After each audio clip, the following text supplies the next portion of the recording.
I'm sure it's just what he would love." At that moment they were interrupted by the sound of many feet and voices. Drinian and the rest of the ship's company were approaching. They halted in surprise when they saw Ramandu and his daughter, and then, because these were obviously great people, every man uncovered his head. Some sailors eyed the empty dishes and flagons on the table with regret. "My lord," said the king to Drinian, "pray send 2 men back to the Dawn Treader with a message to the Lord Roop. Tell him that the last of his old shipmates are here, asleep without dreams, and that he can share it." When this had been done, Caspian told the rest to sit down and laid the whole situation before them.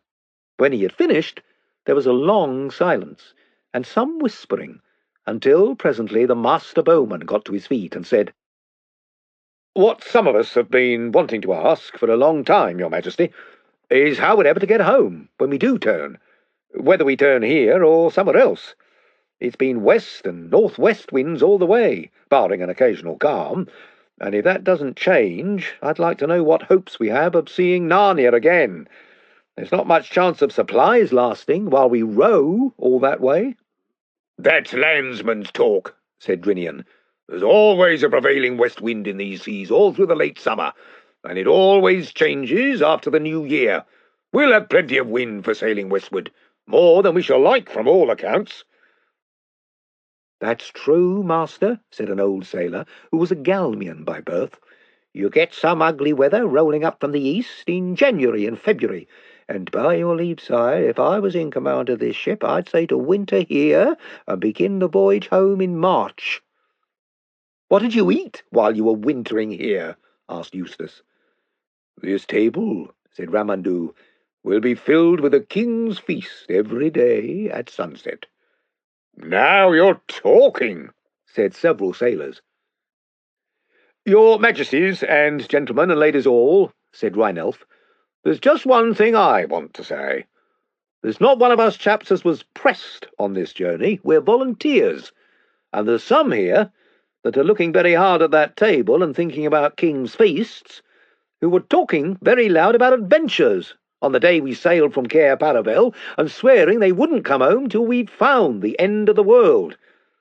And there were some standing on the quay who would have given all they had to come with us. It was thought a finer thing than to have a cabin boy's berth on the Dawn Treader than to wear a knight's belt.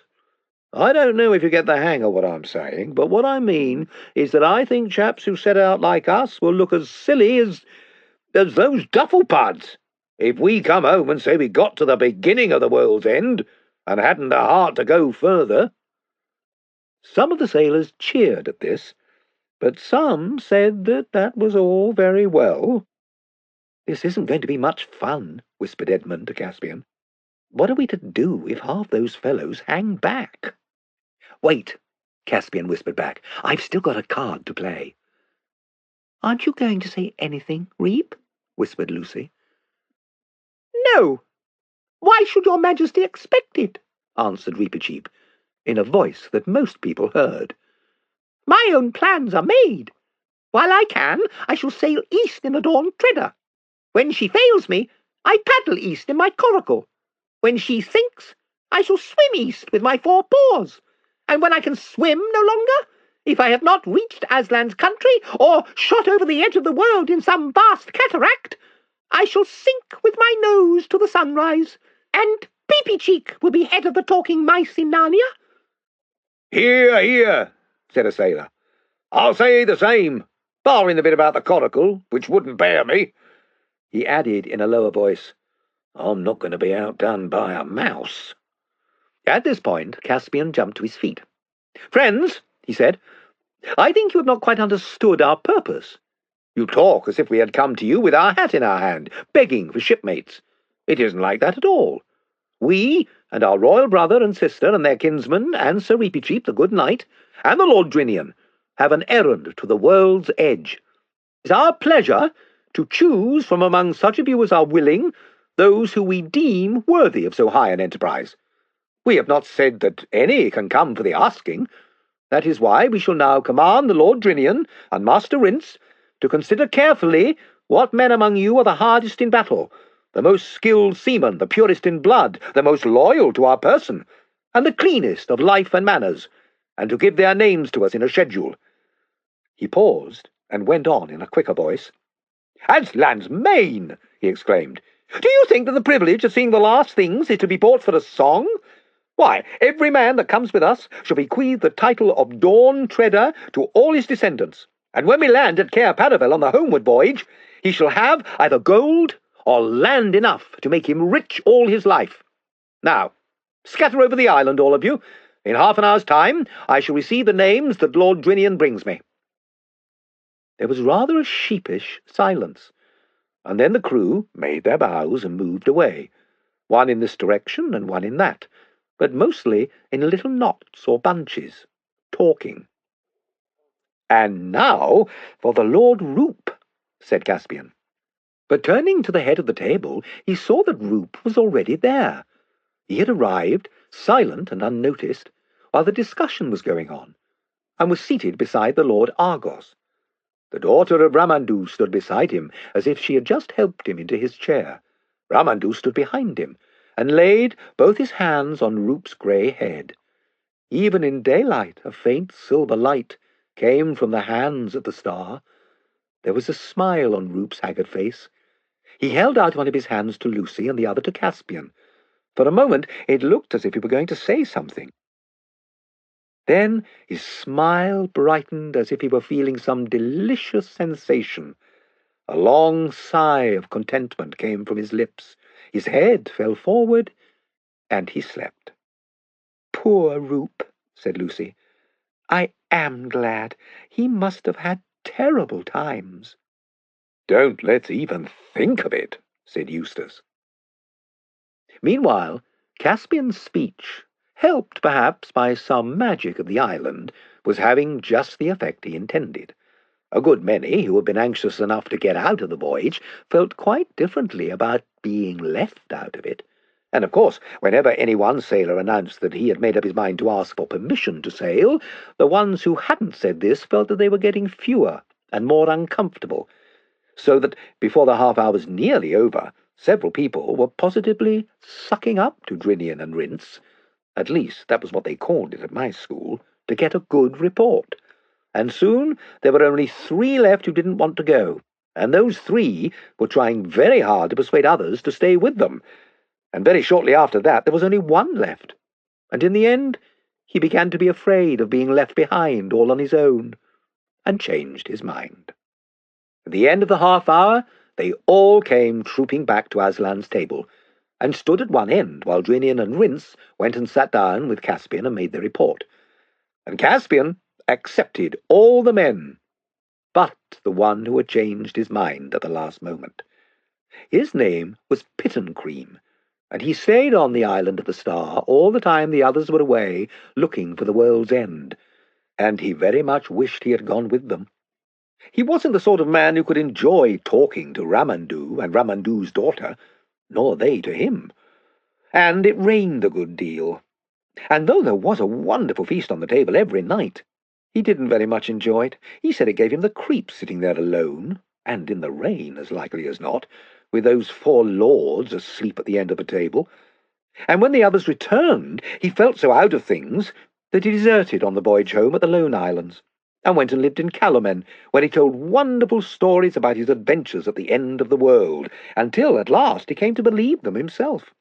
So you may say, in a sense, that he lived happily ever after, but he could never bear mice. That night they all ate and drank together at the great table between the pillars, where the feast was magically renewed. And the next morning the Dawn Treader set sail once more, just when the great birds had come and gone again. "Lady," said Caspian, "I hope to speak with you again when I have broken the enchantments." And Ramandu's daughter looked at him and smiled. Chapter 15. The Wonders of the Last Sea. Very soon after they had left Ramandu's country, they began to feel that they had already sailed beyond the world. All was different. For one thing, they all found that they were needing less sleep. One did not want to go to bed. not to eat much, nor even to talk, except in low voices. Another thing was the light. There was too much of it. The sun, when it came up each morning, looked twice, if not 3 times, its usual size. And every morning, which gave Lucy the strangest feeling of all, the huge white birds, singing their song with human voices in a language no one knew, streamed overhead and vanished astern on their way to their breakfast at Aslan's table. A little later, they came flying back and vanished into the east. "How beautifully clear the water is," said Lucy to herself, as she leant over the port side early in the afternoon of the second day. And it was. The first thing that she noticed was a little black object about the size of a shoe travelling along at the same speed as the ship. For a moment she thought it was something floating on the surface, but then there came floating past a bit of stale bread, which the cook had just thrown out of the galley, and the bit of bread looked as if it were going to collide with the black thing. But it didn't. It passed above it, and Lucy now saw that the black thing could not be on the surface. Then the black thing suddenly got very much bigger and flicked back to normal size a moment later. Now Lucy knew she had seen something just like that happen somewhere else. If only she could remember where. She held her hand to her head and screwed up her face and put out her tongue in the effort to remember. At last she did. Of course! It was like what you saw from a train on a bright sunny day. You saw the black shadow of your own coach running along the fields at the same pace as the train. Then you went into a cutting, and immediately the same shadow flicked close up to you and got big, racing along the grass of the cutting bank. Then you came out of the cutting, and flick! Once more the black shadow had gone back to its normal size and was running along the fields. "It's our shadow! The shadow of the Dawn Treader," said Lucy. "Our shadow running along the bottom of the sea. That time when it got bigger, it went over a hill. But in that case, the water must be clearer than I thought. Good gracious, I must be seeing the bottom of the sea, fathoms and fathoms down." As soon as she had said this, she realized that the great silvery expanse which she had been seeing, without noticing, for some time, was really the sand on the seabed, and that all sorts of darker or brighter patches were not lights and shadows on the surface, but real things on the bottom. At present, for instance, they were passing over a mass of soft purply green, with a broad, winding strip of pale grey in the middle of it. But now that she knew it was on the bottom, she saw it much better. She could see that bits of the dark stuff were much higher than other bits, and were waving gently. "Just like trees in a wind," said Lucy. "And I do believe that's what they are. It's a submarine forest." They passed on above it, and presently the pale streak was joined by another pale streak. "If I was down there," thought Lucy, "that streak would be just like a road through the wood, and that place where it joins the other would be a crossroads. Oh, I do wish I was. Hello, the forest is coming to an end, and I do believe the streak really was a road. I can still see it going on across the open sand. It's a different colour, and it's marked out with something at the edges, dotted lines. Perhaps they are stones. And now it's getting wider." But it was not really getting wider. It was getting nearer. She realized this because of the way in which the shadow of the ship came rushing up towards her, and the road, she felt sure it was a road now, began to go in zigzags. Obviously it was climbing up a steep hill, and when she held her head sideways and looked back, what she saw was very like what you see when you look down a winding road from the top of a hill. She could even see the shafts of sunlight falling through the deep water onto the wooded valley, and in the extreme distance, everything melting away into a dim greenness. But some places, the sunny ones, she thought, were ultramarine blue. She could not, however, spend much time looking back. What was coming into view in the forward direction was too exciting. The road had apparently now reached the top of the hill, and ran straight forward. Little specks were moving to and fro on it, and now something most wonderful, fortunately in full sunlight, or as full as it can be when it falls through fathoms of water, flashed into sight. It was knobbly and jagged, and of a pearly or perhaps an ivory colour. She was so nearly straight above it that at first you could hardly make out what it was, but everything became plain when she noticed its shadow. The sunlight was falling across Lucy's shoulders, so the shadow of the thing lay stretched out on the sand behind it, and by its shape she saw clearly that it was a shadow of towers and pinnacles, minarets and domes. "Why, it's a city or a huge castle," said Lucy to herself. "But I wonder why they built it on top of a high mountain." Long afterwards, when she was back in England, and talked all these adventures over with Edmund, they thought of a reason, and I'm pretty sure it is the true one. In the sea, the deeper you go, the darker and colder it gets, and it is down there, in the dark and cold, that dangerous things live, the squid and the sea serpent and the kraken. The valleys are the wild, unfriendly places. The sea people feel about their valleys as we do about the mountains, and feel about their mountains as we feel about valleys. It is on the heights, or, as we would say, in the shallows, that there is warmth and peace. The reckless hunters and brave knights of the sea go down into the depths on quests and adventures, but return home to the heights for rest and peace, courtesy and counsel, the sports, the dances, and the songs. They had passed the city, and the seabed was still rising. It was only a few 100 feet below the ship now. The road had disappeared. They were sailing above an open, park-like country, dotted with little groves of brightly coloured vegetation. And then Lucy nearly squealed aloud with excitement. She had seen people.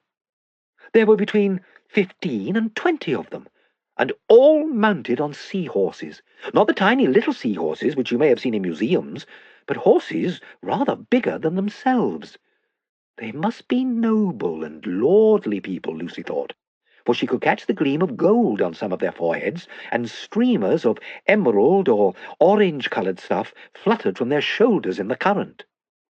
Then, "Oh, bother these fish," said Lucy, for a whole shoal of small, fat fish, swimming quite close to the surface, had come between her and the sea people.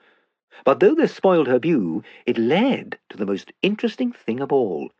Suddenly, a fierce little fish, of a kind she had never seen before, came darting up from below, snapped, grabbed, and sank rapidly with one of the fat fish in its mouth. And all the sea people were sitting on their horses, staring up at what had happened.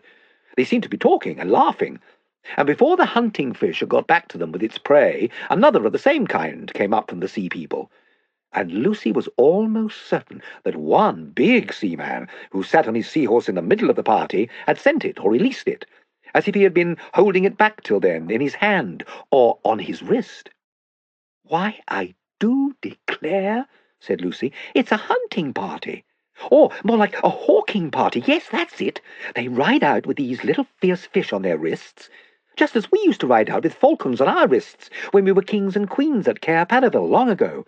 And then they fly them, or I suppose I should say swim them, at the others. How—" She stopped suddenly, because the scene was changing. The sea people had noticed the dawn treader. The shoal of fish had scattered in every direction. The people themselves were coming up to find out the meaning of this big black thing which had come between them and the sun. And now they were so close to the surface that, if they had been in air instead of water, Lucy could have spoken to them. They were men and women both. All wore coronets of some kind, and many had chains of pearls. They wore no other clothes. Their bodies were the colour of old ivory, their hair dark purple.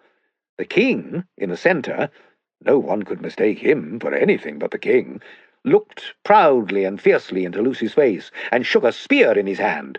His knights did the same. The faces of the ladies were filled with astonishment. Lucy felt sure they had never seen a ship or a human before, And how should they, in seas beyond the world's end, where no ships ever came?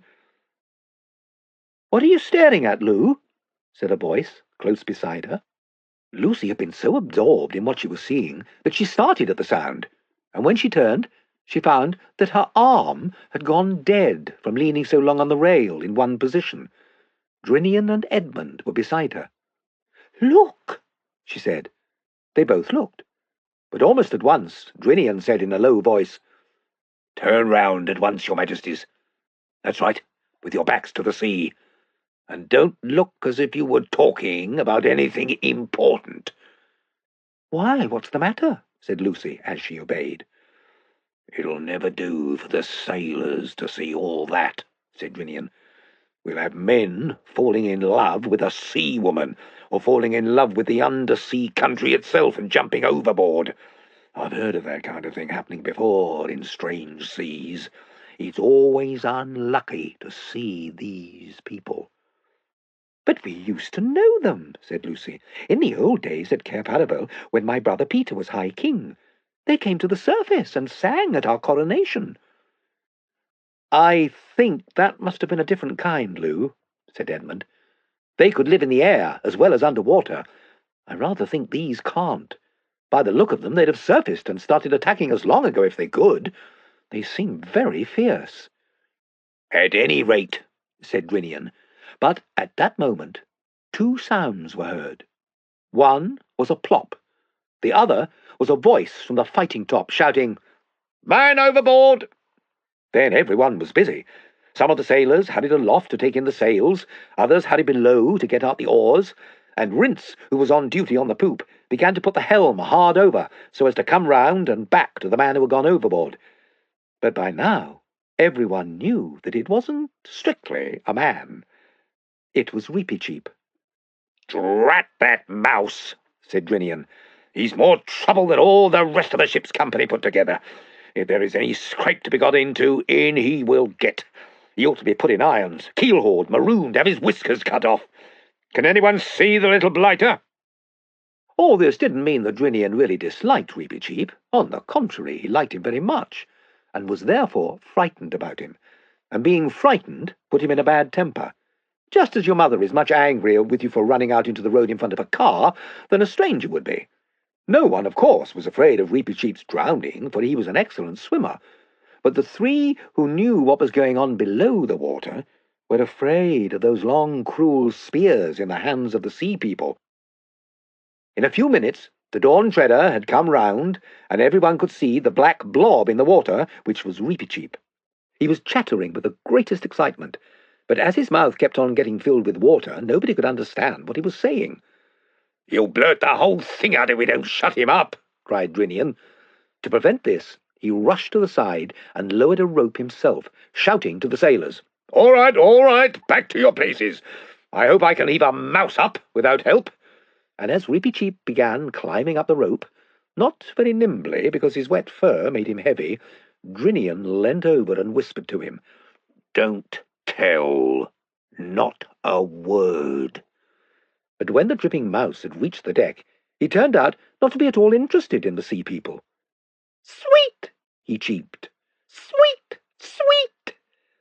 "What are you talking about?" asked Drinian crossly. "And you needn't shake yourself all over me, either." "I tell you the water's sweet," said the mouse. "Sweet, fresh. It isn't salt." For a moment no one quite took in the importance of this. But then Reepicheep once more repeated the old prophecy. "Where the waves grow sweet, doubt not, Reepicheep, there is the utter east." Then at last everyone understood. "Let me have a bucket, Rheinelf," said Drinian. It was handed him, and he lowered it, and up it came again. The water shone in it like glass. "Perhaps your majesty would like to taste it first," said Drinian to Caspian. The king took the bucket in both hands, raised it to his lips, sipped, then drank deeply and raised his head. His face was changed. Not only his eyes, but everything about him seemed to be brighter. "Yes," he said, "it is sweet. That's real water, that. I'm not sure that it isn't going to kill me, but it is the death I would have chosen, if I'd known about it till now." "What do you mean?" asked Edmund. It's like light, more than anything else," said Caspian. "That is what it is," said Weepy Cheep. "Drinkable light. We must be very near the end of the world now." There was a moment's silence, and then Lucy knelt down on the deck and drank from the bucket. "It's the loveliest thing I have ever tasted," she said, with a kind of gasp. "But, oh, it's strong. We shan't need to eat anything now." And one by one, everybody on board drank, and for a long time they were all silent. They felt almost too well and strong to bear it, and presently they began to notice another result. As I have said before, there had been too much light ever since they left the island of Ramandu. The sun too large, though not too hot, the sea too bright, the air too shining. Now the light grew, no less. If anything, it increased. But they could bear it. They could look straight up at the sun without blinking. They could see more light than they had ever seen before, and the deck and the sail and their own faces and bodies became brighter and brighter, and every rope shone. And the next morning, when the sun rose, now 5 or 6 times its old size, they stared hard into it, and could see the very feathers of the birds that came flying from it. Hardly a word was spoken on board all that day, till about dinner-time. No one wanted any dinner. The water was enough for them. When Drinian said, "I can't understand this. There is not a breath of wind. The sail hangs dead. The sea is as flat as a pond. And yet we drive on as fast as if there were a gale behind us." "I've been thinking that too," said Caspian. "We must be caught in some strong current." Said Edmund. "That's not so nice if the world really has an edge and we're getting near it." "You mean," said Caspian, "that we might be just, well, poured over it?" "Yes, yes," said Weepy Cheep, clapping his paws together. "That's how I've always imagined it. The world like a great round table, and the waters of all the oceans endlessly pouring over the edge. The ship will tip up, stand on her head. For one moment we shall see over the edge, and then down, down, the rush, the speed." "And what do you think will be waiting for us at the bottom, eh?" said Drinian. "Aslan's country, perhaps," said the mouse, his eyes shining. "Or perhaps there isn't any bottom. Perhaps it goes down for ever and ever.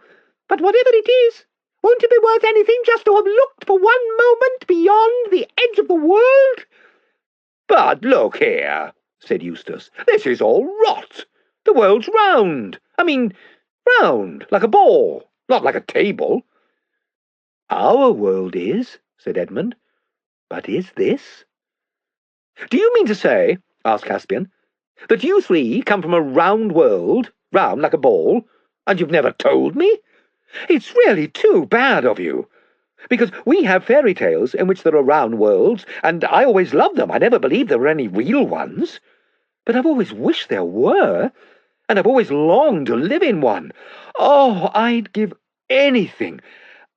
I wonder why you can get into our world, and we never get into yours. If only I had the chance.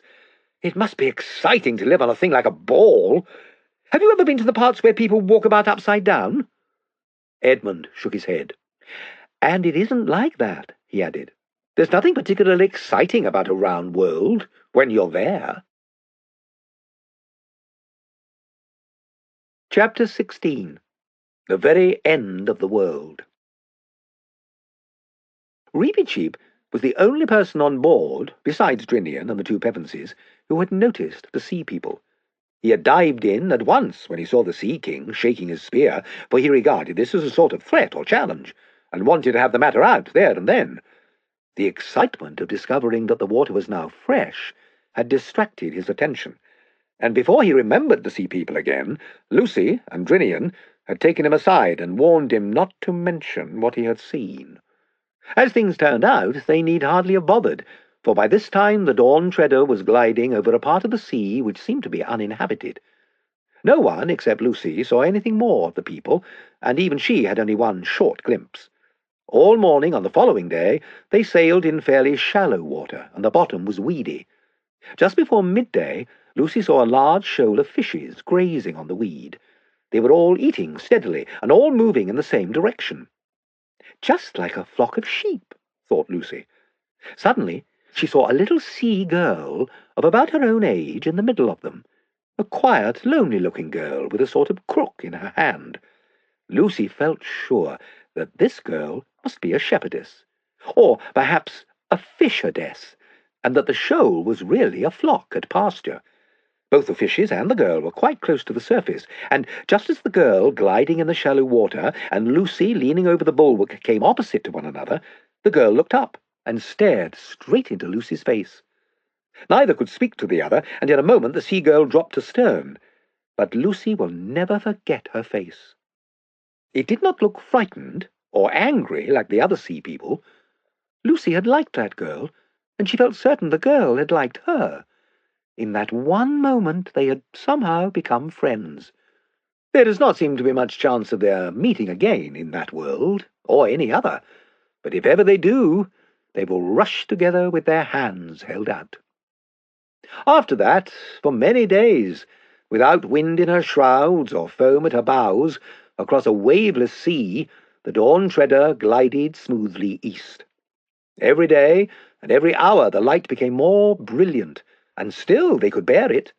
No one ate or slept, and no one wanted to, but they drew buckets of dazzling water from the sea, stronger than wine, and somehow wetter, more liquid than ordinary water, and pledged one another silently in deep draughts of it.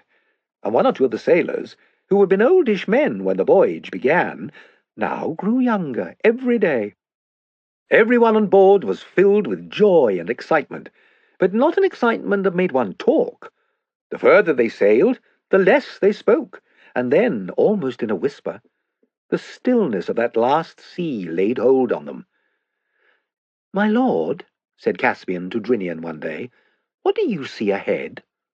"Sire," said Drinian, "I see whiteness, all along the horizon from north to south, as far as my eyes can reach."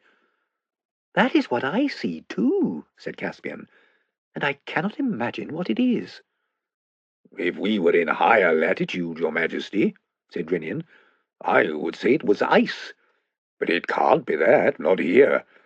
All the same, we'd better get men to the oars and hold the ship back against the current. Whatever the stuff is, we don't want to crash into it at this speed." They did as Drinian said, and so continued to go slower and slower. The whiteness did not get any less mysterious as they approached it. If it was land, it must be very strange land, for it seemed just as smooth as the water, and on the same level with it. When they got very close to it, Drinian put the helm hard over, and turned the Dawn Treader south, so that she was broadside on to the current, and rowed a little way southward along the edge of the whiteness. In so doing, they accidentally made the important discovery that the current was only about 40 feet wide, and the rest of the sea as still as a pond. This was good news for the crew, who had already begun to think that the return journey to Ramandu's land, rowing against stream all the way, would be pretty poor sport. It also explained why the shepherd girl had dropped so quickly astern. She was not in the current. If she had been, she would have been moving east at the same speed as the ship. And still no one could make out what the white stuff was. Then the boat was lowered, and it put off to investigate. Those who remained on the Dawn Treader could see that the boat pushed right in among the whiteness. Then they could hear the voices of the party in the boat, clear across the still water, talking in a shrill and surprised way. Then there was a pause, while Ranulph, in the bows of the boat, took a sounding. And when, after that, the boat came rowing back, there seemed to be plenty of the white stuff inside her. Everyone crowded to the side to hear the news. "Lilies, your Majesty!" shouted Ranulph, standing up in the bows. "What did you say?" asked Caspian.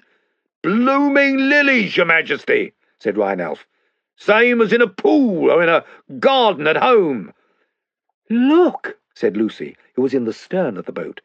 She held up her wet arms full of white petals and broad flat leaves. "What's the depth, Rheinelf?" asked Drinian. "That's the funny thing, Captain," said Rheinelf. "It's still deep, 3.5 fathoms clear. They can't be real lilies. Not what we call lilies," said Eustace. Probably they were not, but they were very like them. And when, after some consultation, the Dawn Treader turned back into the current and began to glide eastward through the Lily Lake, or the Silver Sea, they tried both these names, but it was the Silver Sea that stuck, and is now on Caspian's map, the strangest part of their travels began. Very soon, the open sea which they were leaving was only a thin rim of blue on the western horizon. Whiteness, shot with faintest colour of gold, spread round them on every side, except just astern, where their passage had thrust the lilies apart and left an open lane of water that shone like dark green glass. To look at, this last sea was very like the Arctic, and if their eyes had not by now grown as strong as eagles, the sun, on all that whiteness, especially at early morning when the sun was hugest, would have been unbearable, and every evening the same whiteness made the daylight last longer. There seemed no end to the lilies. Day after day, from all those miles and leagues of flowers, there rose a smell which Lucy found very hard to describe. Sweet, yes, but not at all sleepy or overpowering. A fresh, wild, lonely smell that seemed to get into your brain and make you feel that you could go up mountains at a run or wrestle with an elephant. She and Caspian said to one another, "I feel that I can't stand much more of this, yet I don't want it to stop." They took soundings very often, but it was only several days later that the water became shallower. After that, it went on getting shallower. There came a day when they had to row out of the current and feel their way forward at a snail's pace, rowing. And soon it was clear that the Dawn Treader could sail no farther east. Indeed, it was only by very clever handling that they saved her from grounding. "Lower the boat," cried Caspian, "and then call the men aft. I must speak to them." "What's he going to do?" whispered Eustace to Edmund. "There's a queer look in his eyes." "I think we probably all look the same," said Edmund. They joined Caspian on the poop, and soon all the men were crowded together at the foot of the ladder to hear the king's speech. "Friends," said Caspian, "we have now fulfilled the quest on which you embarked. The 7 lords are all accounted for, and as Sir Reepicheep has sworn never to return, when you reach Ramandu's land you will doubtless find the lords Ravilian and Argos and Mavramorn awake. To you, my lord Drinian, I entrust this ship, bidding you sail to Narnia with all the speed you may, and above all, not to land on the island of Deathwater. And instruct my regent, the dwarf Trumpkin, to give to all these my shipmates the rewards I promised them. They have been earned well. And if I come not again, it is my will that the regent and Master Cornelius and Truffle Hunter the Badger and the Lord Drinian choose a king of Narnia, with the consent—" "But, sire," interrupted Drinian, "are you abdicating?"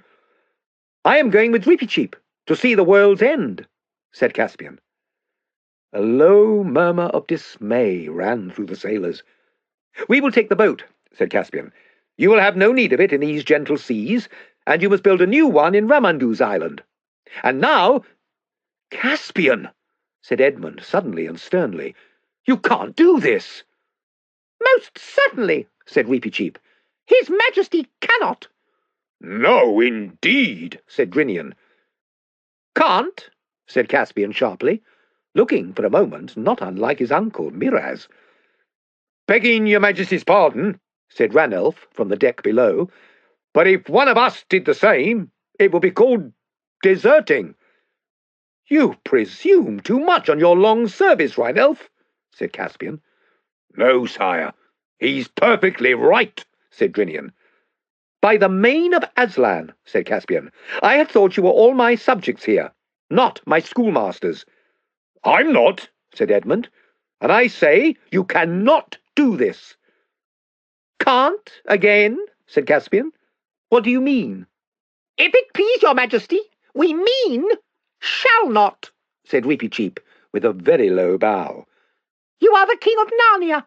You break faith with all your subjects, and especially Trumpkin, if you do not return. You shall not please yourself with adventures as if you were a private person. And if your majesty will not hear reason, it will be the truest loyalty of every man on board to follow me in disarming and binding you till you come to your senses. Quite right, said Edmund, like they did with Ulysses when he wanted to go near the sirens. Caspian's hand had gone to his sword hilt when Lucy said, And you've almost promised Ramandu's daughter to go back? Caspian paused. Well, yes, there is that, he said. He stood irresolute for a moment, and then shouted out to the ship in general. Well, have your way. The quest is ended. We all return. Get the boat up again. Sire, said Weepy-Cheep, we do not all return. As I explained before— Silence! Thundered Caspian. I've been lessoned, but I'll not be baited. Will no one silence that mouse?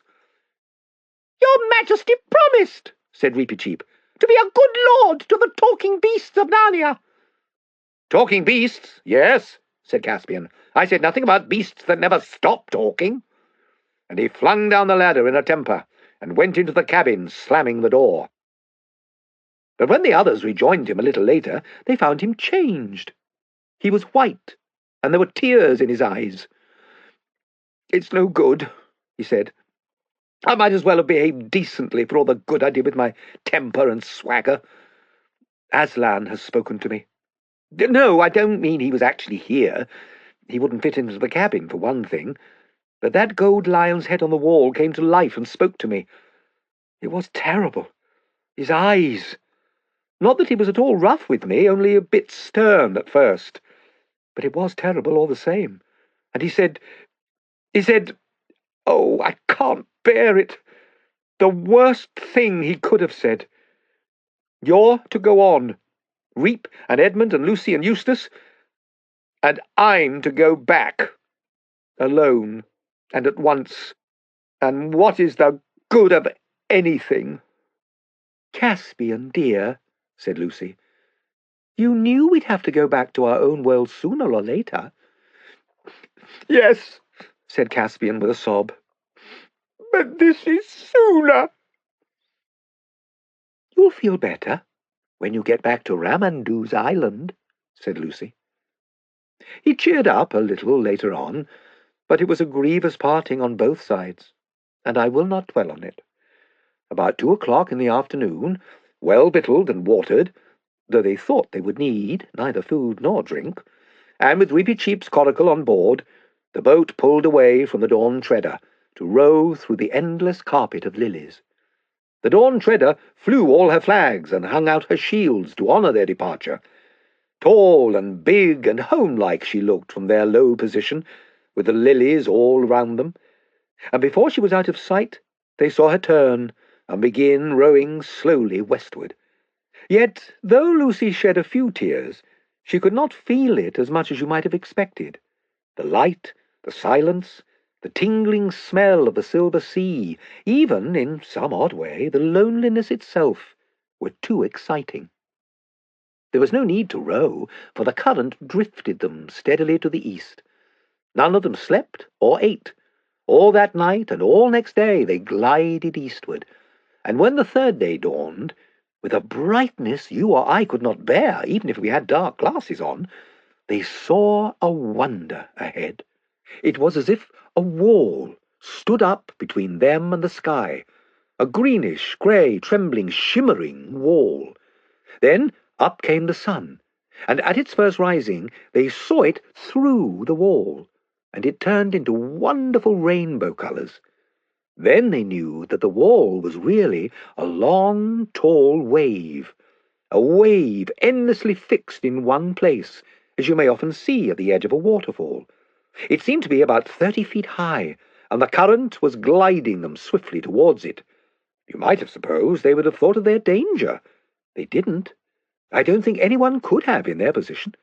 For now they saw something not only behind the wave, but behind the sun.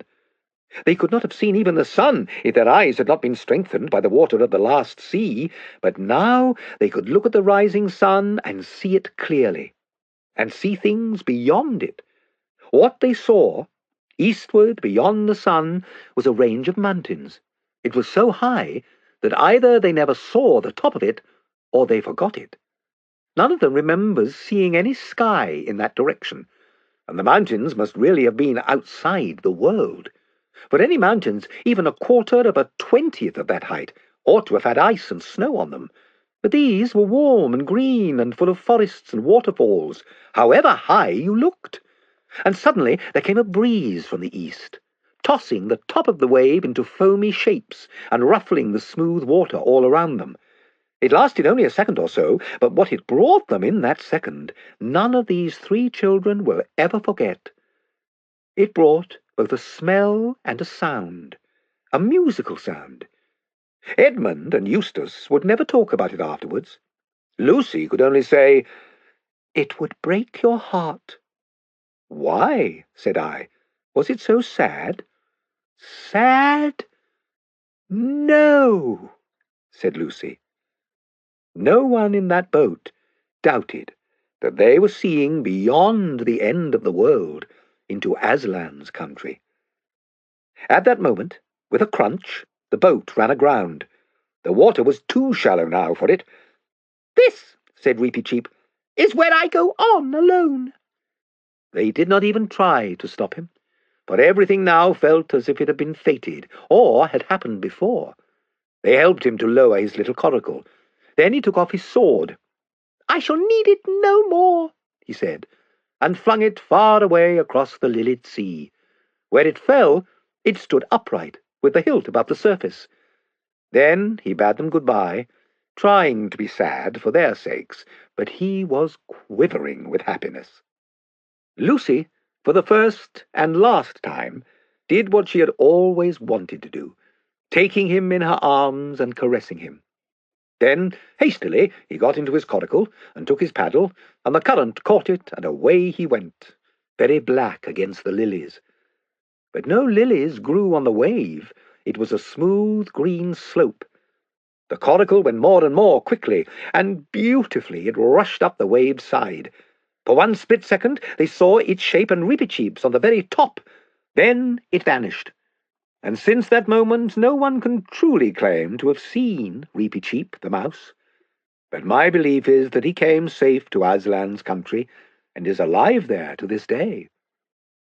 As the sun rose, the sight of those mountains outside the world faded away. The wave remained, but there was only blue sky behind it. The children got out of the boat and waded, not towards the wave, but southward, with the wall of water on their left. They could not have told you why they did this. It was their fate.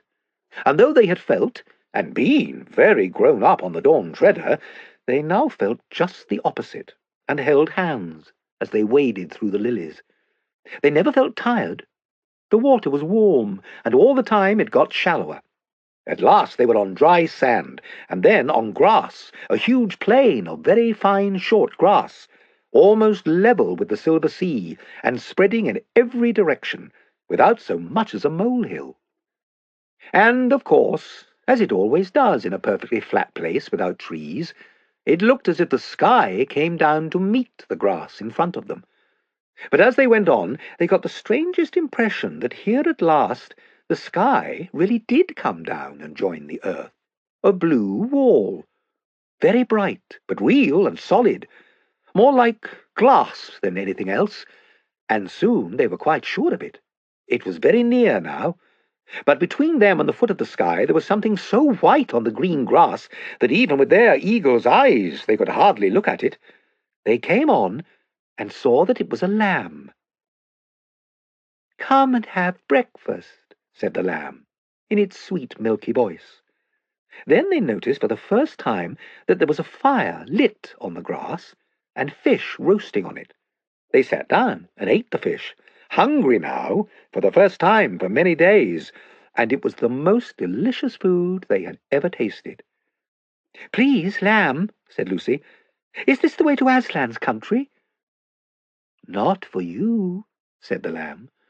"For you, the door into Aslan's country is from your own world." "What?" said Edmund. "Is there a way into Aslan's country from our world too?" "There is a way into my country from all the worlds," said the lamb.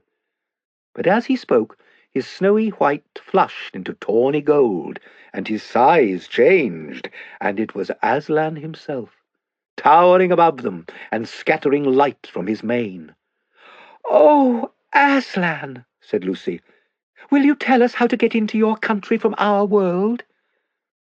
"I shall be telling you all the time," said Aslan, "but I will not tell you how long or short the way will be, only that it lies across a river.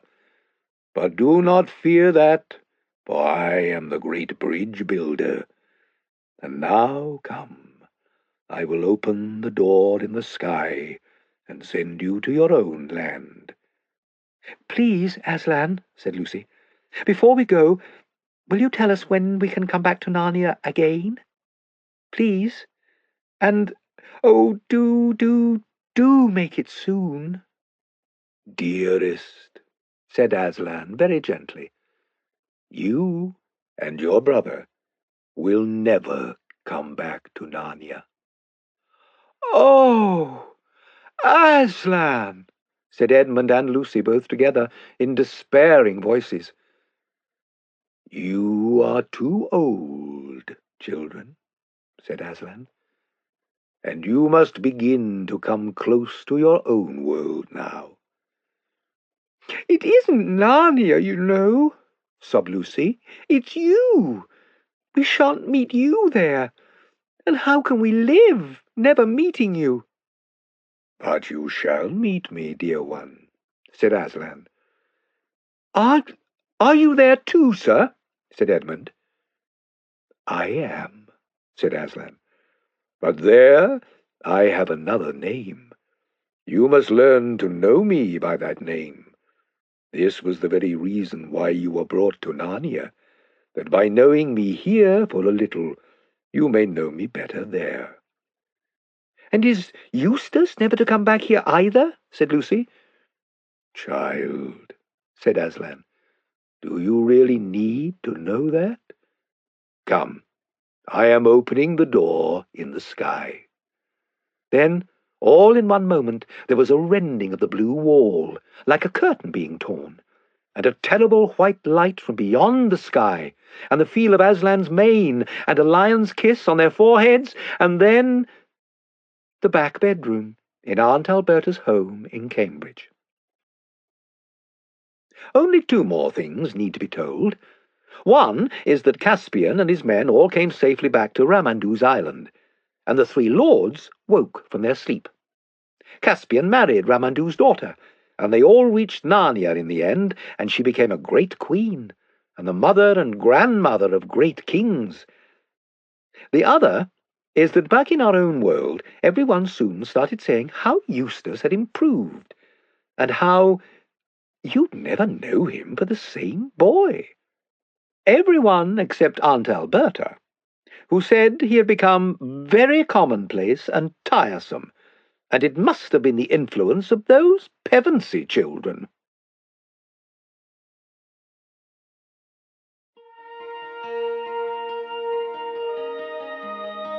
Harper Audio presents The Silver Chair by C.S. Lewis, performed by Jeremy Northam.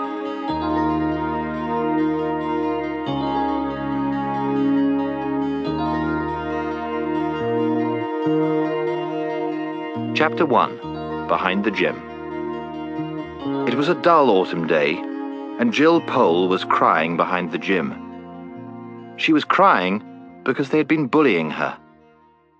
This is not going to be a school story, so I shall say as little as possible about Jill's school, which is not a pleasant subject.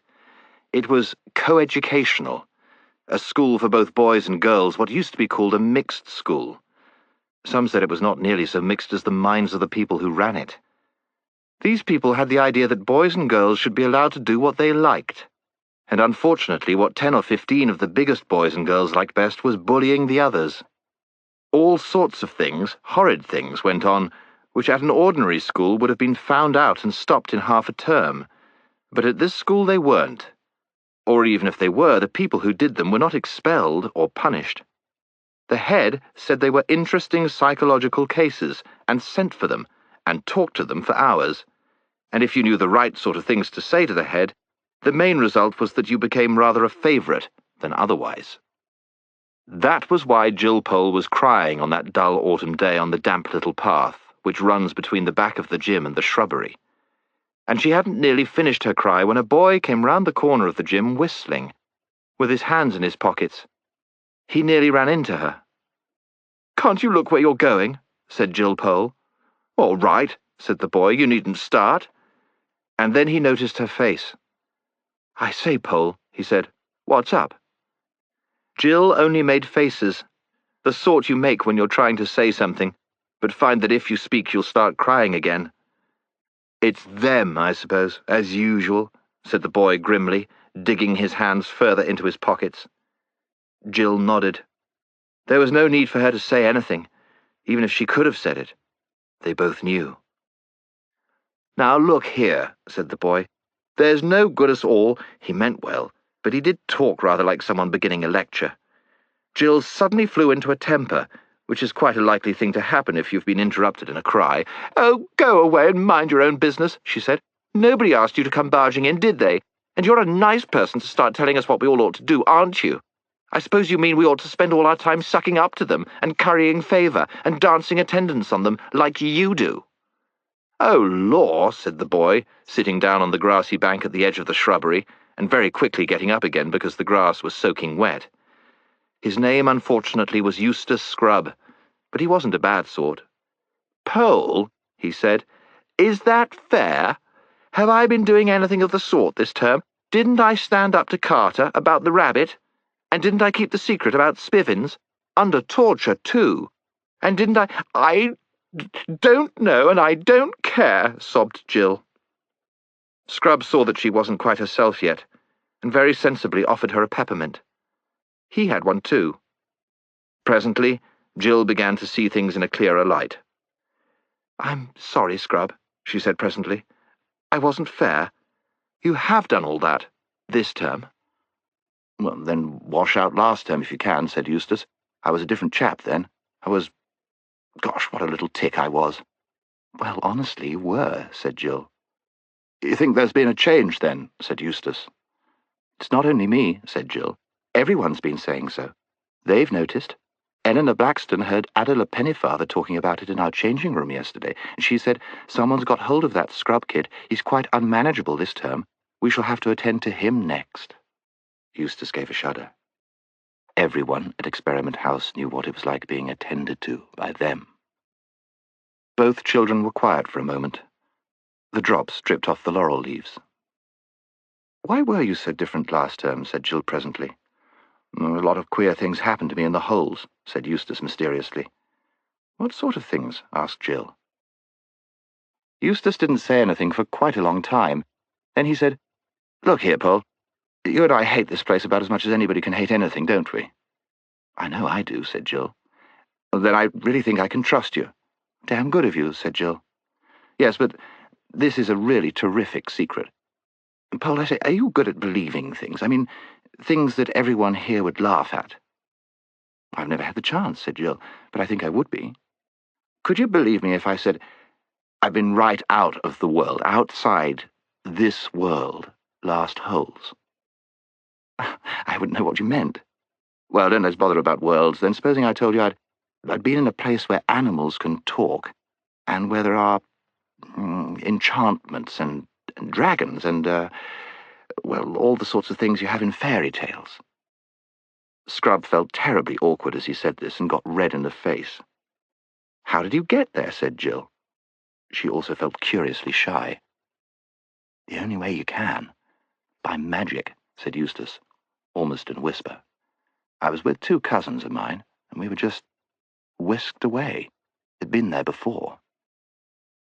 Now that they were talking in whispers, Jill somehow felt it easier to believe.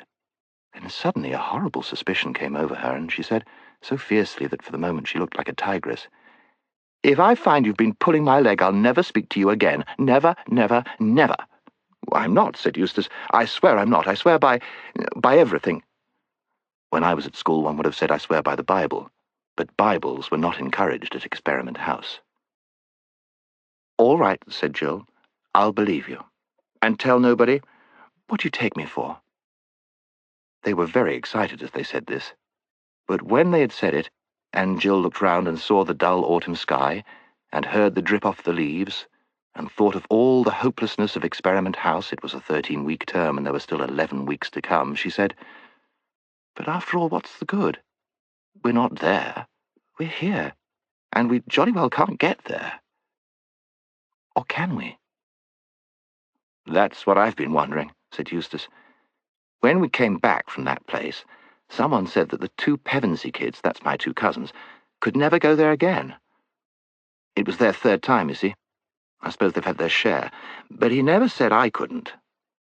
Surely he would have said so, unless he meant that I was to get back. And I can't help wondering, could we? Do you mean do something to make it happen?" Eustace nodded. "You mean we might draw a circle on the ground and write things in queer letters in it and stand inside it and recite charms and spells?" "Well," said Eustace after he had thought hard for a bit, "I believe that was the sort of thing I was thinking of, though I never did it. But now that it comes to the point, I've an idea that all those circles and things are rather rot. I don't think he'd like them. It would look as if we thought we could make him do things, but really we could only ask him." "Who is this person you keep on talking about?" "Oh, they call him Aslan in that place," said Eustace. "What a curious name." "Not half so curious as himself," said Eustace solemnly. "But let's get on.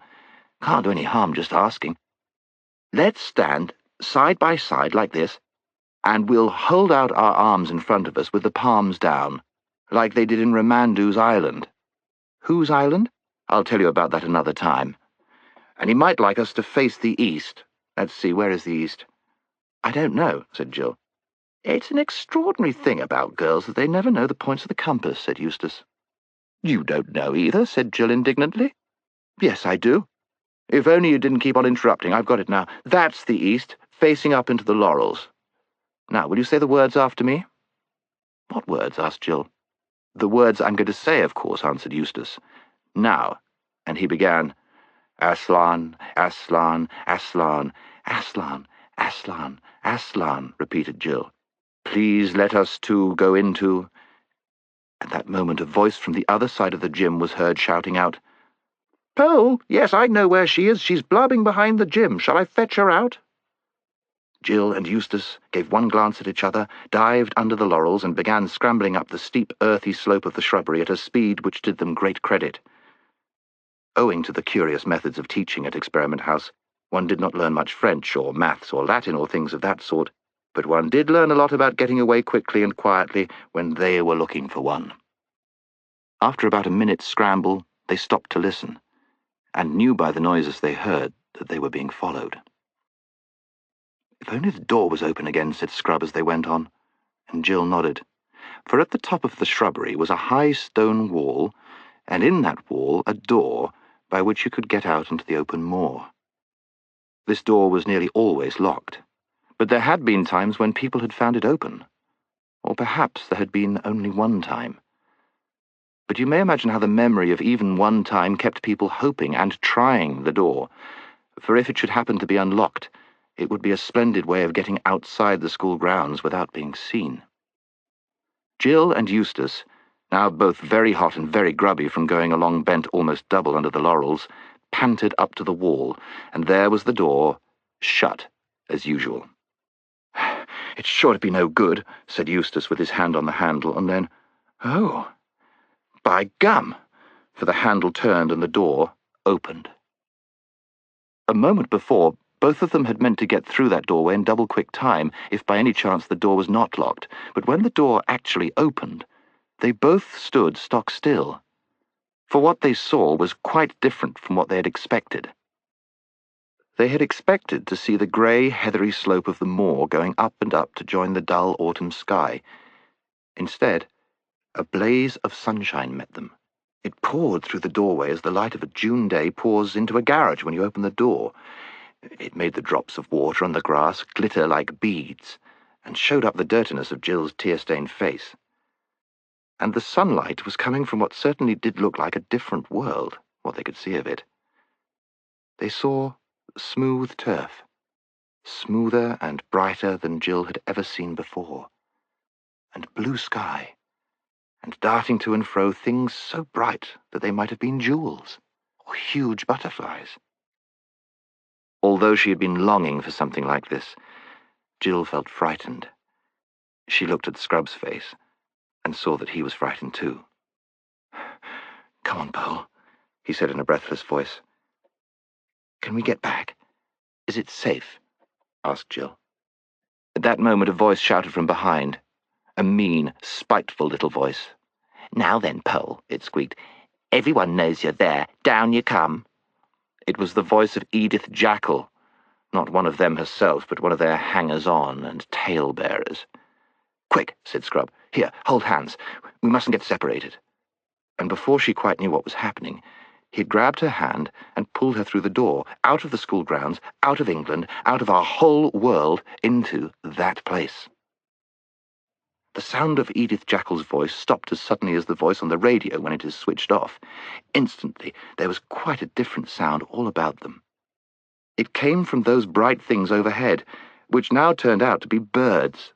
They were making a riotous noise, but it was much more like music, rather advanced music which you don't quite take in at the first hearing, than bird songs ever are in our world. Yet in spite of the singing, there was a sort of background of immense silence. That silence, combined with the freshness of the air, made Jill think that they must be on top of a very high mountain. Scrub still had her by the hand, and they were walking forward, staring about them on every side. Jill saw that huge trees, rather like cedars but bigger, grew in every direction.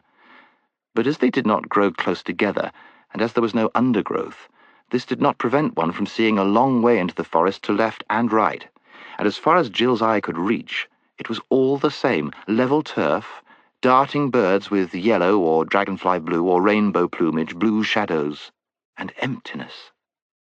There was not a breath of wind in that cool, bright air. It was a very lonely forest. Right ahead, there were no trees, only blue sky. They went straight on without speaking, till suddenly Jill heard Scrub say, "Look out!" and felt herself jerked back. They were at the very edge of a cliff. Jill was one of those lucky people who have a good head for heights. She didn't mind in the least standing on the edge of a precipice. She was rather annoyed with Scrub for pulling her back. "Just as if I was a kid," she said, and she wrenched her hand out of his. When she saw how very white he had turned, she despised him. "What's the matter?" she said. And to show that she was not afraid, she stood very near the edge indeed, in fact a good deal nearer than even she liked. Then she looked down. She now realized that Scrub had some excuse for looking white, for no cliff in our world is to be compared with this. Imagine yourself at the top of the very highest cliff you know, and imagine yourself looking down to the very bottom, and then imagine that the precipice goes on below that as far again, 10 times as far, 20 times as far. And when you've looked down all that distance, imagine little white things that might at first glance be mistaken for sheep, but presently you realize that they are clouds. Not little wreaths of mist, but the enormous white puffy clouds which are themselves as big as most mountains. And at last, in between those clouds, you get your first glimpse of the real bottom, so far away that you can't make out whether it's field or wood or land or water, further below those clouds than you are above them. Jill stared at it. Then she thought that perhaps, after all, she would step back a foot or so from the edge, but she didn't like to for fear of what Scrub would think. Then she suddenly decided that she didn't care what he thought, and that she would jolly well get away from that horrible edge and never laugh at anyone for not liking heights again. But when she tried to move, she found she couldn't. Her legs seemed to have turned into putty. Everything was swimming before her eyes. "What are you doing, Pole? Come back, blithering little idiot!" shouted Scrub. But his voice seemed to be coming from a long way off. She felt him grabbing at her, but by now she had no control over her own arms and legs. There was a moment's struggling on the cliff edge. Jill was too frightened and dizzy to know quite what she was doing, but two things she remembered as long as she lived. They often came back to her in her dreams. One was that she had wrenched herself free of Scrub's clutches. The other was that at the same moment Eustace himself, with a terrified scream, had lost his balance and gone hurtling to the depths. Fortunately, she was given no time to think over what she had done. Some huge, brightly coloured animal had rushed to the edge of the cliff. It was lying down, leaning over, and this was the odd thing, blowing. Not roaring or snorting, but just blowing from its wide-opened mouth, blowing out as steadily as a vacuum cleaner sucks in. Jill was lying so close to the creature that she could feel the breath vibrating steadily through its body. She was lying still because she couldn't get up. She was nearly fainting. Indeed, she wished she could really faint, but faints don't come for the asking. At last she saw, far away below her, a tiny black speck floating away from the cliff and slightly upwards. As it rose, it also got further away. By the time it was nearly on a level with the cliff top, it was so far off that she lost sight of it. It was obviously moving away from them at a great speed. Jill couldn't help thinking that the creature at her side was blowing it away. So she turned and looked at the creature. It was a lion. Chapter 2. Jill is given a task. Without a glance at Jill, the lion rose to its feet and gave one last blow. Then, as if satisfied with its work, it turned and stalked slowly away back into the forest. "Must be a dream. It must, said Jill to herself. "I'll wake up in a moment." But it wasn't, and she didn't. "I do wish we'd never come to this dreadful place," said Jill. "I don't believe Scrub knew any more about it than I do. Or if he did, he had no business to bring me here without warning me what it was like. It's not my fault he fell over that cliff. If he'd left me alone, we should both be all right." Then she remembered again the scream that Scrub had given when he fell and burst into tears. Crying is all right in its way while it lasts, but you have to stop sooner or later, and then you still have to decide what to do. When Jill stopped, she found she was dreadfully thirsty. She'd been lying face downward, and now she sat up. The birds had ceased singing, and there was perfect silence, except for one small, persistent sound, which seemed to come from a good distance away. She listened carefully, and felt almost sure it was the sound of running water. Jill got up and looked round her very carefully. There was no sign of the lion, but there were so many trees about that it might easily be quite close without her seeing it. For all she knew, there might be several lions. But her thirst was very bad now, and she plucked up her courage to go and look for that running water. She went on tiptoes, stealing cautiously from tree to tree, and stopping to peer round her at every step. The wood was so still that it was not difficult to decide where the sound was coming from. It grew clearer every moment, and sooner than she expected, she came to an open glade and saw the stream, bright as glass, running across the turf, a stone's throw away from her. But although the sight of the water made her feel 10 times thirstier than before, she didn't rush forward and drink. She stood as still as if she'd been turned into stone, with her mouth wide open. And she had a very good reason. Just on this side of the stream lay the lion. It lay with its head raised and its 2 forepaws out in front of it, like the lions in Trafalgar Square. She knew at once that it had seen her, for its eyes looked straight into hers for a moment and then turned away, as if it knew her quite well and didn't think much of her. "If I run away, it'll be after me in a moment," thought Jill, "and if I go on, I shall run straight into its mouth." Anyway, she couldn't have moved if she had tried. She couldn't take her eyes off it. How long this lasted, she could not be sure. It seemed like hours. And the thirst became so bad that she almost felt she would not mind being eaten by the lion if only she could be sure of getting a mouthful of water first. "If you're thirsty, you may drink." They were the first words she had heard since Scrub had spoken to her on the edge of the cliff. For a second she stared here and there, wondering who had spoken. Then the voice said again, "If you are thirsty, come and drink." And of course she remembered what Scrub had said about animals talking in that other world, and realized that it was the lion speaking. Anyway, she'd seen its lips move this time, and the voice was not like a man's. It was deeper, wilder and stronger, a sort of heavy, golden voice.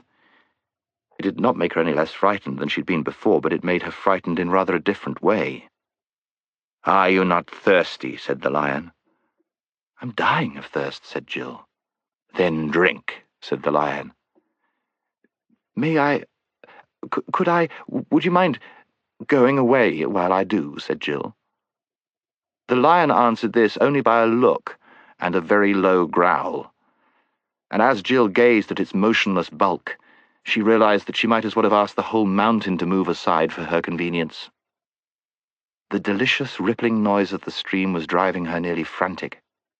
"Would you promise not to do anything to me if I do come?" said Jill. "I make no promise," said the lion. Jill was so thirsty now that, without noticing it, she had come a step nearer. "Do you eat girls?" she said. "I have swallowed up girls and boys, women and men, kings and emperors, cities and realms," said the lion. It didn't say this as if it were boasting, nor as if it were sorry, nor as if it were angry. It just said it. "I daren't come and drink," said Jill. "Then you will die of thirst," said the lion. "Oh dear," said Jill, coming another step nearer. "I suppose I must go and look for another stream, then." "There is no other stream," said the lion. It never occurred to Jill to disbelieve the lion. No one who had seen his stern face could do that. And her mind suddenly made itself up. It was the worst thing that she had ever had to do. But she went forward to the stream, knelt down, and began scooping up water in her hand.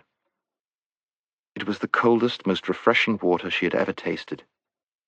You didn't need to drink much of it, for it quenched your thirst at once. Before she tasted it, she'd been intending to make a dash away from the lion the moment she had finished. Now, she realized that this would be on the whole the most dangerous thing of all. She got up and stood there with her lips still wet from drinking. "Come here," said the lion. And she had to.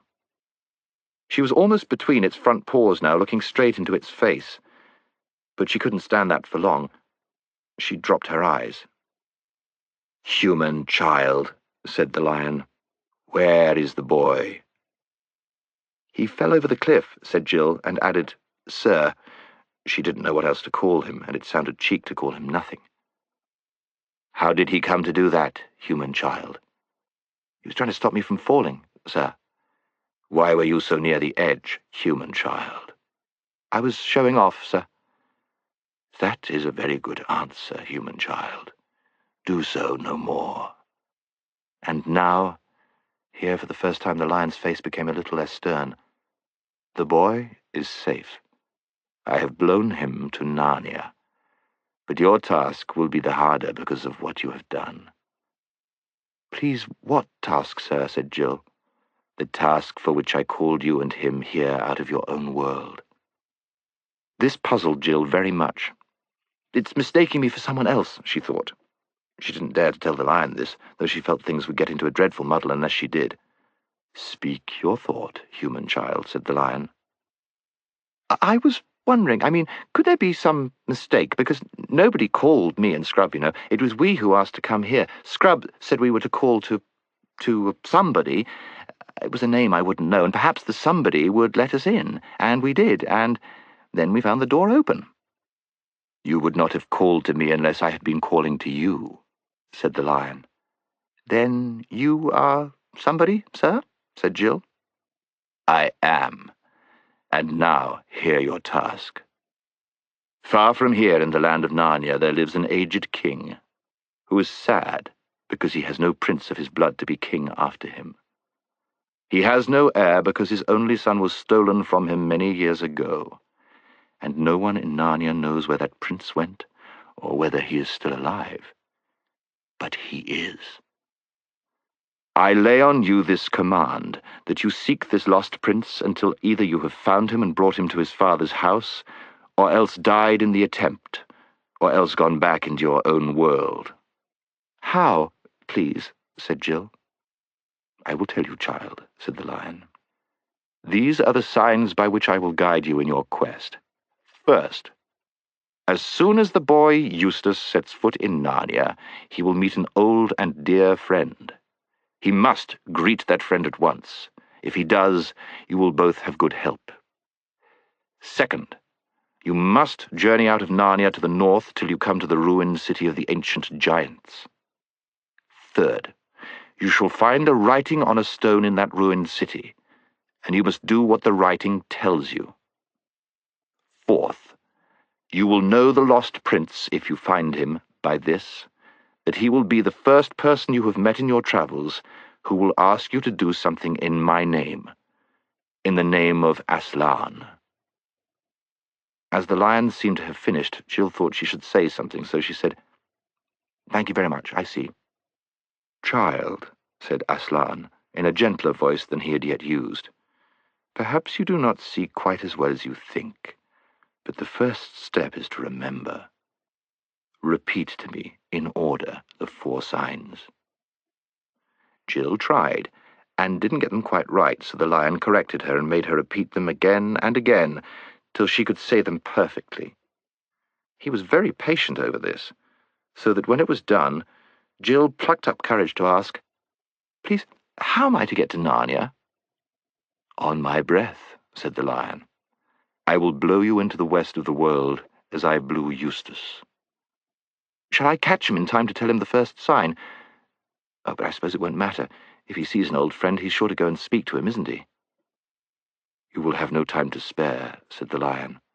That is why I must send you at once. Come, walk before me to the edge of the cliff. Jill remembered very well that if there was no time to spare, that was her own fault. If I hadn't made such a fool of myself, Scrub and I would have been going together, and he'd have heard all the instructions as well as me, she thought. So she did as she was told. It was very alarming walking back to the edge of the cliff, especially as the lion did not walk with her but behind her, making no noise on his soft paws. But long before she'd got anywhere near the edge, the voice behind her said, Stand still.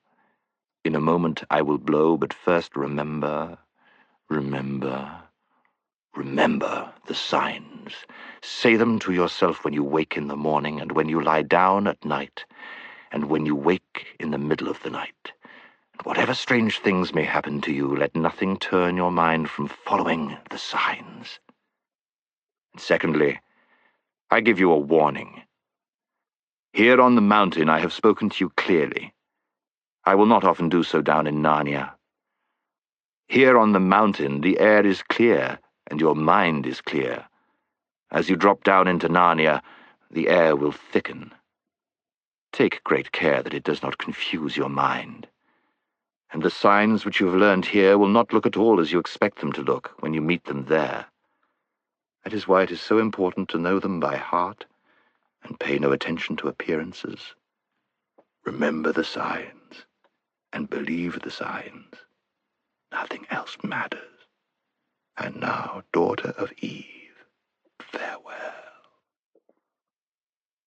The voice had been growing softer towards the end of this speech, and now it faded away altogether. Jill looked behind her.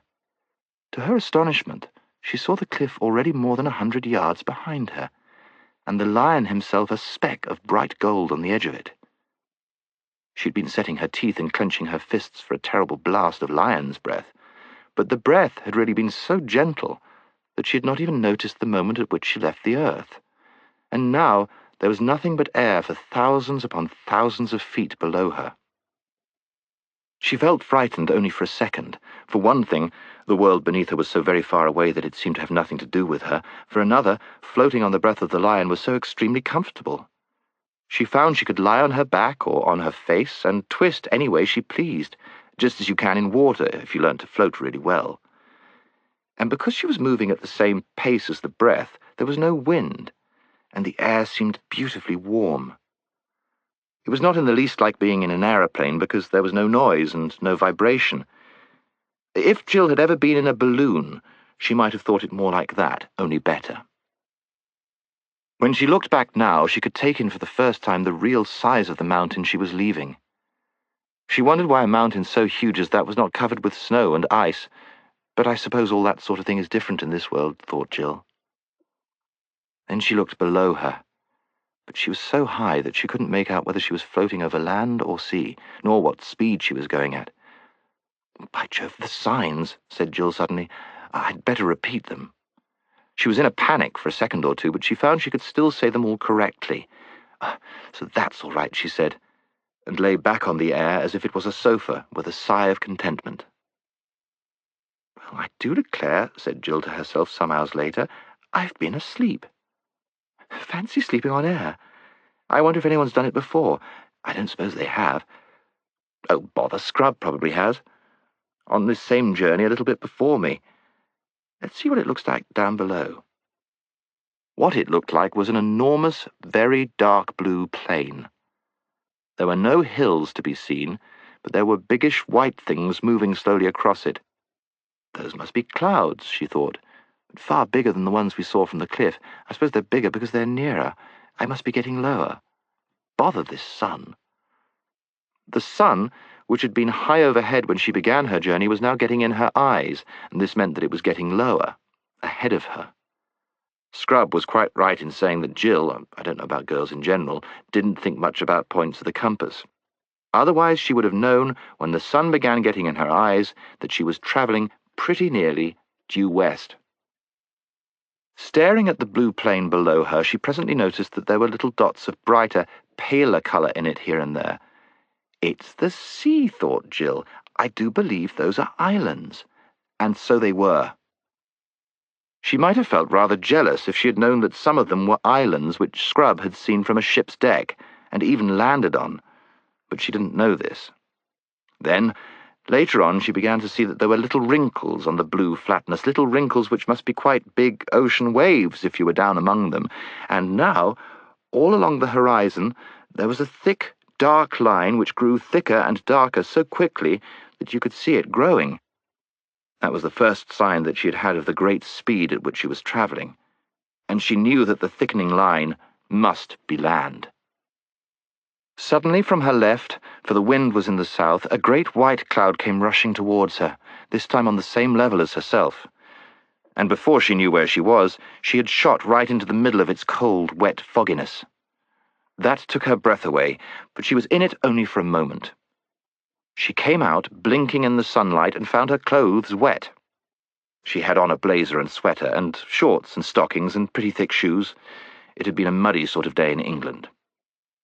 She came out lower than she'd gone in, and as soon as she did so, she noticed something which I suppose she ought to have been expecting, but which came as a surprise and a shock. It was noises. Up till then she had travelled in total silence. Now, for the first time, she heard the noise of waves and the crying of seagulls, and now, too, she smelled the smell of the sea. There's no mistake about her speed now. She saw two waves meet with a smack, and a spout of foam go up between them. But she had hardly seen it before it was 100 yards behind her. The land was getting nearer at a great pace. She could see mountains, far inland, and other nearer mountains on her left. She could see bays and headlands, woods and fields, stretches of sandy beach. The sound of waves breaking on the shore was growing louder every second and drowning the other sea noises. Suddenly, the land opened right ahead of her. She was coming to the mouth of a river. She was very low now, only a few feet above the water. A wave top came against her toe, and a great splash of foam spurted up, drenching her nearly to the waist. Now she was losing speed. Instead of being carried up the river, she was gliding into the riverbank on her left.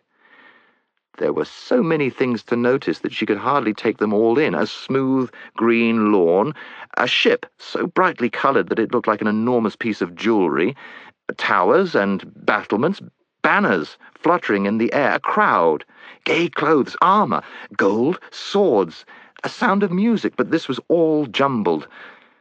The first thing that she knew clearly was that she had alighted and was standing under a thicket of trees close by the riverside, and there, only a few feet away from her, was Scrub.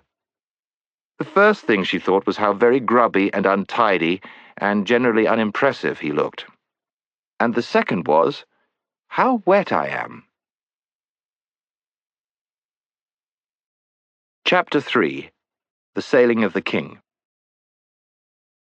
What made Scrub look so dingy, and Jill too, if she could only have seen herself, was the splendour of their surroundings.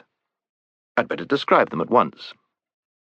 Through a cleft in those mountains which Jill had seen far inland as she approached the land, the sunset light was pouring over a level lawn. On the far side of the lawn, its weather vanes glittering in the light, rose a many-towered and many-turreted castle, the most beautiful castle Jill had ever seen. On the near side was a quay of white marble, and moored to this, the ship. A tall ship, with high forecastle and high poop, gilded and crimson, with a great flag at the masthead and many banners waving from the decks, and a row of shields, bright as silver, along the bulwarks. The gangplank was laid to her, and at the foot of it, just ready to go on board, stood an old man. He wore a rich mantle of scarlet, which opened in front to show his silver mail shirt. There was a thin circlet of gold on his head. His beard, white as wool, fell nearly to his waist. He stood straight enough, leaning one hand on the shoulder of a richly dressed lord who seemed younger than himself, but you could see he was very old and frail. He looked as if a puff of wind could blow him away, and his eyes were watery. Immediately in front of the king, who had turned round to speak to his people before going on board the ship, there was a little chair on wheels, and harnessed to it a little donkey, not much bigger than a big retriever. In this chair sat a fat little dwarf. He was as richly dressed as the king, but because of his fatness and because he was sitting hunched up among cushions, the effect was quite different. It made him look like a shapeless little bundle of fur and silk and velvet. He was as old as the king, but more hale and hearty, with very keen eyes. His bare head, which was bald and extremely large, shone like a gigantic billiard ball in the sunset light. Further back, in a half-circle, stood what Jill at once knew to be the courtiers. They were well worth looking at for their clothes and armour alone. As far as that went, they looked more like a flower bed than a crowd, but what really made Jill open her eyes and mouth as wide as they would go was the people themselves, if people was the right word, for only about 1 in every 5 was human. The rest were things you never see in our world. Fauns, satyrs, centaurs. Jill could give a name to these, for she had seen pictures of them. Dwarfs, too, and there were a lot of animals she knew as well, bears, badgers, moles, leopards, mice, and various birds. But then they were so very different from the animals which one called by the same names in England. Some of them were much bigger. The mice, for instance, stood on their hind legs and were over 2 feet high. But quite apart from that, they all looked different. You could see by the expression in their faces that they could talk and think just as well as you could. Golly, thought Jill, so it's true after all. But next moment she added, I wonder, are they friendly? For she had just noticed on the outskirts of the crowd 1 or 2 giants and some people whom she couldn't give a name to at all. At that moment Aslan and the signs rushed back into her mind. She'd forgotten all about them for the last half hour. Scrub, she whispered, grabbing his arm. Scrub, quick! Do you see anyone you know? So you've turned up again, have you? Said Scrub disagreeably, for which he had some reason. Well, keep quiet, can't you? I want to listen. Don't be a fool, said Jill. There isn't a moment to lose. Don't you see some old friend here? Because you've got to go and speak to him at once. What are you talking about? Said Scrub. It's Aslan, the lion, says you've got to, said Jill despairingly. I've seen him. Oh, you have you? What did he say? He said the very first person you saw in Narnia would be an old friend, and you've got to speak to him at once. Well, there's nobody here I've ever seen in my life before. Anyway, I don't know whether this is Narnia. "Thought you said you'd been here before," said Jill. "Well, you thought wrong, then." "Ha, I like that. You told me, oh, for heaven's sake, dry up, and let's hear what they're saying." The king was speaking to the dwarf, but Jill couldn't hear what he said, and as far as she could make out, the dwarf made no answer, though he nodded and wagged his head a great deal. Then the king raised his voice and addressed the whole court, but his voice was so old and cracked that she could understand very little of his speech, especially since it was all about people and places she had never heard of. When the speech was over, the king stooped down and kissed the dwarf on both cheeks, straightened himself, raised his right hand as if in blessing, and went slowly and with feeble steps up the gangway and on board the ship. The courtiers appeared to be greatly moved by his departure. Handkerchiefs were got out. Sounds of sobbing were heard in every direction. The gangway was cast off, trumpets sounded from the poop, and the ship moved away from the quay. It was being towed by a rowing boat, but Jill didn't see that. "Now," said Scrub, but he didn't get any further because at that moment a large white object, Jill thought for a second that it was a kite, came gliding through the air and alighted at his feet. It was a white owl, but so big that it stood as high as a good-sized dwarf. It blinked and peered as if it were short-sighted, and put its head a little on one side, and said in a soft, hooting kind of voice, "To-woo, who are you two?" "My name's Scrub, and this is Pole," said Eustace. "Would you mind telling us where we are?" "In the land of Narnia, at the king's castle of Cair Paravel." "Is that the king who's just taken ship?" Too true," said the owl sadly, shaking its big head. "But who are you? There's something magic about you two. I saw you arrive, you flew. Everyone else was so busy seeing the king off that nobody knew, except me. I happened to notice you. You flew." "We were sent here by Aslan," said Eustace in a low voice. To-woo, said the owl, ruffling out its feathers. "This is almost too much for me so early in the evening. I'm not quite myself till the sun's down." "And we've been sent to find the lost prince," said Jill, who had been anxiously waiting to get into the conversation. "It's the first I've heard about it," said Eustace. "What prince?" "You had better come and speak to the Lord Regent at once," it said. "That's him, over there in the donkey carriage, Trumpkin the dwarf." The bird turned and began leading the way, muttering to itself, "Whoo, to woo, what to do? I can't think clearly yet, it's too early." "What is the king's name?" asked Eustace. "Caspian the 10th, said the owl. And Jill wondered why Scrub had suddenly pulled up short in his walk and turned an extraordinary colour. She thought she had never seen him look so sick about anything, but before she had time to ask any questions, they had reached the dwarf, who was just gathering up the reins of his donkey and preparing to drive back to the castle. The crowd of courtiers had broken up and were going in the same direction by ones and twos and little knots, like people coming away from watching a game or a race. "To woo, Lord Regent," said the owl, stooping down a little and holding its beak near the dwarf's ear. "Eh? What's that?" said the dwarf. "Two strangers, my lord," said the owl. "Rangers? What do you mean?" said the dwarf. "I see two uncommonly grubby man-cubs. What do they want?" "My name's Jill," said Jill, pressing forward. She was very eager to explain the important business on which they had come. "The girl's called Jill," said the owl, as loud as it could. "What's that?" said the dwarf. "The girls are all killed? I don't believe a word of it. What girls? Who killed them?" "Only one girl, my lord," said the owl. "Her name is Jill." Speak up, said the dwarf. "Don't stand there buzzing and twittering in my ear. Who's been killed?" "Nobody's been killed," hooted the owl. "Who?" "Nobody."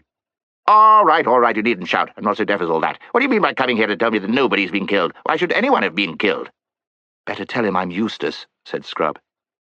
"The boy's Eustace, my lord," hooted the owl as loud as it could.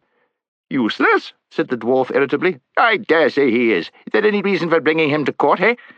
"Not useless," said the owl. "Eustace." "Used to it, is he? I don't know what you're talking about, I'm sure. I tell you what it is, Master Glimfeather. When I was a young dwarf, there used to be talking beasts and birds in this country who really could talk.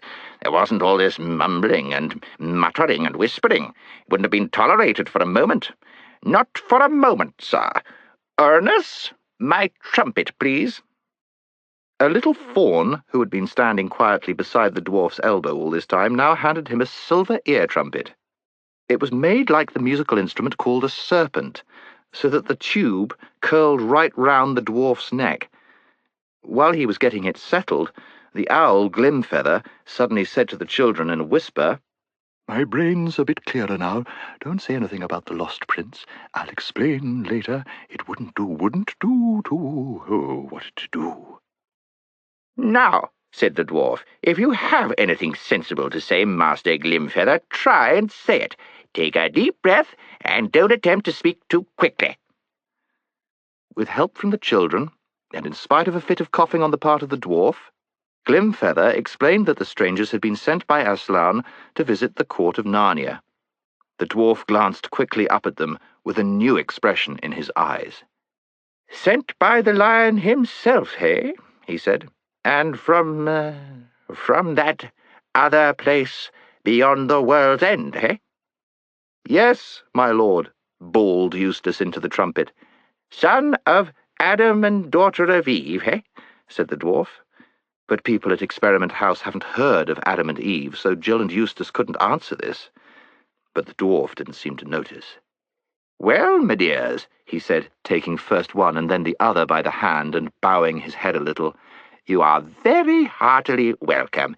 If the good king, my poor master, had not this very hour set sail for 7 Isles, he would have been glad of your coming.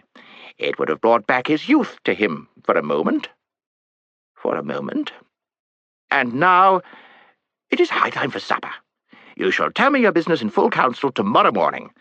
Master Glimfeather, see that bedchambers and suitable clothes and all else are provided for these guests in the most honourable fashion, and Glimfeather, in your ear." Here the dwarf put his mouth close to the owl's head and no doubt intended to whisper, but like other deaf people, he wasn't a very good judge of his own voice, and both children heard him say, "See that they're properly washed." After that, the dwarf touched up his donkey, and it set off towards the castle at something between a trot and a waddle. It was a very fat little beast, while the fawn, the owl, and the children followed at a rather slower pace. The sun had set, and the air was growing cool. They went across the lawn, and then through an orchard, and so to the north gate of Caer Paravel, which stood wide open. Inside they found a grassy courtyard. Lights were already showing from the windows of the great hall on their right, and from a more complicated mass of buildings straight ahead. Into these the owl led them, and there a most delightful person was called to look after Jill.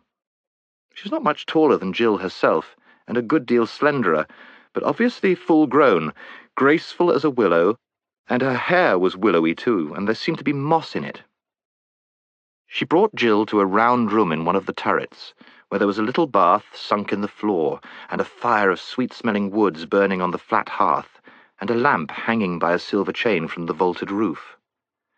The window looked west into the strange land of Narnia, and Jill saw the red remains of the sunset still glowing behind distant mountains. It made her long for more adventures, and feel sure that this was only the beginning.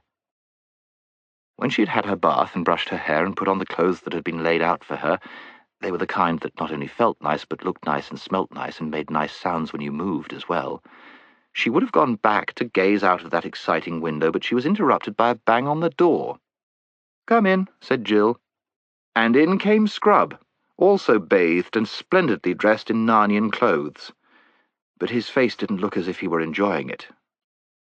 "Here you are at last," he said crossly, flinging himself into a chair. "Been trying to find you for ever so long."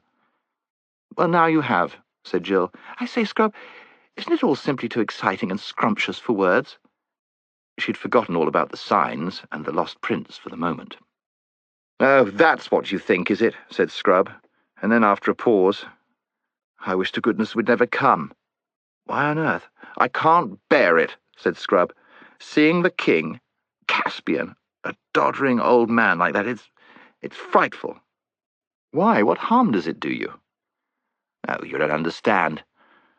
Now that I come to think of it, you couldn't. I didn't tell you that this world has a different time from ours." "How do you mean?" The time you spend here doesn't take up any of our time, do you see? I mean, however long we spend here, we shall still get back to Experiment House at the moment we left it. Oh, that won't be much fun. Oh, dry up, don't keep interrupting. And when you're back in England, in our world, you can't tell how time is going here. It might be any number of years in Narnia while we're having 1 year at home. The Pevensies explained it all to me, but like a fool, I forgot about it. Now, apparently, it's been about 70 years, Narnian years, since I was here last. You see now? And I come back and find Caspian an old man. Then the king was an old friend of yours, said Jill. A horrid thought had struck her. I should jolly well think he was, said Scrub miserably. About as good a friend as a chap could have. At last time he was only a few years older than me. And to see that old man with a white beard, and to remember Caspian as he was the morning we captured the Lone Islands, or in the fight with the sea serpent, oh, it's frightful. It's worse than coming back and finding him dead. Oh, shut up, said Jill impatiently. It's far worse than you think. We've muffed the first sign. Of course, Scrub did not understand this. Then Jill told him about her conversation with Aslan, and the 4 signs, and the task of finding the lost prince which had been laid upon them. So you see, she wound up, you did see an old friend, just as Aslan said, and you ought to have gone and spoken to him at once, and now you haven't, and everything is going wrong from the very beginning. But how was I to know, said Scrub. If you'd only listened to me when I tried to tell you, we'd be all right, said Jill. Yes, and if you hadn't played the fool on the edge of that cliff and jolly nearly murdered me, all right, I said murder, and I'll say it again as often as I like, so keep your hair on, we'd have come together and both known what to do. I suppose he was the very first person you saw, said Jill. You must have been here hours before me. Are you sure you didn't see anyone else first? I was only here about a minute before you, said Scrub. He must have blown you quicker than me, making up for lost time. The time you lost. Don't be a perfect beast, Scrub, said Jill. Hello, what's that? It was the castle bell ringing for supper, and thus what looked like turning into a first-rate quarrel was happily cut short. Both had a good appetite by this time. Supper in the great hall of the castle was the most splendid thing either of them had ever seen. For though Eustace had been in that world before, he'd spent his whole visit at sea, and knew nothing of the glory and courtesy of the Narnians at home in their own land. The banners hung from the roof, and each course came in with trumpeters and kettle-drums. There were soups that would make your mouth water to think of, and the lovely fishes called pavenders, and venison, and peacock and pies, and ices and jellies and fruit and nuts, and all manner of wines and fruit drinks. Even Eustace cheered up and admitted that it was something like. And when all the serious eating and drinking was over, a blind poet came forward and struck up the grand old tale of Prince Cor and Aravis and the horse Bree, which is called The Horse and His Boy, and tells of an adventure that happened in Narnia and Calormen and the lands between in the Golden Age when Peter was High King in Caer Paravel. I haven't time to tell it now, though it is well worth hearing. When they were dragging themselves upstairs to bed, yawning their heads off, Jill said, I bet we sleep well tonight. For it had been a full day, which just shows how little anyone knows what is going to happen to them next.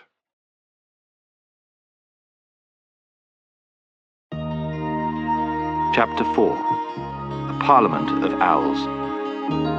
It is a very funny thing that the sleepier you are, the longer you take about getting to bed, especially if you are lucky enough to have a fire in your room.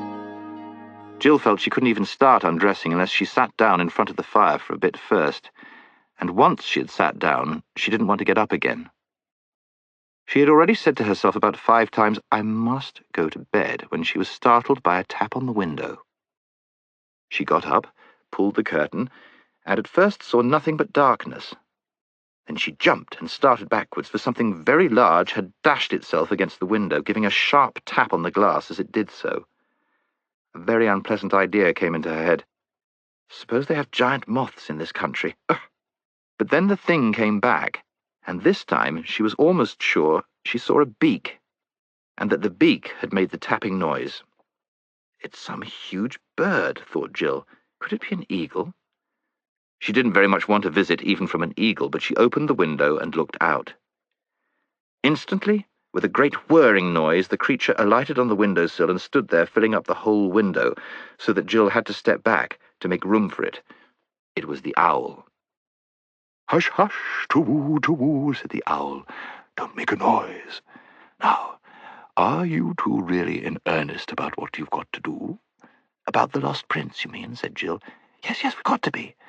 For now she remembered the lion's voice and face, which she had nearly forgotten during the feasting and storytelling in the hall.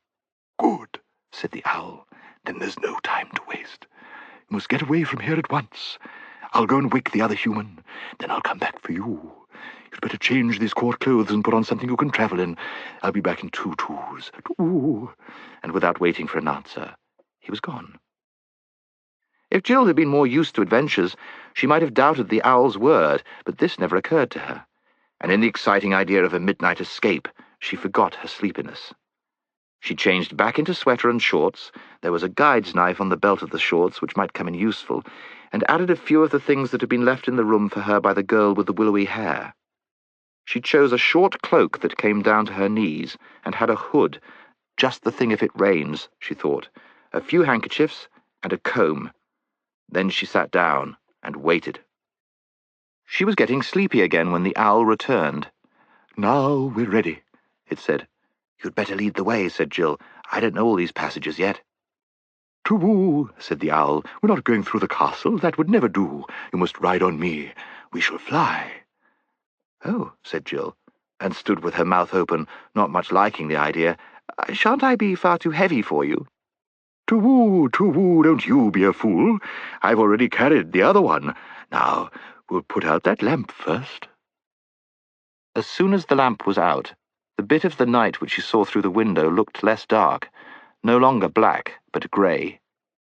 The owl stood on the windowsill with his back to the room, and raised his wings. Jill had to climb onto his short, fat body and get her knees under the wings and grip tight. The feathers felt beautifully warm and soft, but there was nothing to hold on by. I wonder how Scrub liked his ride, thought Jill. And just as she was thinking this, with a horrid plunge they had left the windowsill, and the wings were making a flurry around her ears, and the night air, rather cool and damp, was flying in her face. It was much lighter than she expected, and though the sky was overcast, one patch of watery silver showed where the moon was hiding above the clouds. The fields beneath her looked grey, and the trees black. There was a certain amount of wind, a hushing, ruffling sort of wind, which meant that rain was coming soon. The owl wheeled round so that the castle was now ahead of them. Very few of the windows showed lights. They flew right over it, northwards, crossing the river. The air grew colder, and Jill thought she could see the white reflection of the owl in the water beneath her. But soon they were on the north bank of the river, flying above wooded country. The owl snapped at something which Jill couldn't see. "Oh, don't, please," said Jill. "Don't jerk like that. You nearly threw me off." "Beg your pardon," said the owl. "I was just nabbing a bat. There's nothing so sustaining in a small way as a nice, plump little bat. Shall I catch you one?" "No, thanks," said Jill with a shudder. He was flying a little lower now, and a large, black-looking object was looming up towards them. Jill had just time to see that it was a tower, a partly ruinous tower, with a lot of ivy on it, she thought, when she found herself ducking to avoid the archway of a window as the owl squeezed with her through the ivied and cobwebby opening, out of the fresh grey night, into a dark place inside the top of the tower. It was rather fusty inside, and the moment she slipped off the owl's back, she knew, as one usually does somehow, that it was quite crowded. And when voices began saying out of the darkness from every direction, "To-woo," she knew it was crowded with owls. She was rather relieved when a different voice said, "Is that you, Pearl?" "Is that you, Scrub?" said Jill. "Now," said Glimfeather, "I think we're all here. Let us hold a parliament of owls." To-woo, true for you. That's the right thing to do," said several voices. "Half a moment," said Scrub's voice. "There's something I want to say first." Do, said the owls, and Jill said, "Fire ahead." "I suppose all you chaps, owls, I mean," said Scrub, "I suppose you all know that King Caspian X, in his young days, sailed to the eastern end of the world."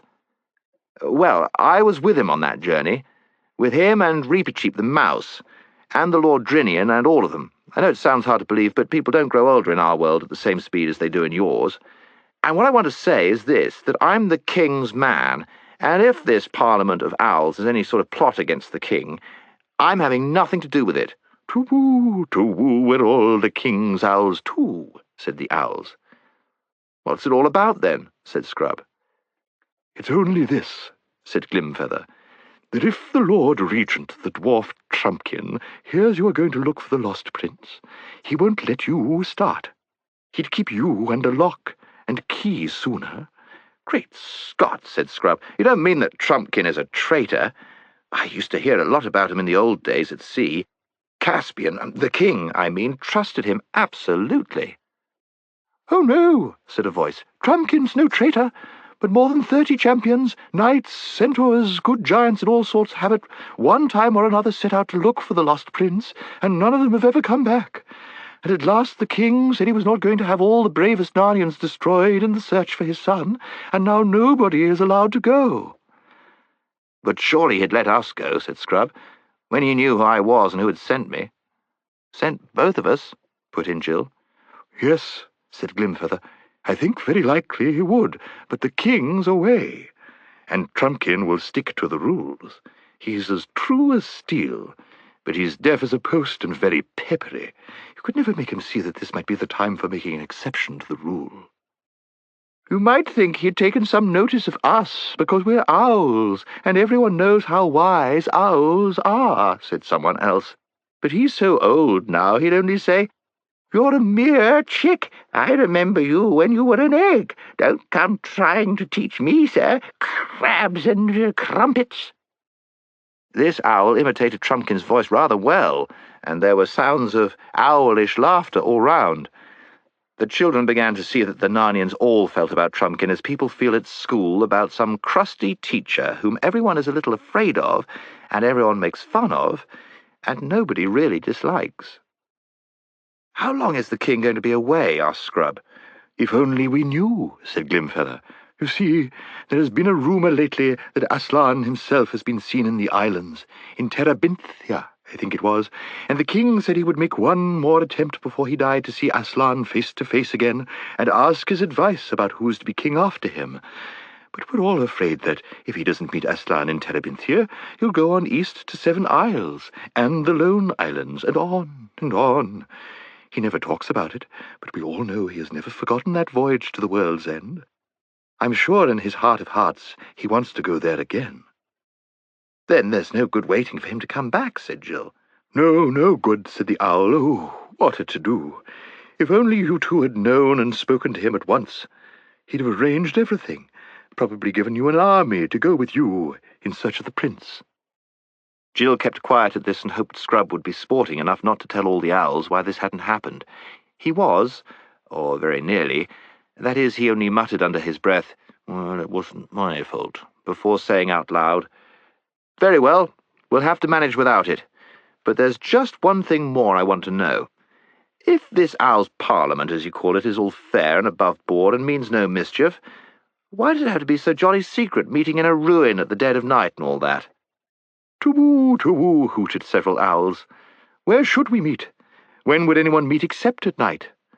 You see, explained Glimfeather, most of the creatures in Narnia have such unnatural habits. They do things by day, in broad, blazing sunlight, when everyone ought to be asleep. And as a result, at night, they're so blind and stupid, you can't get a word out of them. So we owls have got into the habit of meeting at sensible hours, on our own, when we want to talk about things. I see, said Scrub. Well now, let's get on. Tell us all about the lost prince. Then an old owl, not Glimfeather, related the story.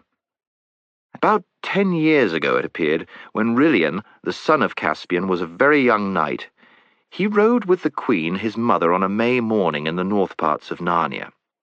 They had many squires and ladies with them, and all wore garlands of fresh leaves on their heads and horns at their sides. But they had no hounds with them, for they were maying, not hunting. In the warm part of the day they came to a pleasant glade where a fountain flowed freshly out of the earth, and there they dismounted, and ate and drank, and were merry. After a time the queen felt sleepy, and they spread cloaks for her on the grassy bank, and Prince Rilian with the rest of the party went a little way from her, that their tales and laughter might not wake her. And so presently a great serpent came out of the thick wood and stung the queen in her hand. All heard her cry out and rushed towards her, and Rilian was first at her side. He saw the worm gliding away from her, and made after it, with his sword drawn. It was great, shining, and as green as poison, so that he could see it well, but it glided away into thick bushes, and he could not come at it. So he returned to his mother, and found them all busy about her. But they were busy in vain, for at the first glance of her face, Rilian knew that no physic in the world would do her good. As long as the life was in her, she seemed to be trying hard to tell him something, but she could not speak clearly, and whatever her message was, she died without delivering it. It was then hardly 10 minutes since they had heard her cry. They carried the dead queen back to Cair Paravel, and she was bitterly mourned by Rilian and by the king, and by all Narnia. She had been a great lady, wise and gracious and happy, King Caspian's bride, whom he had brought home from the eastern end of the world, and men said that the blood of the stars flowed in her veins. The prince took his mother's death very hardly, as well he might. After that, he was always riding on the northern marches of Narnia, hunting for that venomous worm, to kill it and be avenged. No one remarked much on this, though the prince came home from these wanderings looking tired and distraught. But about a month after the queen's death, some said they could see a change in him.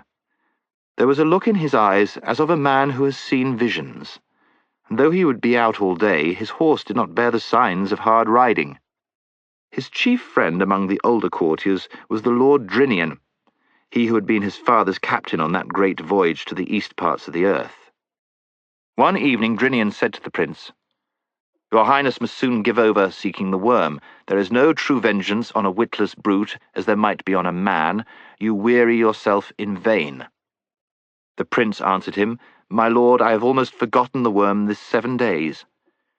Drinian asked him why, if that was so, he rode so continually in the northern woods. "My lord," said the prince, "I have seen there the most beautiful thing that was ever made."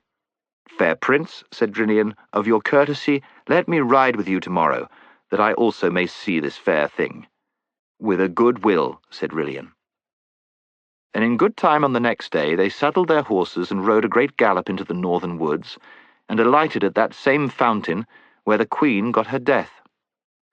Drinian thought it strange that the prince should choose that place of all places to linger in, and there they rested till it came to high noon.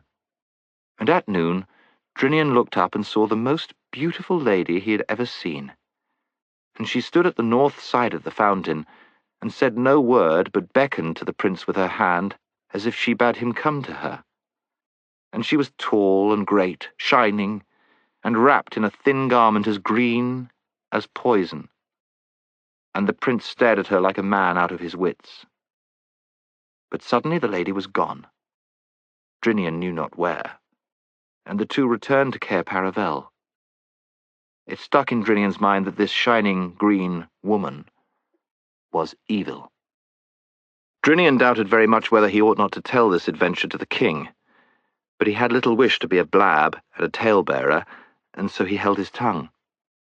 But afterwards he wished he had spoken, for next day Prince Rilian rode out alone. That night he came not back, and from that hour no trace of him was ever found in Narnia, nor any neighbouring land, and neither his horse nor his hat, nor his cloak, nor anything else was ever found. Then Drinian, in the bitterness of his heart, went to Caspian and said, "Lord King, slay me speedily as a great traitor, for by my silence I have destroyed your son." And he told him the story. Then Caspian caught up a battle-axe and rushed upon the Lord Drinian to kill him, and Drinian stood still as a stock for the death blow. But when the axe was raised, Caspian suddenly threw it away and cried out, "I have lost my queen and my son. shall I lose my friend also?" And he fell upon the Lord Drinian's neck, and embraced him, and both wept, and their friendship was not broken. Such was the story of Rilian. And when it was over, Jill said, "I bet that serpent and that woman were the same person." "True, true, we think the same as you," hooted the owls. "But we don't think she killed the prince," said Glimfeather, "because no bones." "We know she didn't," said Scrub. "Aslan told Pole he was still alive somewhere." "That almost makes it worse," said the oldest owl. "It means she has some use for him, and some deep scheme against Narnia. Long ago, at the very beginning, a white witch came out of the north and bound our land in snow and ice for 100 years, and we think this may be one of the same crew." "Very well, then," said Scrub. "Pole and I have got to find this prince. Can you help us?" "Have you any clue, you two?" asked Glimfeather. "Yes," said Scrub. "We know we've got to go north, and we know we've got to reach the ruins of a giant city." At this there was a greater to-wooing than ever, and noises of birds shifting their feet and ruffling their feathers, and then all the owls started speaking at once. They all explained how very sorry they were that they themselves could not go with the children on their search for the lost prince. "You would want to travel by day, and we'd want to travel by night," they said. "It wouldn't do. One or two owls added that even here, in the ruined tower, it wasn't nearly so dark as it had been when they began, and that the Parliament had been going on quite long enough. In fact, the mere mention of a journey to the ruined city of giants seemed to have damped the spirits of those birds. But Glimfeather said, "If they want to go that way, into Ettin's Moor, we must take them to one of the marsh wiggles. They're the only people who can help them much." "True, do," said the owls. "Come on, then," said Glimfeather. "I'll take one. Who'll take the other? It must be done tonight." "I will, as far as the marsh wiggles," said another owl. "Are you ready?" said Glimfeather to Jill. "I think Pole's asleep," said Scrub. Chapter 5. Puddleglum. Jill was asleep. Ever since the Owls' Parliament began, she'd been yawning terribly, and now she'd dropped off. She was not at all pleased at being waked again, and at finding herself lying on bare boards in a dusty belfry sort of place, completely dark and almost completely full of owls. She was even less pleased when she heard that they had to set off for somewhere else, and not apparently for bed, on the Owl's Back. "Oh, come on, Pole, buck up," said Scrub's voice. "After all, it is an adventure." "I'm sick of adventures," said Jill crossly. She did, however, consent to climb onto Glimfeather's back, and was thoroughly waked up for a while by the unexpected coldness of the air when he flew out with her into the night. The moon had disappeared, and there were no stars. Far behind her, she could see a single lighted window well above the ground, doubtless in one of the towers of Cair Paravel. It made her long to be back in that delightful bedroom, snug in bed, watching the firelight on the walls. She put her hands under her cloak and wrapped it tightly round her. It was uncanny to hear two voices in the dark air a little distance away. Scrub and his owl were talking to one another. He doesn't sound tired, thought Jill. She did not realize that he'd been on great adventures in that world before, and that the Narnian air was bringing back to him a strength he had won when he sailed the eastern seas with King Caspian. Jill had to pinch herself to keep awake, for she knew that if she dozed on Glimfeather's back, she would probably fall off. When, at last, the two owls ended their flight, she climbed stiffly off Glimfeather and found herself on flat ground. A chilly wind was blowing, and they appeared to be in a place without trees. "To-woo, to-woo," Glimfeather was calling. "Wake up, Puddleglum, wake up. It is on the lion's business." For a long time there was no reply. Then a long way off, a dim light appeared and began to come nearer. With it came a voice. "Owls ahoy!" it said. "What is it? Is the king dead? Has an enemy landed in Narnia? Is it a flood or dragons?"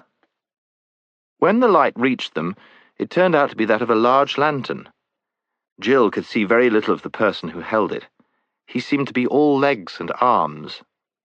The owls were talking to him, explaining everything, but she was too tired to listen. She tried to wake herself up a bit when she realized that they were saying goodbye to her, but she could never afterwards remember much except that sooner or later she and Scrub were stooping to enter a low doorway, and then, oh, thank heavens, were lying down on something soft and warm, and a voice was saying, "There you are, best we can do. You'll lie cold and hard. Damp, too, I shouldn't wonder. Won't sleep a wink, most likely. Even if there isn't a thunderstorm or a flood, or the wigwam didn't fall down on the top of us all as I've known them do. Must make the best of it." But she was fast asleep before the voice had ended.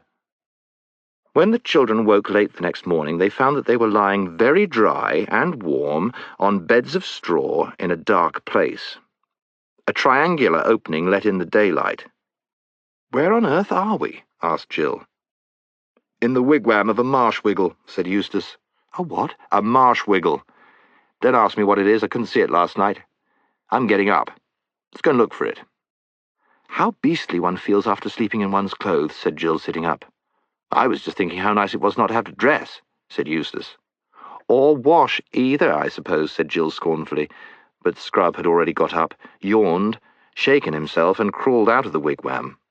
Jill did the same. What they found outside was quite unlike the bit of Narnia they had seen on the day before. They were on a great flat plain, which was cut into countless little islands by countless channels of water.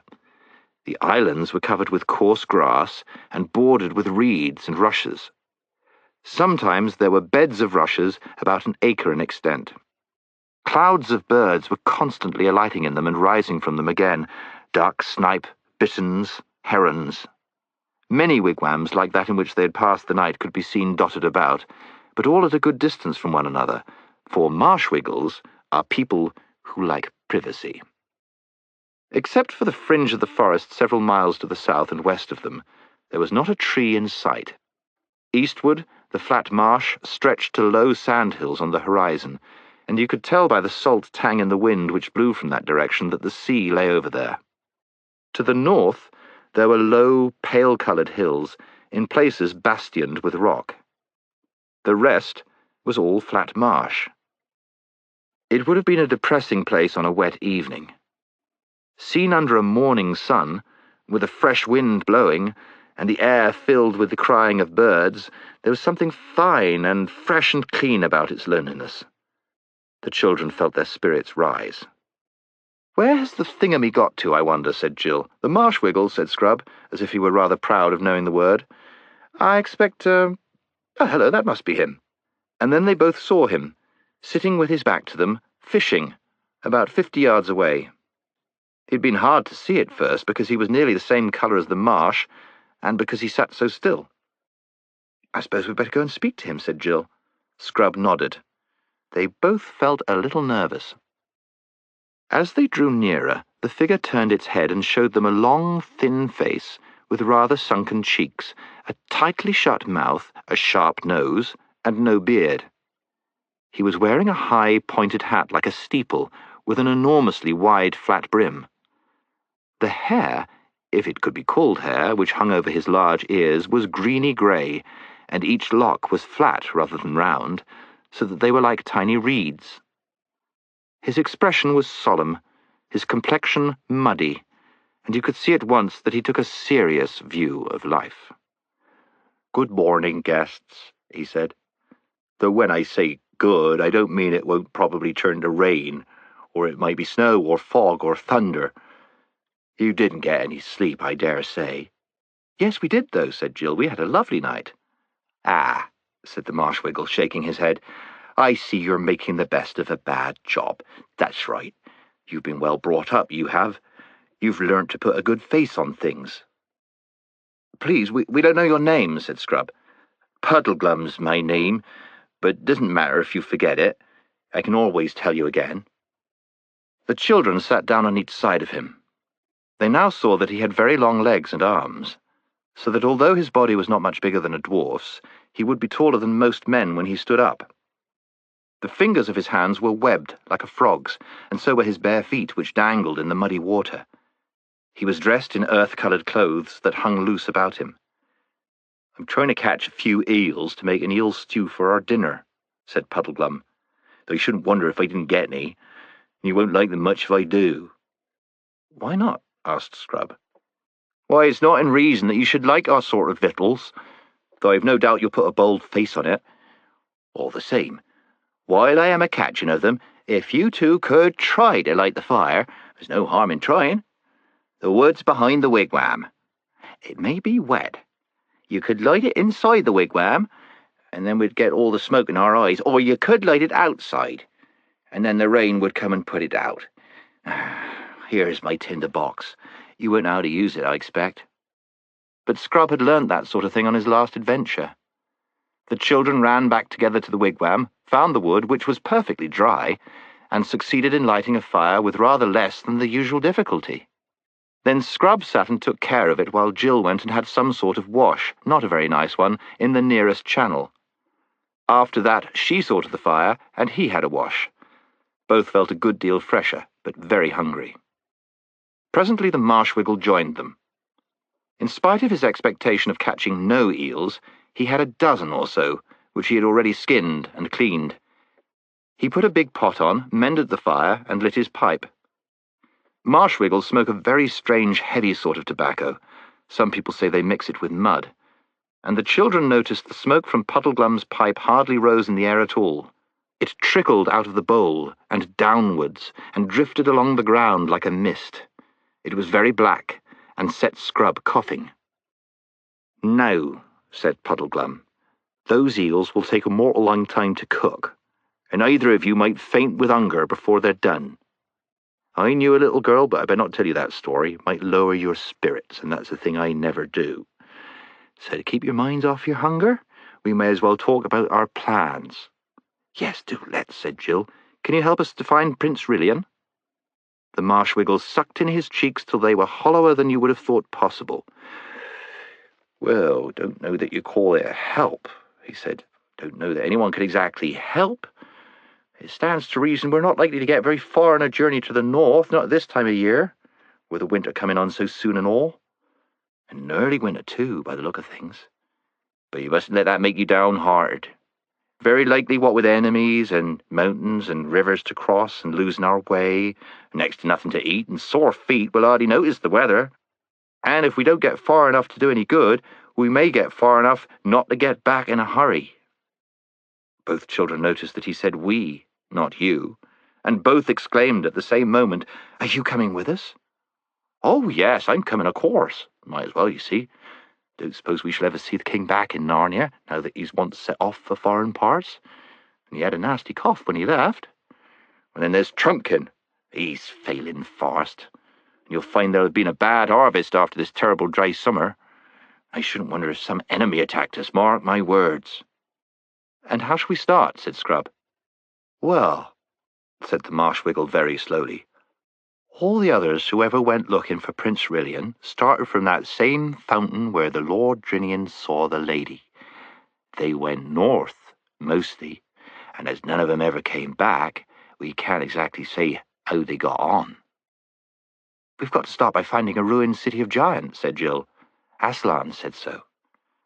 "Got to start by finding it, have we?" answered Puddleglum. "Not allowed to start by looking for it, I suppose." "Well, that's what I meant, of course," said Jill.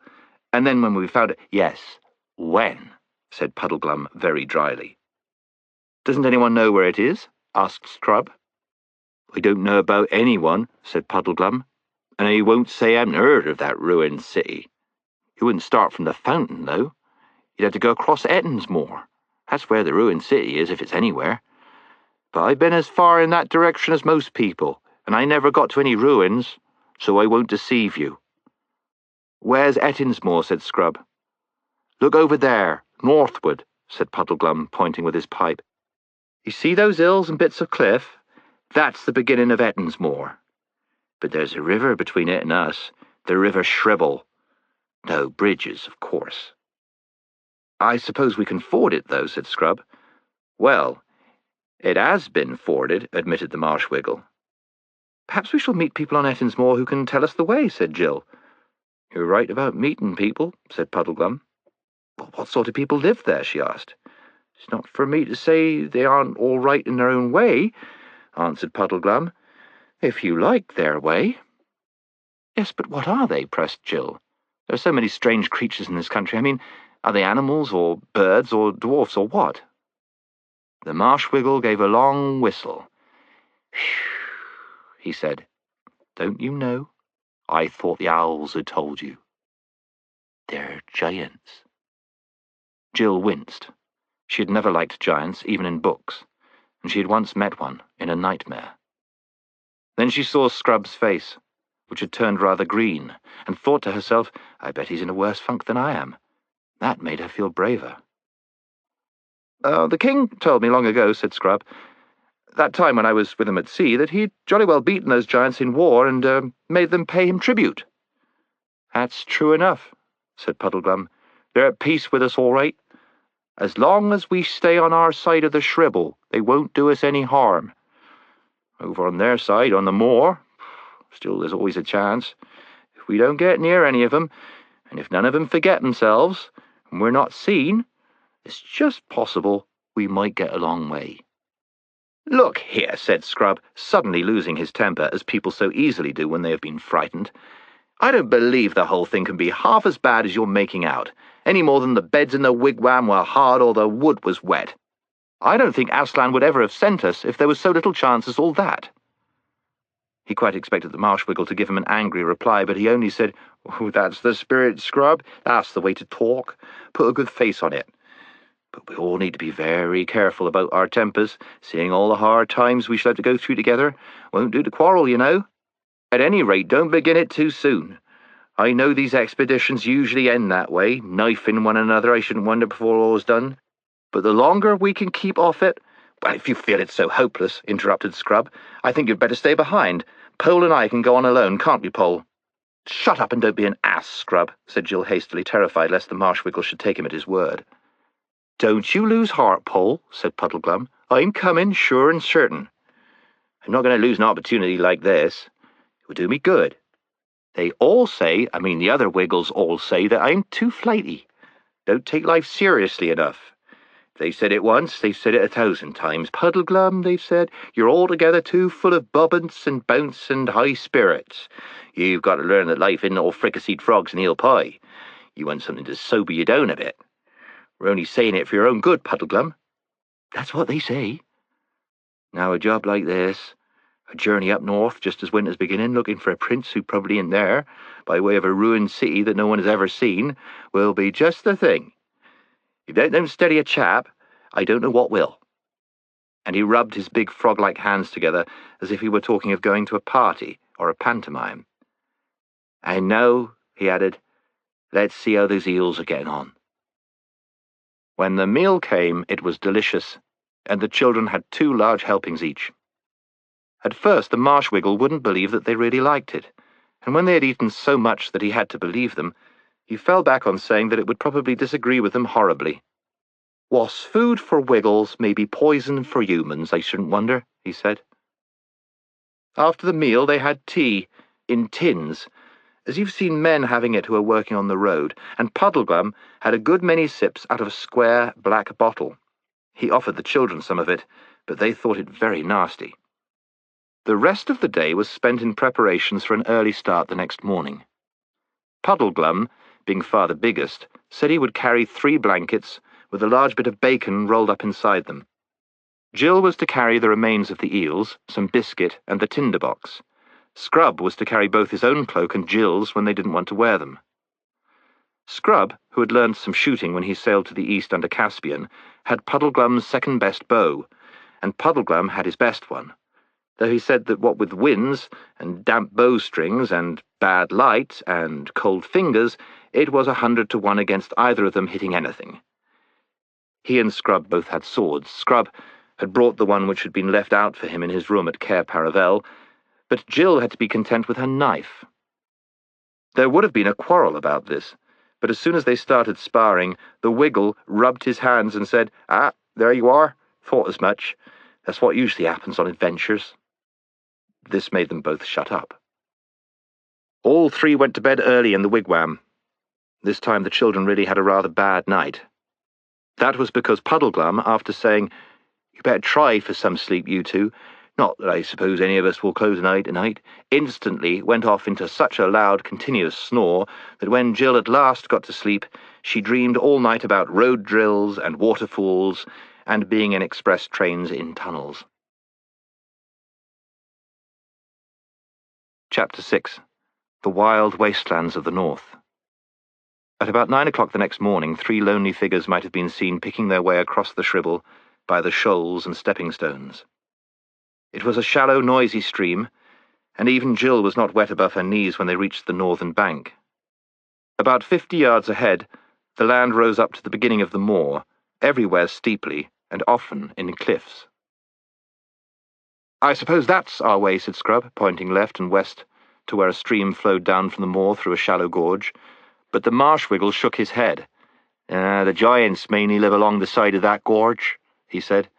"You might say the gorge was like a street to them. We'll do better straight ahead, even though it's a bit steep." They found a place where they could scramble up, and in about 10 minutes stood panting at the top. They cast a longing look back at the valleyland of Narnia, and then turned their faces to the north. The vast, lonely moor stretched on and up as far as they could see. On their left was rockier ground. Jill thought that must be the edge of the Giant's Gorge, and did not much care about looking in that direction. They set out. It was good springy ground for walking, and a day of pale winter sunlight. As they got deeper into the moor, the loneliness increased. One could hear peewits and see an occasional hawk. When they halted in the middle of the morning for a rest and a drink in a little hollow by a stream, Jill was beginning to feel that she might enjoy adventures after all, and said so. "We haven't had any yet," said the Marshwiggle. Walks after the first halt, like school mornings after break or railway journeys after changing trains, never go on as they were before. When they set out again, Jill noticed that the rocky edge of the gorge had drawn nearer, and the rocks were less flat, more upright than they had been. In fact, they were like little towers of rock. And what funny shapes they were. "I do believe," thought Jill, "that all the stories about giants might have come from those funny rocks. If you were coming along here when it was half dark, you could easily think those piles of rock were giants. Look at that one now. You could almost imagine that the lump on top was a head. It'd be rather too big for the body, but it would do well enough for an ugly giant. And all that bushy stuff, I suppose it's heather and birds' nests, really, would do quite well for hair and beard. And the things sticking out on each side are quite like ears. They'd be horribly big. But then I dare say giants would have big ears like elephants, and— Oh!" Her blood froze. The thing moved. It was a real giant. There was no mistaking it. She had seen it turn its head. She had caught a glimpse of the great, stupid, puff-cheeked face. All the things were giants, not rocks. There were 40 or 50 of them, all in a row, obviously standing with their feet on the bottom of the gorge and their elbows resting on the edge of the gorge, just as men might stand leaning on a wall, lazy men, on a fine morning after breakfast. "Keep straight on," whispered Puddleglum, who had noticed them too. "Don't look at them, and whatever you do, don't run. They'd all be after us in a moment." So they kept on, pretending not to have seen the giants. It was like walking past the gate of a house where there is a fierce dog, only far worse. There were dozens and dozens of these giants. They didn't look angry or kind or interested at all. There was no sign that they had seen the travellers. Then, whiss, whiss, whiss, some heavy object came hurtling through the air, and with a crash, a big boulder fell about 20 paces ahead of them, and then, thud! Another fell 20 feet behind. "Are they aiming at us?" asked Scrub. "No," said Puddleglum. "We'd be a good deal safer if they were. They're trying to hit that cairn over there to the right. They won't hit it, you know. It's safe enough. They're such very bad shots. They play cockshies most fine mornings, but the only game they're clever enough to understand." It was a horrible time. There seemed no end to the line of giants, and they never ceased hurling stones, some of which fell extremely close. Quite apart from the real danger, the very sight and sound of their faces and voices were enough to scare anyone. Jill tried not to look at them. After about 25 minutes, the giants apparently had a quarrel. This put an end to the cockshies, but it is not pleasant to be within a mile of quarrelling giants. They stormed and jeered at one another in long, meaningless words of about 20 syllables each. They foamed and gibbered and jumped in their rage, and each jump shook the earth like a bomb. They lammed each other on the head with great, clumsy stone hammers, but their skulls were so hard that the hammers bounced off again, and then the monster who had given the blow would drop his hammer and howl with pain because it had stung his fingers. But he was so stupid that he would do exactly the same thing a minute later. This was a good thing in the long run, for by the end of an hour, all the giants were so hurt that they sat down and began to cry. When they sat down, their heads were below the edge of the gorge, so that you saw them no more, but Jill could hear them howling and blubbering and boo-hooing like great babies, even after the place was a mile behind. That night they bivouacked on the bare moor, and Puddleglum showed the children how to make the best of their blankets by sleeping back to back. The backs keep each other warm, and you can then have both blankets on top. But it was chilly even so, and the ground was hard and lumpy. The Marshwiggle told them they would feel more comfortable if only they thought how very much colder it would be later on and further north, but this didn't cheer them up at all. They travelled across Ettinsmoor for many days, saving the bacon and living chiefly on the moorfowl. They were not, of course, talking birds, which Eustace and the Wiggle shot. Jill rather envied Eustace for being able to shoot. He had learnt it on his voyage with King Caspian. As there were countless streams on the moor, they were never short of water. Jill thought that when in books people live on what they shoot, it never tells you what a long, smelly, messy job it is plucking and cleaning dead birds, and how cold it makes your fingers. But the great thing was that they met hardly any giants.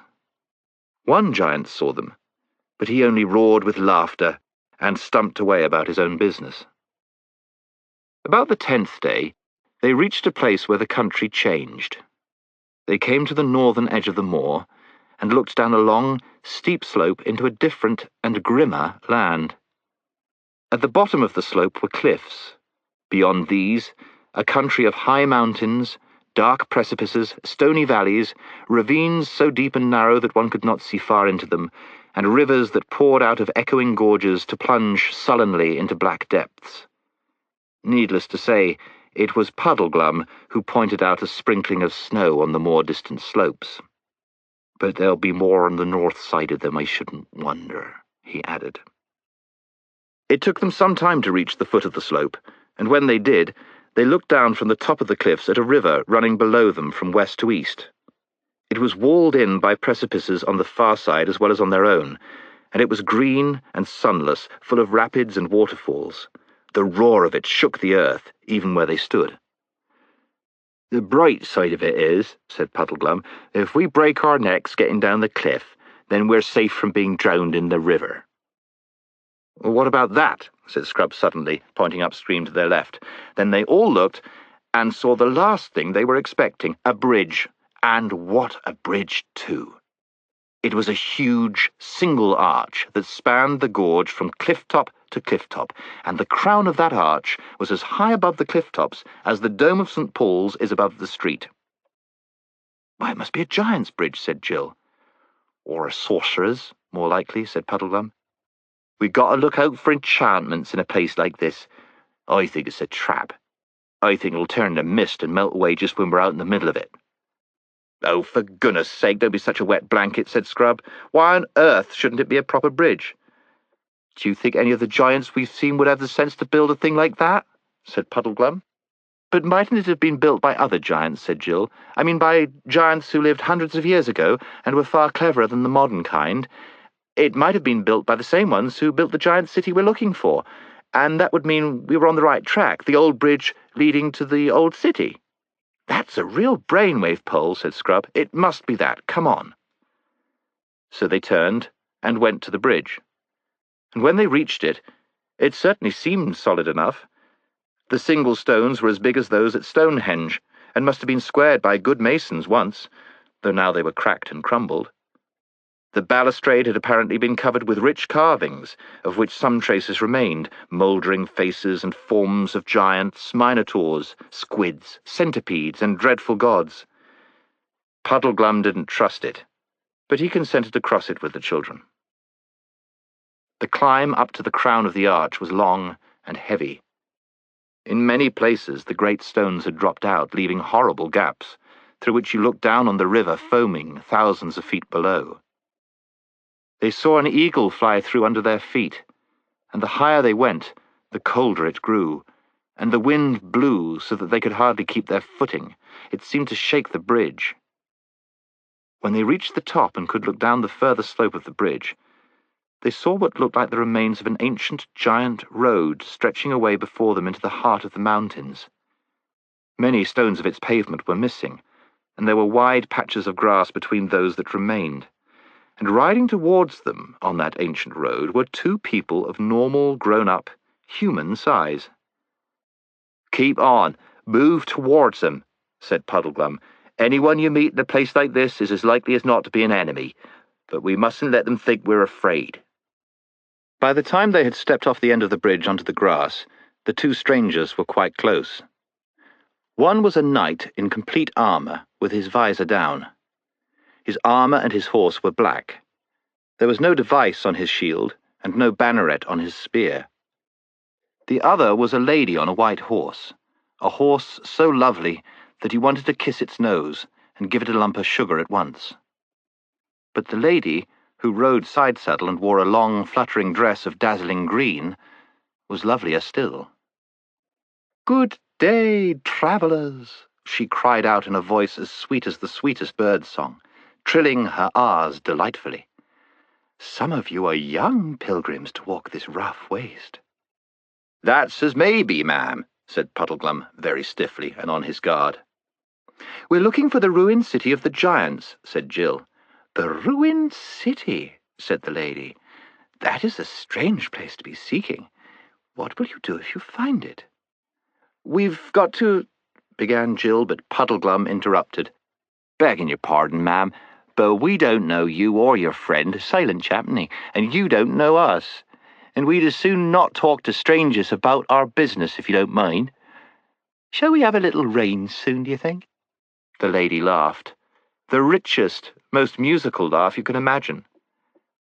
"Well, children," she said, "you have a wise, solemn old guide with you. I think none the worse of him for keeping his own counsel, but I'll be free with mine. I have often heard the name of the giantish city ruinous, but never met any who would tell me the way thither. This road leads to the burg and castle of Harfang, where dwell the gentle giants. They are as mild, civil, prudent, and courteous as those of Ettonsmore are foolish, fierce, savage, and given to all beastliness. And in Harfang you may or may not hear tidings of the city ruinous, but certainly you shall find good lodgings and merry hosts. You would be wise to winter there, or at the least to tarry certain days for your ease and refreshment. There you shall have steaming baths, soft beds, and bright hearths. And the roast and the baked, and the sweet and the strong will be on the table 4 times in a day." "I say," exclaimed Scrub, "that's something like. Think of sleeping in a bed again." "Oh, yes, and having a hot bath," said Jill. "Do you think they'll ask us to stay? We don't know them, you see." "Only tell them," answered the lady, "that she of the green kirtle salutes them by you, and has sent them 2 fair southern children for the autumn feast." "Oh, thank you ever so much," said Jill and Scrub. "But have a care," said the lady, "on whatever day you reach Harfang, that you come not to the door too late, for they shut their gates a few hours after noon, and it is the custom of the castle that they open to none when once they have drawn bolt, how hard soever he knock." The children thanked her again with shining eyes, and the lady waved to them. The Marshwiggle took off his steeple hat and bowed very stiffly. Then the silent knight and the lady started walking their horses up the slope of the bridge with a great clatter of hoofs. "Well," said Puddleglum, "I'd give a good deal to know where she's coming from and where she's going. Not the sort you expect to meet in the wilds of Giantland, is she? Up to no good, I'll be bound." "Oh, rot," said Scrub. "I thought she was simply super. And think of hot meals and warm rooms. I do hope Harfang isn't a long way off. Same here, said Jill. And hadn't she a scrumptious dress? And the horse? All the same, said Puddleglum. I wish we knew a bit more about her. I was going to ask her all about herself, said Jill, but how could I, when you wouldn't tell her anything about us? Yes, said Scrub. And why were you so stiff and unpleasant? Didn't you like them? Them? Said the Wiggle. Who's them? I only saw one. Didn't you see the knight? Asked Jill. I saw a suit of armour, said Puddleglum. Why didn't he speak? I expect he was shy, said Jill. Or perhaps he just wants to look at her and listen to her lovely voice. I'm sure I would if I was him. I was wondering, remarked Puddleglum, what you'd really see if you lifted up the visor of that helmet and looked inside. Hang it all, said Scrub. Think of the shape of the armour. What could be inside it except a man? How about a skeleton? Asked the Marsh Wiggle with ghastly cheerfulness. Or perhaps, he added as an afterthought, nothing at all. I mean, nothing you could see. Someone invisible. Really? Puddleglum, said Jill with a shudder. You do have the most horrible ideas. How do you think of them all? Oh, bother his ideas, said Scrub. He's always expecting the worst, and he's always wrong. Let's think about those gentle giants and get on to Harfang as quickly as we can. I wish I knew how far it is. And now they nearly had the first of those quarrels which Puddleglum had foretold. Not that Jill and Scrub hadn't been sparring and snapping at each other a good deal before, but this was the first really serious disagreement. Puddleglum didn't want them to go to Harfang at all. He said that he didn't know what a giant's idea of being gentle might be, and that anyway, Aslan's signs had said nothing about staying with giants, gentle or otherwise. The children, on the other hand, who were sick of wind and rain and skinny fowl roasted over campfires and hard, cold earth to sleep on, were absolutely dead set to visit the gentle giants. In the end, Puddleglum agreed to do so, but only on one condition. The others must give an absolute promise that unless he gave them leave, they would not tell the gentle giants that they came from Narnia, or that they were looking for Prince Rilian. And they gave him this promise, and went on. After that talk with the lady, things got worse in two different ways. In the first place, the country was much harder. The road led through endless, narrow valleys down which a cruel north wind was always blowing in their faces. There was nothing that could be used for firewood, and there were no nice little hollows to camp in, as there had been on the moor. And the ground was all stony, and made your feet sore by day, and every bit of you sore by night. In the second place, whatever the lady had intended by telling them about Harfang, the actual effect on the children was a bad one. They could think about nothing but beds and baths and hot meals, and how lovely it would be to get indoors. They never talked about Aslan, or even about the lost prince now. And Jill gave up her habit of repeating the signs over to herself every night and morning. She said to herself at first that she was too tired, but she soon forgot all about it. And though you might have expected that the idea of having a good time at Harfang would have made them more cheerful, it really made them more sorry for themselves and more grumpy and snappy with each other, and with Puddleglum. At last they came one afternoon to a place where the gorge in which they were travelling widened out, and dark fir woods rose on either side. They looked ahead and saw that they had come through the mountains. Before them lay a desolate rocky plain. Beyond it, further mountains capped with snow. But between them and those further mountains rose a low hill with an irregular, flattish top. "Look, look!" cried Jill, and pointed across the plain. And there, through the gathering dusk, from beyond the flat hill, everyone saw lights. Lights! Not moonlight nor fires, but a homely, cheering row of lighted windows. If you have never been in the wild wilderness day and night for weeks, you will hardly understand how they felt. "Harfang!" cried Scrub and Jill in glad, excited voices, and "Harfang!" repeated Puddleglum in a dull, gloomy voice. But, he added, "Hello, wild geese," and had the bow off his shoulder in a second. He brought down a good fat goose. It was far too late to think of reaching Harfang that day, but they had a hot meal and a fire, and started the night warmer than they had been for over a week. After the fire had gone out, the night grew bitterly cold, and when they woke next morning, their blankets were stiff with frost. "Never mind," said Jill, stamping her feet. "Hot baths tonight."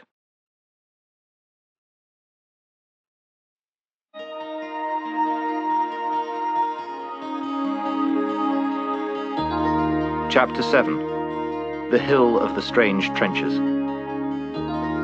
There is no denying it was a beast of a day. Overhead was a sunless sky, muffled in clouds that were heavy with snow.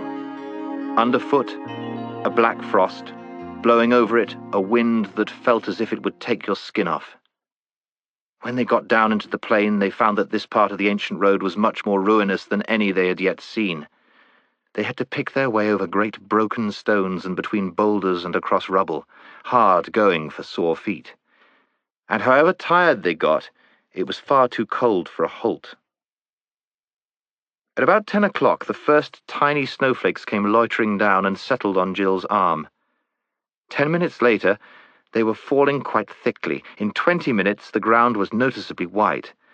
And by the end of half an hour, a good steady snowstorm, which looked as if it meant to last all day, was driving in their faces so that they could hardly see.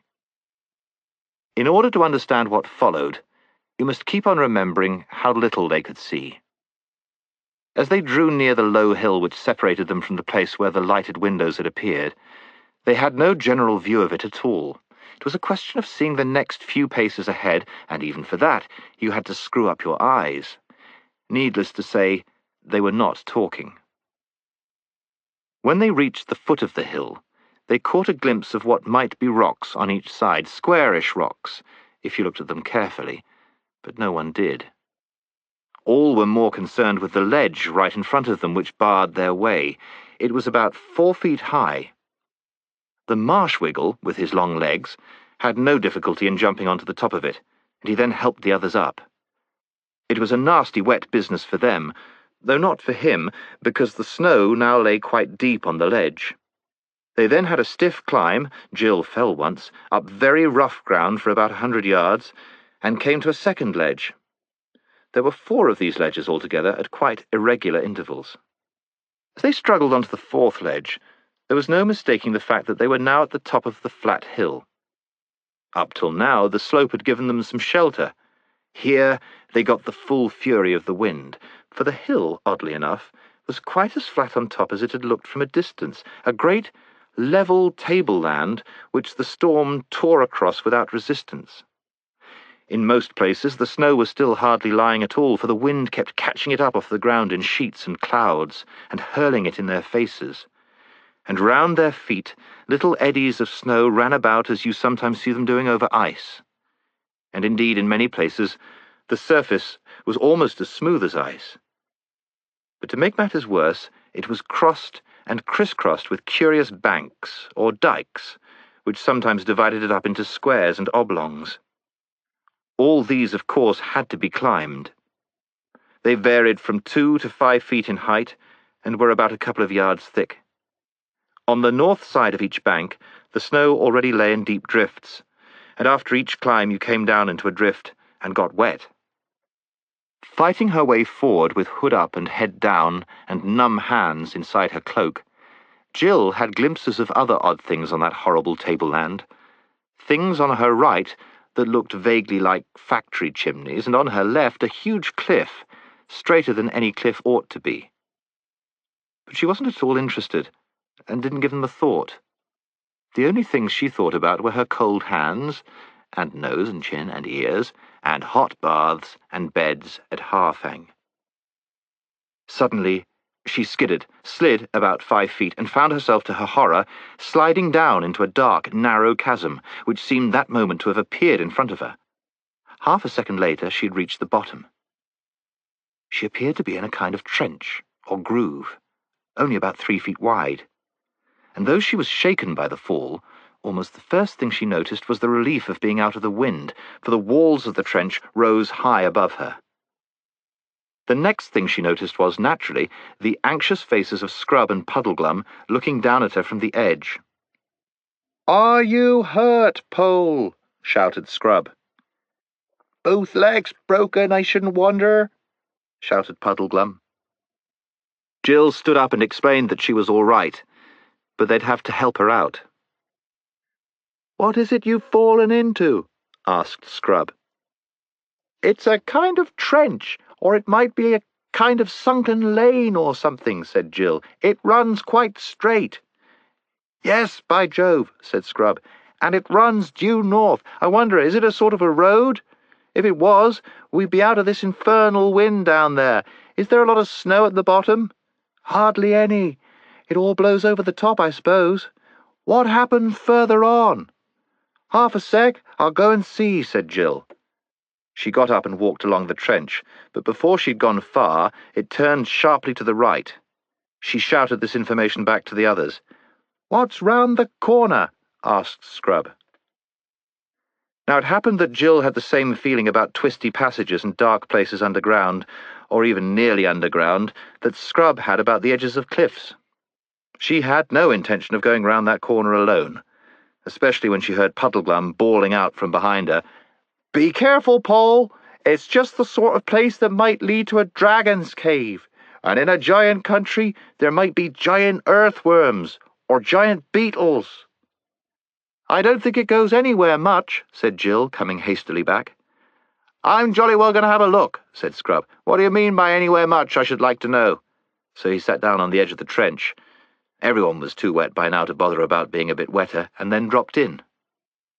He pushed past Jill, and though he didn't say anything, she felt sure that he knew she had funked it. So she followed him closely, but took care not to get in front of him. It proved, however, a disappointing exploration. They went round the right-hand turn, and straight on for a few paces. Here there was a choice of ways, straight on again, or sharp to the right. "That's no good," said Scrub, glancing down the right-hand turn. "That would be taking us back, south." He went straight on, but once more, in a few steps, they found a second turn to the right. But this time there was no choice of ways, for the trench they'd been following here came to a dead end. "No good," grunted Scrub. Jill lost no time in turning and leading the way back. When they returned to the place where Jill had first fallen in, the marsh-wiggle with his long arms had no difficulty in pulling them out, but it was dreadful to be out on top again. Down in those narrow slits of trenches, their ears had almost begun to thaw. They'd been able to see clearly and breathe easily and hear each other speak without shouting. It was absolute misery to come back into the withering coldness. And it did seem hard when Puddleglum chose that moment for saying, "You still sure of those signs, Paul?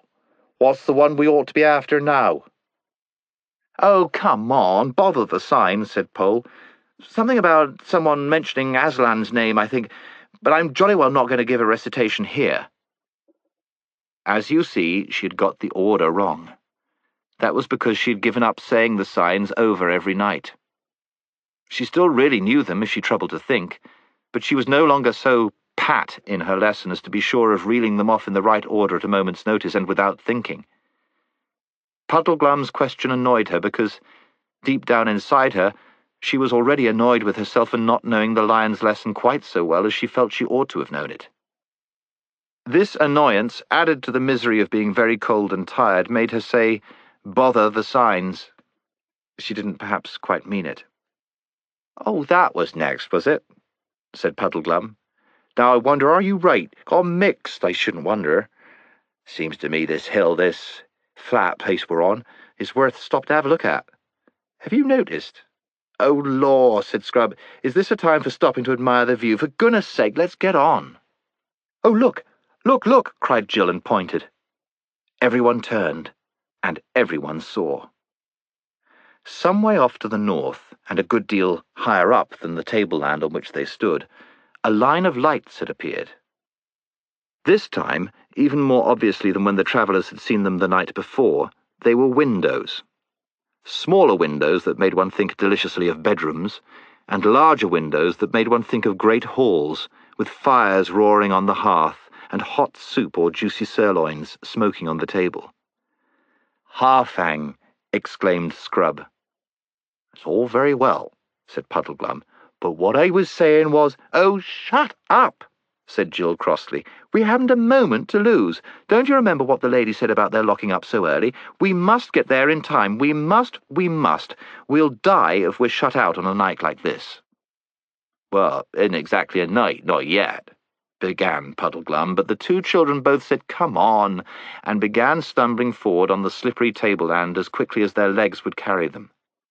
The Marshwiggle followed them, still talking, but now that they were forcing their way into the wind again, they could not have heard him even if they had wanted to, and they didn't want. They were thinking of baths and beds and hot drinks, and the idea of coming to Harfang too late and being shut out was almost unbearable. In spite of their haste, it took them a long time to cross the flat top of that hill, and even when they had crossed it, there were still several ledges to climb down on the far side. But at last they reached the bottom and could see what Harfang was like. It stood on a high crag, and in spite of its many towers, was more a huge house than a castle. Obviously the gentle giants feared no attack. There were windows in the outside wall quite close to the ground, a thing no one would have in a serious fortress. There were even odd little doors here and there, so that it would be quite easy to get in and out of the castle without going through the courtyard. This raised the spirits of Jill and Scrub, made the whole place look more friendly and less forbidding. At first, the height and steepness of the crag frightened them, but presently they noticed that there was an easier way up on the left, and that the road wound up towards it.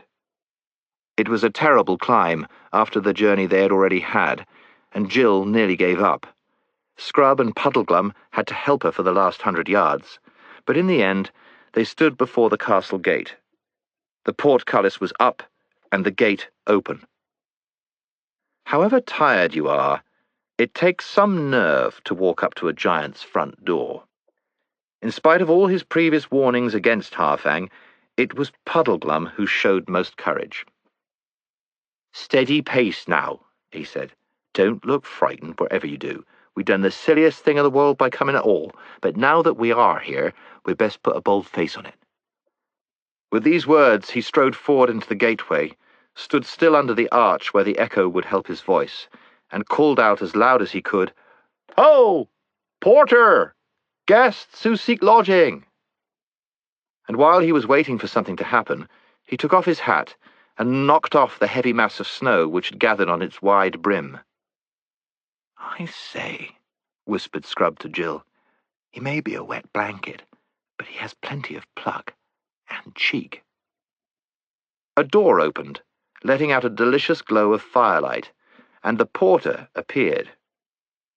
Jill bit her lips for fear she should scream. He was not a perfectly enormous giant, that is to say, he was rather taller than an apple tree, but nothing like so tall as a telegraph pole. He had bristly red hair, a leather jerkin with metal plates fastened all over it so as to make a kind of mail shirt, bare knees, very hairy indeed, and things like puttees on his legs. He stooped down and goggled at Puddleglum. "And what sort of creature do you call yourself?" he said. Jill took her courage in both hands. "Please," she said, shouting up at the giant, "the Lady of the Green Kirtle salutes the King of the Gentle Giants, and has sent us 2 southern children and this Marshwiggle, his name's Puddleglum, to your autumn feast. If it's quite convenient, of course," she added. "Uh-huh," said the porter. "That's quite a different story. Come in, little people, come in. You'd best come into the lodge while I'm sending word to His Majesty." He looked at the children with curiosity. "Blue faces," he said. "I didn't know they were that colour. Don't care about it myself, but I dare say you look quite nice to one another. Beetles fancy other beetles, they do say." "Our faces are only blue with cold," said Jill. "We're not this colour, really." "Then come in and get warm. Come in, little shrimps," said the porter. They followed him into the lodge, and though it was rather terrible to hear such a big door clang shut behind them, they forgot about it as soon as they saw the thing they'd been longing for ever since supper-time the previous night, a fire, and such a fire. It looked as if 4 or 5 whole trees were blazing on it, and it was so hot they couldn't go within yards of it. but they all flopped down on the brick floor as near as they could bear the heat, and heaved great sighs of relief. "Now, youngster," said the porter to another giant who had been sitting in the back of the room staring at the visitors till it looked as if his eyes would start out of his head, "run across with this message to the house." And he repeated what Jill had said to him. The younger giant, after a final stare and a great guffaw, left the room. "Now, Froggy," said the porter to Puddleglum, "you look as if you wanted some cheering up." He produced a black bottle very like Puddleglum's own, but about 20 times larger. Let me see, said the porter. "I can't give you a cup, or you'll drown yourself. Let me see. This salt cellar will be just the thing. You needn't mention it over at the house. The silver will keep on getting over here, and it's not my fault." The salt cellar was not very like one of ours, being narrower and more upright, and made quite a good cup for Puddleglum when the giant set it down on the floor beside him. The children expected Puddleglum to refuse it, distrusting the gentle giants as he did, but he muttered, "Oh, it's rather late to be thinking of precautions now that we're inside and the door's shut behind us." Then he sniffed at the liquor. "Smells all right," he said, "but that's nothing to go by. Better make sure," and took a sip. "Tastes all right, too," he said, "but it might do that at the first sip. How does it go on?" He took a larger sip. "Ah," he said, "but is it the same all the way down?" And took another. "There'll be something nasty at the bottom, I shouldn't wonder," he said, and finished the drink. He licked his lips and remarked to the children, "This'll be a test, you see. If I curl up, or burst, or turn into a lizard or something, then you'll know not to take anything they offer you." But the giant, who was too far up to hear the things Puddleglum had been saying under his breath, roared with laughter and said, "Why, Froggy, you're a man. See him put it away." "Not a man. Marshwiggle," replied Puddleglum in a somewhat indistinct voice. "Not frog either.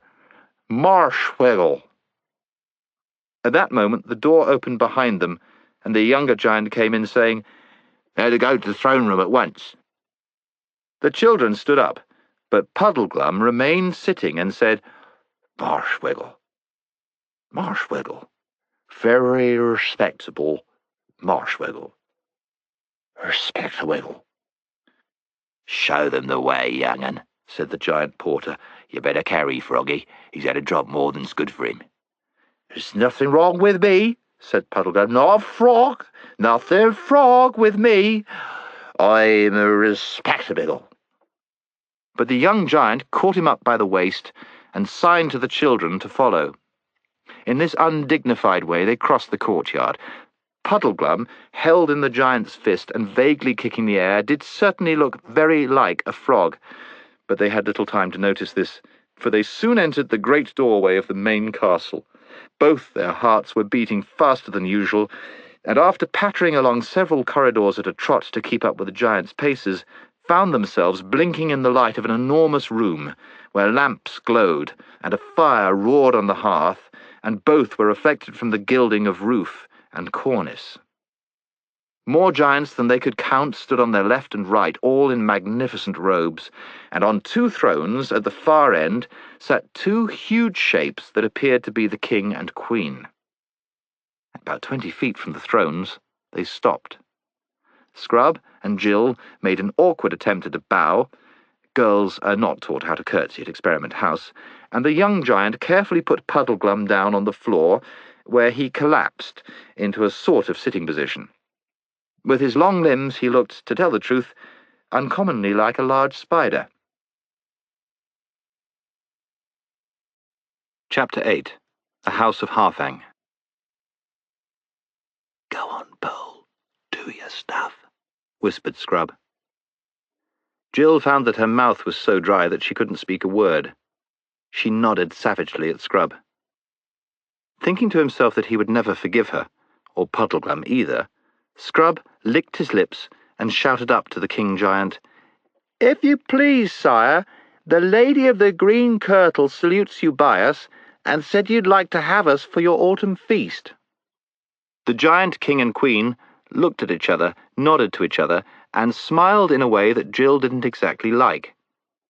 She liked the king better than the queen. He had a fine, curled beard and a straight, eagle-like nose, and was really rather good-looking as giants go. The queen was dreadfully fat, and had a double chin and a fat, powdered face, which isn't a very nice thing at the best of times, and of course looks much worse when it is 10 times too big. Then the king put out his tongue and licked his lips. Anyone might do that, but his tongue was so very large and red, and came out so unexpectedly, that it gave Jill quite a shock. "Oh, what good children," said the queen. "Perhaps she's the nice one after all," thought Jill. "Yes, indeed," said the king. "Quite excellent children. We welcome you to our court. Give me your hands." He stretched down his great right hand, very clean, and with any number of rings on the fingers, but also with terrible pointed nails. He was much too big to shake the hands which the children, in turn, held up to him, but he shook the arms. "And what's that?" asked the king, pointing to Puddleglum. "Speckabiggle," said Puddleglum. "Oh!" screamed the queen, gathering her skirts close about her ankles. "The horrid thing! It's alive!" "He's quite all right, Your Majesty, really, really he is," said Scrub hastily. "You'll like him much better when you get to know him, I'm sure you will." I hope you won't lose all interest in Jill for the rest of the book if I tell you that at this moment she began to cry. There was a good deal of excuse for her. Her feet and hands and ears and nose were still only just beginning to thaw. Melted snow was trickling off her clothes. She had had hardly anything to eat or drink that day, and her legs were aching so that she felt she could not go on standing much longer. Anyway, it did more good at the moment than anything else would have done, for the queen said, "Ah, the poor child. My lord, we do wrong to keep our guests standing. Quick, some of you, take them away. Give them food and wine and baths. Comfort the little girl. Give her lollipops. Give her dolls. Give her physics. Give her all you can think of, possets and comforts and caraways and lullabies and toys. Don't cry, little girl, or you won't be good for anything when the feast comes." Jill was just as indignant as you or I would have been at the mention of toys and dolls, and though lollipops and comforts might be all very well in their way, she very much hoped that something more solid would be provided. The queen's foolish speech, however, produced excellent results, for Puddleglum and Scrub were at once picked up by gigantic gentlemen-in-waiting, and Jill by a gigantic maid of honour, and carried off to their rooms. Jill's room was about the size of a church, and would have been rather grim if it had not had a roaring fire on the hearth and a very thick crimson carpet on the floor. And here delightful things began to happen to her. She was handed over to the queen's old nurse, who was, from the giant's point of view, a little old woman, almost bent double with age, and from the human point of view, a giantess small enough to go about an ordinary room without knocking her head on the ceiling. She was very capable, though Jill did wish she wouldn't keep on clicking her tongue and saying things like, "Ooh la la, oops a daisy, there's a duck. Now we'll be all right, my puppet." She filled a giant footbath with hot water and helped Jill into it. If you can swim, as Jill could, a giant bath is a lovely thing, and giant towels, though a bit rough and coarse, are lovely too, because there are acres of them. In fact, you don't need to dry at all. You just roll about in them in front of the fire and enjoy yourself. And when that was over, clean, fresh, warmed clothes were put on Jill, very splendid clothes, and a little too big for her, but clearly made for humans, not giantesses. I suppose if that woman in the green kirtle comes here, they must be used to guests of our size, thought Jill. She soon saw that she was right about this, for a table and chair of the right height for an ordinary, grown-up human were placed for her, and the knives and forks and spoons were the proper size too. It was delightful to sit down, feeling warm and clean at last. Her feet were still bare, and it was lovely to tread on the giant carpet. She sank in it well over her ankles, and it was just the thing for sore feet. The meal, which I suppose we must call dinner, though it was nearer tea-time, was cock-a-leeky soup, and hot roast turkey, and a steamed pudding and roast chestnuts, and as much fruit as you could eat. The only annoying thing was that the nurse kept coming in and out, and every time she came in she brought a gigantic toy with her, a huge doll, bigger than Jill herself, a wooden horse on wheels about the size of an elephant, a drum that looked like a young gasometer, and a woolly lamb. They were crude, badly made things, painted in very bright colours, and Jill hated the sight of them. She kept on telling the nurse she didn't want them, but the nurse said, "Tut, tut, tut, you want 'em all right when you've had a bit of a rest, you know. Hee. Betty bye now, precious poppet." The bed was not a giant bed, but only a big four-poster, like what you might see in an old-fashioned hotel, and very small it looked in that enormous room. She was very glad to tumble into it. "Is it still snowing, nurse?" she asked sleepily. "No, raining now, ducky," said the giantess. "Rain'll wash away all the nasty snow. Precious poppet will be able to go out and play tomorrow." And she tucked Jill up and said good night. I know nothing so disagreeable as being kissed by a giantess. Jill thought the same, but was asleep in 5 minutes. The rain fell steadily all the evening and all the night, dashing against the windows of the castle, and Jill never heard it, but slept deeply, past supper time and past midnight. And then came the deadest hour of the night, and nothing stirred but mice in the house of the giants. At that hour, there came to Jill a dream. It seemed to her that she awoke in the same room, and saw the fire, sunk low and red, and in the firelight the great wooden horse. And the horse came of its own will, rolling on its wheels across the carpet, and stood at her head. And now it was no longer a horse, but a lion as big as the horse. And then it was not a toy lion, but a real lion, the real lion, just as she had seen him on the mountain beyond the world's end. And a smell of all sweet-smelling things there are filled the room. But there was some trouble in Jill's mind, though she could not think what it was, and the tears streamed down her face and wet the pillow. The lion told her to repeat the signs, and she found that she had forgotten them all. At that, a great horror came over her, and Aslan took her up in his jaws. She could feel his lips and his breath, but not his teeth, and carried her to the window and made her look out. The moon shone bright, and written in great letters across the world, or the sky, she did not know which, were the words, "Under me." After that, the dream faded away. And when she woke, very late next morning, she did not remember that she had dreamed at all. She was up and dressed and had finished breakfast in front of the fire when the nurse opened the door and said, "Oh, here's Pretty Poppet's little friends come to play with her." In came Scrub and the Marshwiggle. "Hello. Good morning," said Jill. "Isn't this fun? I've slept about 15 hours, I believe. I do feel better, don't you?" "I do," said Scrub, "but Puddleglum says he has a headache." "Hello, your window's a window seat. If we got up on that, we could see out." And at once they all did so. And at the first glance, Jill said, "Oh, how perfectly dreadful." The sun was shining, and except for a few drifts, the snow had been almost completely washed away by the rain. Down below them, spread out like a map, lay the flat hilltop which they had struggled over yesterday afternoon. Seen from the castle, it could not be mistaken for anything but the ruins of a gigantic city. It had been flat, as Jill now saw, because it was still, on the whole, paved, though in places the pavement was broken. The criss-cross banks were what was left of the walls of huge buildings which might once have been giants' palaces and temples. One bit of wall, about 500 feet high, was still standing. It was that which she thought was a cliff. The things that had looked like factory chimneys were enormous pillars, broken off at unequal heights. Their fragments lay at their bases like felled trees of monstrous stone. The ledges which they had climbed down on the north side of the hill, and also, no doubt, the other ledges which they'd climbed up on the south side, were the remaining steps of giant stairs.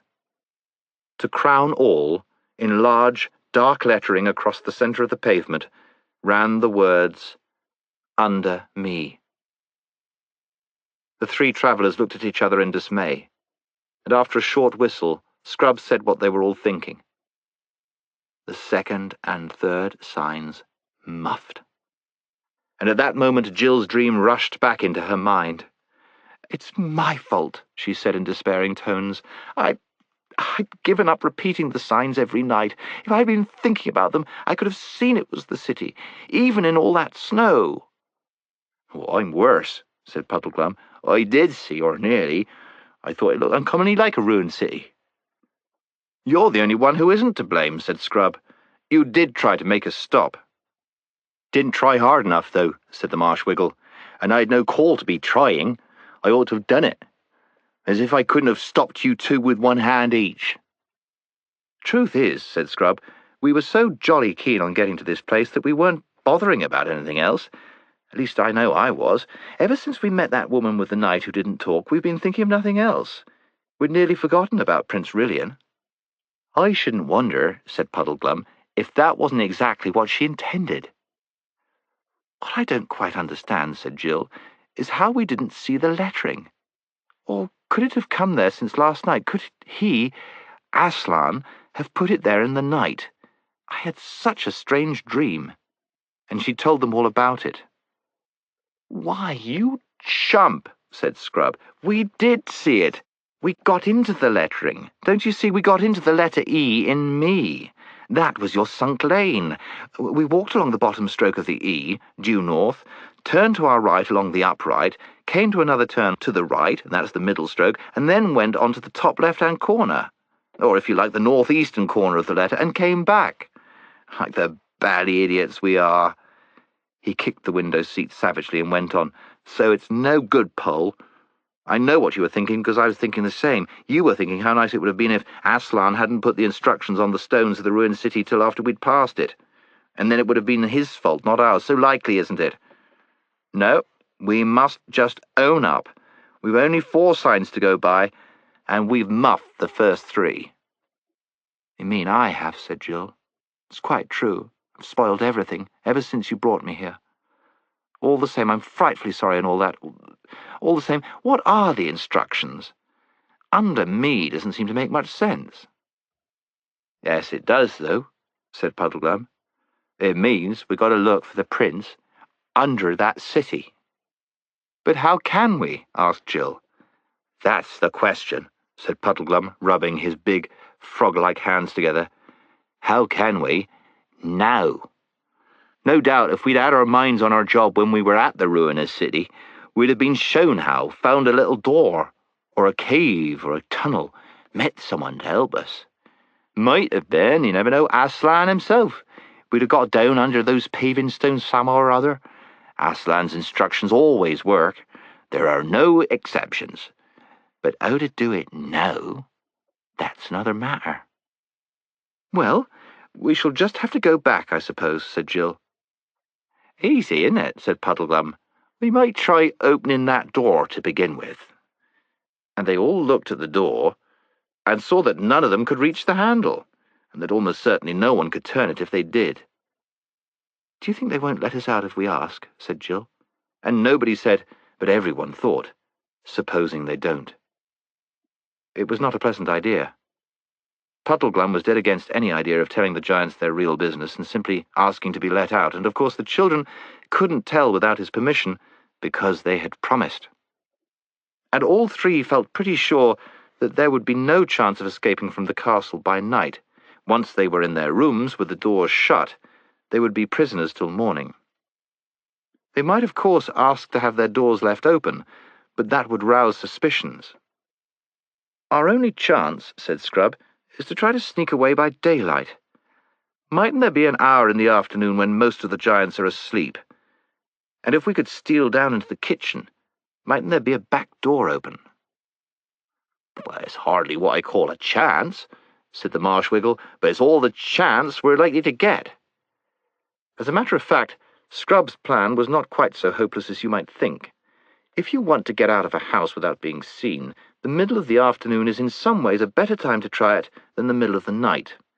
Doors and windows are more likely to be open, and if you are caught, you can always pretend you weren't meaning to go far and had no particular plans.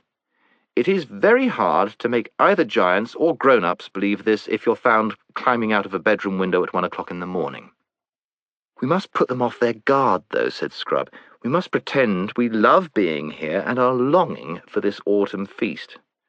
That's tomorrow night, said Puddleglum. I heard one of them say so. I see, said Jill. We must pretend to be awfully excited about it and keep on asking questions. They think we're absolute infants anyway, which will make it easier. Gay, said Puddleglum with a deep sigh. That's what we got to be. Gay, as if we hadn't a care in the world. Frolicsome. You two youngsters haven't always got very high spirits, I noticed. You must watch me and do as I do. I'll be gay. Like this. And he assumed a ghastly grin. And frolicsome. Here he cut a most mournful caper. You'll soon get into it if you keep your eyes on me. They think I'm a funny fellow already, you see. I dare say you two thought I was a trifle tipsy last night, but I do assure you it was, well, most of it was, put on. I had an idea it would come in useful somehow. The children, when they talked over their adventures afterwards, could never feel sure whether this last statement was quite strictly true, but they were sure that Puddleglum thought it was true when he made it. All right, gay's the word, said Scrub. Now, if we could only get someone to open this door, while we're fooling about and being gay, we've got to find out all we can about this castle. Luckily, at that very moment, the door opened, and the giant nurse bustled in, saying, Now, my poppets, like to come and see the king and all the court setting out on the hunting? Such a pretty sight. They lost no time in rushing out past her and climbing down the first staircase they came to. The noise of hounds and horns and giant voices guided them, so that in a few minutes they reached the courtyard. The giants were all on foot, for there are no giant horses in that part of the world, and the giants' hunting is done on foot, like beagling in England. The hounds also were of normal size. When Jill saw that there were no horses, she was at first dreadfully disappointed, for she felt sure that the great fat queen would never go after hounds on foot, and it would never do to have her about the house all day. But then she saw the queen in a kind of litter, supported on the shoulders of 6 young giants. The silly old creature was all got up in green, and had a horn at her side. 20 or 30 giants, including the king, were assembled ready for the sport, all talking and laughing fit to deafen you. And down below, nearer Jill's level, there were wagging tails and barking, and loose, slobbery mouths and noses of dogs thrust into your hand. Puddleglum was just beginning to strike what he thought a gay and gamesome attitude, which might have spoiled everything if it had been noticed, when Jill put on her most attractively childish smile, rushed across to the Queen's litter, and shouted up to the Queen, "Oh, please, you're not going away, are you? You will come back." "Oh, yes, my dear," said the Queen. "I'll be back tonight." "Oh, good, how lovely," said Jill. "And we may come to the feast tomorrow night, mayn't we? We're so longing for tomorrow night, and we do love being here. And while you're out, we may run over the whole castle and see everything, mayn't we? Do say yes." The Queen did say yes, but the laughter of all the courtiers nearly drowned her voice. Chapter 9. How they discovered something worth knowing. The others admitted afterwards that Jill had been wonderful that day. As soon as the king and the rest of the hunting party had set off, she began making a tour of the whole castle and asking questions, but all in such an innocent, babyish way that no one could suspect her of any secret design. Though her tongue was never still, you could hardly say she talked. She prattled and giggled. She made love to everyone, the grooms, the porters, the housemaids, the ladies-in-waiting, and the elderly giant lords whose hunting days were past. She submitted to being kissed and pawed about by any number of giantesses, many of whom seemed sorry for her and called her a poor little thing, though none of them explained why.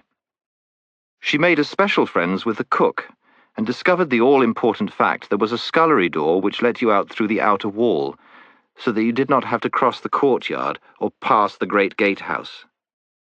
In the kitchen, she pretended to be greedy, and ate all sorts of scraps which the cook and scullions delighted to give her.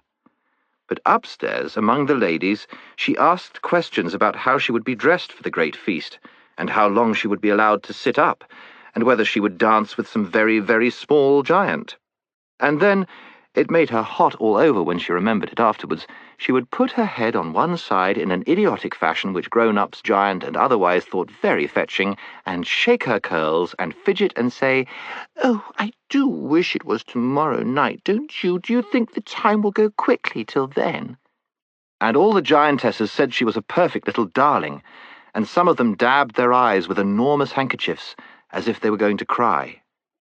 "They're dear little things at that age," said one giantess to another. "It seems almost a pity." Scrub and Puddleglum both did their best, but girls do that kind of thing better than boys.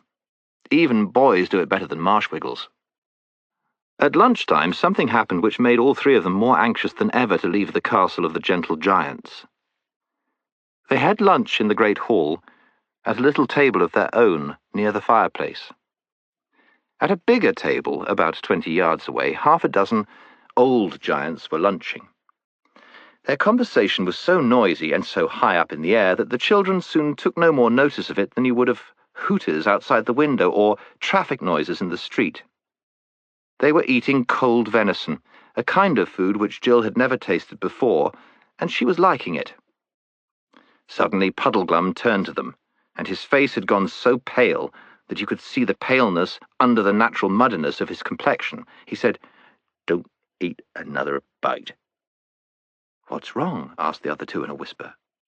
"Didn't you hear what those giants were saying?" "That's a nice tender haunch of venison," said one of them. "Then that stag was a liar," said another. "Why?" said the first one. "Oh," said the other, "they say that when he was caught, he said, 'Don't kill me, I'm tough, you won't like me.'" For a moment, Jill did not realize the full meaning of this, but she did when Scrub's eyes opened wide with horror, and he said, "So we've been eating a talking stag." This discovery didn't have exactly the same effect on all of them. Jill, who was new to that world, was sorry for the poor stag, and thought it was rotten of the giants to have killed him. Scrub, who had been in that world before, and had at least one talking beast as his dear friend, felt horrified, as you might feel about a murder. But Puddleglum, who was Narnian-born, was sick and faint, and felt as you would feel if you found you'd eaten a baby. "We've brought the anger of Aslan on us," he said. "That's what comes of not attending to the signs. We're under a curse, I expect. If it was allowed, it would be the best thing we could do to take these knives and drive them into our own hearts." And gradually, even Jill came to see it from his point of view. At any rate, none of them wanted any more lunch, and as soon as they thought it safe, they crept quietly out of the hall. It was now drawing near to that time of the day on which their hopes of escape depended, and all became nervous. They hung about in passages and waited for things to become quiet. The giants in the hall sat on a dreadfully long time after the meal was over. The bald one was telling a story.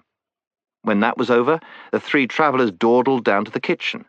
But there were still plenty of giants there, or at least in the scullery, washing up and putting things away. It was agonizing, waiting till these finished their jobs and one by one wiped their hands and went away. At last, only one old giantess was left in the room. She pottered about, and at last the three travellers realized with horror that she did not intend to go away at all. "Well, dearies," she said to them, "that job's about through. Let's put the kettle there. That'll make a nice cup of tea presently. Now I can have a little bit of a rest. Just look into the scullery like good poppets, and tell me if the back door is open." "Yes, it is," said Scrub. "That's right, I always leave it open so as Puss can get in and out, the poor thing." Then she sat down on one chair and put her feet up on another. "I don't know as I mightn't have 40 winks," said the giantess, "if only that blamey hunting party doesn't come back too soon." All their spirits leapt up when she mentioned 40 winks, and flopped down again when she mentioned the return of the hunting party. "When do they usually come back?" asked Jill. "You never can tell," said the giantess. "But there, go and be quiet for a bit, my dearies." They retreated to the far end of the kitchen, and would have slipped out into the scullery there and then if the giantess had not sat up, opened her eyes, and brushed away a fly. "Don't try it till we're sure she's really asleep," whispered Scrub, or it'll spoil everything. So they all huddled at the kitchen end, waiting and watching. The thought that the hunters might come back at any moment was terrible, and the giantess was fidgety. Whenever they thought she had really gone to sleep, she moved. I can't bear this, thought Jill. To distract her mind, she began looking about her. Just in front of her was a clean, wide table with 2 clean pie dishes on it, and an open book. They were giant pie dishes, of course. Jill thought that she could lie down just comfortably in one of them. Then she climbed up on the bench beside the table to look at the book. She read, "Mallard. This delicious bird can be cooked in a variety of ways." It's a cookery book, thought Jill without much interest, and glanced over her shoulder. The giantess's eyes were shut, but she didn't look as if she were properly asleep. Jill glanced back at the book. It was arranged alphabetically, and at the very next entry her heart seemed to stop beating. It ran, "Man. This elegant little biped has long been valued as a delicacy. It forms a traditional part of the autumn feast, and is served between the fish and the joint. Each man—" But she could not bear to read any more. She turned round. The giantess had woken up and was having a fit of coughing. Jill nudged the other 2 and pointed to the book. They also mounted the bench and bent over the huge pages. Scrub was still reading about how to cook men when Puddleglum pointed to the next entry below it. It was like this: "Marsh wiggle. Some authorities reject this animal altogether as unfit for giants' consumption because of its stringy consistency and muddy flavour. The flavour can, however, be greatly reduced if—" Jill touched his feet and Scrub's gently. All 3 looked back at the giantess. Her mouth was slightly open, and from her nose there came a sound which at that moment was more welcome to them than any music. She snored. And now it was a question of tiptoe work, not daring to go too fast, hardly daring to breathe, out through the scullery, giant sculleries smell horrid, out at last into the pale sunlight of a winter afternoon. They were at the top of a rough little path which ran steeply down, and, thank heavens, on the right side of the castle, the city ruinous was in sight. In a few minutes they were back on the broad, steep road which led down from the main gate of the castle. They were also in full view from every single window on that side. If it had been 1 or 2 or 5 windows, there'd be a reasonable chance that no one might be looking out, but there were nearer 50 than 5. They now realized, too, that the road on which they were, and indeed all the ground between them and the city ruinous, didn't offer as much cover as would hide a fox. It was all coarse grass and pebbles and flat stones. To make matters worse, they were now in the clothes that the giants had provided for them the previous night, except Puddleglum, whom nothing would fit. Jill wore a vivid green robe, rather too long for her, and over that a scarlet mantle fringed with white fur. Scrub had scarlet stockings, blue tunic and cloak, a gold-hilted sword, and a feathered bonnet. "Nice bits of colour you 2 are," muttered Puddleglum. "Show up very prettily on a winter day. Worst archer in the world couldn't miss either of you if you were in range. And talking of archers, we'll be sorry not to have our own bows before long, I shouldn't wonder. Bit thin, too, those clothes of yours, are they?" "Yes, I'm freezing already," said Jill.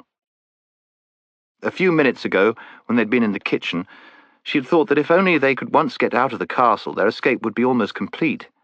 She now realized that the most dangerous part of it was still to come.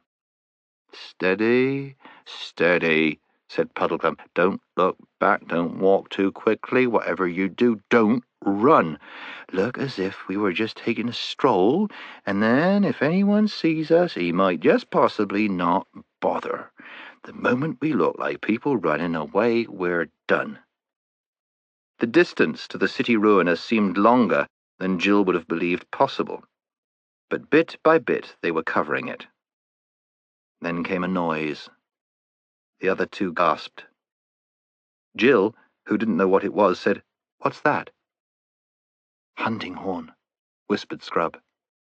"But don't run even now," said Puddleglum. "Not till I give the word." This time Jill couldn't help glancing over her shoulder. There, about half a mile away, was the hunt returning from behind them on the left. They walked on. Suddenly, a great clamour of giant voices arose, then shouts and hollers. "They've seen us! Run!" said Puddleglum. Jill gathered up her long skirts, horrible things for running in, and ran. There was no mistaking the danger now. She could hear the music of the hounds. She could hear the king's voice roaring out, after them, or we'll have no man-pies tomorrow." She was the last of the three now, cumbered with her dress, slipping on loose stones, her hair getting in her mouth, running pains across her chest. The hounds were much nearer. Now she had to run uphill, up the stony slope which led to the lowest step of the giant stairway. She had no idea what they would do when they got there, or how they would be any better off even if they reached the top. But she didn't think about that. She was like a hunted animal now. As long as the pack was after her, she must run till she dropped. The Marshwiggle was ahead. As he came to the lowest step, he stopped, looked a little to his right, and all of a sudden darted into a little hole or crevice at the bottom of it. His long legs, disappearing into it, looked very like those of a spider. Scrub hesitated, and then vanished after him. Jill, breathless and reeling, came to the place about a minute later. It was an unattractive hole, a crack between the earth and the stone about 3 feet long and hardly more than a foot high. You had to fling yourself flat on your face and crawl in. You couldn't do it so very quickly either. She felt sure that a dog's teeth would close on her heel before she got inside. "Quick, quick, stones! Fill up the opening," came Puddleglum's voice in the darkness beside her. It was pitch black in there, except for the grey light in the opening by which they had crawled in. The other two were working hard. She could see Scrub's small hands and the Marshwiggle's big frog-like hands black against the light, working desperately to pile up stones. Then she realized how important this was, and began groping for large stones herself and handing them to the others. Before the dogs were baying and yelping at the cave mouth, they had it pretty well filled, and now, of course, there was no light at all. "Further in, quick," said Puddleglum's voice. "Let's all hold hands," said Jill. "Good idea," said Scrub, but it took them quite a long time to find one another's hands in the darkness. The dogs were sniffing at the other side of the barrier now. "Try if we can stand up," suggested Scrub. They did, and found that they could. Then Puddleglum, holding out a hand behind him to Scrub, and Scrub holding a hand out behind him to Jill, who wished very much that she was the middle one of the party and not the last, they began groping with their feet and stumbling forwards into the blackness. It was all loose stones underfoot. Then Puddleglum came up to a wall of rock. They turned a little to their right and went on. There were a good many more twists and turns. Jill had now no sense of direction at all, and no idea where the mouth of the cave lay. "The question is," came Puddleglum's voice out of the darkness ahead, "whether, taking one thing with another, it wouldn't be better to go back if we can and give the giants a treat at that feast of theirs instead of losing our way in the guts of a hill where, 10 to 1, there's dragons and deep holes and gases and water and... Oh, let go! Save yourselves! After that, all happened quickly. There was a wild cry, a swishing, dusty, gravelly noise, a rattle of stones, and Jill found herself sliding, hopelessly sliding, and sliding quicker every moment down a slope that grew steeper every moment. It was not a smooth, firm slope, but a slope of small stones and rubbish. Even if you could have stood up, it would have been no use. Any bit of that slope you had put your foot on would have slid away from under you and carried you down with it. But Jill was more lying than standing, and the further they all slid, the more they disturbed all the stones and earth, so that the general downward rush of everything, including themselves, got faster and louder and dustier and dirtier. From the sharp cries and swearing of the other two, Jill got the idea that many of the stones which she was dislodging were hitting Scrub and Puddleglum pretty hard, and now she was going at a furious rate, and felt sure she would be broken to bits at the bottom. Yet somehow they weren't. They were a mass of bruises, and the wet, sticky stuff on her face appeared to be blood. And such a mass of loose earth, shingle, and larger stones was piled up around her and partly over her that she couldn't get up. The darkness was so complete that it made no difference at all whether you had your eyes open or shut. There was no noise, and that was the very worst moment Jill had ever known in her life. Supposing she was alone. Supposing the others. Then she heard movements around her, and presently all three, in shaken voices, were explaining that none of them seemed to have any broken bones. "We can never get up that again," said Scrub's voice. "Have you noticed how warm it is?" said the voice of Puddleglum. "That means we're a long way down. Might be nearly a mile." No one said anything. Some time later, Puddleglum added, "My tinder box has gone." After another long pause, Jill said, "I'm very thirsty." No one suggested doing anything. There was so obviously nothing to be done. For the moment, they did not feel it quite so badly as one might have expected. That was because they were so tired. Long, long afterwards, without the slightest warning, an utterly strange voice spoke. They knew at once that it was not the one voice in the whole world for which each had secretly been hoping, the voice of Aslan. It was a dark, flat voice, almost, if you know what that means, a pitch-black voice. It said, "What make you here, creatures of the overworld?"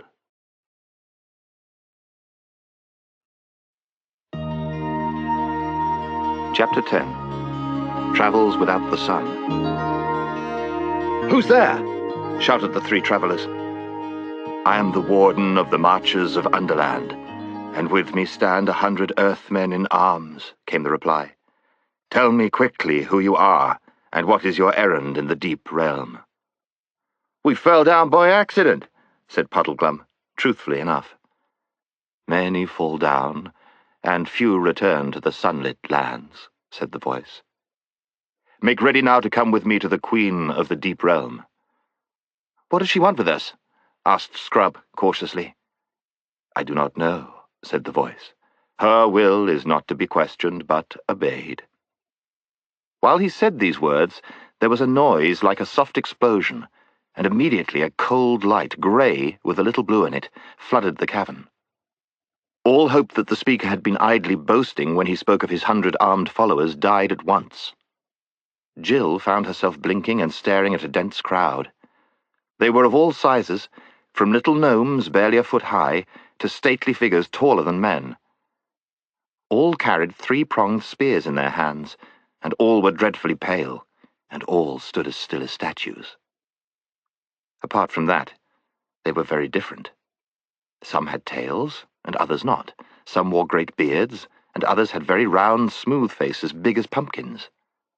There were long, pointed noses, and long, soft noses like small trunks, and great blobby noses. Several had single horns in the middle of their foreheads, but in one respect they were all alike. Every face in the whole 100 was as sad as a face could be. They were so sad that after the first glance, Jill almost forgot to be afraid of them. She felt she would like to cheer them up. "Well," said Puddleglum, rubbing his hands, "this is just what I needed. If these chaps don't teach me to take a serious view of life, I don't know what will. Look at that fellow with the walrus moustache, or that one with the—" "Get up," said the leader of the Earthmen. There was nothing else to be done. The three travellers scrambled to their feet and joined hands. One wanted the touch of a friend's hand at a moment like that. And the Earthmen came all round them, padding on large, soft feet, on which some had 10 toes, some 12, and others none.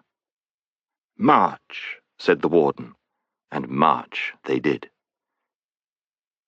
The cold light came from a large ball on the top of a long pole, and the tallest of the gnomes carried this at the head of the procession. By its cheerless rays, they could see that they were in a natural cavern. The walls and roof were knobbed, twisted, and gashed into 1,000 fantastic shapes, and the stony floor sloped downward as they proceeded. It was worse for Jill than for the others, because she hated dark, underground places, And when, as they went on, the cave got lower and narrower, and when at last the light-bearer stood aside, and the gnomes, one by one, stooped down, all except the very smallest ones, and stepped into a little dark crack and disappeared, she felt she could bear it no longer. I can't go in there. I can't, I won't, she panted. The Earthmen said nothing, but they all lowered their spears and pointed them at her. "Steady, Pole," said Puddleglum. "Those big fellas wouldn't be crawling in there if it didn't get wider later on. And there's one thing about this underground work. We shan't get any rain." "Oh, you don't understand. I can't," wailed Jill. "Think how I felt on that cliff, Pole," said Scrub. "You go first, Puddleglum, and I'll come after her." "That's right," said the Marshwiggle, getting down on his hands and knees. "You keep a grip on my heels, Pole, and Scrub will hold on to yours. Then we'll all be comfortable." "Comfortable?" said Jill. But she got down, and they crawled in on their elbows. It was a nasty place.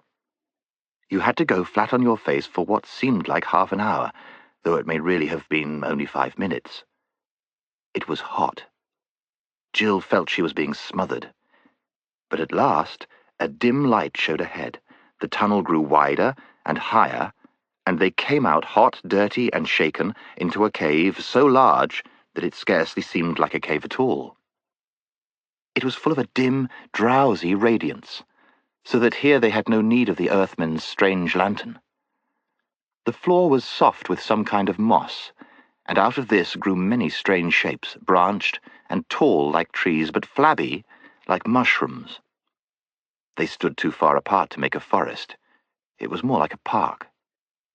The light, a greenish-grey, seemed to come both from them and from the moss, and it was not strong enough to reach the roof of the cave, which must have been a long way overhead. Across the mild, soft, sleepy place they were now made to march. It was very sad, but with a quiet sort of sadness like soft music. Here they passed dozens of strange animals lying on the turf, either dead or asleep. Jill could not tell which. These were mostly of a dragonish or bat-like sort. Puddleglum did not know what any of them were.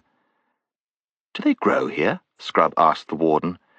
He seemed very surprised at being spoken to, but replied, "No, they are all beasts that have found their way down by chasms and caves, out of overland, into the deep realm. Many come down, and few return to the sunlit lands. It is said that they will all wake at the end of the world." His mouth shut like a box when he had said this, and in the great silence of that cave, the children felt that they would not dare to speak again. The bare feet of the gnomes, padding on the deep moss, made no sound. There was no wind, there were no birds, there was no sound of water, there was no sound of breathing from the strange beasts. When they had walked for several miles, they came to a wall of rock, and in it a low archway leading into another cavern. It was not, however, so bad as the last entrance, and Jill could go through it without bending her head. It brought them into a smaller cave, long and narrow, about the shape and size of a cathedral. And here, filling almost the whole length of it, lay an enormous man, fast asleep. He was far bigger than any of the giants, and his face was not like a giant's, but noble and beautiful. His breast rose and fell gently under the snowy beard which covered him to the waist. A pure, silver light, no one saw where it came from, rested upon him. "Who's that?" asked Puddleglum. And it was so long since anyone had spoken that Jill wondered how he had the nerve. "That is old Father Time, who once was a king in Overland," said the warden. "And now he has sunk down into the deep realm and lies, dreaming of all the things that are done in the upper world. Many sink down, and few return to the sunlit lands. They say he will wake at the end of the world." And out of that cave they passed into another, and then into another, and so on till Jill lost count. But always they were going downhill, and each cave was lower than the last, till the very thought of the weight and depth of earth above you was suffocating. At last they came to a place where the warden commanded his cheerless lantern to be lit again. Then They passed into a cave so wide and dark that they could see nothing of it except that right in front of them a strip of pale sand ran down into still water. And there, beside a little jetty, lay a ship without mast or sail, but with many oars. They were made to go on board her and led forward to the bows, where there was a clear space in front of the rowers' benches and a seat running round inside the bulwarks. "One thing I'd like to know," said Puddleglum, "is whether anyone from our world, from up atop, I mean, has ever done this trip before." "Many have taken ship at the Pale Beaches," replied the warden, "and—" "Yes, I know," interrupted Puddleglum, "and few return to the sunlit lands. Needn't say it again. You are a chap of one idea, aren't you?" The children huddled close together on each side of Puddleglum. They had thought him a wet blanket while they were still above ground, but down here he seemed the only comforting thing they had. Then the pale lantern was hung up amidships, the Earthmen sat to the oars, and the ship began to move. The lantern cast its light only a very short way. Looking ahead, they could see nothing but smooth, dark water, fading into absolute blackness. "Oh, whatever will become of us?" said Jill despairingly. "Now, don't let your spirits down, Pole," said the Marsh Wiggle. "There's one thing you've got to remember. We're back on the right lines. We were to go under the ruined city, and we are under it. We're following the instructions again." Presently they were given food, flat, flabby cakes of some sort which had hardly any taste, and after that they gradually fell asleep. But when they woke, everything was just the same, the gnomes still rowing, the ship still gliding on, still dead blackness ahead. How often they woke and slept and ate and slept again, none of them could ever remember. And the worst thing about it was that you began to feel as if you had always lived on that ship, in that darkness, and to wonder whether sun and blue skies and wind and birds had not been only a dream. They had almost given up hoping, or being afraid about anything, when at last they saw lights ahead, dreary lights, like that of their own lantern. Then, quite suddenly, one of these lights came close, and they saw that they were passing another ship. After that, they met several ships. Then, staring till their eyes hurt, they saw that some of the lights ahead were shining on what looked like wharves, walls, towers, and moving crowds. But still there was hardly any noise. "By Jove," said Scrub, "a city!" And soon they all saw that he was right. But it was a queer city. The lights were so few and far apart that they would hardly have done for scattered cottages in our world. But the little bits of the place which you could see by the lights were like glimpses of a great seaport. You could make out in one place a whole crowd of ships loading or unloading, in another, bales of stuff and warehouses, in a third, walls and pillars that suggested great palaces or temples, and always, wherever the light fell, endless crowds, hundreds of Earthmen, jostling one another as they padded softly about their business in narrow streets, broad squares, or up great flights of steps. Their continued movement made a sort of soft, murmuring noise as the ship drew nearer and nearer, but there was not a song, or a shout, or a bell, or the rattle of a wheel anywhere. The city was as quiet and nearly as dark as the inside of an ant-hill. At last their ship was brought alongside a quay and made fast. The three travellers were taken ashore and marched up into the city. Crowds of Earthmen, no two alike, rubbed shoulders with them in the crowded streets, and the sad light fell on many sad and grotesque faces, but no one showed any interest in the strangers. Every gnome seemed to be as busy as it was sad, though Jill never found what they were so busy about. But the endless moving, shoving, hurrying, and the soft pad, pad, pad went on. At last they came to what appeared to be a great castle, though few of the windows in it were lighted. Here they were taken in, and made to cross a courtyard, and to climb many staircases. This brought them, in the end, to a great murkily lit room. But in one corner of it, oh, joy, there was an archway filled with a quite different sort of light, the honest, yellowish, warm light of such a lamp as humans use. What showed by this light inside the archway was the foot of a staircase, which wound upward between walls of stone. The light seemed to come from the top. 2 Earthmen stood one on each side of the arch like sentries or footmen.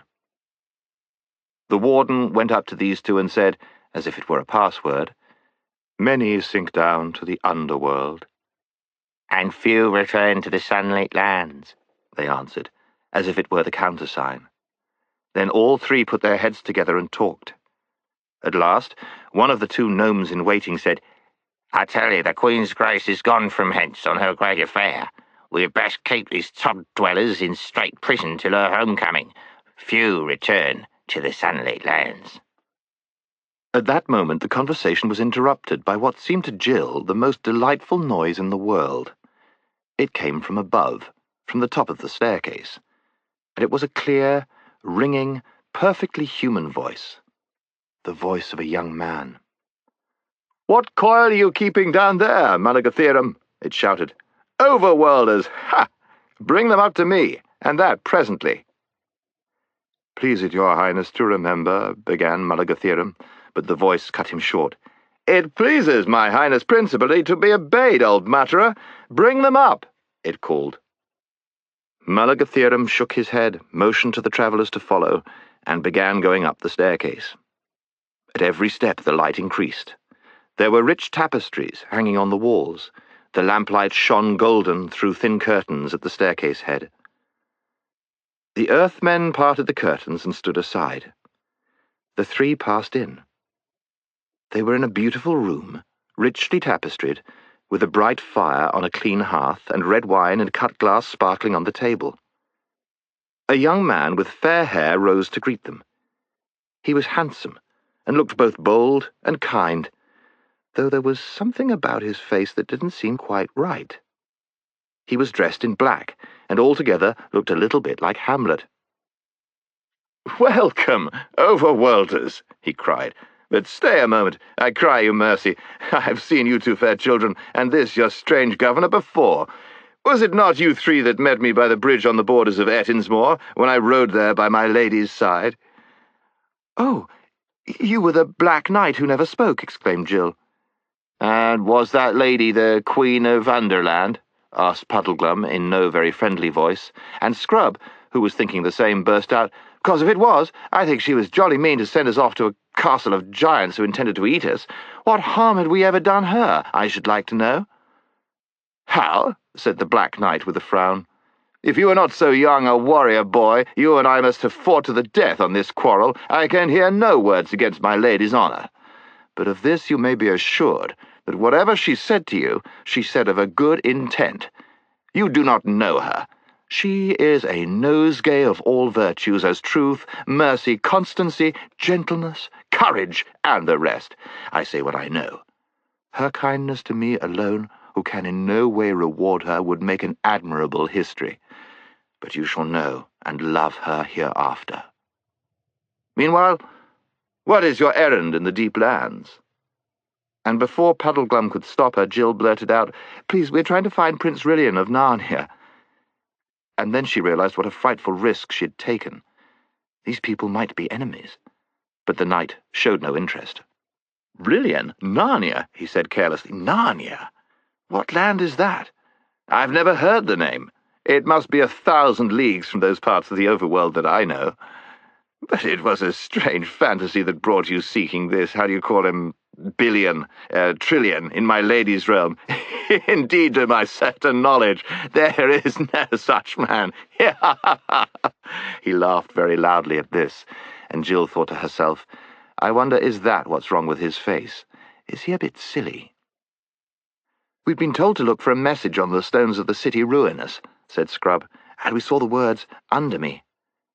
The knight laughed even more heartily than before. "You were the more deceived," he said. "Those words meant nothing to your purpose. Had you but asked my lady, she could have given you better counsel, for those words are all that is left of a longer script, which in ancient times, as she well remembers, expressed this verse: 'Though under earth and throneless now I be, yet while I lived, all earth was under me.' From which it is plain that some great king of the ancient giants who lies buried there caused this boast to be cut in the stone over his sepulchre. though the breaking up of some stones and the carrying away of others for new buildings and the filling up of the cuts with rubble has left only 2 words that can still be read. Is it not the merriest jest in the world that you should have thought they were written to you?" This was like cold water down the back to Scrub and Jill, for it seemed to them very likely that the words had nothing to do with their quest at all, and that they had been taken in by a mere accident. "Don't you mind him," said Puddleglum. "There are no accidents. Our guide is Aslan, and he was there when the Giant King caused the letters to be cut, and he knew already all things that would come of them, including this." "This guide of yours must be a long liver, friend," said the knight with another of his laughs. Jill began to find them a little irritating. "And it seems to me, sir," answered Puddleglum, "that this lady of yours must be a long liver too, if she remembers the verse as it was when they first cut it." "Very shrewd, Frogface," said the knight, clapping Puddleglum on the shoulder and laughing again, "and you have hit the truth. She is of divine race, and knows neither age nor death. I am the more thankful to her for all her infinite bounty to such a poor mortal wretch as I. For you must know, sirs, I am a man under most strange afflictions, and none but the Queen's grace would have had patience with me." "Patience," said I, "but it goes far beyond that. She has promised me a great kingdom in Overland, and when I am king, her most gracious hand in marriage. But the tale is too long for you to hear fasting and standing. Hi there, some of you! Bring wine and updwellers' food for my guests. Please, you be seated, gentlemen. Little maiden, sit in this chair. You shall hear it all." Chapter 11. In the Dark Castle. When the meal, which was pigeon pie, cold ham, salad, and cakes, had been brought, and all had drawn their chairs up to the table and begun, the knight continued, "You must understand, friends, that I know nothing of who I was, and whence I came into this dark world. I remember no time when I was not dwelling as now at the court of this all but heavenly queen. But my thought is that she saved me from some evil enchantment and brought me hither of her exceeding bounty. Honest, Frogfoot, your cup is empty. Suffer me to refill it. And this seems to me the likelier, because even now I am bound by a spell from which my lady alone can free me. Every night there comes an hour when my mind is most horribly changed, and after my mind, my body. For first I become furious and wild, and would rush upon my dearest friends to kill them if I were not bound. And soon after that, I turn into the likeness of a great serpent, hungry, fierce, and deadly. Sir, be pleased to take another breast of pigeon, I entreat you. So they tell me, and they certainly speak truth, for my lady says the same. I myself know nothing of it, for when my hour is past, I awake, forgetful of all that vile fit, and in my proper shape and sound mind, saving that I am somewhat wearied. Little lady, eat one of these honey cakes which are brought for me from some barbarous land in the far south of the world. Now the Queen's Majesty knows by her art that I shall be freed from this enchantment when once she has made me king of a land in the overworld and set its crown upon my head. The land is already chosen, and the very place of our breaking out.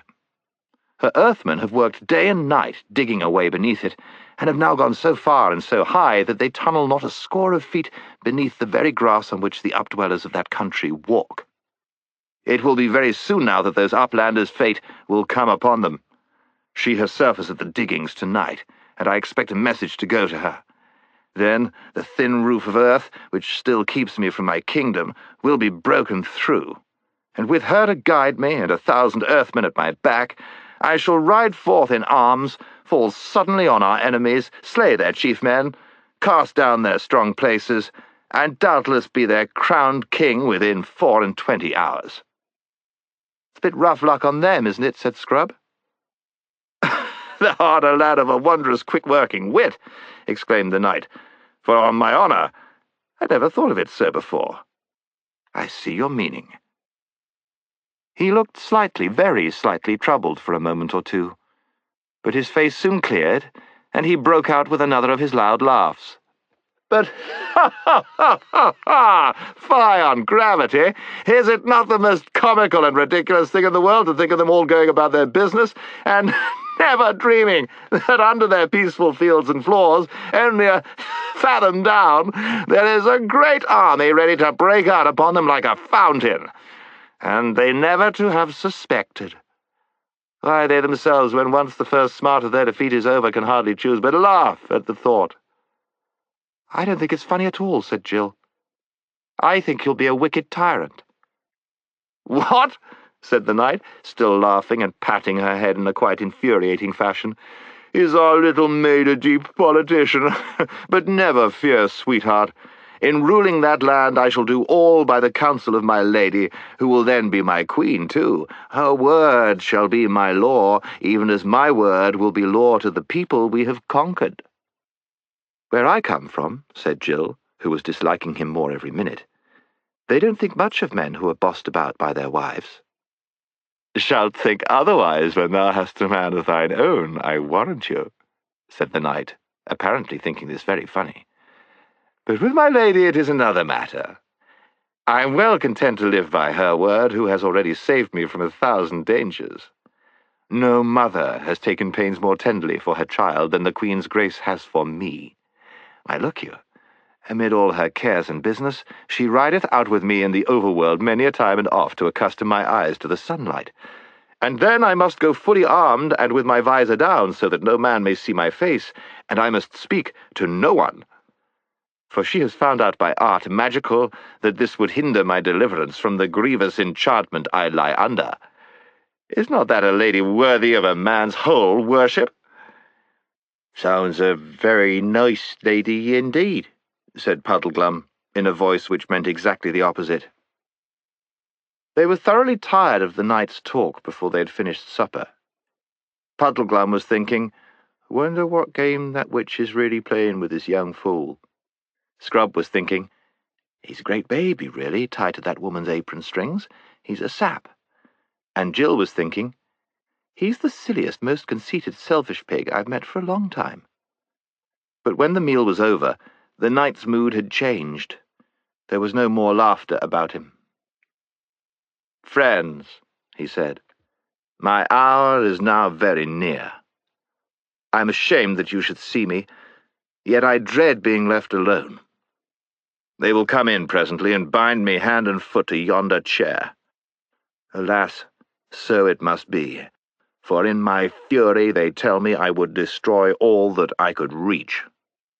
"I say," said Scrub, "I'm awfully sorry about your enchantment, of course, but what will those fellows do to us when they come to bind you? They talked of putting us in prison, and we don't like all those dark places very much. We'd much rather stay here till you're better, if we may." "It is well thought of," said the knight. "By custom, none but the Queen herself remains with me in my evil hour. Such is her tender care for my honour that she would not willingly suffer any ears but her own to hear the words I utter in that frenzy. But I could not easily persuade my attendant gnomes that you should be left with me, and I think I hear their soft feet even now upon the stairs. Go through yonder door. It leads into my other apartments, and there either await my coming when they have unbound me, or, if you will, return and sit with me in my ravings." They followed his directions, and passed out of the room by a door which they had not yet seen opened. It brought them, they were pleased to see, not into darkness, but into a lighted corridor.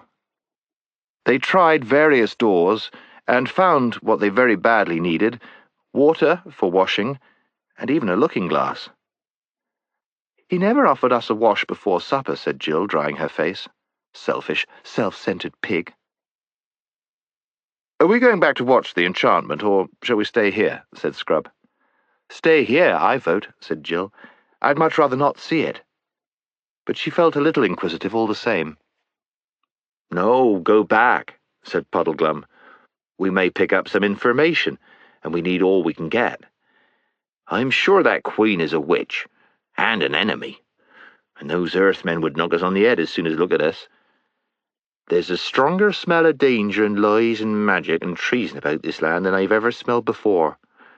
We need to keep our eyes and ears open." They went back down the corridor and gently pushed the door open. "It's all right," said Scrub, meaning that there were no Earthmen about. Then they all came back into the room where they had supped.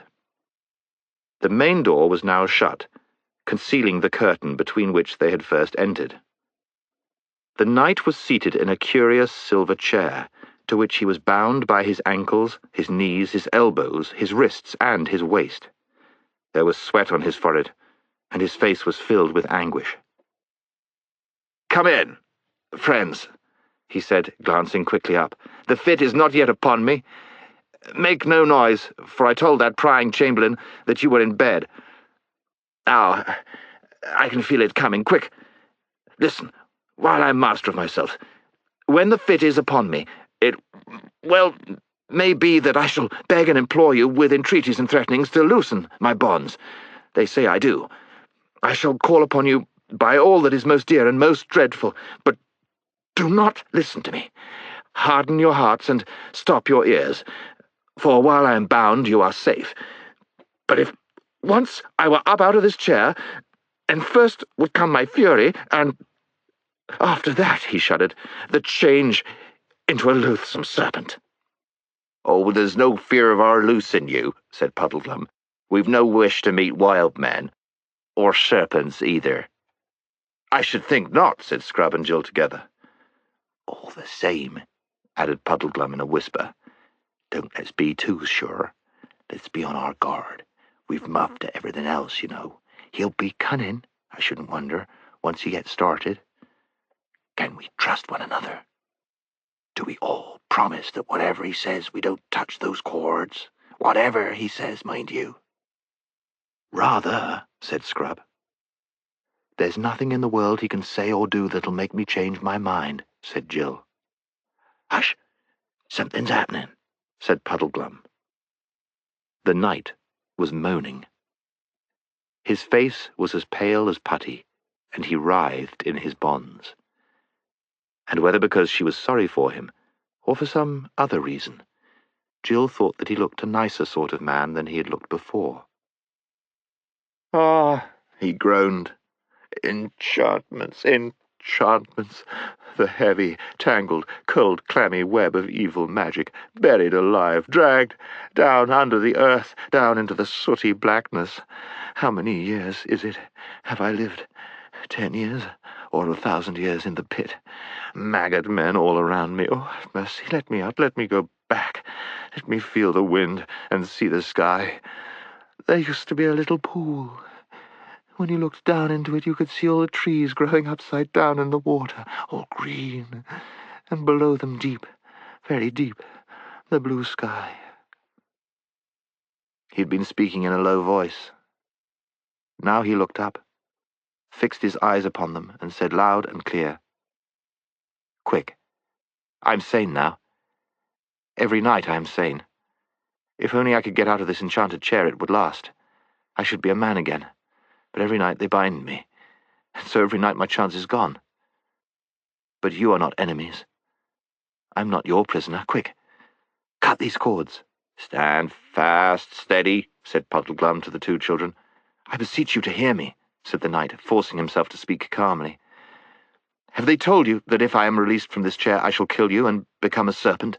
I see by your faces that they have. It is a lie.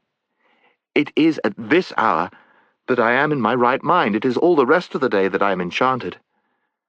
You are not earthmen, nor witches. Why should you be on their side? Of your courtesy, cut my bonds." "Steady, steady, steady," said the three travellers to one another.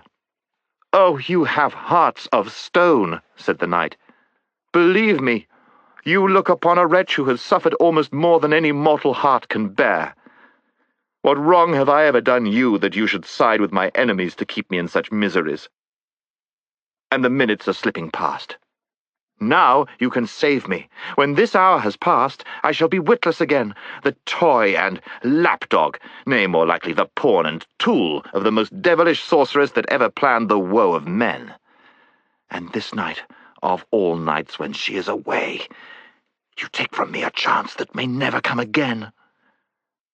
"This is dreadful. I do wish we'd stayed away till it was over," said Jill. "Steady," said Puddleglum. The prisoner's voice was now rising into a shriek. "Let me go, I say. Give me my sword, my sword! Once I am free, I shall take such revenge on Earthmen that Underland will talk of it for 1,000 years. "Now the frenzy is beginning," said Scrub. "I hope those knots are all right." "Yes," said Puddleglum. "He'd have twice his natural strength if he got free now, and I'm not clever with my sword. He'd get us both, I shouldn't wonder. And then Pole on her own would be left to tackle the snake." The prisoner was now so straining at his bonds that they cut into his wrists and ankles. "Beware," he said. "Beware. One night I did break them, but the witch was there that time. You will not have her to help you tonight. Free me now, and I am your friend. I'm your mortal enemy else." "Cunning, any," said Puddleglum.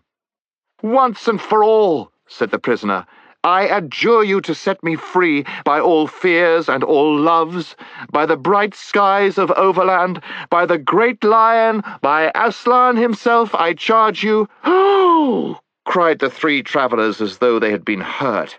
"It's the sign," said Puddleglum. "It was the words of the sign," said Scrub more cautiously. "Oh, what are we to do?" said Jill. It was a dreadful question. What had been the use of promising one another that they would not on any account set the knight free, if they were now to do so the first time he happened to call upon a name they really cared about? On the other hand, what had been the use of learning the signs if they weren't going to obey them? Yet could Aslan have really meant them to unbind anyone, even a lunatic, who asked it in his name? Could it be a mere accident? Or how if the Queen of the Underworld knew all about the signs and had made the knight learn this name simply in order to entrap them? But then supposing this was the real sign?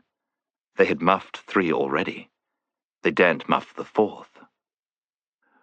"Oh, if only we knew," said Jill. "I think we do know," said Puddleglum. "Do you mean you think everything will come right if we do untie him?" said Scrub. "I don't know about that," said Puddleglum. "See, Aslan didn't tell Pole what would happen. He only told her what to do. That fellow will be the death of us once he's up, I shouldn't wonder. But that doesn't let us off following the sign." They all stood looking at one another with bright eyes. It was a sickening moment. "All right," said Jill suddenly. "Let's get it over. Goodbye, everyone." They all shook hands. The knight was screaming by now. There was foam on his cheeks. "Come on, Scrub," said Puddleglum. He and Scrub drew their swords and went over to the captive. "In the name of Aslan," they said, and began methodically cutting the cords. The instant the prisoner was free, he crossed the room in a single bound, seized his sword, which had been taken from him and laid on the table, and drew it. "You first!" he cried, and fell upon the silver chair. That must have been a good sword. The silver gave way before its edge like string, and in a moment a few twisted fragments, shining on the floor, were all that was left. But as the chair broke, there came from it a bright flash, a sound like small thunder, and for one moment a loathsome smell. "Lie there, vile engine of sorcery," he said, "lest your mistress should ever use you for another victim." Then he turned and surveyed his rescuers, and the something wrong, whatever it was, had vanished from his face. "What?" he cried, turning to Puddleglum. "Do I see before me a marshwiggle? A real, live, honest Narnian marshwiggle?" "Oh, so you have heard of Narnia after all," said Jill. "Had I forgotten it when I was under the spell?" asked the knight. "Well, that and all other bedevilments are now over. You may well believe that I know Narnia, for I am Rilian, Prince of Narnia, and Caspian the Great King is my father." "Your Royal Highness," said Puddleglum, sinking on one knee, and the children did the same, "we have come hither for no other end than to seek you." "And who are you, my other deliverers?" said the prince to Scrub and Jill. "We were sent by Aslan himself from beyond the world's end to seek your highness," said Scrub. "I am Eustace, who sailed with him to the island of Ramandu." "I owe all 3 of you a greater debt than I can ever pay," said Prince Rilian. "But my father, Is he yet alive?" "He sailed east again before we left Narnia, my lord," said Puddleglum. "But your Highness must consider that the king is very old. It is 10 to 1 His Majesty must die on the voyage." "He is old, you say? How long then have I been in the power of the witch?" "Well, it is more than 10 years since your Highness was lost in the woods at the north side of Narnia." "10 years," said the prince, drawing his hand across his face as if to rub away the past. "Yes, I believe you. For now that I am myself, I can remember that enchanted life. But while I was enchanted, I could not remember my true self. And now, fair friends— But wait, I hear their feet. Does it not sicken a man, that padding, woolly tread on the stairs? Lock the door, boy. Or stay, I have a better thought than that. I will fool these earthmen if Aslan gives me the wit. Take your cue from me." He walked resolutely to the door and flung it wide open. Chapter 12. The Queen of Underland. 2 earthmen entered, but instead of advancing into the room, they placed themselves one on each side of the door and bowed deeply. They were followed immediately by the last person whom anyone had expected or wished to see, the Lady of the Green Kirtle, the Queen of Underland. She stood dead still in the doorway, and they could see her eyes moving as she took in the whole situation, the 3 strangers, the silver chair destroyed, and the prince free with his sword in his hand. She turned very white, but Jill thought it was the sort of whiteness that comes over some people's faces not when they are frightened, but when they are angry. For a moment, the witch fixed her eyes on the prince, and there was murder in them. Then she seemed to change her mind. "Leave us," she said to the 2 earthmen, "and let none disturb us till I call, on pain of death." The gnomes padded away obediently, and the witch-queen shut and locked the door. "How now, my lord prince," she said. "Has your nightly fit not yet come upon you? Or is it over so soon? Why stand you here unbound? Who are these aliens? And is it they who have destroyed the chair which was your only safety?" Prince Rilian shivered as she spoke to him, and no wonder. It is not easy to throw off in half an hour an enchantment which has made one a slave for 10 years. Then, speaking with a great effort, he said, "Madam, there will be no more need of that chair. And you, who have told me 100 times how deeply you pitied me for the sorceries by which I was bound, will doubtless hear with joy that they are now ended forever. There was, it seems, some small error in your ladyship's way of treating them. These, my true friends, have delivered me. I am now in my right mind, and there are 2 things I will say to you. First, as for your ladyship's design of putting me at the head of an army of earthmen so that I may break out into the overworld and there, by main force, make myself king over some nation that never did me wrong, murdering their natural lords and holding their throne as a bloody and foreign tyrant, now that I know myself, I do utterly abhor and renounce it as plain villainy. And second, I am the king's son of Narnia, Rilian, the only child of Caspian, 10th of that name, whom some call Caspian the Seafarer. Therefore, madam, it is my purpose, as it is also my duty, to depart suddenly from your highness's court into my own country. Please it you to grant me and my friends safe conduct and a guide through your dark realm." Now the witch said nothing at all, but moved gently across the room, always keeping her face and eyes very steadily towards the prince. When she had come to a little ark, set in the wall not far from the fireplace, she opened it, and took out first a handful of a green powder. This she threw on the fire. It did not blaze much, but a very sweet and drowsy smell came from it. And all through the conversation which followed, that smell grew stronger, and filled the room, and made it harder to think. Secondly, she took out a musical instrument, rather like a mandolin. She began to play it with her fingers, a steady, monotonous thrumming that you didn't notice after a few minutes. But the less you noticed it, the more it got into your brain and your blood. This also made it hard to think. After she had thrummed for a time, and the sweet smell was now strong, she began speaking in a sweet, quiet voice. "Narnia," she said. "Narnia. I have often heard your lordship utter that name in your ravings. Dear prince, you are very sick. There is no land called Narnia." "There is, though, madam," said Puddleglum. "You see, I happen to have lived there all my life." "Indeed," said the witch. "Tell me, I pray you, where that country is." "Up there," said Puddleglum stoutly, pointing overhead. "I don't know exactly where." "How?" said the Queen, with a kind, soft, musical laugh. "Is there a country up among the stones and mortar of the roof?" "No," said Puddleglum, struggling a little to get his breath. "It's in the overworld." "And what or where, pray, is this, how do you call it, overworld?" "Oh, don't be so silly," said Scrub, who was fighting hard against the enchantment of the sweet smell and the thrumming. "As if you didn't know, it's up above, up where you can see the sky and the sun and the stars. Why, you've been there yourself. We met you there." "I cry you mercy, little brother," laughed the witch. You couldn't have heard a lovelier laugh. "I have no memory of that meeting. But we often meet our friends in strange places when we dream, and unless all dreamed alike, you must not ask them to remember it." "Madam," said the prince sternly, "I have already told your grace that I am the king's son of Narnia."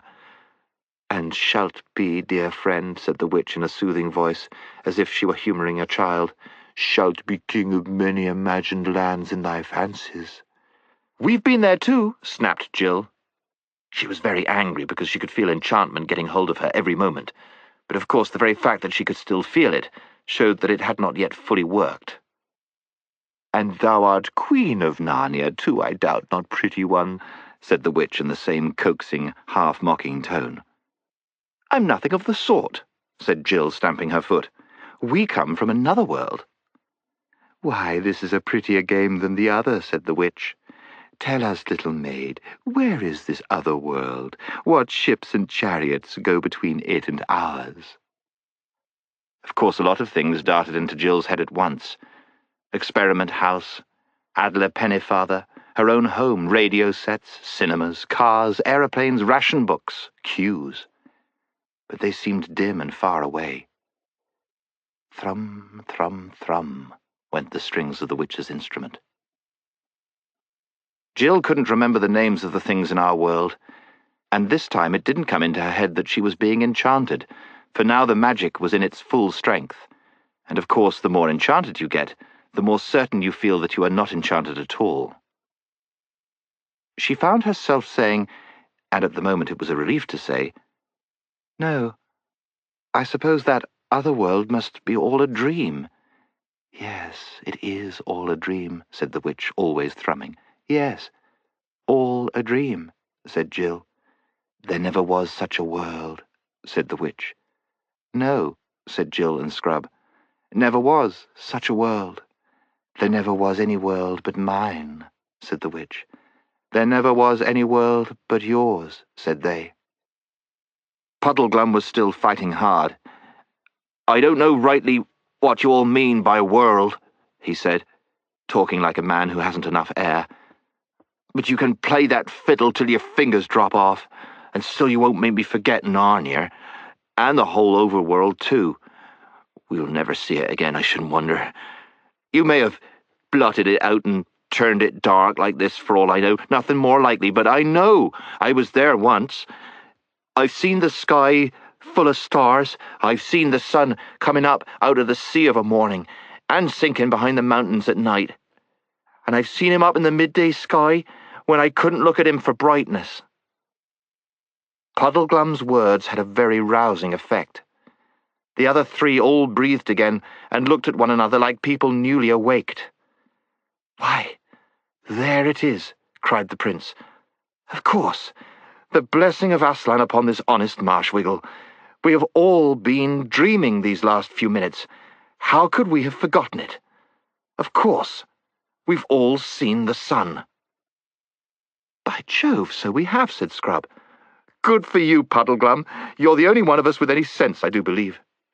Then came the witch's voice, cooing softly, like the voice of a wood-pigeon, from the high elms in an old garden at 3 o'clock in the middle of a sleepy summer afternoon, and it said, "What is this sun that you all speak of? Do you mean anything by the word?" "Yes, we jolly well do," said Scrub.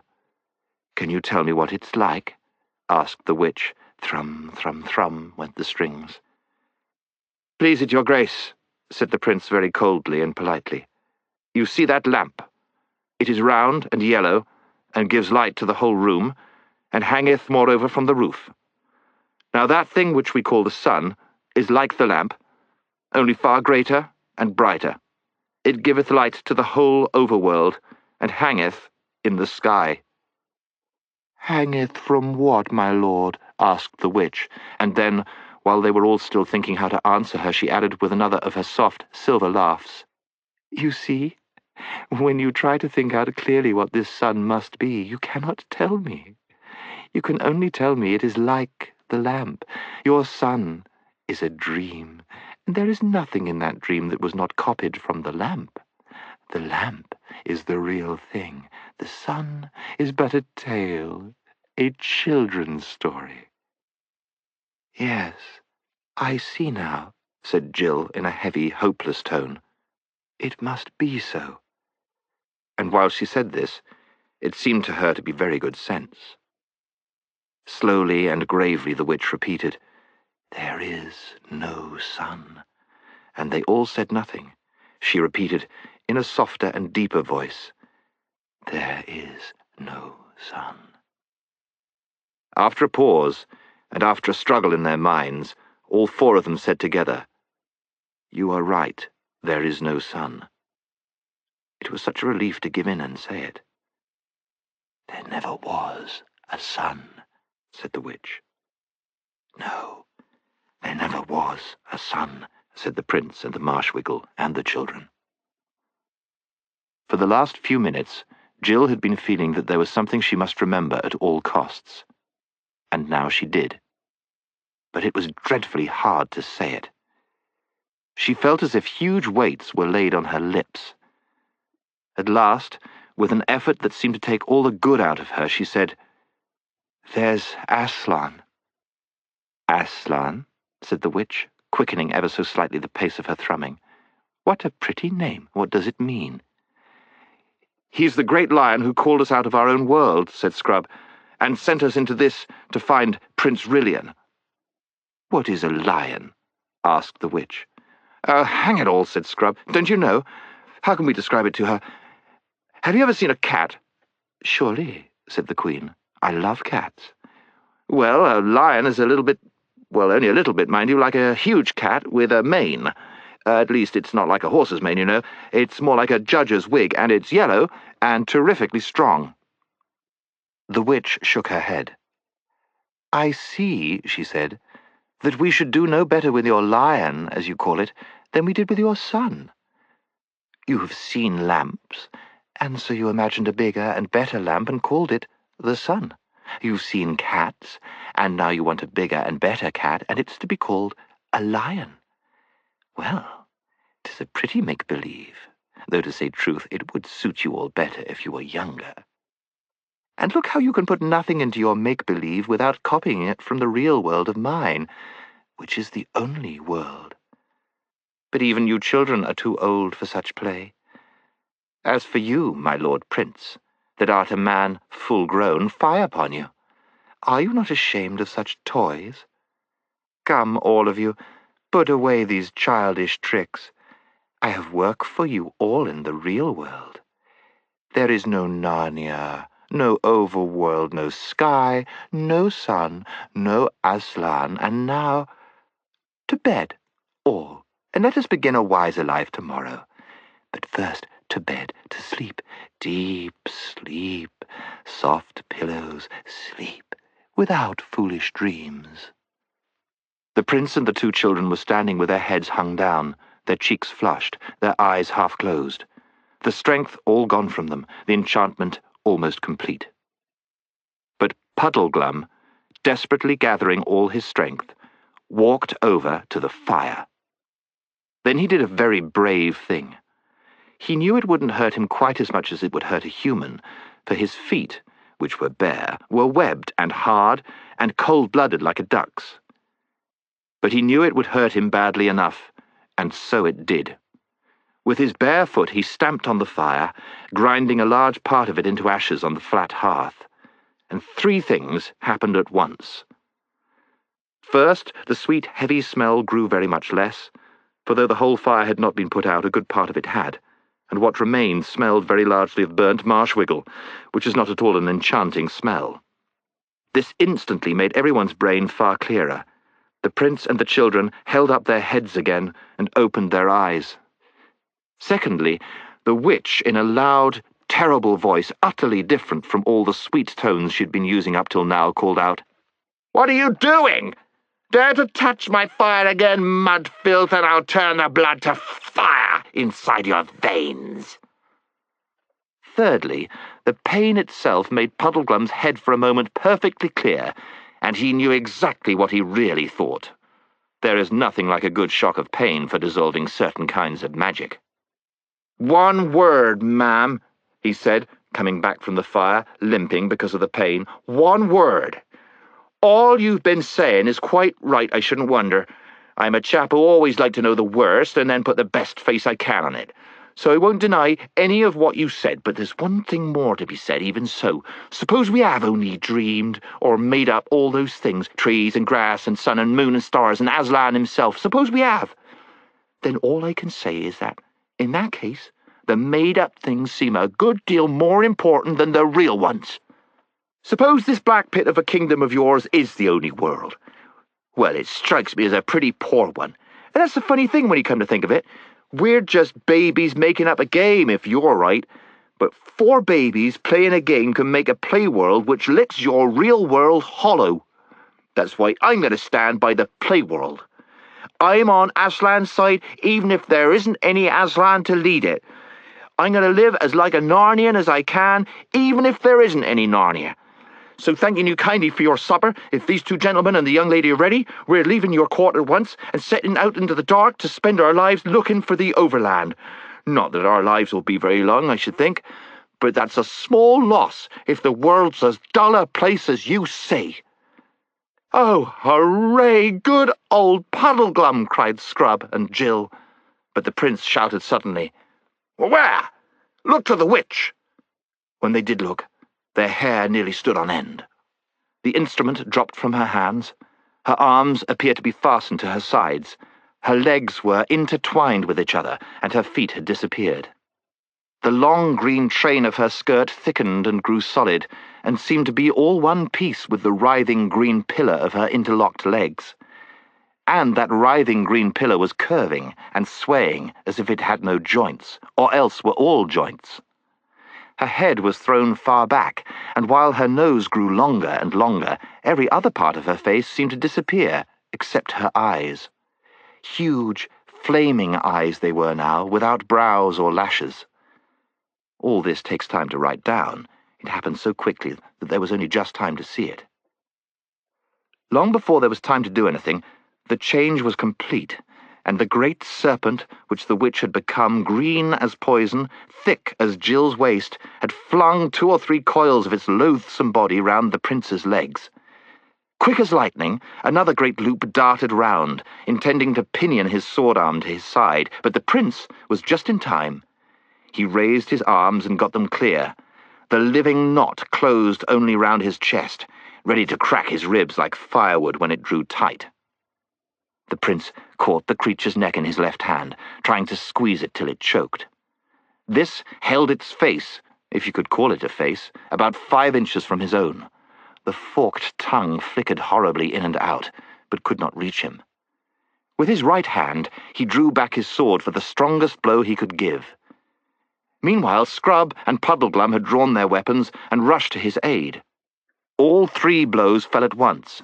Scrub's, which did not even pierce the scales and did no good, on the body of the snake below the prince's hand, but the prince's own blow and Puddleglum's both on its neck.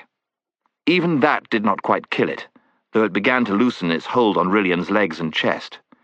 With repeated blows, they hacked off its head. The horrible thing went on coiling and moving like a bit of wire long after it had died, and the floor, as you may imagine, was a nasty mess. The prince, when he had breath, said, "Gentlemen, I thank you." Then the three conquerors stood staring at one another and panting without another word for a long time. Jill had very wisely sat down and was keeping quiet. She was saying to herself, "I do hope I don't faint or blub or do anything idiotic." "My royal mother is avenged," said Rilian presently. "This is undoubtedly the same worm that I pursued in vain by the fountain in the forest of Narnia so many years ago. All these years I have been the slave of my mother's slayer. Yet I am glad, gentlemen, that the foul witch took to her serpent form at the last. It would not have suited well either my heart or with my honour to have slain a woman. But look to the lady," he meant Jill. "I'm all right, thanks," said she. "Damsel," said the prince, bowing to her, "you are of a high courage, and therefore, I doubt not, you come of a noble blood in your own world. But come, friends, here is some wine left. Let us refresh ourselves and each pledge his fellows. After that, to our plans." "A jolly good idea, sir," said Scrub. Chapter 13. Underland Without the Queen. All felt that they had earned what Scrub called a breather. The witch had locked the door and told the Earthmen not to disturb her, so there was no danger of interruption for the present. Their first business was, of course, Puddleglum's burnt foot. A couple of clean shirts from the prince's bedroom, torn into strips, and well greased on the inside with butter and salad oil off the supper table, made a fairly good dressing. When this had been applied, they all sat down and had a little refreshment, and discussed plans for escaping from the underworld. Rilian explained that there were quite a lot of outlets by which one could get to the surface. He'd been taken out through most of them at one time or another, but he had never gone out alone, only with the witch, and he had always reached these outlets by going in a ship across the sunless sea. What the Earthmen would say if he went down to the harbour without the witch, and with 4 strangers, and simply ordered a ship, no one could guess, but most likely they would ask awkward questions. On the other hand, the new outlet, the one for the invasion of Overworld, was on this side of the sea, and only a few miles away. The prince knew that it was nearly finished. Only a few feet of earth divided the diggings from the outer air. It was even possible that it had now been quite finished. Perhaps the witch had come back to tell him this, and to start the attack. Even if it was not, they could probably dig themselves out by that route in a few hours, if they could only get there without being stopped, and if only they found the diggings unguarded. But those were the difficulties. "If you ask me," began Puddleglum when Scrub interrupted. "I say," he asked, "what's that noise?" "I've been wondering that for some time," said Jill. They had all, in fact, been hearing the noise, but it had begun and increased so gradually that they did not know when they had first noticed it. For a time, it had been only a vague disquiet, like gentle winds or traffic very far away. Then it swelled to a murmur like the sea. Then came rumblings and rushings. Now there seemed to be voices as well, and also a steady roaring that was not voices. "By the lion," said Prince Rilian, "it seems this silent land has found a tongue at last." He rose, walked to the window, and drew aside the curtains. The others crowded round him to look out. The very first thing they noticed was a great red glow. Its reflection made a red patch on the roof of the underworld thousands of feet above them, so that they could see a rocky ceiling which had perhaps been hidden in darkness ever since the world was made. The glow itself came from the far side of the city, so that many buildings, grim and great, stood up blackly against it. But it also cast its light down many streets that ran from it towards the castle, and in those streets something very strange was going on. The closely packed, silent crowds of Earthmen had vanished. Instead, there were figures darting about by 1s or 2s or 3s. They behaved like people who do not want to be seen, lurking in shadow behind buttresses or in doorways, and then moving quickly across the open into fresh places of hiding. But the strangest thing of all, to anyone who knew the gnomes, was the noise. Shouts and cries came from all directions, but from the harbour there came a low, rumbling roar which grew steadily louder and was already shaking the whole city. "What's happened to the Earthmen?" said Scrub. "Is it them shouting?" "'Tis hardly possible," said the prince. "I never heard one of the rascals so much as speak with a loud voice in all the weary years of my bondage.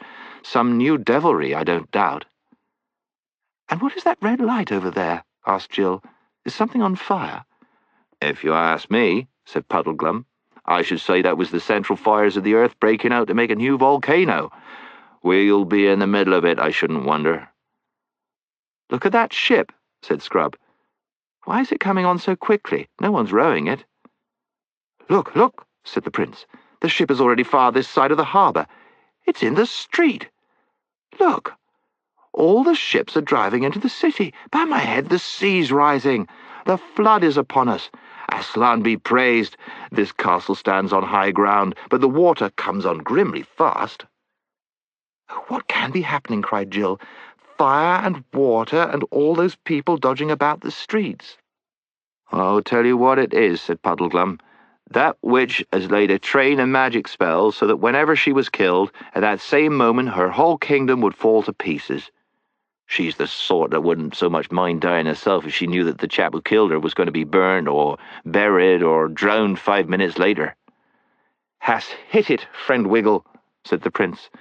"When our swords hacked off the witch's head, that stroke ended all her magic works, and now the deep lands are falling to pieces. We are looking on the end of the underworld." "That's it, sir," said Puddleglum, "unless it should happen to be the end of the whole world." "But are we just going to stay here and wait?" gasped Jill. "Not by my counsel," said the prince. "I would save my horse Coalblack and the witch's Snowflake, a noble beast and worthy of a better mistress, which are both stabled in the courtyard. After that, let us make shift to get out to high ground and pray that we shall find an outlet. The horses can carry 2 each at need, and if we put them to it, they may outstrip the flood." "Would your highness not put on armour?" asked Puddleglum. "I don't like the look of those." And he pointed down to the street. Everyone looked down. Dozens of creatures, and now that they were close they obviously were Earthmen, were coming up from the direction of the harbour. But they were not moving like an aimless crowd. They behaved like modern soldiers in an attack, making rushes and taking cover, anxious not to be seen from the castle windows.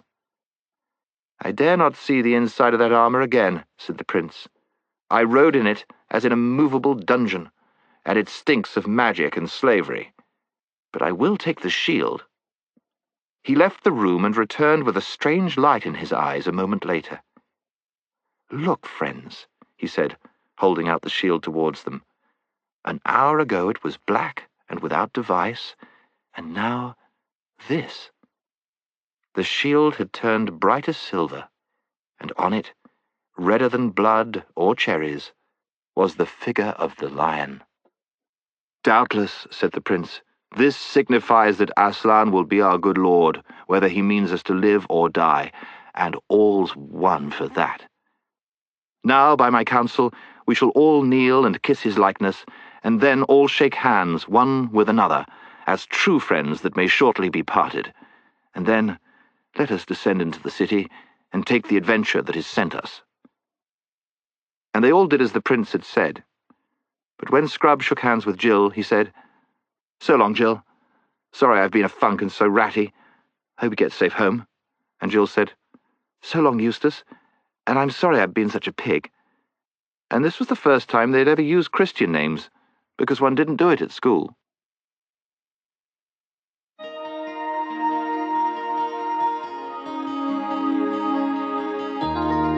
The prince unlocked the door, and they all went down the stairs, 3 of them with drawn swords, and Jill with drawn knife.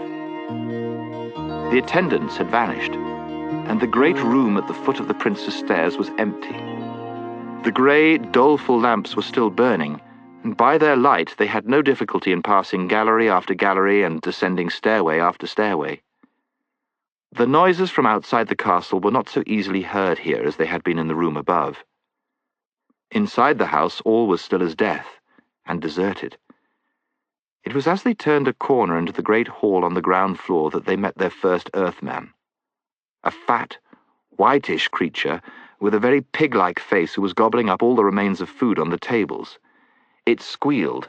The squeal also was very like a pig's, and darted under a bench, whisking its long tail out of Puddleglum's reach in the nick of time. Then it rushed away through the far door too quickly to be followed. From the hall they came out into the courtyard.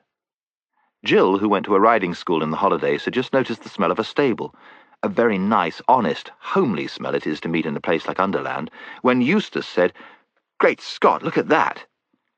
A magnificent rocket had risen from somewhere beyond the castle walls and broken into green stars.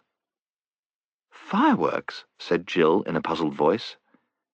"Yes," said Eustace, "but you can't imagine those Earth people letting them off for fun. It must be a signal." "It means no good to us, I'll be bound," said Puddleglum.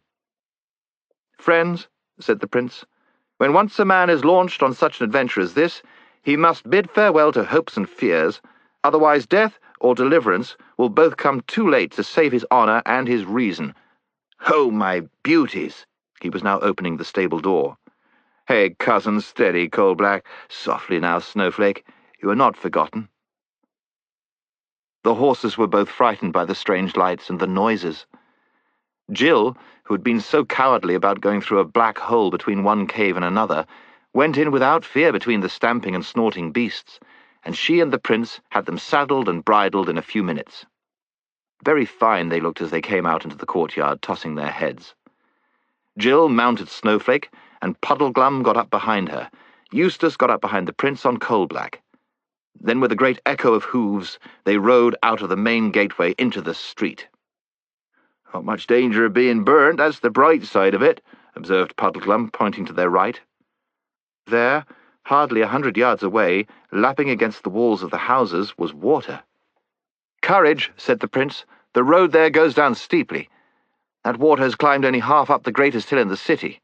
It might come so near in the first half-hour and come no nearer in the next 2. My fear is more of that." And he pointed with his sword to a great tall Earthman with boar's tusks, followed by 6 others of assorted shapes and sizes, who had just dashed out of a side street and stepped into the shadow of the houses, where no one could see them. The prince led them, aiming always in the direction of the glowing red light, but a little to the left of it. His plan was to get round the fire, if it was a fire, onto high ground, in hope that they might find their way to the new diggings. Unlike the other 3, he seemed to be almost enjoying himself. He whistled as he rode, and sang snatches of an old song about Corin Thunderfist of Archenland. The truth is, he was so glad at being free from his long enchantment that all dangers seemed a game in comparison, but the rest found it an eerie journey. Behind them was the sound of clashing and entangled ships and the rumble of collapsing buildings. Overhead was the great patch of lurid light on the roof of the underworld. Ahead was the mysterious glow, which did not seem to grow any bigger. From the same direction came a continual hubbub of shouts, screams, catcalls, laughter, squeals and bellowings, and fireworks of all sorts rose in the dark air. No one could guess what they meant. Nearer to them, the city was partly lit up by the red glow and partly by the very different light of the dreary gnome lamps.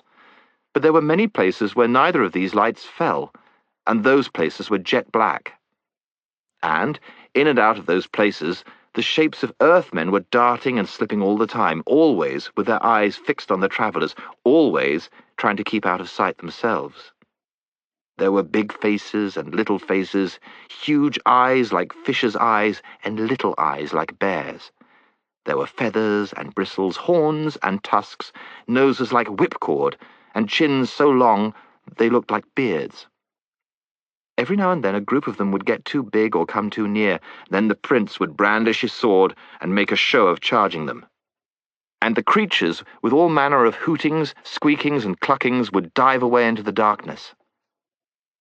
But when they had climbed many steep streets and were far away from the flood, and almost out of the town on the inland side, It began to be more serious. They were now close to the red glow, and nearly on a level with it, though they still could not see what it really was. But by its light, they could see their enemies more clearly. Hundreds, perhaps a few thousands of gnomes were all moving towards it, but they were doing so in short rushes, and whenever they stopped, they turned and faced the travellers. "If your Highness asked me," said Puddleglum, "I'd say those fellows were meaning to cut us off in front."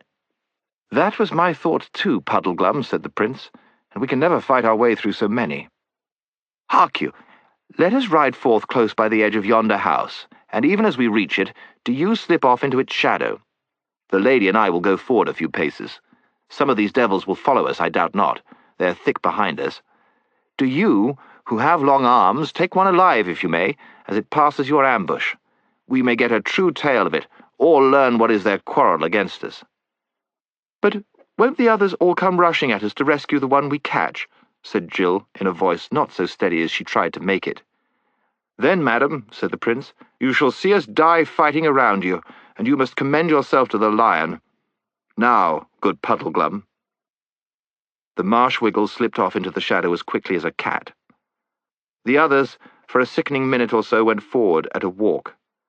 Then suddenly from behind them there broke out a series of blood-curdling screams, mixed with the familiar voice of Puddleglum saying, "Now then, don't cry out before you're hurt, or you will be hurt, see?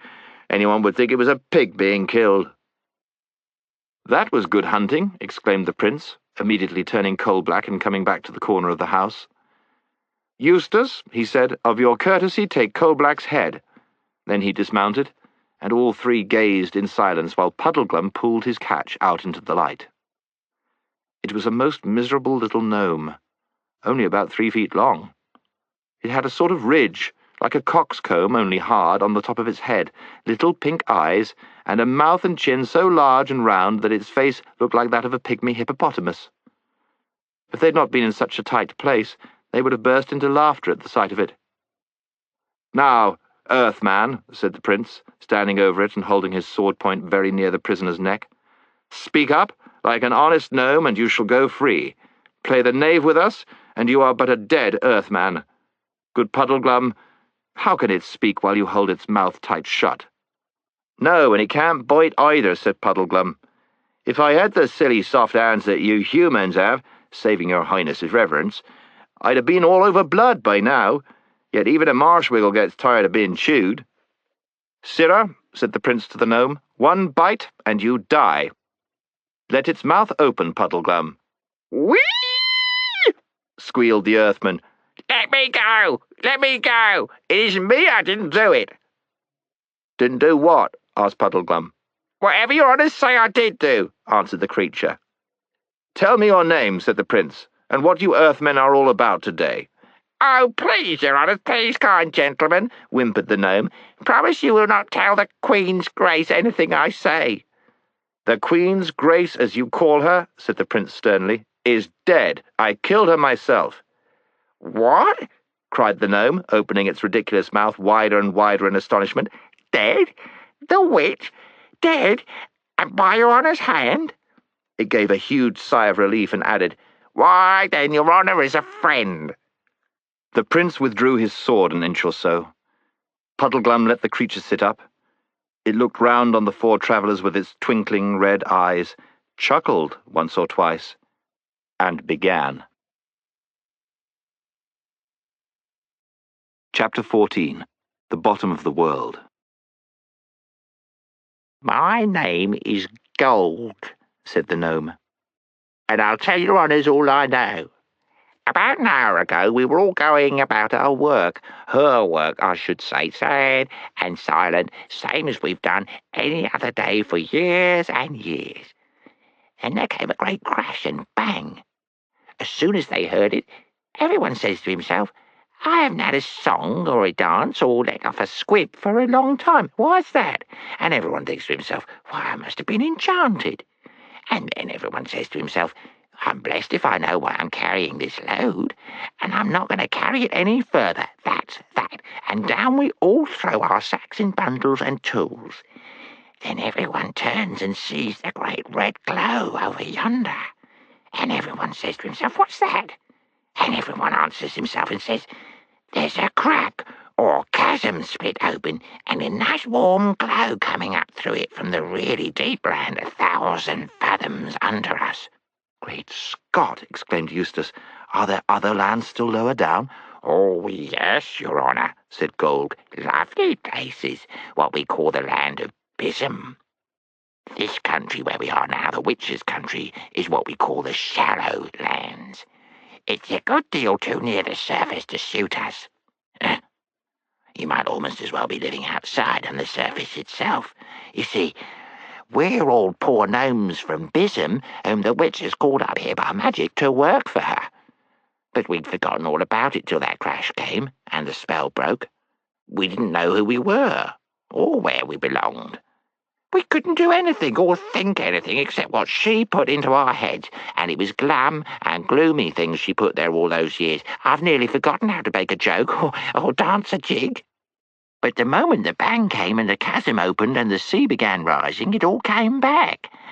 And of course, we all set off as quick as we could to get down the crack and home to our own place. And you can see them over there all letting off rockets and standing on their heads for joy. And I'll be very obliged, Your Honours, if you'll soon let me go and join in." "I think this is simply splendid," said Jill. "I'm so glad we freed the gnomes as well as ourselves when we cut off the witch's head. And I'm so glad they aren't really horrid and gloomy, any more than the prince really was, well, what he seemed like." "That's all very well, Poll," said Puddleglum cautiously. "But those gnomes didn't look to me like chaps who were just running away. They looked more like military formations, if you ask me. Do you look me in the face, Mr. Golg, and tell me you weren't preparing for battle?" "Of course we were, Your Honour," said Golg. "You see, we didn't know the witch was dead. Oh, we thought she'd be watching from the castle. We were trying to slip away without being seen. And then, when you four came out with swords and horses, of course everyone says to himself, 'Here it comes,' not knowing that his honour wasn't on the witch's side. And we were determined to fight like anything rather than give up the hope of going back to Bism." "I'll be sworn 'tis an honest gnome," said the prince. "Let go of it, friend Puddleglum. As for me, good Golg, I have been enchanted like you and your fellows, and have but newly remembered myself. And now one question more. Do you know the way to those new diggings by which the sorceress meant to lead out an army against Overland?" squeaked Golg. "Yes, I know that terrible road. I will show you where it begins, but it is no manner of use, Your Honour, asking me to go with you on it. I'll die, rather." "Why?" asked Eustace anxiously. "What's so dreadful about it?" "Too near the top, the outside," said Golg, shuddering. "That was the worst thing the witch did to us. We were going to be led out into the open, onto the outside of the world. They say there's no roof at all there, only a horrible great emptiness called the sky. And the diggings have gone so far that a few strokes of the pick would bring you out to it. I wouldn't dare go near them." "Hooray! Now you're talking," cried Eustace, and Jill said, "But it's not horrid at all up there. We like it. We live there." "I know you Overlanders live there," said Golg, "but I thought it was because you couldn't find your way down inside. You can't really like it, crawling about like flies on the top of the world." "What about showing us the road at once?" said Puddleglum. "In a good hour," cried the prince. The whole party set out. The prince remounted his charger, Puddleglum climbed up behind Jill, and Golg led the way. As he went, he kept shouting out the good news that the witch was dead, and that the 4 Overlanders were not dangerous. And those who heard him shouted it on to others, so that in a few minutes the whole of Underland was ringing with shouts and cheers, and gnomes by hundreds and thousands leaping, turning cartwheels, standing on their heads, playing leapfrog, and letting off huge crackers came pressing round Coalblack and Snowflake, and the prince had to tell the story of his own enchantment and deliverance at least 10 times. In this way, they came to the edge of the chasm.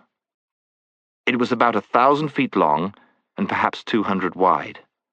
They dismounted from their horses and came to the edge, and looked down into it. A strong heat smote up into their faces. mixed with a smell which was quite unlike any they had ever smelled. It was rich, sharp, exciting, and made you sneeze. The depth of the chasm was so bright that at first it dazzled their eyes and they could see nothing. When they got used to it, they thought they could make out a river of fire, and on the banks of that river what seemed to be fields and groves of an unbearable hot brilliance, though they were dim compared with the river. There were blues, reds, greens, and whites all jumbled together. A very good stained-glass window with the tropical sun staring straight through it at midday might have something of the same effect. Down the rugged sides of the chasm, looking black like flies against all that fiery light, hundreds of earthmen were climbing. "Your Honours," said Golg, and when they turned to look at him they could see nothing but blackness for a few minutes, their eyes were so dazzled. "Your Honours, why don't you come down to Bism? You'd be happier there than in that cold, unprotected, naked country out on top. Or at least come down for a short visit." Jill took it for granted that none of the others would listen to such an idea for a moment. To her horror, she heard the prince saying, "Truly, friend Golg, I have half a mind to come down with you, for this is a marvellous adventure, and it may be no mortal man has ever looked into Bism before, or will ever have the chance again. And I know not how, as the years pass, I shall bear to remember that it was once in my power to have probed the uttermost pit of earth, and that I forbore. But could a man live there? You do not swim in the fire river itself." "Oh, no, Your Honour, not we. It's only salamanders live in the fire itself." "What kind of beast is your salamander?" asked the prince. "It's hard to tell their kind, Your Honour," said Golg, "for they are too white-hot to look at, but they are most like small dragons. They speak to us out of the fire. They are wonderfully clever with their tongues, very witty and eloquent." Jill glanced hastily at Eustace. She had felt sure that he would like the idea of climbing down that chasm even less than she did. Her heart sank as she saw that his face was quite changed. He looked much more like the prince than like the old scrub at Experiment House. For all his adventures and the days when he had sailed with King Caspian were coming back to him. "Your Highness," he said, "if my old friend Reepicheep the Mouse were here, he would say we could not now refuse the adventures of Bism without a great impeachment to our honour." "Down there," said Golg, "I could show you real gold, real silver, real diamonds." "Bosh," said Jill rudely, "as if we didn't know that we're below the deepest mines even here." "Yes," said Golg, "I have heard of those little scratches in the crust that you top dwellers call mines, but that's where you get dead gold, dead silver, dead gems. Down in Bism, we have them alive and growing. There I'll pick you bunches of rubies that you can eat and squeeze you a cupful of diamond juice. You won't care much about fingering the cold dead treasures of your shallow mines after you've tasted the live ones of Bism." "My father went to the world's end," said Rillian thoughtfully. "It would be a marvellous thing if his son went to the bottom of the world." "If your Highness wants to see your father while he's still alive, which I think he'd prefer," said Puddleglum, "it's about time we were getting onto that road to the diggings." "And I won't go down that hole, whatever anyone says," added Jill. "Why, if your honours are really set to go back to the overworld," said Golg, "there is one bit of the road that's rather lower than this, and perhaps if that flood's still rising—" "Oh, do come on," begged Jill. "I fear it must be so," said the prince with a deep sigh, "but I have left half of my heart in the land of Bism." "Please," begged Jill. "Where is the road?" asked Puddleglum. "There are lamps all the way," said Golg. "Your honour can see the beginning of the road on the far side of the chasm." "How long will the lamps burn for?" asked Puddleglum. At that moment, a hissing, scorching voice, like the voice of fire itself, they wondered afterwards if it could have been a salamander's, came whistling up out of the very depths of Bism. "Quick, quick, quick, to the cliffs, to the cliffs, to the cliffs," it said. "The rift closes, it closes, it closes, quick, quick." And at the same time, with ear-shattering cracks and creaks, the rocks moved. Already, while they looked, the chasm was narrower. From every side, belated gnomes were rushing into it. They would not wait to climb down the rocks. They flung themselves headlong, and either because so strong a blast of hot air was beating up from the bottom, or for some other reason, they could be seen floating downwards like leaves. Thicker and thicker they floated, till their blackness almost blotted out the fiery river and the groves of live gems. "Goodbye, to your honours. I'm off," shouted Golg, and dived. Only a few were left to follow him. The chasm was now no broader than a stream. Now it was narrow as the slit in a pillar box. Now it was only an intensely bright thread. Then, with a shock like 1,000 goods trains crashing into 1,000 pairs of buffers, the lips of rock closed. The hot, maddening smell vanished. The travellers were alone in an underworld which now looked far blacker than before. Pale, dim, and dreary, the lamps marked the direction of the road. "Now," said Puddleglum, "it's 10:01. We've already stayed too long, but we may as well make a try. Those lamps will give out in 5 minutes, I should wonder." They urged the horses to a canter and thundered along the dusky road in fine style. But almost at once it began going downhill. They would have thought Golg had sent them the wrong way if they had not seen on the other side of the valley the lamps going on and upwards as far as the eye could reach. But at the bottom of the valley the lamps shone on moving water. "Haste!" cried the prince. They galloped down the slope. It would have been nasty enough at the bottom even 5 minutes later, for the tide was running up the valley like a mill race, and if it had come to swimming, the horses could hardly have won over. But it was still only a foot or two deep, and though it swished terribly round the horses' legs, they reached the far side in safety. Then began the slow, weary march uphill with nothing ahead to look at but the pale lamps which went up and up as far as the eye could reach. When they looked back, they could see the water spreading. All the hills of Underland were now islands, and it was only on those islands that the lamps remained. Every moment some distant light vanished. Soon there would be total darkness everywhere except on the road they were following. And even on the lower part of it behind them, though no lamps had yet gone out, the lamplight shone on water. Although they had good reason for hurrying, the horses could not go on forever without a rest. They halted, and in silence they could hear the lapping of water. "I wonder, is, what's-his-name, Father Time flooded out now?" said Jill, "and all those strange, sleeping animals?" "I don't think we're as high as that," said Eustace. "Don't you remember how we had to go downhill to reach the Sunless Sea? I shouldn't think the water has reached Father Time's cave yet." "Well, that's as maybe," said Puddleglum. "I'm more interested in the lamps on this road. Look a bit sickly, don't they?" "They always did," said Jill. "Ah," said Puddleglum, "but they're greener now." "You don't mean to say you think they're going out?" cried Eustace. "Well, however they work, you can't expect them to last forever, you know," replied the Marshwiggle. "But don't let your spirits down, Scrub. I've got my eye on the water, too, and I don't think it's rising so fast as it did."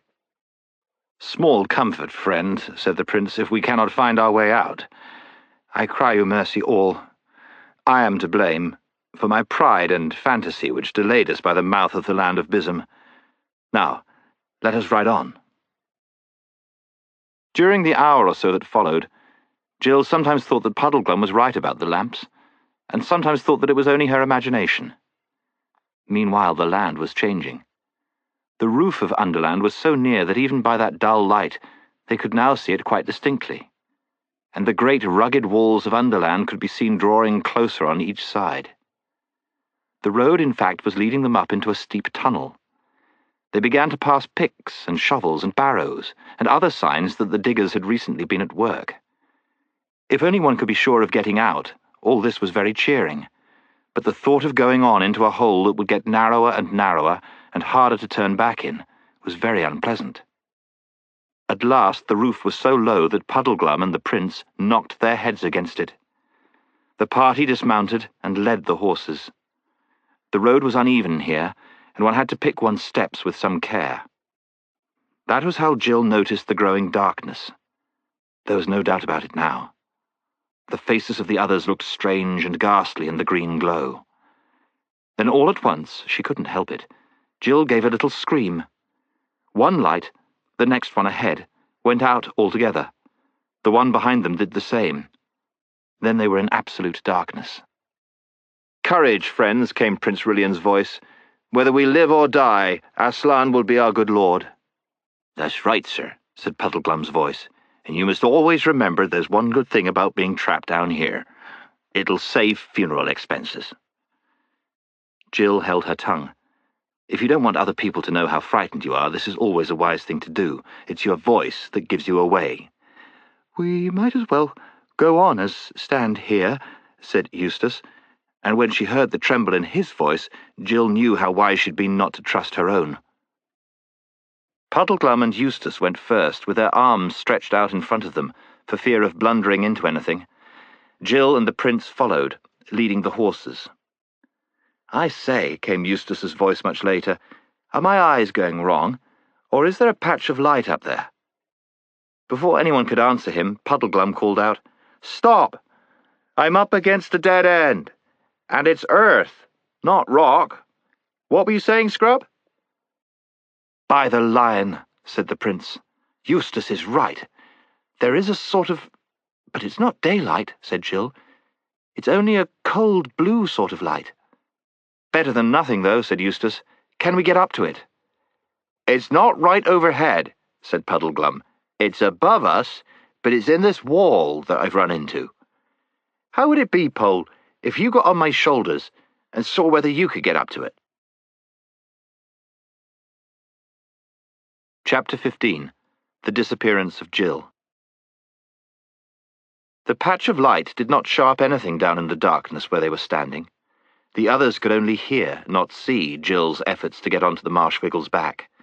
That is, they heard him saying, "Oh, you needn't put your finger in my eye," and "nor your foot in my mouth either," and "that's more like it," and "now, I'll hold on to your legs. That'll leave your arms free to steady yourself against the earth." Then they looked up, and soon they saw the black shape of Jill's head against the patch of light. "Well," they all shouted up anxiously. "It's a hole," called Jill's voice. "I could get through it if I was a little bit higher." "What do you see through it?" asked Eustace. "Nothing much yet," said Jill. "I say, Puddleglum, let go my legs so that I can stand on your shoulders instead of sitting on them. I can steady myself all right against the edge." They could hear her moving, and then much more of her came into sight against the greyness of the opening. In fact, all of her down to the waist. "I say," began Jill, but suddenly broke off with a cry. Not a sharp cry. It sounded more as if her mouth had been muffled up, or had something pushed into it. After that she found her voice and seemed to be shouting out as loud as she could, but they couldn't hear the words. Two things then happened at the same moment. The patch of light was completely blocked up for a second or so, and they heard both a scuffling, struggling sound and the voice of the Marshwiggle gasping, "Quick! Oh, hold on to her legs! Someone's pulling her! There, no, here, oh, too late!" The opening and the cold light which filled it were now perfectly clear again. Jill had vanished. "Jill! Jill!" they shouted frantically, but there was no answer. "Why the dickens couldn't you have held her feet?" said Eustace. "I don't know, Scrub," groaned Puddleglum. "Born to be a misfit, I shouldn't wonder. Fated to be Pole's death, just as I was fated to eat talking stag at Harfang. Not that it isn't my own fault as well, of course." "This is the greatest shame and sorrow that could have fallen on us," said the prince. "We have sent a brave lady into the hands of enemies and stayed behind in safety." "Don't paint it too black, sir," said Puddleglum. "We're not very safe, except for death by starvation in this hole." "I wonder, am I small enough to get through where Jill did?" said Eustace. What had really happened to Jill was this. As soon as she had got her head out of the hole, she found that she was looking down, as if from an upstairs window, not up, as if through a trapdoor. She'd been so long in the dark that her eyes couldn't at first take in what they were seeing, except that she was not looking at the daylit, sunny world which she so wanted to see. The air seemed to be deadly cold, and the light was pale and blue. There was also a good deal of noise going on, and a lot of white objects flying about in the air. It was at that moment that she'd shouted down to Puddleglum to let her stand up on his shoulders. When she'd done this, she could see and hear a good deal better. The noises she'd been hearing turned out to be of two kinds. the rhythmical thump of several feet, and the music of 4 fiddles, 3 flutes, and a drum.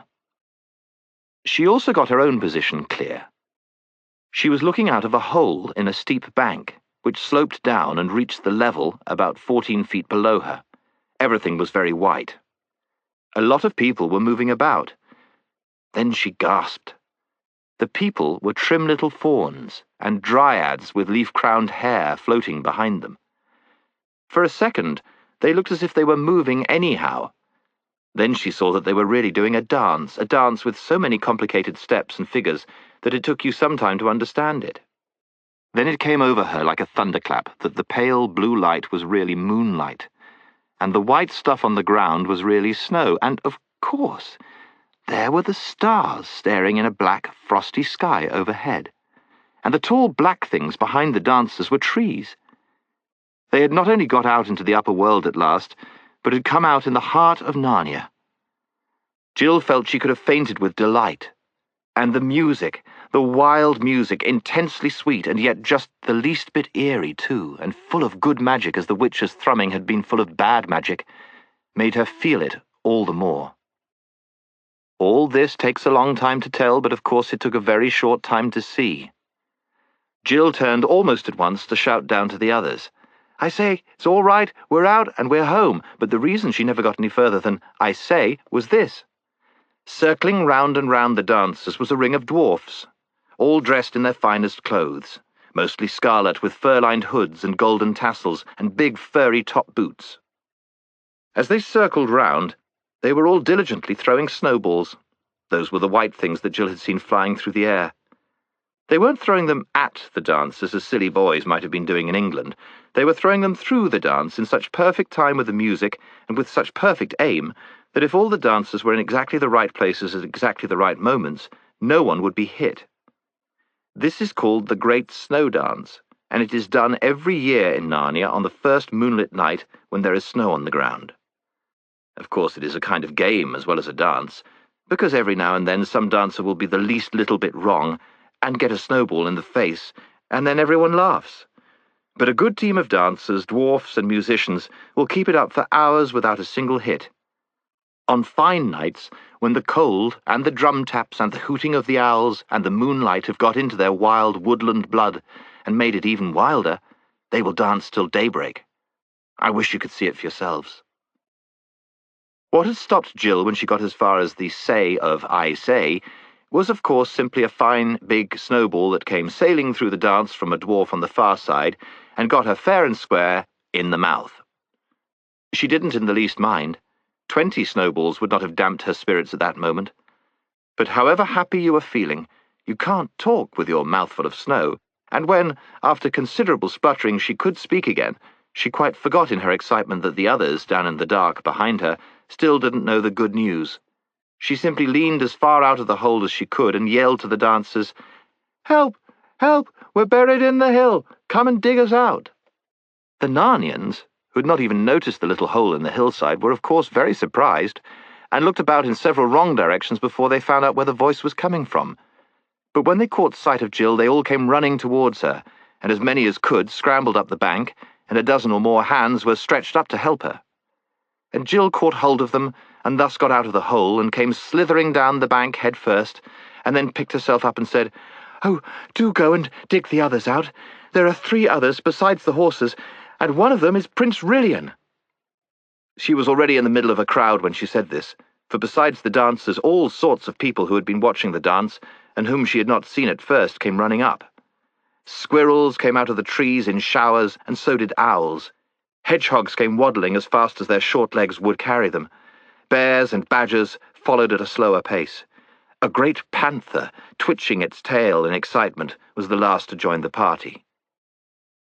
But as soon as they understood what Jill was saying, they all became active. "Pick and shovel, boys, pick and shovel. Off for our tools," said the dwarfs, and dashed away into the woods at top speed. "Wake up some moles. They're the chaps for digging. They're quite as good as dwarfs," said a voice. "What was that she said about Prince Rilian?" said another. "Hush," said the panther. "The poor child's crazed, and no wonder after being lost inside the hill. She doesn't know what she's saying." "That's right," said an old bear. "Why, she said Prince Rilian was a horse." "No, she didn't," said a squirrel, very pert. "Yes, she did," said another squirrel, even perter. It's quite true, don't be so silly," said Jill. She spoke like that because her teeth were now chattering with the cold.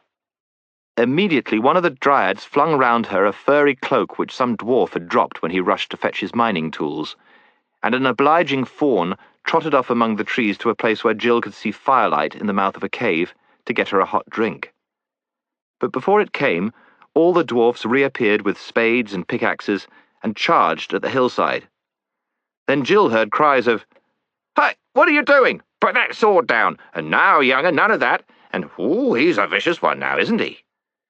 Jill hurried to the spot and didn't know whether to laugh or cry when she saw Eustace's face, very pale and dirty, projecting from the blackness of the hole, and Eustace's right hand brandishing a sword with which he made lunges at anyone who came near him.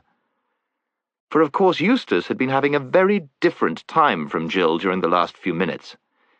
He had heard Jill cry out, and seen her disappear into the unknown. Like the prince and Puddleglum, he thought that some enemies had caught her, and from down below he didn't see that the pale bluish light was moonlight.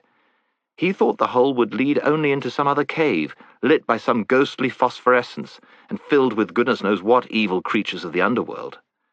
So that when he had persuaded Puddleglum to give him a leg up and drawn his sword and poked out his head, he had really been doing a very brave thing. The others would have done it first if they could, but the hole was too small for them to climb through. Eustace was a little bigger, and a lot clumsier than Jill, so that when he looked out he bumped his head against the top of the hole and brought a small avalanche of snow down on his face, and so, when he could see again, and saw dozens of figures coming at him as hard as they could run, it is not surprising that he tried to ward them off. "Stop, Eustace, stop!" cried Jill. "They're all friends, can't you see? We've come up in Narnia. Everything's all right." Then Eustace did see, and apologized to the dwarfs, and the dwarfs said not to mention it, and dozens of thick, hairy, dwarfish hands helped him out just as they had helped Jill out a few minutes before. Then Jill scrambled up the bank and put her head in at the dark opening and shouted the good news into the prisoners. As she turned away, she heard Puddleglum mutter, "Ah, poor Poll, it's been too much for her this last bit. Turned her head, I shouldn't wonder. She's beginning to see things." Jill rejoined Eustace, and they shook one another by both hands and took in great deep breaths of the free midnight air. And a warm cloak was brought for Eustace and hot drinks for both. While they were sipping it, the dwarfs had already got all the snow and all the sods off a large strip of the hillside round the original hole, and the pickaxes and spades were now going as merrily as the feet of fauns and dryads had been going in the dance 10 minutes before. Only 10 minutes. Yet already it felt to Jill and Eustace as if all their dangers in the dark and heat and general smotheriness of the earth must have been only a dream. Out here, in the cold, with the moon and the huge stars overhead, Narnian stars are nearer than stars in our world, and with kind, merry faces all round them, one couldn't quite believe in Underland. Before they had finished their hot drinks, a dozen or so moles, newly waked and still very sleepy and not well pleased, had arrived. But as soon as they understood what it was all about, they joined in with a will. Even the fawns made themselves useful by carting away the earth in little barrows, and the squirrels danced and leapt to and fro in great excitement, though Jill never found out exactly what they thought they were doing. The bears and owls contented themselves with giving advice, and kept on asking the children if they wouldn't like to come into the cave, that was where Jill had seen the firelight, and get warm and have supper, but the children couldn't bear to go without seeing their friends set free. No one in our world can work at a job of that sort as dwarfs and talking moles work in Narnia, but then of course moles and dwarfs don't look on it as work. They like digging. It was therefore not really long before they'd opened a great black chasm in the hillside, and out from the blackness into the moonlight, this would have been rather dreadful if one hadn't known who they were, came first the long-leggy, steeple-hatted figure of the Marshwiggle, and then, leading 2 great horses, Rilian the Prince himself. As Puddleglum appeared, shouts broke out on every side. "Why, it's old Wiggle! Why, it's old Puddleglum from the Eastern Marshes! Whatever have you been doing, Puddleglum? There've been search parties out for you. The Lord Trumpkin has been putting up notices. There's a reward offered." But all this died away, all in one moment, into dead silence, as quickly as the noise dies away in a rowdy dormitory if the headmaster opens the door, for now they saw the prince. No one doubted for a moment who he was. There were plenty of beasts, and dryads and dwarfs and fauns who remembered him from the days before his enchanting. There were some old ones who could just remember how his father, King Caspian, had looked when he was a young man and saw the likeness. But I think they would have known him anyway. Pale though he was from long imprisonment in the deep lands, dressed in black, dusty, dishevelled and weary, there was something in his face and air which no one could mistake. That look is in the face of all true kings of Narnia, who rule by the will of Aslan and sit at Cair Paravel on the throne of Peter the High King. Instantly every head was bared, and every knee was bent. A moment later such cheering and shouting, such jumps and reels of joy, such hand-shakings and kissings and embracings of everybody by everybody else broke out, that the tears came into Jill's eyes. Their quest had been worth all the pains it cost. "Please it, your highness," said the oldest of the dwarfs. "There is some attempt at a supper in the cave yonder, prepared against the ending of the snow dance." "With a good will, father," said the prince, "for never had any prince, knight, gentleman, or bear so good a stomach to his victuals as we four wanderers have tonight." The whole crowd began to move away through the trees towards the cave. Jill heard Puddleglum saying to those who pressed round him, No, my story can wait. Nothing worth talking about has happened to me. I want to hear the news. Don't try breaking it to me gently, for I'd rather have it all at once. Has the king been shipwrecked? Any forest fires? No wars on the Calormen border? Or a few dragons, I shouldn't wonder. And all the creatures laughed aloud and said, Isn't that just like a marsh wiggle? The two children were nearly dropping with tiredness and hunger, but the warmth of the cave, and the very sight of it, with the firelight dancing on the walls and dresses, and cups and saucers and plates, and on the smooth stone floor, just as it does in a farmhouse kitchen, revived them a little. All the same, they went fast asleep while supper was being got ready, and while they slept, Prince Rilian was talking over the whole adventure with the older and wiser beasts and dwarfs. And now they all saw what it meant. How a wicked witch, doubtless the same kind as that white witch who had brought the great winter on Narnia long ago, had contrived the whole thing, first killing Rilian's mother and enchanting Rilian himself. And they saw how she had dug right under Narnia and was going to break out and rule it through Rilian, and how he had never dreamed that the country of which she would make him king in name but really her slave, was his own country. And from the children's part of the story, they saw how she was in league and friendship with the dangerous giants of Harthang. "And the lesson of it all is, your highness," said the oldest dwarf, "that those northern witches always mean the same thing, but in every age they have a different plan for getting it." Chapter 16. The Healing of Harms. When Jill woke the next morning and found herself in a cave, she thought for one horrid moment that she was back in the underworld. But when she noticed that she was lying on a bed of heather with a furry mantle over her, and saw a cheery fire crackling, as if newly lit, on a stone hearth, and further off, morning sunlight coming in through the cave's mouth, she remembered all the happy truth. They had had a delightful supper, all crowded into that cave, in spite of being so sleepy before it was properly over. She had a vague impression of dwarfs crowding round the fire with frying pans rather bigger than themselves, and the hissing and delicious smell of sausages, and more and more and more sausages, and not wretched sausages half full of bread and soya bean either, but real, meaty, spicy ones, fat and piping hot and burst, and just the tiniest bit burnt. And great mugs of frothy chocolate, and roast potatoes, and roast chestnuts, and baked apples with raisins stuck in where the cores had been, and then ices just to freshen you up after all the hot things. Jill sat up and looked around.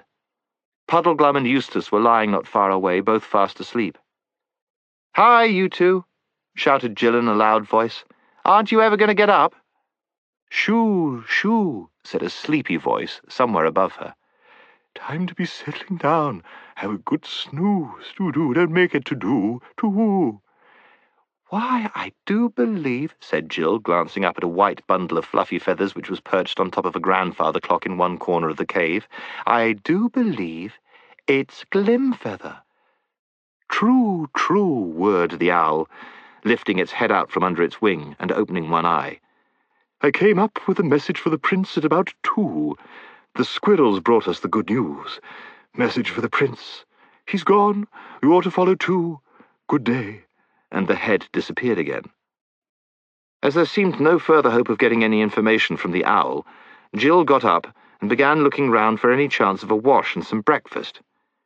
But almost at once a little fawn came trotting into the cave with a sharp click-clack of his goaty hoofs on the stone floor. "Ah, you've woken up at last, daughter of Eve," he said. "Perhaps you'd better wake the son of Adam. You've got to be off in a few minutes, and 2 centaurs have very kindly offered to let you ride on their backs down to Cair Paravel." He added in a lower voice, "Of course, you realize it is a most special and unheard-of honor to be allowed to ride a centaur. I don't know that I ever heard of anyone doing it before. It wouldn't do to keep them waiting." "Where's the prince?" was the first question of Eustace and Puddleglum as soon as they'd been wakened. "He's gone down to meet the king, his father, at Cair Paravel," answered the fawn, whose name was Orens. "His Majesty's ship is expected in harbour any moment. It seems that the king met Aslan, I don't know whether it was in a vision or face-to-face, before he had sailed far, and Aslan turned him back and told him he would find his long-lost son awaiting him when he reached Narnia." Eustace was now up, and he and Jill set about helping Orens to get the breakfast. Puddleglum was told to stay in bed. A centaur called Cloudbirth, a famous healer, or as Orens called it, a leech, was coming to see to his burnt foot. "Ah," said Puddleglum in a tone almost of contentment, "he'll want to have the leg off at the knee, I shouldn't wonder. You see if he doesn't." But he was quite glad to stay in bed. Breakfast was scrambled eggs and toast, and Eustace tackled it just as if he had not had a very large supper in the middle of the night. "I say, son of Adam," said the fawn, looking with a certain awe at Eustace's mouthfuls, "there's no need to hurry quite so dreadfully as that. I don't think the centaurs have quite finished their breakfasts yet." "Then they must have got up very late," said Eustace. "I bet it's after 10 o'clock. "Oh, no," said Orens. "They got up before it was light." "Then they must have waited the dickens of a time for breakfast," said Eustace. "No, they didn't," said Orens. "They began eating the moment they woke." "Golly," said Eustace. "Do they eat a very big breakfast?" "Why, son of Adam, don't you understand? A centaur has a man's stomach and a horse stomach, and of course both want breakfast. So first of all he has porridge and pavenders and kidneys and bacon and omelette and cold ham and toast and marmalade and coffee and beer, and after that he attends to the horse part of himself by grazing for an hour or so, and finishing up with a hot mash, some oats, and a bag of sugar. That's why it's such a serious thing to ask a centaur to stay for the weekend, a very serious thing indeed." At that moment there was a sound of horse hooves tapping on rock from the mouth of the cave, and the children looked up. The 2 centaurs, one with a black and one with a golden beard flowing over their magnificent bare chests, stood waiting for them, bending their heads a little so as to look into the cave. Then the children became very polite and finished their breakfast very quickly. No one thinks a centaur funny when he sees it. They are solemn, majestic people, full of ancient wisdom which they learn from the stars, not easily made either merry or angry, but their anger is terrible as a tidal wave when it comes. "Goodbye, dear Puddleglum," said Jill, going over to the Marshwiggle's bed. "I'm sorry we called you a wet blanket." "So am I," said Eustace. "You've been the best friend in the world."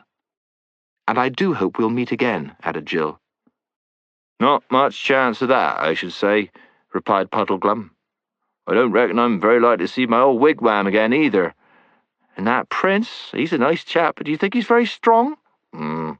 "Constitution ruined with living underground, I shouldn't wonder. Looks the sort that might go off any day." "Puddleglum," said Jill, "you're a regular old humbug. You sound as doleful as a funeral, and I believe you're perfectly happy. And you talk as if you were afraid of everything when you're really as brave as a lion." "Now, speaking of funerals," began Puddleglum, but Jill, who heard the centaurs tapping with their hoofs behind her, surprised him very much by flinging her arms round his thin neck and kissing his muddy-looking face while Eustace wrung his hand. Then they both rushed away to the centaurs, and the Marshwiggle, sinking back on his bed, remarked to himself, "Well, I wouldn't have dreamt of her doing that, even though I am a good-looking chap." To ride on a centaur is, no doubt, a great honour, and except Jill and Eustace, there is probably no one alive in the world today who has had it. But it is very uncomfortable. For no one who valued his life would suggest putting a saddle on a centaur, and riding bareback is no fun, especially if, like Eustace, you have never learnt to ride at all. The centaurs were very polite in a grave, gracious, grown-up kind of way, and as they cantered through the Narnian woods, they spoke, without turning their heads, telling the children about the properties of herbs and roots, the influences of the planets, the 9 names of Aslan with their meanings, and things of that sort. But however sore and jolted the 2 humans were, they would now give anything to have that journey over again, to see those glades and slopes sparkling with the previous night's snow, to be met by rabbits and squirrels and birds that wished you good morning, to breathe again the air of Narnia, and hear the voices of the Narnian trees. They came down to the river, flowing bright and blue in winter sunshine, far below the last bridge, which is at the snug red-roofed little town of Baruna, and were ferried across in a flat barge by the ferryman, or rather by the ferry-wiggle, for it is Marshwiggles who do most of the watery and fishy kinds of work in Narnia. And when they had crossed, they rowed along the south bank of the river, and presently came to Cair Paravel itself. And at that very moment of their arrival, they saw that same bright ship which they had seen when they first set foot in Narnia, gliding up the river like a huge bird. All the court were once more assembled on the green between the castle and the quay to welcome King Caspian home again. Rilian, who had changed his black clothes and was now dressed in a scarlet cloak over silver mail, stood close to the water's edge, bareheaded, to receive his father, and the dwarf Trumpkin sat beside him in his little donkey chair. The children saw that there would be no chance of reaching the prince through all that crowd, and anyway, they now felt rather shy. So they asked the centaurs if they might go on sitting on their backs a little longer, and thus see everything over the heads of the courtiers, and the centaurs said they might.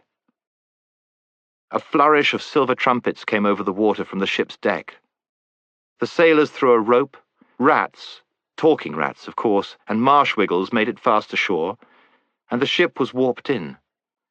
Musicians hidden somewhere in the crowd began to play solemn triumphal music, and soon the king's galleon was alongside, and the rats ran the gangway on board her. Jill expected to see the old king come down it, but there appeared to be some hitch. A lord with a pale face came ashore and knelt to the prince and to Trumpkin. The 3 were talking with their heads close together for a few minutes, but no one could hear what they said. The music played on, but you could feel that everyone was becoming uneasy. Then 4 knights, carrying something and going very slowly, appeared on deck. When they started to come down the gangway, you could see what they were carrying. It was the old king, on a bed, very pale and still. They set him down. The prince knelt beside him and embraced him. They could see King Caspian raising his hand to bless his son, and everyone cheered, but it was a half-hearted cheer, for they all felt that something was going wrong. And suddenly the king's head fell back upon his pillows. The musicians stopped, and there was a dead silence.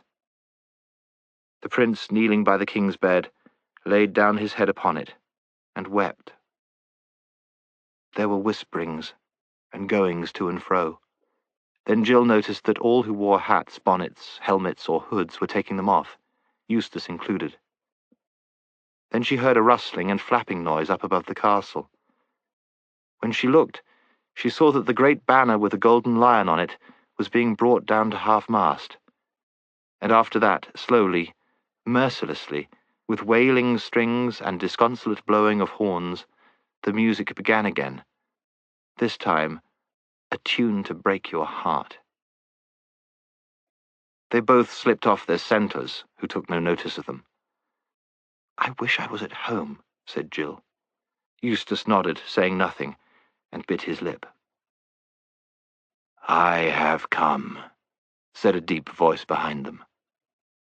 They turned and saw the lion himself, so bright and real and strong that everything else began at once to look pale and shadowy compared with him. And in less time than it takes to breathe, Jill forgot about the dead king of Narnia, and remembered only how she had made Eustace fall over the cliff, and how she had helped to muff nearly all the signs, and about all the snappings and quarrellings. And she wanted to say, "I'm sorry," but she could not speak. Then the lion drew them towards him with his eyes, and bent down and touched their pale faces with his tongue, and said, "Think of that no more. I will not always be scolding. You have done the work for which I sent you into Narnia." "Please, Aslan," said Jill, "may we go home now?" "Yes, I have come to bring you home," said Aslan. Then he opened his mouth wide and blew.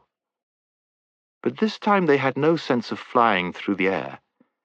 Instead, it seemed that they remained still, and the wild breath of Aslan blew away the ship, and the dead king, and the castle, and the snow, and the winter sky, for all these things floated off into the air like wreaths of smoke.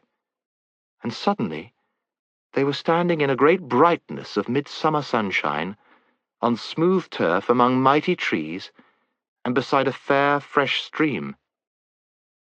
Then they saw that they were once more on the mountain of Aslan, high up above and beyond the end of that world in which Narnia lies.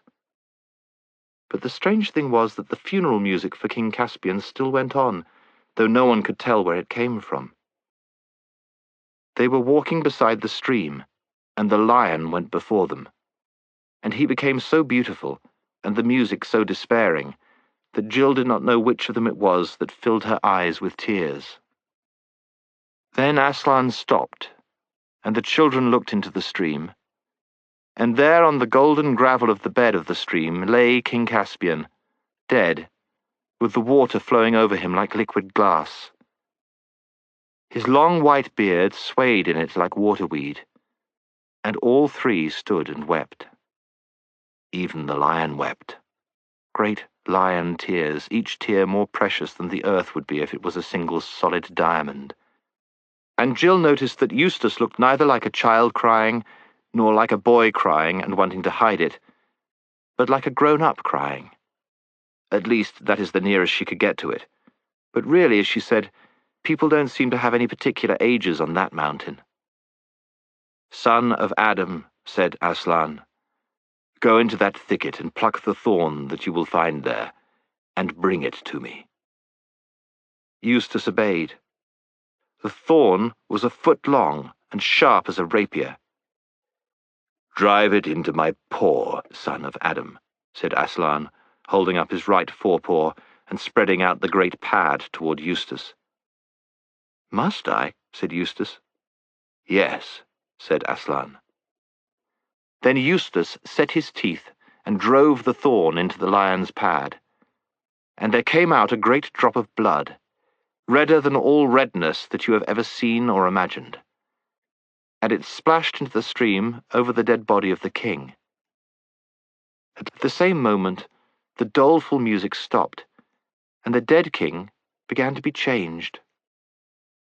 His white beard turned to grey, and from grey to yellow, and got shorter, and vanished altogether, and his sunken cheeks grew round and fresh, and the wrinkles were smoothed, and his eyes opened, and his eyes and lips both laughed, and suddenly he leapt up and stood before them, a very young man, or a boy. But Jill couldn't say which, because of people having no particular ages in Aslan's country. Even in this world, of course, it is the stupidest children who are most childish, and the stupidest grown-ups who are most grown-up. And he rushed to Aslan, and flung his arms as far as they would go round the huge neck, and he gave Aslan the strong kisses of a king, and Aslan gave him the wild kisses of a lion. At last, Caspian turned to the others. He gave a great laugh of astonished joy. "Why, Eustace," he said. "Eustace! So you did reach the end of the world after all. What about my second-best sword that you broke on the sea serpent?" Eustace made a step towards him with both hands held out, but then drew back with a somewhat startled expression. "Look here, I say," he stammered. "It's all very well, but aren't you... didn't you—" "Oh, don't be such an ass," said Caspian. "But," said Eustace, looking at Aslan, "hasn't he, died?" "Yes," said the lion in a very quiet voice, almost, Jill thought, as if he were laughing. "He has died. Most people have, you know. Even I have. There are very few who haven't." "Oh," said Caspian, "I see what's bothering you. You think I'm a ghost or some nonsense. But don't you see, I would be that if I appeared in Narnia now, because I don't belong there anymore, but one can't be a ghost in one's own country. I might be a ghost if I got into your world, I don't know. But I suppose it isn't yours either, now you're here." A great hope rose in the children's hearts, but Aslan shook his shaggy head. "No, my dears," he said. "When you meet me here again, you will have come to stay. But not now. You must go back to your own world for a while." "Sir," said Caspian, "I've always wanted to have just one glimpse of their world. Is that wrong?" "You cannot want wrong things any more, now that you have died, my son," said Aslan. "And you shall see their world for 5 minutes of their time. It will take no longer for you to set things right there." Then Aslan explained to Caspian what Jill and Eustace were going back to, and all about Experiment House. He seemed to know it quite as well as they did. "Daughter," said Aslan to Jill, "pluck a switch off that bush." She did, and as soon as it was in her hand, it turned into a fine new riding crop. "Now, sons of Adam, draw your swords," said Aslan, "but use only the flat, for it is cowards and children, not warriors, against whom I send you." "Are you coming with us, Aslan?" said Jill. "They shall see only my back," said Aslan. He led them rapidly through the wood, and before they had gone many paces, the wall of Experiment House appeared before them. Then Aslan roared, so that the sun shook in the sky, and 30 feet of the wall fell down before them. They looked through the gap, down into the school shrubbery, and onto the roof of the gym, all under the same dull autumn sky which they had seen before their adventures began. Aslan turned to Jill and Eustace, and breathed upon them, and touched their foreheads with his tongue. Then he lay down amid the gap he had made in the wall, and turned his golden back to England, and his lordly face towards his own lands. At the same moment, Jill saw figures whom she knew only too well running up through the laurels towards them. Most of the gang were there: Adela Pennyfather, Chumley Major, Edith Winterblot, Spotty Sauna, Big Bannister, and the 2 loathsome Garrett twins. But suddenly they stopped. Their faces changed, and all the meanness, conceit, cruelty, and sneakishness almost disappeared in one single expression of terror. For they saw the wall fallen down, and a lion as large as a young elephant lying in the gap, and 3 figures in glittering clothes with weapons in their hands rushing down upon them. For, with the strength of Aslan in them, Jill plied her crop on the girls, and Caspian and Eustace plied the flats of their swords on the boys, so well that in 2 minutes all the bullies were running like mad, crying out, "Murder! Fascists! Lions! It isn't fair!" And then the head, who was, by the way, a woman, came running out to see what was happening. And when she saw the lion and the broken wall, and Caspian and Jill and Eustace, whom she quite failed to recognize, she had hysterics, and went back to the house and began ringing up the police with stories about a lion escaped from a circus, and escaped convicts, who broke down walls and carried drawn swords. In the midst of all this fuss, Jill and Eustace slipped quietly indoors and changed out of their bright clothes into ordinary things, and Caspian went back into his own world. And the wall, at Aslan's word, was made whole again. When the police arrived and found no lion, no broken wall, and no convicts, and the head behaving like a lunatic, there was an inquiry into the whole thing. And in the inquiry, all sorts of things about Experiment House came out, and about 10 people got expelled.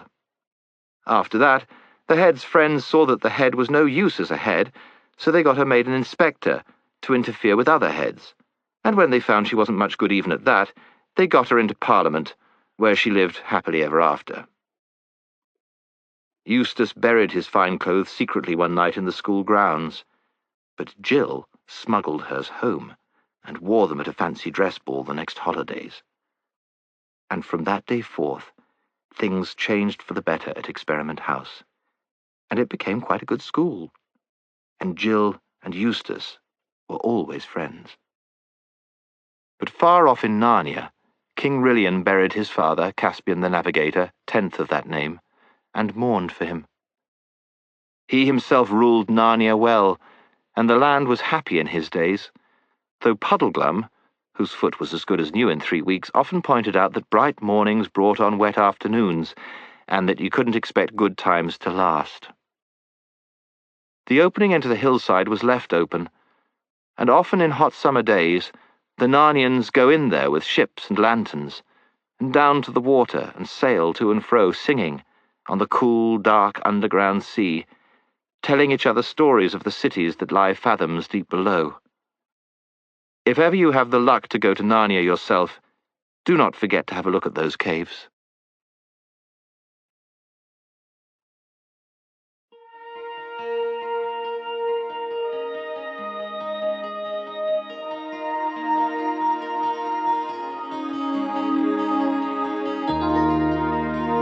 Harper Audio presents The Last Battle by C.S. Lewis, performed by Patrick Stewart.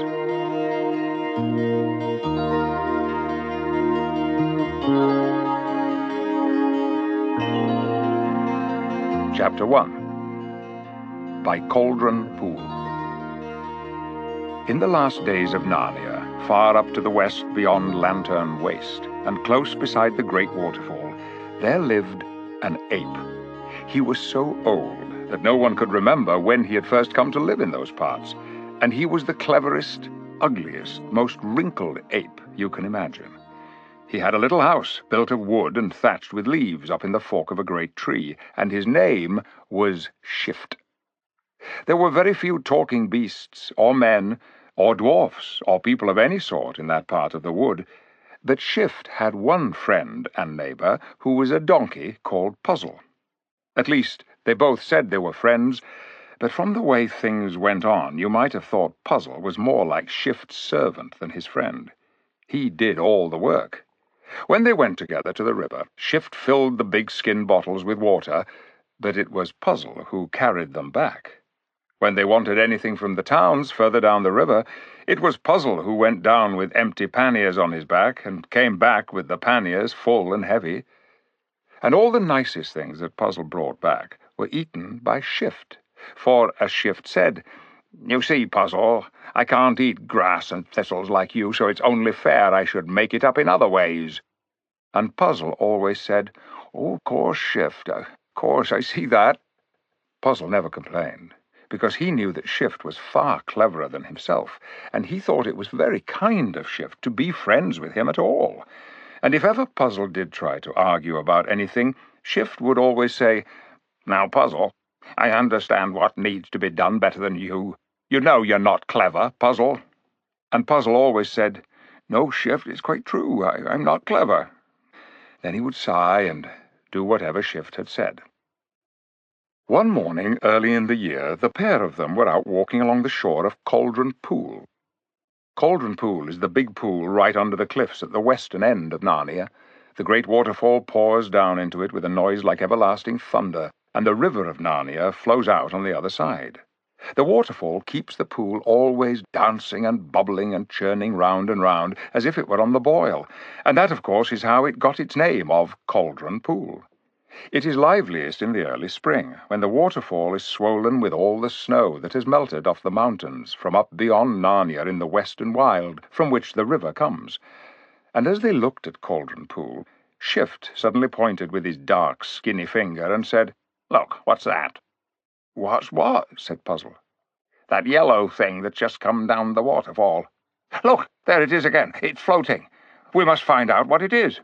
"Must we?" said Puzzle. "Of course we must," said Shift. "It may be something useful. Just hop into the pool like a good fellow and fish it out, then we can have a proper look at it." "Hop into the pool?" said Puzzle, twitching his long ears. "Well, how are we to get it out if you don't?" said the ape. But, said Puzzle, "wouldn't it be better if you went in? Because, you see, it's you who wants to know what it is, and I don't much, and you've got hands, you see. You're as good as a man or a dwarf when it comes to catching hold of things. I've only got hooves." "Really, Puzzle," said Shift. "I didn't think you'd ever say a thing like that. I didn't think it of you. Really." "Why, what have I said wrong?" said the ass, speaking in rather a humble voice, for he saw that Shift was very deeply offended. "All I meant was—" "Wanting me to go into the water," said the ape. "As if you didn't know perfectly well what weak chests apes always have, and how easily they catch cold. Very well, I will go in. I'm feeling cold enough already in this cruel wind, but I'll go in. I shall probably die. Then you'll be sorry." And Shift's voice sounded as if he was just going to burst into tears. "Oh, please don't, please don't, please don't," said Puzzle, half braying and half talking. "I never meant anything of the sort, Shift. Really, I didn't. You know how stupid I am, and how I can't think of more than one thing at a time. I'd forgotten about your weak chest. Of course, I'll go in. You mustn't think of doing it yourself. Promise me you won't, Shift."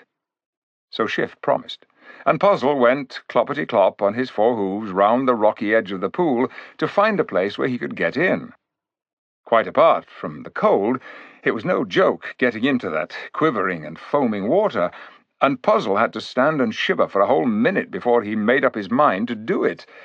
But then Shift called out from behind him and said, "Perhaps I'd better do it after all, Puzzle." And when Puzzle heard that, he said, "No, no, you promised. I'm in now." And in he went.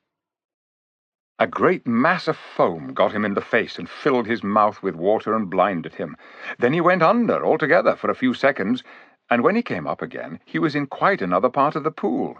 Then the swirl caught him and carried him round and faster, till it took him right under the waterfall itself, and the force of the water plunged him down, deep down, so that he thought he would never be able to hold his breath till he came up again. And when he had come up, and when at last he got somewhere near the thing he was trying to catch, it sailed away from him, till it too got under the fall and was forced down to the bottom. When it came up again, it was further from him than ever. But at last, when he was almost tired to death, and bruised all over and numb with cold, he succeeded in gripping the thing with his teeth. And out he came, carrying it in front of him, and getting his front hooves tangled up in it, for it was as big as a large hearthrug, and it was very heavy and cold and slimy. He flung it down in front of Shift, and stood dripping and shivering and trying to get his breath back. But the ape never looked at him or asked him how he felt. The ape was too busy going round and round the thing, and spreading it out and patting it and smelling it.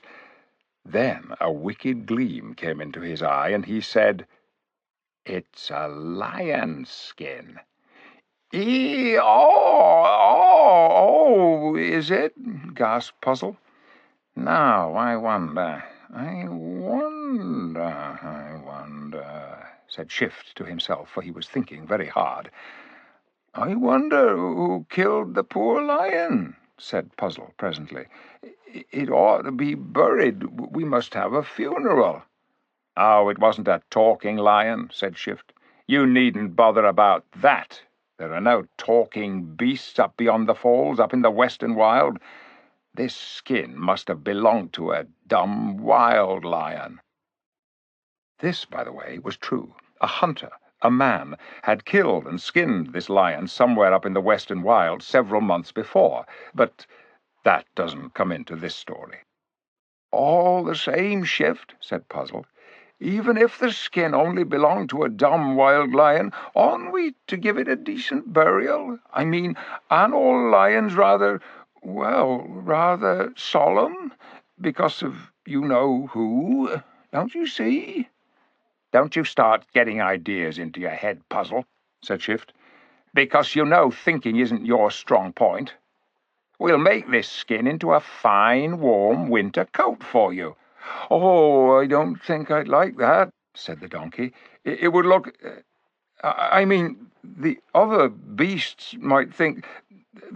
that is to say, I shouldn't feel..." "What are you talking about?" said Shift, scratching himself the wrong way up, as apes do. "I don't think it would be respectful to the great lion, to Aslan himself, if an ass like me went about dressed up in a lion's skin," said Puzzle. "Now don't start arguing, please," said Shift. "What does an ass like you know about things of that sort? You know you're no good at thinking, Puzzle, so why don't you let me do your thinking for you? Why don't you treat me as I treat you? I don't think I can do everything. I know you're better at some things than I am. That's why I let you go into the pool. I knew you'd do it better than me. But why can't I have my turn when it comes to something I can do and you can't? Am I never to be allowed to do anything? Do be fair. Turn and turn about." "Oh, well, of course, if you put it that way," said Puzzle. "I tell you what," said Shift. "You'd better take a good brisk trot down river as far as Chippingford and see if they have any oranges or bananas." "But I'm so tired, Shift," pleaded Puzzle. "Yes, but you're very cold and wet," said the ape. "You want something to warm you up. A brisk trot will be just the thing. Besides, it's market day at Chippingford today." And then, of course, Puzzle said he would go. As soon as he was alone, Shift went shambling along, sometimes on 2 paws and sometimes on 4, till he reached his own tree. Then he swung himself up from branch to branch, chattering and grinning all the time, and went into his little house. He found needle and thread and a big pair of scissors there, for he was a clever ape, and the dwarfs had taught him how to sew. He put the ball of thread, it was very thick stuff, more like cord than thread, into his mouth so that his cheek bulged out as if he was sucking a big bit of toffee. He held the needle between his lips and took the scissors in his left paw. Then he came down the tree and shambled across to the lion skin. He squatted down and got to work. He saw at once that the body of the lion's skin would be too long for Puzzle and its neck too short. So he cut a good piece out of the body and used it to make a long collar for Puzzle's long neck. Then he cut off the head and sewed the collar in between the head and the shoulders. He put threads on both sides of the skin so that it would tie up under Puzzle's chest and stomach. Every now and then a bird would pass overhead, and Shift would stop his work, looking anxiously up. He did not want anyone to see what he was doing, but none of the birds he saw were talking birds, so it didn't matter. Late in the afternoon, Puzzle came back. He was not trotting, but only plodding patiently along, the way donkeys do. "There weren't any oranges," he said, "and there weren't any bananas, and I'm very tired." He lay down. "Come and try on your beautiful new lion skin coat," said Shift. "Oh, bother that old skin," said Puzzle. "I'll try it on in the morning. I'm too tired tonight." "You are unkind, Puzzle," said Shift. "If you're tired, what do you think I am? All day long, while you've been having a lovely, refreshing walk down the valley, I've been working hard to make you a coat. My paws are so tired I can hardly hold the scissors. And now you won't say thank you, and you won't even look at the coat, and you don't care, and... "My dear Shift," said Puzzle, getting up at once, "I'm so sorry. I've been horrid. Of course, I'd love to try it on, and it looks simply splendid. Do try it on me at once. Please do." "Well, stand still then," said the ape. The skin was very heavy for him to lift, but in the end, with a lot of pulling and pushing and puffing and blowing, he got it onto the donkey. He tied it underneath Puzzle's body, and he tied the legs to Puzzle's legs and the tail to Puzzle's tail. A good deal of Puzzle's grey nose and face could be seen through the open mouth of the lion's head. No one who had ever seen a real lion would have been taken in for a moment, but if someone who had never seen a lion looked at Puzzle in his lion skin, he just might mistake him for a lion, if he didn't come too close, and if the light was not too good, and if Puzzle didn't let out a bray and didn't make any noise with his hooves. "You look wonderful, wonderful," said the ape. "If anyone saw you now, they'd think you were Aslan, the great lion himself." "Oh, that would be dreadful," said Puzzle. "No, it wouldn't," said Shift. "Everyone would do whatever you told them." "But I don't want to tell them anything." "But you think of the good we could do," said Shift. "You'd have me to advise you, you know. I'd think of sensible orders for you to give, and everyone would have to obey us, even the king himself. We would set everything right in Narnia." "But isn't everything right already?" said Puzzle. "What?" cried Shift. "Everything right when there are no oranges or bananas?" "Well, you know," said Puzzle, "there aren't many people. In fact, I don't think there's anyone but yourself who wants those sort of things." "There's sugar, too," said Shift.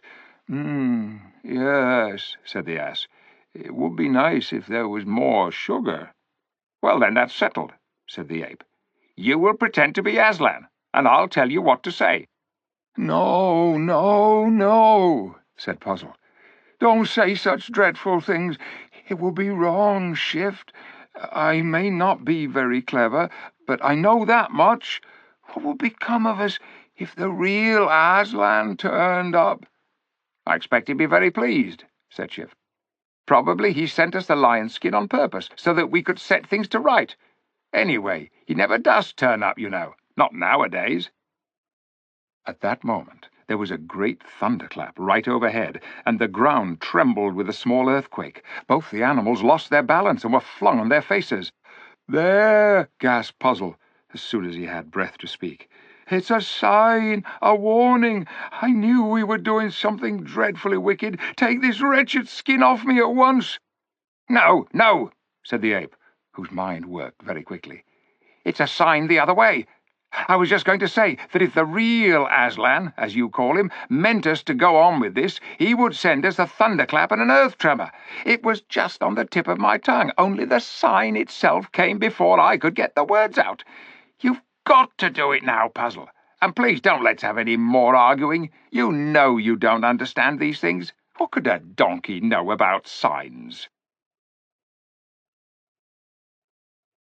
Chapter 2. The Rashness of the King. About 3 weeks later, the last of the kings of Narnia sat under the great oak which grew beside the door of his little hunting lodge, where he often stayed for 10 days or so in the pleasant spring weather. It was a low, thatched building not far from the eastern end of Lantern Waste, and some way above the meeting of the two rivers. He loved to live there simply and at ease, away from the state and pomp of Cair Paravel, the royal city. His name was King Tirian, and he was between 20 and 25 years old. His shoulders were already broad and strong, and his limbs full of hard muscle, but his beard was still scanty. He had blue eyes and a fearless, honest face. There was no one with him that spring morning except his dearest friend, Jewel, the unicorn. They loved each other like brothers, and each had saved the other's life in the wars. The lordly beast stood close beside the king's chair, with its neck bent round, polishing its blue horn against the creamy whiteness of his flank. "I cannot set myself to any work or sport today, Jewel," said the king. "I can think of nothing but this wonderful news. Think you shall hear more of it today?" "They are the most wonderful tidings ever heard in our days, or our fathers', or our grandfathers' days, sire," said Jewel, "if they're true." "How can they choose but be true?" said the king. "It is more than a week ago that the first birds came flying over us, saying, 'Aslan is here, Aslan has come to Narnia again.' And after that it was the squirrels, They'd not seen him, but they said it was certain he was in the woods. Then came the stag. He said he had seen him with his own eyes, a great way off, by moonlight, in Lantern Waste. Then came that dark man with the beard, the merchant from Calormen. The Calormens care nothing for Aslan as we do, but the man spoke of it as a thing beyond doubt. And there was the badger last night. He, too, had seen Aslan. "Indeed, sire," answered Jewel, "I believe it all. If I seem not to, it is only that my joy is too great to let my belief settle itself. It is almost too beautiful to believe." "Yes," said the king with a great sigh, almost a shiver of delight, "it is beyond all that I have ever hoped for in all my life." "Listen," said Jewel, putting his head on one side and cocking his ears forward. "What is it?" asked the king. "Hooves, sire," said Jewel. "A galloping horse, a very heavy horse. It must be one of the centaurs. And look, there he is." A great golden-bearded centaur, with man's sweat on his forehead and horse's sweat on his chestnut flanks, dashed up to the king, stopped, and bowed low. "Hail, king!" it cried, in a voice as deep as a bull's. "Ho there," said the king, looking over his shoulder towards the door of the hunting lodge. "A bowl of wine for the noble centaur. Welcome, Runewit. When you have found your breath, you shall tell us your errand." A page came out of the house carrying a great wooden bowl, curiously carved, and handed it to the centaur.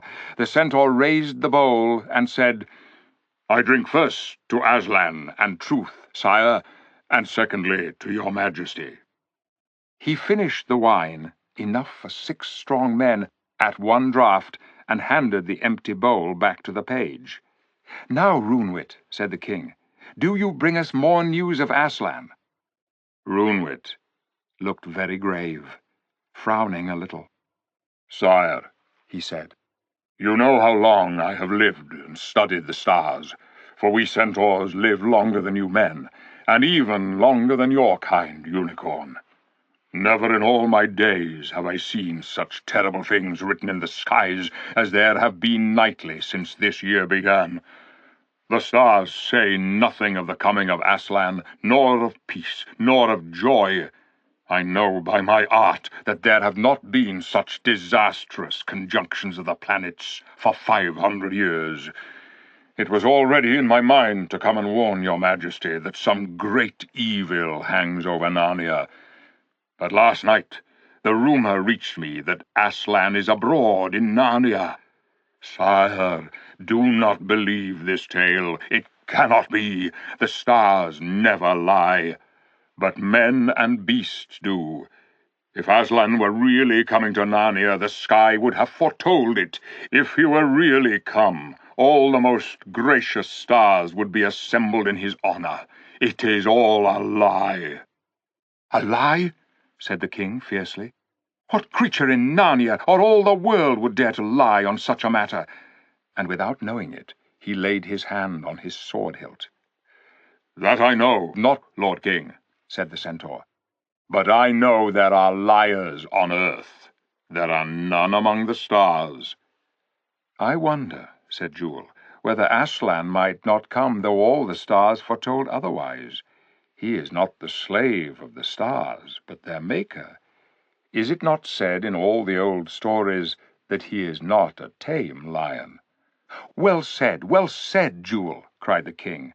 "Those are the very words. Not a tame lion. It comes in many tales." Runewit had just raised his hand and was leaning forward to say something very earnestly to the king, when all 3 of them turned their heads to listen to a wailing sound that was quickly drawing nearer. The wood was so thick to the west of them that they could not see the newcomer yet, but they could soon hear the words. "Woe! Woe! Woe!" called the voice.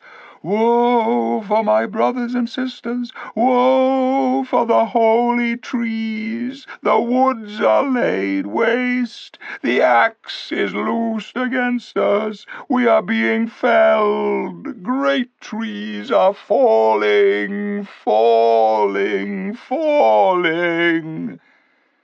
With the last falling, the speaker came in sight. She was like a woman, but so tall that her head was on a level with the centaurs, yet she was like a tree, too. It is hard to explain if you have never seen a dryad, but quite unmistakable once you have. Something different in the color, the voice, and the hair.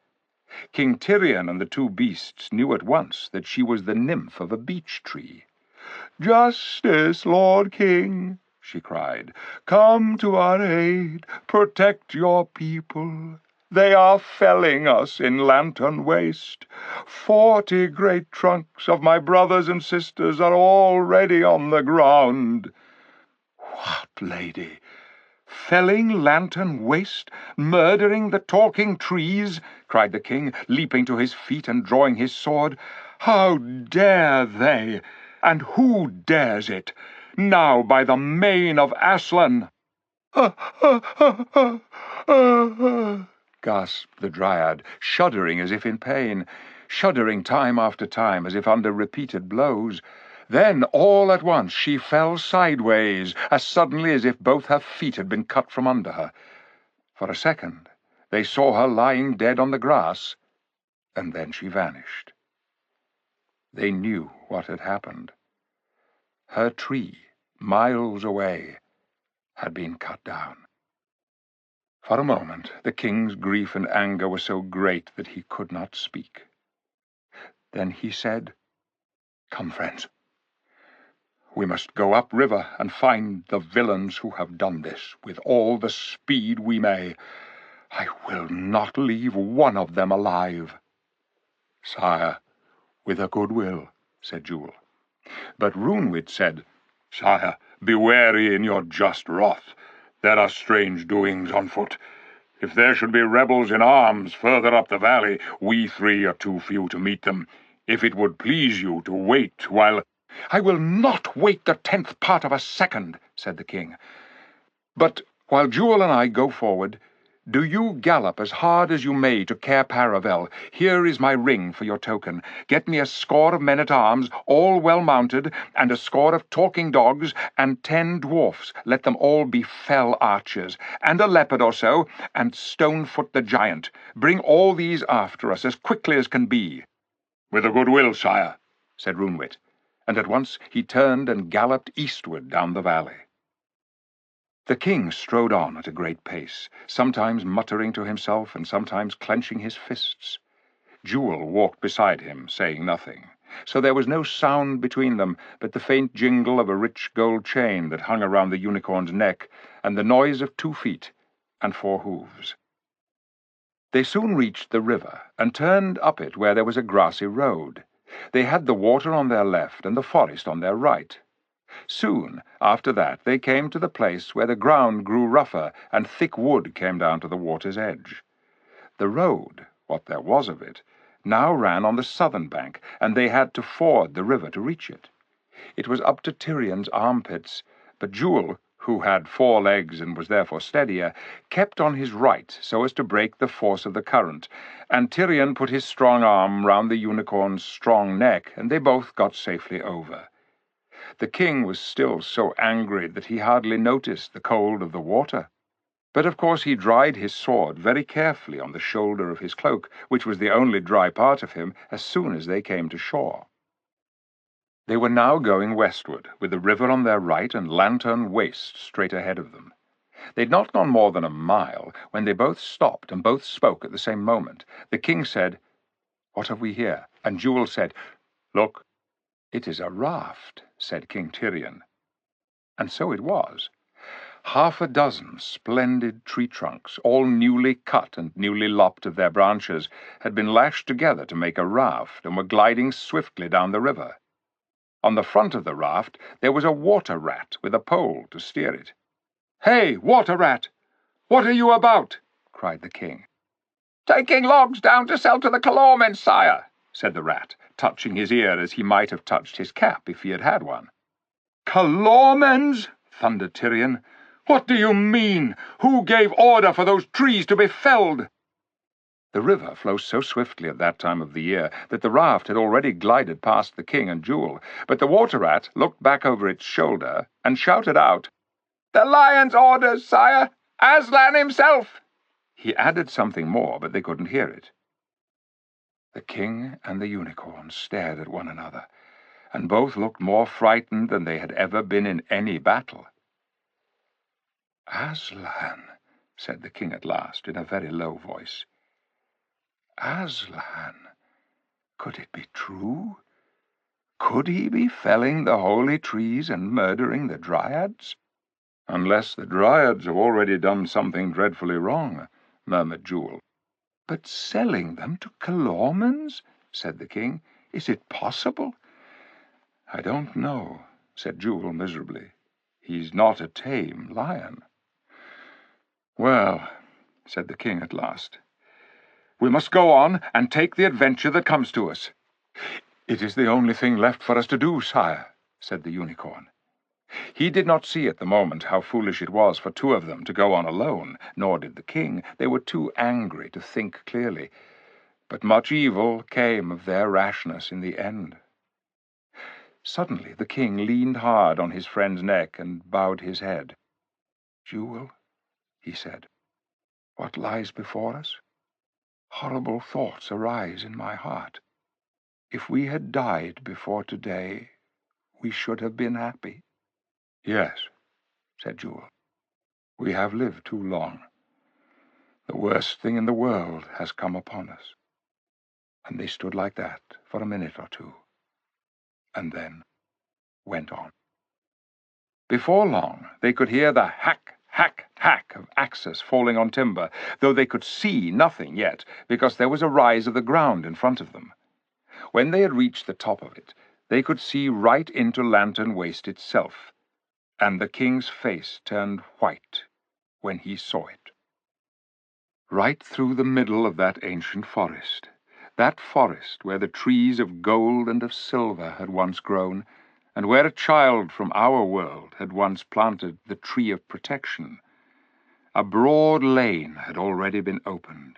It was a hideous lane, like a raw gash in the land, full of muddy ruts where felled trees had been dragged down to the river. There was a great crowd of people at work, and a cracking of whips and horses tugging and straining as they dragged at the logs. The first thing that struck the king and the unicorn was that about half the people in the crowd were not talking beasts, but men. The next thing was that these men were not the fair-haired men of Narnia. They were dark, bearded men from Calormen, that great and cruel country that lies beyond Archenland across the desert to the south. There was no reason, of course, why one should not meet a Calormen or two in Narnia, a merchant or an ambassador, for there was peace between Narnia and Calormen in those days. But Tyrion could not understand why there were so many of them, nor why they were cutting down a Narnian forest. He grasped his sword tighter and rolled his cloak round his left arm, then came quickly down among the men. Two Calormens were driving a horse which was harnessed to a log. Just as the king reached them, the log got stuck in a bad muddy place. "Get on, son of a sloth! Pull, you lazy pig!" cried the Calormens, cracking their whips. The horse was already straining himself as hard as he could. His eyes were red, and he was covered with foam. "Work, lazy brute!" shouted one of the Calormens, and as he spoke he struck the horse savagely with his whip. It was then that the really dreadful thing happened. Up till now, Tyrion had taken it for granted that the horses which the Calormens were driving were their own horses, dumb, witless animals like the horses of our own world. And though he hated to see even a dumb horse overdriven, he was, of course, thinking more about the murder of the trees. It had never crossed his mind that anyone would dare to harness one of the free talking horses of Narnia, much less to use a whip on it. But as that savage blow fell, the horse reared up and said, half screaming, "Fool and tyrant! Do you not see I am doing all I can?" When Tyrion knew that the horse was one of his own Narnians, there came over him and over Jewel such a rage that they did not know what they were doing. The king's sword went up, the unicorn's horn went down. They rushed forward together. Next moment both the Calormens lay dead, the one beheaded by Tyrion's sword, and the other gored through the heart by Jewel's horn. Chapter 3. The Ape in its Glory. "Master Horse, said Tyrion as he hastily cut its traces. "How came these aliens to enslave you? Is Narnia conquered? Has there been a battle?" "No, sire," panted the horse. "Aslan is here. It is all by his orders. He has commanded—" "'Ware danger, King," said Jewel. Tyrion looked up and saw that Calormens, mixed with a few talking beasts, were beginning to run toward them from every direction. The two dead men had died without a cry, and so it had taken a moment before the rest of the crowd knew what had happened. But now they did. Most of them had naked scimitars in their hands. "Quick, on my back," said Jewel. The king flung himself astride of his old friend, who turned and galloped away. He changed direction twice or thrice as soon as they were out of sight of their enemies, crossed a stream, and shouted, without slackening his pace, "Whither away, sire? To Cair Paravel?" "Hold hard, friend," said Tyrion. "Let me off." He slid off Unicorn's back and faced him. "Jewel," said the king, "we have done a dreadful deed." "We were sorely provoked," said Jewel. "But to leap on them unawares, without defying them, while they were unarmed, we are two murderers, Jewel. I'm dishonored forever." Jewel dropped his head. He too was ashamed. "And then," said the king, "the horse said it was by Aslan's orders. The rat said the same. They all said Aslan is here. How if it were true?" "But, sire, how could Aslan be commanding such dreadful things?" "He is not a tame lion," said Tyrion. "How should we know what he would do? We, who are murderers. Jewel, I will go back. I will give up my sword and put myself in the hands of these Calormens and ask that they bring me before Aslan. Let him do justice on me." "You will go to your death, then," said Jewel. "Do you think I care if Aslan dooms me to death?" said the king. "That would be nothing, nothing at all. Would it not be better to be dead than to have this horrible fear that Aslan has come and is not like the Aslan we have believed in and longed for? It is as if the sun rose one day and were a black sun." "I know," said Jewel, "or as if you drank water and it were dry water. You are in the right, sire. This is the end of all things. Let us go and give ourselves up. There is no need for both of us to go. If ever we loved one another, let me go with you now," said the unicorn. "If you are dead, and if Aslan is not Aslan, what life is left for me?" They turned and walked back together, shedding bitter tears. As soon as they came to the place where the work was going on, the Calormens raised a cry and came toward them with their weapons in hand. But the king held out his sword with the hilt toward them and said, "I, who was king of Narnia, and am now a dishonored knight, give myself up to the justice of Aslan. Bring me before him." "And I give myself up too," said Jewel. Then the dark men came round them in a thick crowd, smelling of garlic and onions, their white eyes flashing dreadful in their brown faces. They put a rope halter round Jewel's neck. They took the king's sword away and tied his hands behind his back. One of the Calormens, who had a helmet instead of a turban, and seemed to be in command, snatched the gold circlet off Tyrion's head and hastily put it away somewhere among his clothes. They led the two prisoners uphill to a place where there was a big clearing. And this was what the prisoners saw. At the center of the clearing, which was also the highest point of the hill, there was a little hut like a stable with a thatched roof. Its door was shut. On the grass in front of the door there sat an ape. Tyrion and Jewel, who had been expecting to see Aslan and had heard nothing about an ape yet, were very bewildered when they saw it. The ape was, of course, Shift himself, but he looked 10 times uglier than when he lived by Cauldron Pool, for he was now dressed up. He was wearing a scarlet jacket, which did not fit him very well, having been made for a dwarf. He had jewelled slippers on his hind paws, which would not stay on properly because, as you know, the hind paws of an ape are really like hands. He wore what seemed to be a paper crown on his head. There was a great pile of nuts beside him, and he kept cracking nuts with his jaws and spitting out the shells. And he also kept on pulling up the scarlet jacket to scratch himself. A great number of talking beasts stood facing him, and nearly every face in that crowd looked miserably worried and bewildered. When they saw who the prisoners were, they all groaned and whimpered. "Oh, Lord Shift, mouthpiece of Aslan," said the chief Calorman, "we bring you prisoners by our skill and courage, and by the permission of the great god Tash, we have taken alive these 2 desperate murderers." "Give me that man's sword," said the ape. So they took the king's sword, and handed it with the sword belt and all to the monkey, and he hung it round his own neck, and it made him look sillier than ever. "We'll see about those 2 later," said the ape, spitting out a shell in the direction of the 2 prisoners. "I got some other business first. They can wait. Now listen to me, everyone. The first thing I want to say is about nuts. Where's that head squirrel got to?" "Here, sir," said a red squirrel, coming forward and making a nervous little bow. "Oh, you are you?" said the ape with a nasty look. "Now attend to me. Aslan wants some more nuts. These you brought aren't anything like enough. You must bring some more, do you hear? Twice as many. And they've got to be here by sunset tomorrow, and there mustn't be any bad ones or any small ones among them." A murmur of dismay ran through the other squirrels, and the head squirrel plucked up courage to say, "Please, would Aslan himself speak to us about it, if we might be allowed to see him?"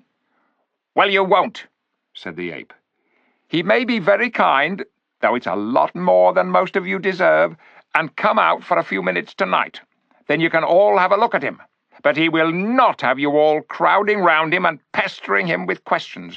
Anything you want to say to him will be passed on through me, if I think it's worth bothering him about. In the meantime, all you squirrels had better go and see about the nuts, and make sure they're here by tomorrow evening, or my word, you'll catch it." The poor squirrels all scampered away as if a dog were after them. This new order was terrible news for them. The nuts they had carefully hoarded for the winter had nearly all been eaten by now, and of the few that were left they had already given the ape far more than they could spare. Then a deep voice, it belonged to a great tusked and shaggy boar, spoke from another part of the crowd. "But why can't we see Aslan properly and talk to him?" it said. "When he used to appear in Narnia in the old days, everyone could talk to him face to face." "Don't you believe it," said the ape. "And even if it was true, times have changed. Aslan says he's been far too soft with you before, do you see? Well, he isn't going to be soft any more. He's going to lick you into shape this time. He'll teach you to think he's a tame lion." A low moaning and whimpering was heard among the beasts, and after that, a dead silence, which was more miserable still. "And now there's another thing you've got to learn," said the ape. "I hear some of you are saying I'm an ape. Well, I am not. I'm a man. If I look like an ape, that's because I'm so very old, hundreds and hundreds of years old. And it's because I'm so old that I'm so wise. And it's because I'm so wise that I'm the only one Aslan is ever going to speak to. He can't be bothered talking to a lot of stupid animals. He'll tell me what you've got to do, and I'll tell the rest of you. And take my advice, and see you do it in double-quick time, for he doesn't mean to stand any nonsense." There was dead silence, except for the noise of a very young badger crying and its mother trying to make it keep quiet. "And now here's another thing," the ape went on, fitting a fresh nut into its cheek. "I hear some of the horses are saying, 'Let's hurry up and get this job of carting timber over as quickly as we can, and then we'll be free again.' Well, you can get that idea out of your heads at once. And not only the horses either. Everybody who can work is going to be made to work in future. Aslan has it all settled with the King of Calormen, the Tisroc, as our dark-faced friends the Calormens call him. All you horses and bulls and donkeys are to be sent down into Calormen to work for your living, pulling and carrying the way horses and such-like do in other countries. And all you digging animals like moles and rabbits and dwarfs are going down to work in the Tisroc's mines, and—" "No, no, no!" howled the beasts. "It can't be true! Aslan would never sell us into slavery to the King of Calormen!" "None of that! Hold your noise!" said the ape with a snarl. "Who said anything about slavery? You won't be slaves. You'll be paid. Very good wages, too. That is to say, your pay will be paid into Aslan's treasury, and he will use it all for everybody's good." Then he glanced and almost winked at the chief Calormen. The Calormen bowed and replied, in the pompous Calormen way, "Most sapient mouthpiece of Aslan, the Tisroc, may he live forever, is wholly of one mind with your lordship in this judicious plan." "There, you see," said the ape. "It's all arranged, and all for your own good. We'll be able, with the money you earn, to make Narnia a country worth living in. There'll be oranges and bananas pouring in, and roads, and big cities, and schools, and offices, and whips, and muzzles, and saddles, and cages, and kennels, and prisons. Oh, everything." "But we don't want all those things," said an old bear. "We want to be free, and we want to hear Aslan speak himself." "Now don't you start arguing," said the ape, "for it's a thing I won't stand. I'm a man. You're only a fat, stupid old bear. What do you know about freedom?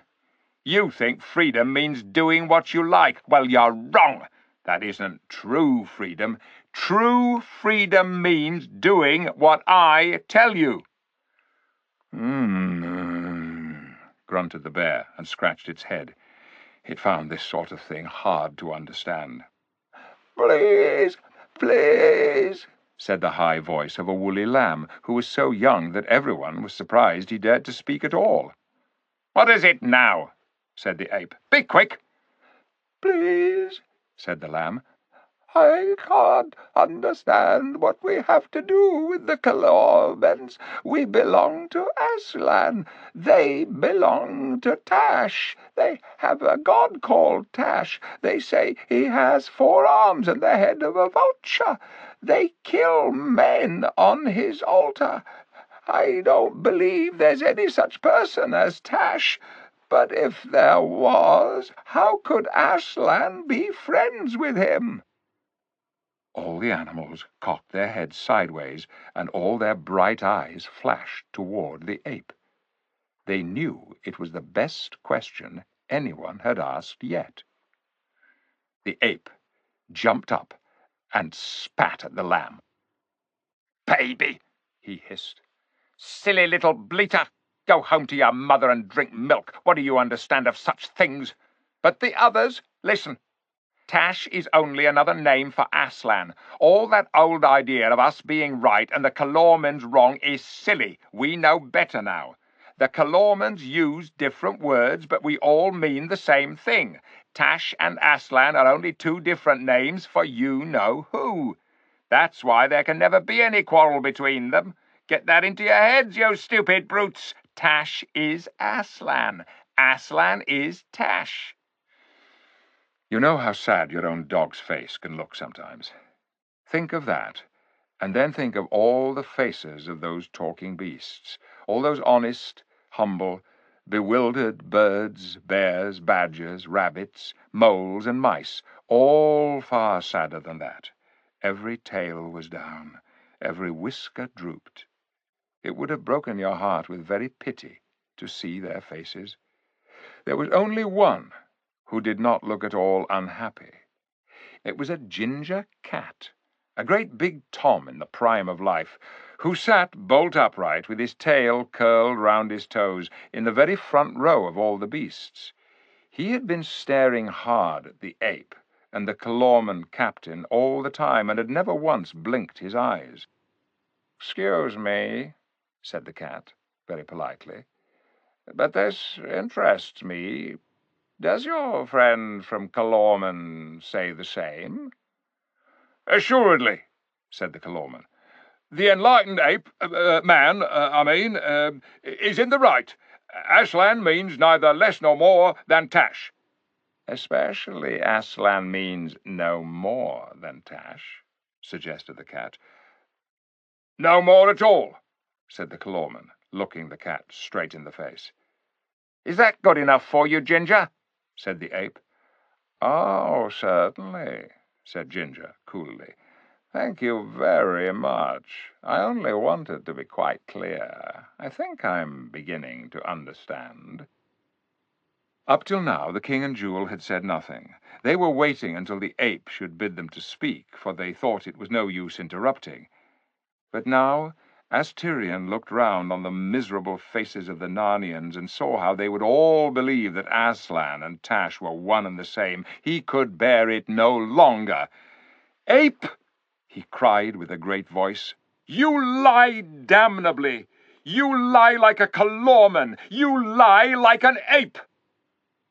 He meant to go on and ask how the terrible god Tash, who fed on the blood of his people, could possibly be the same as the good lion by whose blood all Narnia was saved.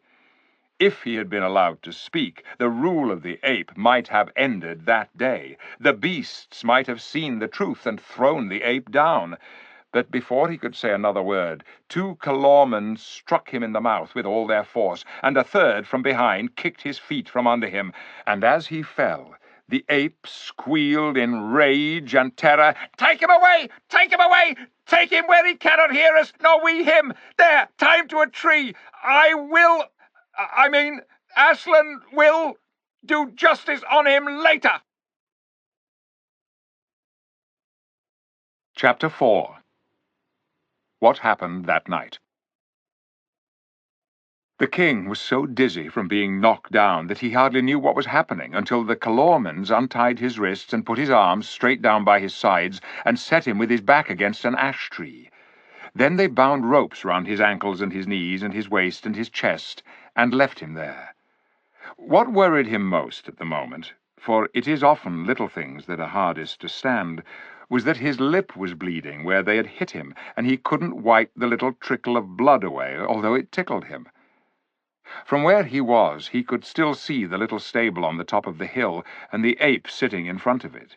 He could just hear the ape's voice still going on, and every now and then some answer from the crowd, but he could not make out the words. "I wonder what they've done to Jewel," thought the king. Presently the crowd of beasts broke up and began going away in different directions. Some passed close to Tyrion. They looked at him as if they were both frightened and sorry to see him tied up, but none of them spoke. Soon they had all gone, and there was silence in the wood. Then hours and hours went past, and Tyrion became first very thirsty, and then very hungry. And as the afternoon dragged on and turned into evening, he became cold, too. His back was very sore. The sun went down, and it began to be twilight. When it was almost dark, Tyrion heard a light pitter-patter of feet, and saw some small creatures coming towards him. The 3 on the left were mice, and there was a rabbit in the middle. On the right were 2 moles. Both these were carrying little bags on their backs, which gave them a curious look in the dark, so that first he wondered what kind of beasts they were. Then, in a moment, they were all standing up on their hind legs, laying their cool paws on his knees, and giving his knees snuffly animal kisses. They could reach his knees, because Narnian talking beasts of that sort are bigger than the dumb beasts of the same kind in England.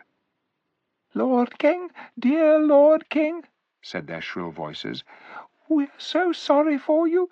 We daren't untie you, because Aslan might be angry with us, but we've brought you your supper." At once the first mouse climbed nimbly up till he was perched on the rope that bound Tyrion's chest, and was wrinkling his blunt nose in front of Tyrion's face. Then the second mouse climbed up, and hung on just below the first mouse. The other beasts stood on the ground, and began handing things up. "Drink, sire, and then you'll find you are able to eat," said the topmost mouse, and Tyrion found that a little wooden cup was being held to his lips. It was only the size of an egg cup, so that he had hardly tasted the wine in it before it was empty. But then the mouse passed it down, and the others refilled it, and it was passed up again, and Tyrion emptied it a second time. In this way they went on till he had quite a good drink, which was all the better for coming in little doses, for that is more thirst-quenching than one long draught. "Here is cheese, sire," said the first mouse, "but not very much, for fear it would make you too thirsty." And after the cheese they fed him with oatcakes and fresh butter, and then with some more wine. "Now hand up the water," said the first mouse, "and I'll wash the king's face. There is blood on it." Then Tyrion felt something like a tiny sponge dabbing his face, and it was most refreshing. "Little friends," said Tyrion, "how can I thank you for all this?" "You needn't," said the little voices. "What else could we do? We don't want any other king. We're your people. If it was only the ape and the Calormans who were against you, we would have fought till we were cut into pieces before we'd have let them tie you up. We would indeed, but we can't go against Aslan." "Do you think it really is Aslan?" asked the king. "Oh, yes, said the rabbit. "He came out of the stable last night. We all saw him." "What was he like?" said the king. "Like a terrible great lion, to be sure," said one of the mice.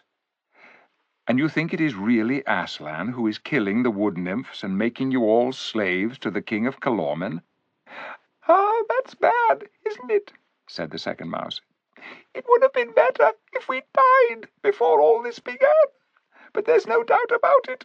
Everyone says it is Aslan's orders, and we've seen him. We didn't think Aslan would be like that. Why, we wanted him to come back to Narnia." "He seems to have come back very angry this time," said the first mouse. "We must all have done something dreadfully wrong without knowing it. He must be punishing us for something. But I do think we might be told what it was." "I suppose what we're doing now may be wrong," said the rabbit. "I don't care if it is," said one of the moles. "I'd do it again." But the others said, "Oh, hush!" and "Do be careful!" And then they all said, "We're sorry, dear king, but we must go back now. It would never do for us to be caught here." "Leave me at once, dear beasts," said Tyrion. "I would not for all Narnia bring any of you into danger." Good night," said the beasts, rubbing their noses against his knees. "We will come back if we can." Then they all pattered away, and the wood seemed darker and colder and lonelier than it had been before they came.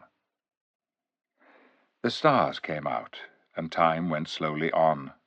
Imagine how slowly, while the last king of Narnia stood stiff and sore and upright against the tree in his bonds. But at last something happened.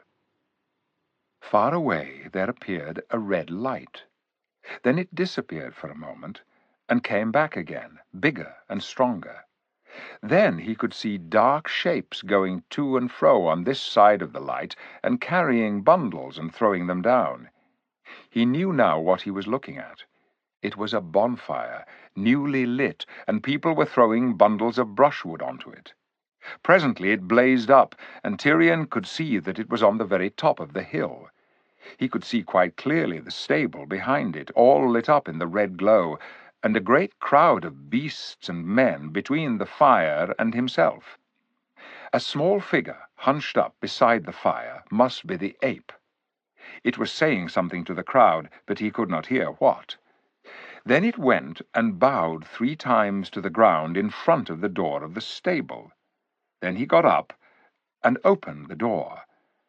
And something on 4 legs, something that walked rather stiffly, came out of the stable and stood facing the crowd. A great wailing or howling went up, so loud that Tyrion could hear some of the words. "Aslan! Aslan! Aslan!" cried the beasts. "Speak to us! Comfort us! Be angry with us no more!" From where Tyrion was, he could not make out very clearly what the thing was, but he could see that it was yellow and hairy. He had never seen the great lion. He had never seen a common lion. He couldn't be sure that what he saw was not the real Aslan. He had not expected Aslan to look like that stiff thing which stood and said nothing, but how could one be sure? For a moment horrible thoughts went through his mind. Then he remembered the nonsense about Tash and Aslan being the same, and knew that the whole thing must be a cheat. The ape put his head close up to the yellow thing's head, as if he were listening to something it was whispering to him. Then he turned and spoke to the crowd, and the crowd wailed again. Then the yellow thing turned clumsily round and walked, you might almost say, waddled, back into the stable, and the ape shut the door behind it.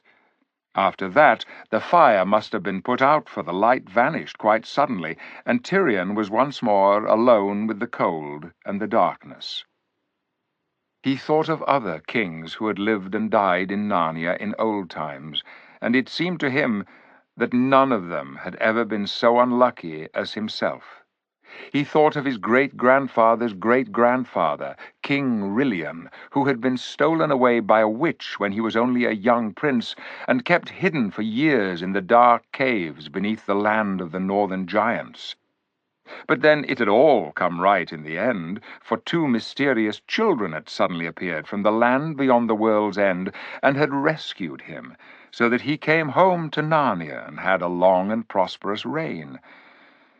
"It's not like that with me," said Tyrion to himself. Then he went further back, and thought about Rilian's father, Caspian the Seafarer, whose wicked uncle, King Maras, had tried to murder him, and how Caspian fled away into the woods and lived among the dwarfs.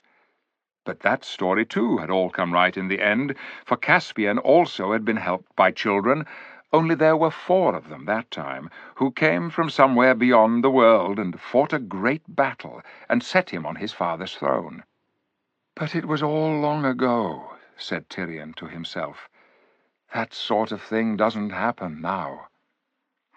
And then he remembered, for he had always been good at history when he was a boy, how those same 4 children who had helped Caspian had been in Narnia over 1,000 years before, and it was then that they had done the most remarkable thing of all, for then they had defeated the terrible White Witch and ended the 100 years of winter, and after that they had reigned, all 4 of them together at Cair Paravel, till they were no longer children, but great kings and lovely queens, and their reign had been the golden age of Narnia.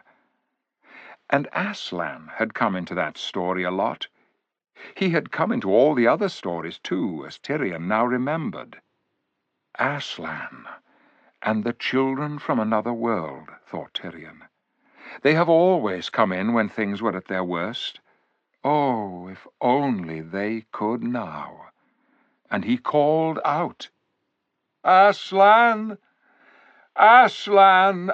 Aslan! Come and help us now!"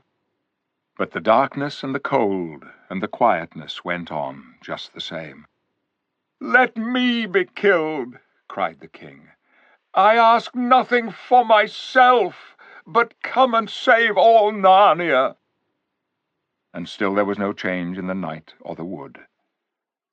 But there began to be a kind of change inside Tyrion. Without knowing why, he began to feel a faint hope, and he felt somehow stronger. "Oh, Aslan, Aslan," he whispered, "if you will not come yourself, at least send me the helpers from beyond the world, or let me call them. Let my voice carry beyond the world." Then, hardly knowing that he was doing it, he suddenly cried out in a great voice, "Children! Children! Friends of Narnia! Quick! Come to me! Across the worlds I call you! I, Tyrion, King of Narnia, Lord of Caer Paravel, and Emperor of the Lone Islands!" And immediately he was plunged into a dream, if it was a dream, more vivid than any he had had in his life. He seemed to be standing in a lighted room where 7 people sat round a table. It looked as if they had just finished their meal. 2 of these people were very old, an old man with a white beard, and an old woman with wise, merry, twinkling eyes. He who sat at the right hand of the old man was hardly full-grown, certainly younger than Tyrion himself, but his face had already the look of a king and a warrior. And you could almost say the same of the other youth who sat at the right hand of the old woman. Facing Tyrion across the table sat a fair-haired girl younger than either of these, and on either side of her a boy and a girl who were younger still. They were all dressed in what seemed to Tyrion the oddest kind of clothes. But he had no time to think about details like that, for instantly the youngest boy and both the girls started to their feet, and one of them gave a little scream. The old woman started and drew in her breath sharply. The old man must have made some sudden movement, too, for the wine-glass which stood at his right hand was swept off the table. Tyrion could hear the tinkling noise as it broke on the floor. Then Tyrion realized that these people could see him. They were staring at him as if they saw a ghost. But he noticed that the king-like one who sat at the old man's right never moved, though he turned pale, except that he clenched his hand very tight. Then he said, "Speak, if you're not a phantom or a dream. You have a Narnian look about you, and we are the 7 friends of Narnia." Tyrion was longing to speak, and he tried to cry out aloud that he was Tyrion of Narnia, in great need of help, but he found, as I have sometimes found in dreams too, that his voice made no noise at all. The one who had already spoken to him rose to his feet. "Shadow, or spirit, or whatever you are," he said, fixing his eyes full upon Tyrion, "if you are from Narnia, I charge you, in the name of Aslan, speak to me. I am Peter the High King." The room began to swim before Tyrion's eyes. He heard the voices of those 7 people all speaking at once, and all getting fainter every second, and they were saying things like, "Look, it's fading, it's melting away, it's vanishing." Next moment he was wide awake, still tied to the tree, colder and stiffer than ever. The wood was full of the pale, dreary light that comes before sunrise, and he was soaking wet with dew. It was nearly morning. That waking was about the worst moment he had ever had in his life.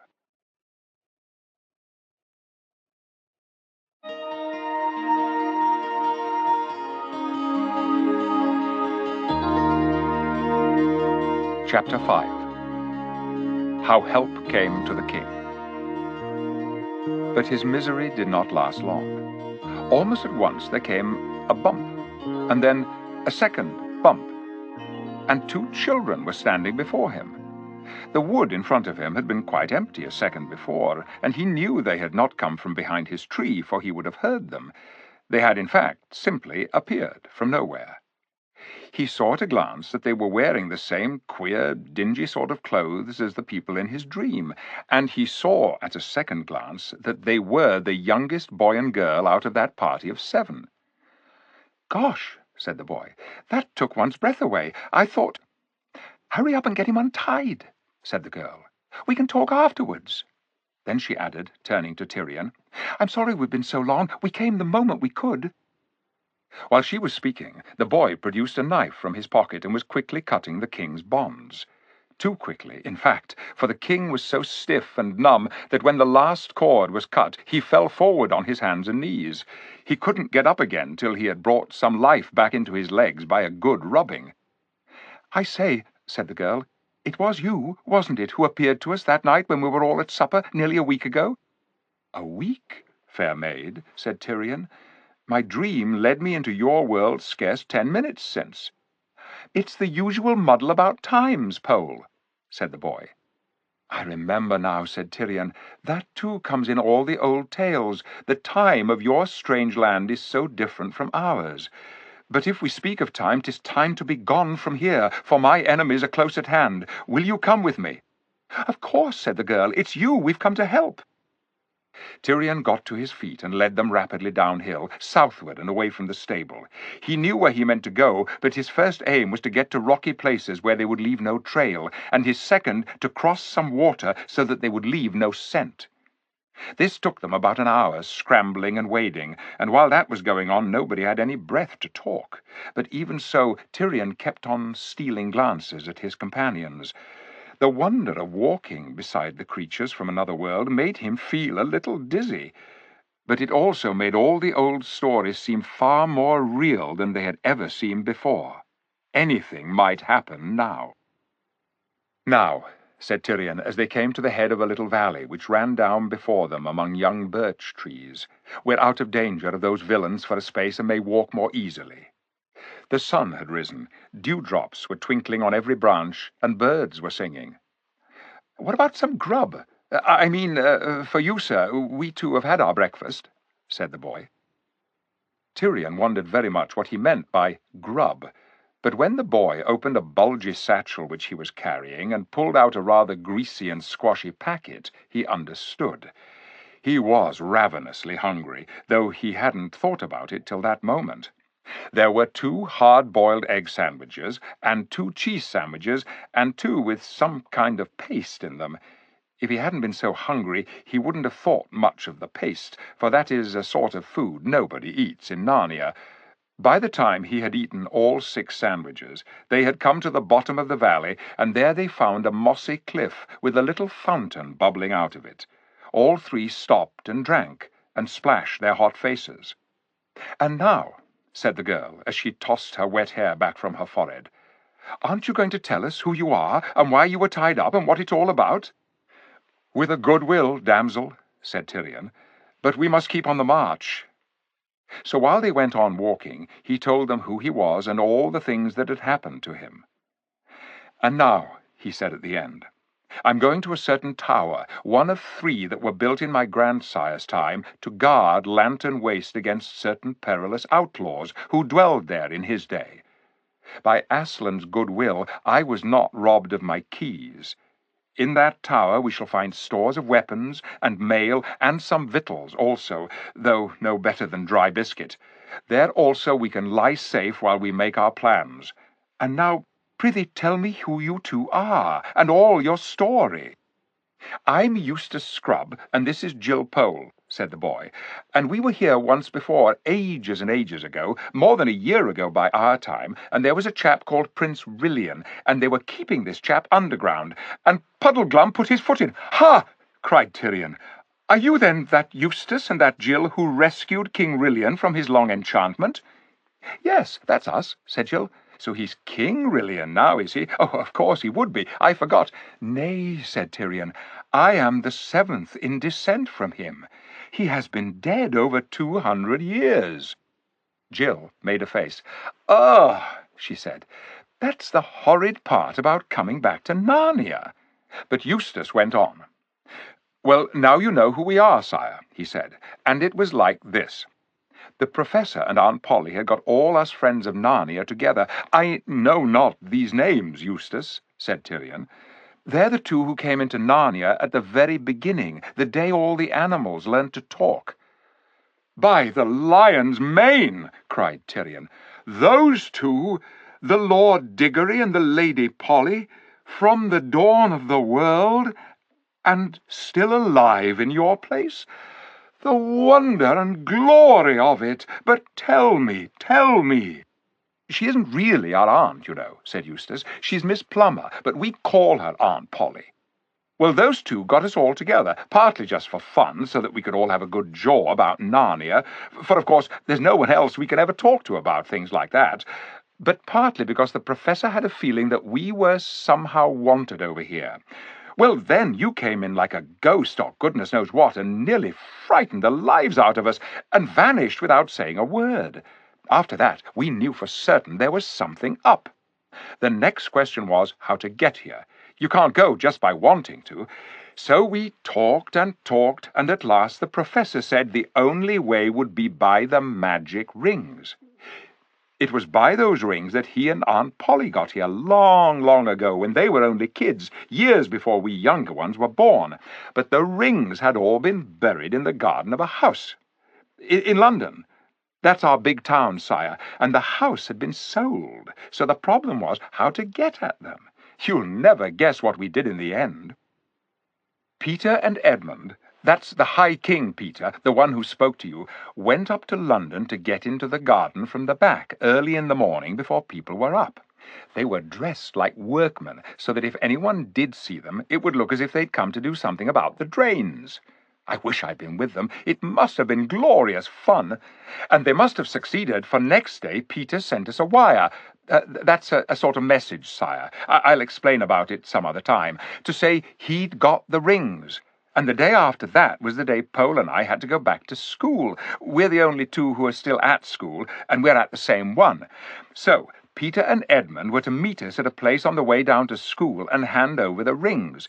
It had to be us two who were to go to Narnia, you see, because the older ones couldn't come again. So we got into the train. That's a kind of thing people travel in our world, a lot of wagons chained together. And the Professor and Aunt Polly and Lucy came with us. We wanted to keep together as long as we could. Well, there we were in the train, and we were just getting to the station where the others were to meet us, and I was looking out of the window to see if I could see them, when suddenly there came a most frightful jerk and a noise, and there we were in Narnia, and there was your Majesty tied up to the tree. So you never used the rings, said Tyrion. No, said Eustace, never even saw them. Aslan did it all for us, in his own way, without any rings. But the High King Peter has them, said Tyrion. Yes, said Jill, but we don't think he can use them.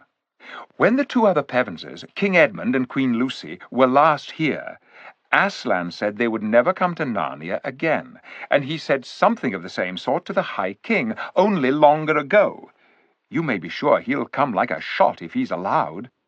Gosh, said Eustace, it's getting hot in this sun. Are we nearly there, sire? Look, said Tyrion, and pointed. Not many yards away, grey battlements rose above the treetops, and after a minute's more walking they came out in an open grassy space.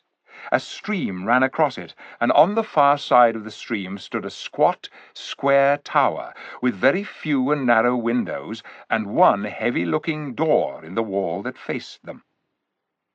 Tyrion looked sharply this way and that to make sure that no enemies were in sight. Then he walked up to the tower and stood still for a moment, fishing up his bunch of keys, which he wore inside his hunting dress on a narrow silver chain that went round his neck. It was a nice bunch of keys that he brought out, for 2 were golden, and many were richly ornamented. You could see at once that they were keys made for opening solemn and secret rooms in palaces, or chests and caskets of sweet-smelling wood that contained royal treasures. But the key which he now put into the lock of the door was big and plain, and more rudely made. The lock was stiff, and for a moment Tyrion began to be afraid that he would not be able to turn it. But at last he did, and the door swung open with a sullen creak. "Welcome, friends," said Tyrion. "I fear this is the best palace that the King of Narnia can now offer to his guests." Tyrion was pleased to see that the two strangers had been well brought up. They both said not to mention it, and that they were sure it would be very nice. As a matter of fact, it was not particularly nice. It was rather dark, and smelled very damp. There was only one room in it, and this room went right up to the stone roof. A wooden staircase in one corner led up to a trap door by which you could get out onto the battlements. There were a few rude bunks to sleep in, and a great many lockers and bundles. There was also a hearth, which looked as if nobody had lit a fire in it for a great many years. "We'd better go out and gather some firewood first thing, hadn't we?" said Jill. "Not yet, comrade," said Tyrion. He was determined that they should not be caught unarmed, and began searching the lockers, thankfully remembering that he had always been careful to have these garrison towers inspected once a year, to make sure that they were stocked with all things needful. The bowstrings were there in their coverings of oiled silk. The swords and spears were greased against rust, and the armor was kept bright in its wrappings. But there was something even better. "Look," said Tyrion, as he drew out a long mail shirt of a curious pattern and flashed it before the children's eyes. "That's funny-looking mail, sire," said Eustace. "Aye, lad," said Tyrion. "No Narnian dwarf smithed that. 'Tis mail of Calormen, outlandish gear. I have ever kept a few suits of it in readiness, for I never knew when I or my friends might have reason to walk, unseen, in the Tisrock's land. And look on this stone bottle. In this there is a juice which, when we have rubbed it on our hands and faces, will make us brown as Calormens." "Oh, hurrah!" said Jill. "Disguise! I love disguises!" Tyrion showed them how to pour out a little of the juice into the palms of their hands, and then rub it well over their faces and necks right down to the shoulders, and then on their hands right up to the elbows. He did the same himself. "After this has hardened on us," he said, "we may wash in water, and it will not change. Nothing but oil and ashes will make us white Narnians again. And now, sweet Jill, let us go see how this mail shirt becomes you. 'Tis something too long, yet not so much as I feared. Doubtless it belonged to a page in the train of one of their Tarkans." After the mail shirts, they put on Calormen helmets, which are little round ones, fitting tight to the head and having a spike on top. Then Tyrion took long rolls of some white stuff out of the locker and wound them over the helmets till they became turbans, but the little steel spikes still stuck up in the middle. He and Eustace took curved Calormen swords and little round shields. There was no sword light enough for Jill, but he gave her a long, straight hunting knife, which might do for a sword at a pinch. "Hast any skill with the bow, maiden?" said Tyrion. "Nothing worth talking of," said Jill, blushing. "Scrub's not bad." "Don't you believe her, sire," said Eustace. "We've both been practicing archery ever since we got back from Narnia last time, and she's about as good as me now. Not that either of us is much." Then Tyrion gave Jill a bow and a quiver full of arrows. The next business was to light a fire, for inside that tower it still felt more like a cave than like anything indoors, and set one shivering. But they got warm gathering the wood. The sun was now at its highest, and when once the blaze was roaring up the chimney, the place began to look cheerful. Dinner was, however, a dull meal, for the best they could do was to pound up some of the hard biscuit which they found in a locker, and pour it into boiling water with salt so as to make a kind of porridge. And of course there was nothing to drink but water. "I wish we'd brought a packet of tea," said Jill. "Or a tin of cocoa," said Eustace. "A firkin or so of good wine in each of these towers would not have been amiss," said Tyrion. Chapter 6. A Good Night's Work. About 4 hours later, Tyrion flung himself into one of the bunks to snatch a little sleep. The two children were already snoring. He had made them go to bed before he did, because they would have to be up most of the night, and he knew that at their age they couldn't do without sleep. Also, he had tired them out. First, he had given Jill some practice in archery, and found that, though not up to Narnian standards, she was really not too bad. Indeed, she had succeeded in shooting a rabbit. Not a talking rabbit, of course. There are lots of the ordinary kind about in western Narnia. And it was already skinned, cleaned, and hanging up. He had found that both the children knew all about this chilly and smelly job. They had learned that kind of thing on their great journey through Giant Land in the days of Prince Rilian. Then he had tried to teach Eustace how to use his sword and shield. Eustace had learned quite a lot about sword fighting on his earlier adventures, but that had been all with a straight Narnian sword. He had never handled a curved Calorman scimitar, and that made it hard, for many of the strokes are quite different, and some of the habits he had learned with the long sword had now to be unlearned again. But Tyrion found that he had a good eye and was very quick on his feet. He was surprised at the strength of both children. In fact, they both seemed to be already much stronger and bigger and more grown-up than they had been when he first met them a few hours ago.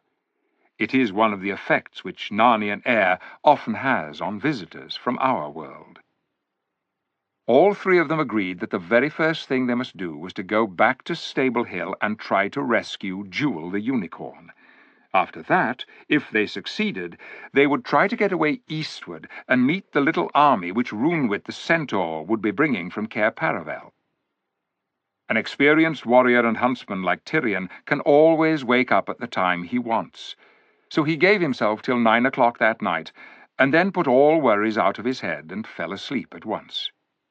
It seemed only a moment later when he woke, but he knew by the light and the very feel of things that he had timed his sleep exactly. He got up, put on his helmet and turban — he had slept in his mail shirt — and then shook the other two till they woke up. They looked, to tell the truth, very grey and dismal as they climbed out of their bunks, and there was a good deal of yawning. "Now," said Tyrion, "we go due north from here. By good fortune 'tis a starry night, and it will be much shorter than our journey this morning, for then we went round about, but now we shall go straight.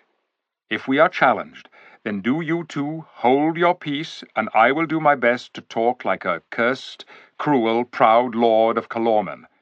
If I draw my sword, then thou, Eustace, must do likewise, and let Jill leap behind us and stand with an arrow on the string. But if I cry, 'Home!' then fly for the tower, both of you, and let none try to fight on, not even one stroke, after I have given the retreat.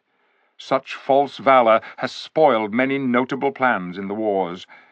And now, friends, in the name of Aslan, let us go forward." Out they went into the cold night. All the great northern stars were burning above the treetops. The North Star of that world is called the Spearhead. It is brighter than our pole star. For a time they could go straight toward the Spearhead, but presently they came to a dense thicket, so they had to go out of their course to get round it. And after that, for they were still overshadowed by branches, it was hard to pick up their bearings. It was Jill who set them right again. She had been an excellent guide in England, and of course she knew her Narnian stars perfectly, having travelled so much in the wild northern lands, and could work out the direction from other stars even when the Spearhead was hidden. As soon as Tyrion saw that she was the best pathfinder of the three of them, he put her in front. And then he was astonished to find how silently and almost invisibly she glided on before them. "By the main," he whispered to Eustace, "this girl is a wondrous wood-maid. If she had Dryad's blood in her, she could scarce do it better." "She's so small, that's what helps," whispered Eustace. But Jill, from in front, said, "Shh! Less noise." All round them the wood was very quiet. Indeed, it was far too quiet. On an ordinary Narnian night there ought to have been noises, an occasional cheery "Good night" from a hedgehog, the cry of an owl overhead, perhaps a flute in the distance to tell of fauns dancing, or some throbbing, hammering noises from dwarfs underground. All that was silenced. Gloom and fear reigned over Narnia. After a time they began to go steeply uphill, and the trees grew further apart. Tyrion could dimly make out the well-known hilltop and the stable. Jill was now going with more and more caution. She kept on making signs to the others with her hand to do the same. Then she stopped dead still, and Tyrion saw her gradually sink down into the grass and disappear without a sound. A moment later she rose again, put her mouth close to Tyrion's ear, and said in the lowest possible whisper, "Get down. Thee better." She said "thee" for C, not because she had a lisp, but because she knew that the hissing letter S is the part of a whisper most likely to be overheard. Tyrion at once lay down, almost as silently as Jill, but not quite, for he was heavier and older. And once they were down, he saw how, from that position, you could see the edge of the hill sharp against the star-strewn sky. Two black shapes rose against it. One was the stable, and the other, a few feet in front of it, was a Calorman sentry. He was keeping very ill watch, not walking or even standing, but sitting with his spear over his shoulder and his chin on his chest. "Well done," said Tyrion to Jill. She had shown him exactly what he needed to know. They got up, and now Tyrion took the lead. Very slowly, hardly daring to breathe, they made their way up to a little clump of trees which was not more than 40 feet away from the sentinel. "Wait here till I come again," he whispered to the other two. "If I miscarry, fly." Then he sauntered out boldly in full view of the enemy. The man started when he saw him, and was just going to jump to his feet. He was afraid Tyrion might be one of his own officers, and that he would get into trouble for sitting down. But before he could get up, Tyrion had dropped on one knee beside him, saying, "Art thou a warrior of the Tisrocks? May he live forever? It cheers my heart to meet thee among all these beasts and devils of Narnians. Give me thy hand, friend." Before he well knew what was happening, the Calorman sentry found his right hand seized in a mighty grip. Next instant, someone was kneeling on his legs, and a dagger was pressed against his neck. "One noise, and thou art dead," said Tyrion in his ear. "Tell me where the unicorn is, and thou shalt live." Behind the stable, oh, my master," stammered the unfortunate man. "Good. Rise up and lead me to him." As the man got up, the point of the dagger never left his neck. It only travelled round, cold and rather ticklish, as Tyrion got behind him and settled it at a convenient place under his ear. Tremblingly, he went round to the back of the stable. Though it was dark, Tyrion could see the white shape of Jewel at once. "Hush," he said. "No, do not neigh. Yes, Jewel, it is I. How have they tied thee?" "Hobbled by all 4 legs and tied with a bridle to a ring in the stable wall," came Jewel's voice. "Stand here, sentry, with your back to the wall. So. Now, Jewel, set the point of your horn against this Calorman's breast." "With a good will, sire," said Jewel. "If he moves, rive him to the heart." Then in a few seconds Tyrion cut the ropes. With the remains of them he bound the sentry hand and foot. Finally he made him open his mouth, stuffed it full of grass, and tied him up from scalp to chin so that he could make no noise, lowered the man into a sitting position, and set him against the wall. "I have done thee some discourtesy, soldier," said Tyrion, "but such was my need. If we meet again, I may happen to do thee a better turn. Now, Jewel, let us go softly." He put his left arm round the beast's neck and bent and kissed his nose, and both had great joy. Then he went back as quietly as possible to the place where he had left the children. It was darker in there under the trees, and he nearly ran into Eustace before he saw him. "All's well," whispered Tyrion. "A good night's work. Now for home." They turned and had gone a few paces when Eustace said, "Where are you, Pole?" There was no answer. "Is Jill on the other side of you, sire?" he asked. "What?" said Tyrion. "Is she not on the other side of you?" It was a terrible moment. They dared not shout, but they whispered her name in the loudest whispers they could manage. There was no reply. "Did she go from you while I was away?" asked Tyrion. "I didn't see or hear her go," said Eustace. "But she could have gone without my knowing. She can be as quiet as a cat. You've seen it for yourself." At that moment, a far-off drumbeat was heard. Jewel moved his ears forward. "Dwarfs," he said. "And treacherous dwarfs, enemies as likely as not," muttered Tyrion. "And here comes something on hoofs, much nearer," said Jewel.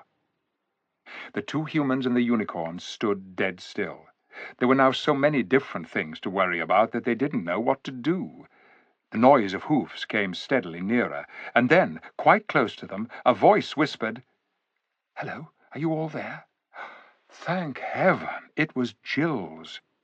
"Where the devil have you been to?" said Eustace in a furious whisper, for he had been very frightened. "In the stable," gasped Jill, but it was the sort of gasp you give when you're struggling with suppressed laughter. "Oh," growled Eustace, "you think it's funny, do you? Well, all I can say is, have you got Jewel, sire?" asked Jill. "Yes, here he is. What is that beast with you?" "That's him," said Jill. "But let's be off home before anyone wakes up." And again there came little explosions of laughter. The others obeyed at once, for they had already lingered long enough in that dangerous place, and the dwarf drums seemed to have come a little nearer. It was only after they had been walking southward for several minutes that Eustace said, "Got him? What do you mean?" "The false Aslan," said Jill. "What?" said Tyrion. "Where have you been? What have you done?" "Well, sire," said Jill, "as soon as I saw that you'd got the sentry out of the way, I thought hadn't I better have a look inside the stable and see what really is there, so I crawled along. It was as easy as anything to draw the bolt. Of course, it was pitch black inside and smelled like any other stable. Then I struck a light and, would you believe it? There was nothing at all there but this old donkey with a bundle of lion's skin tied onto his back. So I drew my knife and told him he'd have to come along with me. As a matter of fact, I needn't have threatened him with the knife at all. He was very fed up with that stable and quite ready to come. Weren't you, Puzzle dear?" "Great Scott!" said Eustace. "Well, I'm jiggered. I was jolly angry with you a moment ago, and I still think it was mean of you to sneak off without the rest of us, but I must admit, well, I mean to say, well, it was a perfectly gorgeous thing to do. If she was a boy, she'd have to be knighted, wouldn't she, sire?" "If she was a boy," said Tyrion, "she'd be whipped for disobeying orders." And in the dark, no one could see whether he said this with a frown or a smile. Next minute, there was a sound of rasping metal. "What are you doing, sire?" asked Jewel sharply. "Drawing my sword to smite off the head of that accursed ass," said Tyrion in a terrible voice. "Stand clear, girl." "Oh, don't, please don't," said Jill. "Really, you mustn't. It wasn't his fault. It was all the ape. He didn't know any better, and he's very sorry. He's a nice donkey. His name's Puzzle, and I've got my arms round his neck." "Jill," said Tyrion, "you are the bravest and most wood-wise of all my subjects, but also the most malapert and disobedient. Well, let the ass live. What have you to say for yourself, ass?" "Me, sire?" came the donkey's voice. "I'm sure I'm very sorry if I've done wrong. The ape said Aslan wanted me to dress up like that, and I thought he'd know. I'm not clever like him. I only did what I was told. It wasn't any fun for me living in that stable. I don't even know what's been going on outside. He never let me out, except for a minute or two at night. Some days they forgot to give me any water, too." "Sire," said Jewel, "those dwarfs are coming nearer and nearer. Do we want to meet them?" Tyrion thought for a moment, and then suddenly gave a great laugh out loud. Then he spoke, not this time in a whisper. "By the lion," he said, "I'm growing slow-witted. Meet them? Certainly we will meet them. We will meet anyone now. We have this ass to show them. Let them see the thing they have feared and bowed to. We can show them the truth of the ape's vile plot. His secret's out. The tide's turned. Tomorrow we shall hang that ape on the highest tree in Narnia. No more whispering and skulking and disguises. Where are these honest dwarfs? We have good news for them." When you've been whispering for hours, the mere sound of anyone talking out loud has a wonderfully stirring effect. The whole party began talking and laughing. Even Puzzle lifted up his head and gave a grand "Haw-yee, haw-yee!" a thing the ape hadn't allowed him to do for days. Then they set off in the direction of the drumming. It grew steadily louder, and soon they could see torchlight as well. They came out on one of those rough roads, we should hardly call them roads at all in England, which ran through Lantern Waste. And there, marching sturdily along, were about 30 dwarfs, all with their little spades and mattocks over their shoulders. 2 armed Calormans led the column, and 2 more brought up the rear. "Stay!" thundered Tyrion as he stepped out on the road. "Stay, soldiers! Whither do you lead these Narnian dwarfs, and by whose orders?" Chapter 7. Mainly about dwarfs.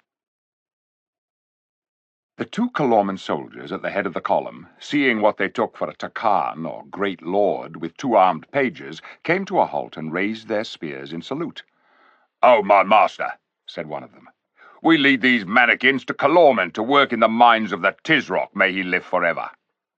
"By the great god Tash, they're very obedient," said Tyrion. Then suddenly he turned to the dwarfs themselves. About 1 in 6 of them carried a torch, and by that flickering light he could see their bearded faces all looking at him with grim and dogged expressions. "Has the Tisrock fought a great battle, dwarfs, and conquered your land?" he asked, "that thus you go patiently to die in the salt pits of Pugrahan?" The 2 soldiers glared at him in surprise, but the dwarfs all answered, "Aslan's orders, Aslan's orders. He sold us. What can we do against him?" "Tisrock indeed," added one, and spat. "I'd like to see him try it." "Silence, dogs!" said the chief soldier. "Look," said Tyrion, pulling Puzzle forward into the light. "It has all been a lie. Aslan has not come to Narnia at all. You've been cheated by the ape. This is the thing he brought out of the stable to show you. Look at it." What the dwarfs saw, now that they could see it close, was certainly enough to make them wonder how they had ever been taken in. The lion's skin had got pretty untidy already during Puzzle's imprisonment in the stable, and it had been knocked crooked during his journey through the dark wood. Most of it was in a big lump on one shoulder. The head, besides being pushed sideways, had somehow got very far back, so that anyone could see now his silly, gentle, donkeyish face gazing out of it. Some grass stuck out of one corner of his mouth, for he'd been doing a little quiet nibbling as they brought him along, and he was muttering, "It wasn't my fault. I'm not clever. I never said I was." For 1 second, all the dwarfs were staring at Puzzle with wide-open mouths, and then one of the soldiers said sharply, "Are you mad, my masters? What are you doing to the slaves?" And the other said, "And who are you?"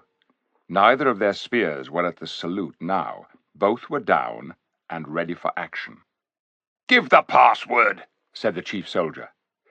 "This is my password," said the king as he drew his sword. "The light is dawning, the lie broken. Now guard thee, miscreant, for I am Tyrion of Narnia." He flew upon the chief soldier like lightning. Eustace, who had drawn his sword when he saw the king draw his, rushed at the other one. His face was deadly pale, but I wouldn't blame him for that. And he had the luck that beginners sometimes do have. He forgot all that Tyrion had tried to teach him that afternoon, slashed wildly, indeed I'm not sure his eyes weren't shut, and suddenly found, to his own great surprise, that the Calorman lay dead at his feet. And though that was a great relief, it was, at the moment, rather frightening. The king's fight lasted a second or two longer. Then he too had killed his man and shouted to Eustace, "Where are the other 2?" But the dwarfs had settled the 2 remaining Calormans. There was no enemy left. "Well struck, Eustace!" cried Tyrion, clapping him on the back. "Now, dwarfs, you are free. Tomorrow I will lead you to free all Narnia. 3 cheers for Aslan!" But the result which followed was simply wretched. There was a feeble attempt from a few dwarfs, about 5, which died away all at once. From several others there were sulky growls. Many said nothing at all. "Don't they understand?" said Jill impatiently. "What's wrong with all you dwarfs? Don't you hear what the king says? It's all over. The ape isn't going to rule Narnia any longer. Everyone can go back to ordinary life. You can have fun again. Aren't you glad?" After a pause of nearly a minute, a not very nice-looking dwarf with hair and beard as black as soot said, "And who might you be, missy?" "I'm Jill," she said, "the same Jill who rescued King Rilian from the enchantment. And this is Eustace who did it too. And we've come back from another world after hundreds of years. Aslan sent us." The dwarfs all looked at one another with grins. Sneering grins, not merry ones. "Well," said the black dwarf, whose name was Griffle, "I don't know how all you chaps feel, but I feel I've heard as much about Aslan as I want to for the rest of my life." That's right, growled the other dwarfs. "It's all a plant, all a bloomin' plant." "What do you mean?" said Tyrion. He had not been pale when he was fighting, but he was pale now. He had thought this was going to be a beautiful moment, but it was turning out more like a bad dream. "You must think we're bloomin' soft in the head, that you must," said Griffle. "We've been taken in once, and now you expect us to be taken in again the next minute. We've no more use for stories about Aslan, see? Look at him, an old moat with long ears." "By heavens, you make me mad," said Tyrion. "Which of us said that was Aslan? This is the ape's imitation of the real Aslan. Can't you understand?" "And you've got a better imitation, I suppose," said Griffle. "No, thanks. We've been fooled once, and we're not going to be fooled again." "I have not," said Tyrion angrily. "I serve the real Aslan." "Where's he? Who's he? Show him to us," said several dwarfs. "Do you think I keep him in my wallet, fools?" said Tyrion. "Who am I that I could make Aslan appear at my bidding? He's not a tame lion." The moment those words were out of his mouth, he realized that he had made a false move. The dwarfs at once began repeating, "Not a tame lion, not a tame lion," in a jeering sing-song. "That's what the other lot kept on telling us," said one. "Do you mean you don't believe in the real Aslan?" said Jill. "But I've seen him, and he has sent us two here out of a different world." "Ah," said Griffle, with a broad smile. "So you say. They've taught you your stuff all right, saying your lessons, ain't you?" "Churl," said Tyrion, "will you give a lady the lie to her very face?" "You keep a civil tongue in your head, mister," replied the dwarf. "I don't think we want any more kings, if you are Tyrion, which you don't look like him, no more than we want any Aslans. We're going to look after ourselves from now on, and touch our caps to nobody, see?" "That's right," said the other dwarfs. "We're on our own now.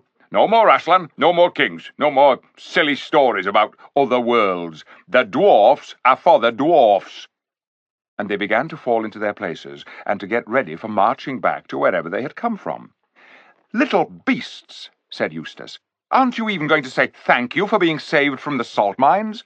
"Oh, we know all about that," said Griffle over his shoulder. "You wanted to make use of us, that's why you rescued us. You're playing some game of your own. Come on, you chaps." And the dwarfs struck up the queer little marching song which goes with the drum beat, and off they tramped into the darkness. Tyrion and his friends stared after them. Then he said the single word, "Come," and they continued their journey. They were a silent party. Puzzle felt himself to be still in disgrace, and also he didn't really quite understand what had happened. Jill, besides being disgusted with the dwarfs, was very impressed with Eustace's victory over the Calormen, and felt almost shy. As for Eustace, his heart was still beating rather quickly. Tyrion and Jewel walked sadly together in the rear.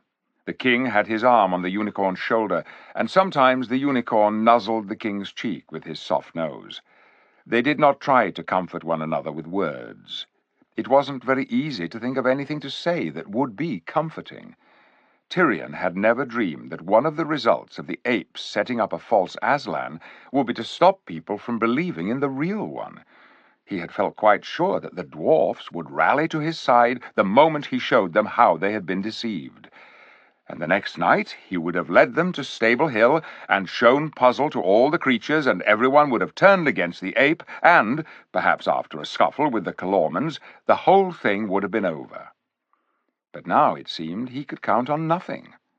How many other Narnians might turn the same way as the dwarfs? "Somebody's coming after us, I think," said Puzzle suddenly. They stopped and listened. Sure enough, there was a thump, thump of small feet behind them. "Who goes there?" shouted the king. "Only me, sir," came a voice. "Me, Poggin, the dwarf. I've only just managed to get away from the others. I'm on your side, sire, and on Aslan's.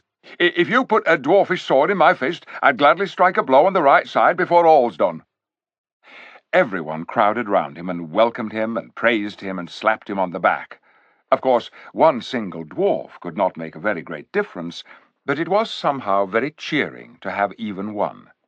The whole party brightened up, but Jill and Eustace didn't stay bright for very long, for they were now yawning their heads off and too tired to think about anything but bed. It was at the coldest hour of the night, just before dawn, that they got back to the tower. If there had been a meal ready for them, they would have been glad enough to eat, but the bother and delay of getting one was not to be thought of. They drank from a stream, splashed their faces with water, and tumbled into their bunks, except for Puzzle and Jewel, who said they'd be more comfortable outside. This perhaps was just as well, for a unicorn and a fat, full-grown donkey indoors always make a room feel rather crowded. Narnian dwarfs, though less than 4 feet high, are for their size about the toughest and strongest creatures there are, so that Poggin, in spite of a heavy day and a late night, woke fully refreshed before any of the others. He at once took Jill's bow, went out and shot a couple of wood pigeons. Then he sat plucking them on the doorstep and chatting to Jewel and Puzzle. Puzzle looked and felt a good deal better this morning. Jewel, being a unicorn, and therefore one of the noblest and most delicate of beasts, had been very kind to him, talking to him about things of the sort they could both understand, like grass and sugar, and the care of one's hooves. When Jill and Eustace came out of the tower yawning and rubbing their eyes at almost 10:30, the dwarf showed them where they could gather plenty of a Narnian weed called wild fresnay, which looks rather like our wood sorrel, but tastes a good deal nicer when cooked. It needs a little butter and pepper to make it perfect, but they hadn't these. So that what with one thing and another, they had the makings of a capital stew for their breakfast, or dinner, whichever you choose to call it. Tyrion went a little further off into the wood with an axe and brought back some branches for fuel. While the meal was cooking, which seemed a very long time, especially as it smelled nicer and nicer the nearer it came to being done, the king found a complete dwarfish outfit for Poggin: mail shirt, helmet, shield, sword, belt, and dagger. Then he inspected Eustace's sword, and found that Eustace had put it back in the sheath all messy from killing the Calorman. He was scolded for that, and made to clean and polish it. All this while, Jill went to and fro, sometimes stirring the pot, and sometimes looking out enviously at the donkey and the unicorn, who were contentedly grazing. How many times that morning she wished she could eat grass. But when the meal came, everyone felt it had been worth waiting for, and there were second helpings all round. When everyone had eaten as much as he could, the 3 humans and the dwarf came and sat on the doorstep. The 4-footed ones lay down facing them. The dwarf, with permission both from Jill and from Tyrion, lit his pipe, and the king said, "Now, friend Poggin, you have more news of the enemy belike than we. Tell us all you know. And first, what tale do they tell of my escape?" "As cunning a tale, sire, as ever was devised," said Poggin. "It was the cat, Ginger, who told it, and most likely made it up, too. This Ginger, sire, oh, he's a sly boots if ever a cat was, said he was walking past the tree to which those villains bound your majesty, and he said, saving your reverence, that you were howling and swearing and cursing Aslan. Language I wouldn't like to repeat, were the words he used, looking ever so prim and proper. You know the way a cat can when it pleases. And then, says Ginger, Aslan himself suddenly appeared in a flash of lightning and swallowed your majesty up at one mouthful. All the beasts trembled at this story, and some fainted right away. And of course the ape followed it up. "There," he says, "see what Aslan does to those who don't respect him. Let that be a warning to you all." And the poor creatures wailed and whined and said, "It will, it will." So that in the upshot, your Majesty's escape has not set them thinking whether you still have loyal friends to aid you, but only made them more afraid and more obedient to the ape. "What devilish policy," said Tyrion. "This Ginger, then, is close in the ape's counsels." "It's more a question by now, sire, if the ape is in his counsels," replied the dwarf. "The ape has taken to drinking, you see. My belief is that the plot is now mostly carried on by Ginger or Rishta, that's the Calormen captain. And I think some words that Ginger has scattered among the dwarfs are chiefly to blame for the scurvy return they made you. And I'll tell you why. One of those dreadful midnight meetings had just broken up the night before last, and I'd gone a bit of the way home when I found I'd left my pipe behind. It was a real good un, an old favourite, so I went back to look for it. But before I got to the place where I'd been sitting, it was as black as pitch there, I heard a cat's voice say, "Mew," and a Calormen voice say, "Here, speak softly." So I just stood as still as if I was frozen. And these two were Ginger and Rishta Tarkan, as they call him. "Noble Tarkan," said the cat in that silky voice of his, "I just wanted to know exactly what we both meant today about Aslan meaning no more than Tash." "Doubtless, most sagacious of cats," says the other, "you have perceived my meaning." "You mean," says Ginger, "that there is no such person as either?" "All who are enlightened know that," said the Tarkan. "Then we can understand one another," purrs the cat. "Do you, like me, grow a little weary of the ape?" "A stupid, greedy brute," says the other, "but we must use him for the present. Thou and I must provide for all things in secret and make the ape do our will." "And it would be better, wouldn't it," said Ginger, "to let some of the more enlightened Narnians into our councils, one by one, as we find them apt, for the beasts who really believe in Aslan may turn at any moment, and will, if the ape's folly betrays his secret. But those who care neither for Tash nor Aslan, but have only an eye to their own profit, and such reward as the Tisroc may give them when Narnia is a Calormen province, will be firm." "Excellent cat," said the captain, "but choose which ones carefully." While the dwarf had been speaking, the day seemed to have changed. It had been sunny when they sat down. Now Puzzle shivered.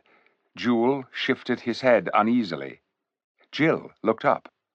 "It's clouding over," she said. "And it's so cold," said Puzzle. "Cold enough by the lion," said Tyrion, blowing on his hands. "And, oh, what foul smell is this?" "Phew!" gasped Eustace. "It's like something dead. Is there a dead bird somewhere about? And why didn't we notice it before?"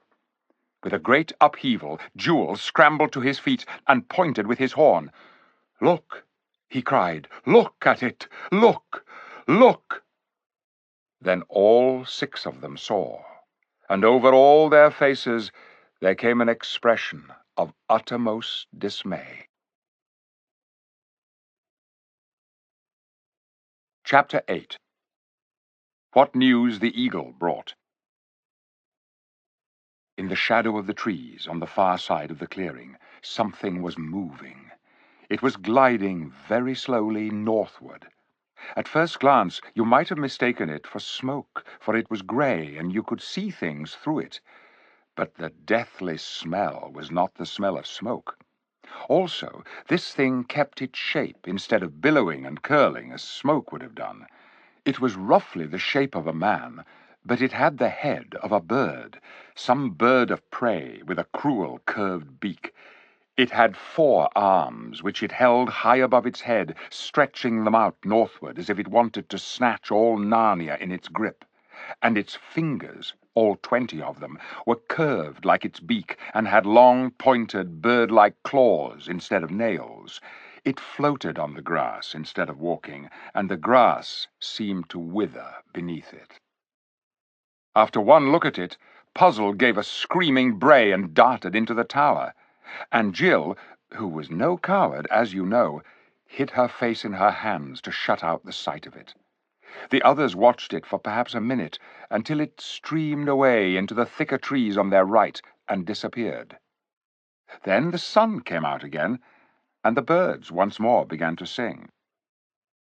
Everyone started breathing properly again, and moved. They had all been still as statues while it was in sight. "What was it?" said Eustace in a whisper. "I have seen it once before," said Tyrion, "but that time it was carved in stone, and overlaid with gold, and had solid diamonds for eyes. It was when I was no older than thou, and had gone as a guest to the Tisrock's court in Tashbaan.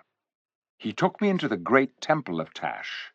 There I saw it, carved above the altar." "Then that thing was Tash?" said Eustace. But instead of answering him, Tyrion slipped his arm behind Jill's shoulders and said, "How is it with you, lady?"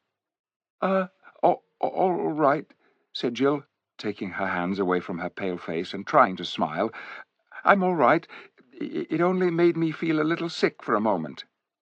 "It seems, then," said the unicorn, "that there is a real Tash after all."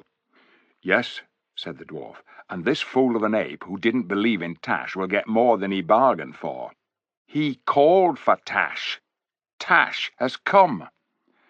"Where has the thing gone to?" said Jill. "North, into the heart of Narnia," said Tyrion. "It has come to dwell among us. They have called it, and it has come." "Ho, ho, ho, ho, ho," chuckled the dwarf, rubbing his hairy hands together. "It will be a surprise for the ape. People shouldn't call for demons unless they really mean what they say." "Who knows if Tash will be visible to the ape?" said Jewel. "Where's Puzzle got to?" said Eustace. They all shouted out Puzzle's name, and Jill went round to the other side of the tower to see if he had gone there. They were quite tired of looking for him, when at last his large grey head peered cautiously out of the doorway, and he said, "Has it gone away?" And when at last they got him to come out, he was shivering the way a dog shivers before a thunderstorm. "I see now," said Puzzle, "that I really have been a very bad donkey. I ought never to have listened to Shift. I never thought things like this would begin to happen." "If you'd spent less time saying you weren't clever, and more time trying to be as clever as you could be," began Eustace, but Jill interrupted him. "Oh, leave poor old Puzzle alone," she said. "It was all a mistake, wasn't it, Puzzle, dear?" And she kissed him on the nose. Though rather shaken by what they had seen, the whole party now sat down again and went on with their talk. Jewel had little to tell them. While he was a prisoner, he had spent nearly all his time tied up at the back of the stable, and had, of course, heard none of the enemy's plans. He had been kicked. He'd done some kicking back, too, and beaten, and threatened with death, unless he would say that he believed it was Aslan who was brought out and shown to them by firelight every night. In fact, he was going to be executed this very morning if he had not been rescued.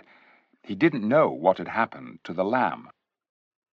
The question they had to decide was whether they would go to Stable Hill again that night, show Puzzle to the Narnians, and try to make them see how they had been tricked, or whether they should steal away eastward to meet the help which Runewit the Centaur was bringing up from Cair Paravel, and return against the ape and his Calormans in force. Tyrion would very much like to have followed the first plan. He hated the idea of leaving the ape to bully his people one moment longer than need be. On the other hand, the way the dwarfs had behaved last night was a warning. Apparently one couldn't be sure how people would take it, even if he showed them Puzzle. And there were the Calorman soldiers to be reckoned with. Poggin thought there were about 30 of them. Tyrion felt sure that if the Narnians all rallied to his side, he and Jewel and the children and Poggin, Puzzle didn't count for much, would have a good chance of beating them. But what if half the Narnians, including all the dwarfs, just sat and looked on, or even fought against him? The risk was too great, and there was, too, the cloudy shape of Tash. What might it do? And then, as Poggin pointed out, there was no harm in leaving the ape to deal with his own difficulties for a day or two. He would have no puzzle to bring out and show now. It wasn't easy to see what story he or Ginger could make up to explain that. If the beasts asked night after night to see Aslan, and no Aslan was brought out, surely even the simplest of them would get suspicious. In the end, they all agreed that the best thing was to go off and try to meet Runewit. As soon as they had decided this, it was wonderful how much more cheerful everyone became. I don't honestly think that this was because any of them was afraid of a fight, except perhaps Jill and Eustace. But I dare say that each of them, deep down inside, was very glad not to go any nearer, or not yet, to that horrible, bird-headed thing which, visible or invisible, was now probably haunting Stable Hill.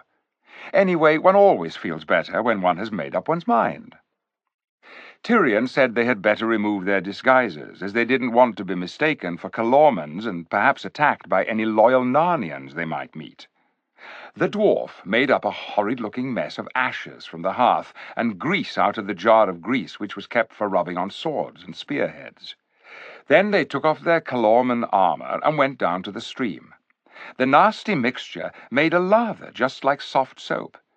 It was a pleasant, homely sight to see Tyrion and the two children kneeling beside the water and scrubbing the backs of their necks or puffing and blowing as they splashed the lather off. Then they went back to the tower with red, shiny faces, looking like people who have been given an extra good wash before a party. They rearmed themselves in true Narnian style, with straight swords and three-cornered shields. "Body of me," said Tyrion, "that is better. I feel a true man again." Puzzle begged very hard to have the lion skin taken off him. He said it was too hot, and the way it was rucked up on his back was uncomfortable. Also, it made him look so silly. But they told him he would have to wear it a bit longer, for they still wanted to show him in that get-up to the other beasts, even though they were now going to meet Runewit first. What was left of the pigeon meat and rabbit meat was not worth bringing away, but they took some biscuits. Then Tyrion locked the door of the tower, and that was the end of their stay there. It was a little after 2 in the afternoon when they set out, and it was the first really warm day of that spring. The young leaves seemed to be much further out than yesterday. The snowdrops were over, but they saw several primroses. The sunlight slanted through the trees, birds sang, and always, though usually out of sight, there was the noise of running water. It was hard to think of horrible things like Tash. The children felt, this is really Narnia at last. Even Tyrion's heart grew lighter as he walked ahead of them, humming an old Narnian marching song which had the refrain, "Ho, rumble, rumble, rumble, rumble, drumby bud." After the king came Eustace and Poggin the dwarf. Poggin was telling Eustace the names of all the Narnian trees, birds, and plants which he didn't know already. Sometimes Eustace would tell him about English ones.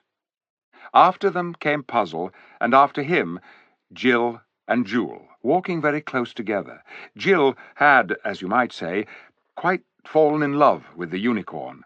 She thought, and she wasn't far wrong, that he was the shiningest, delicatest, most graceful animal she had ever met.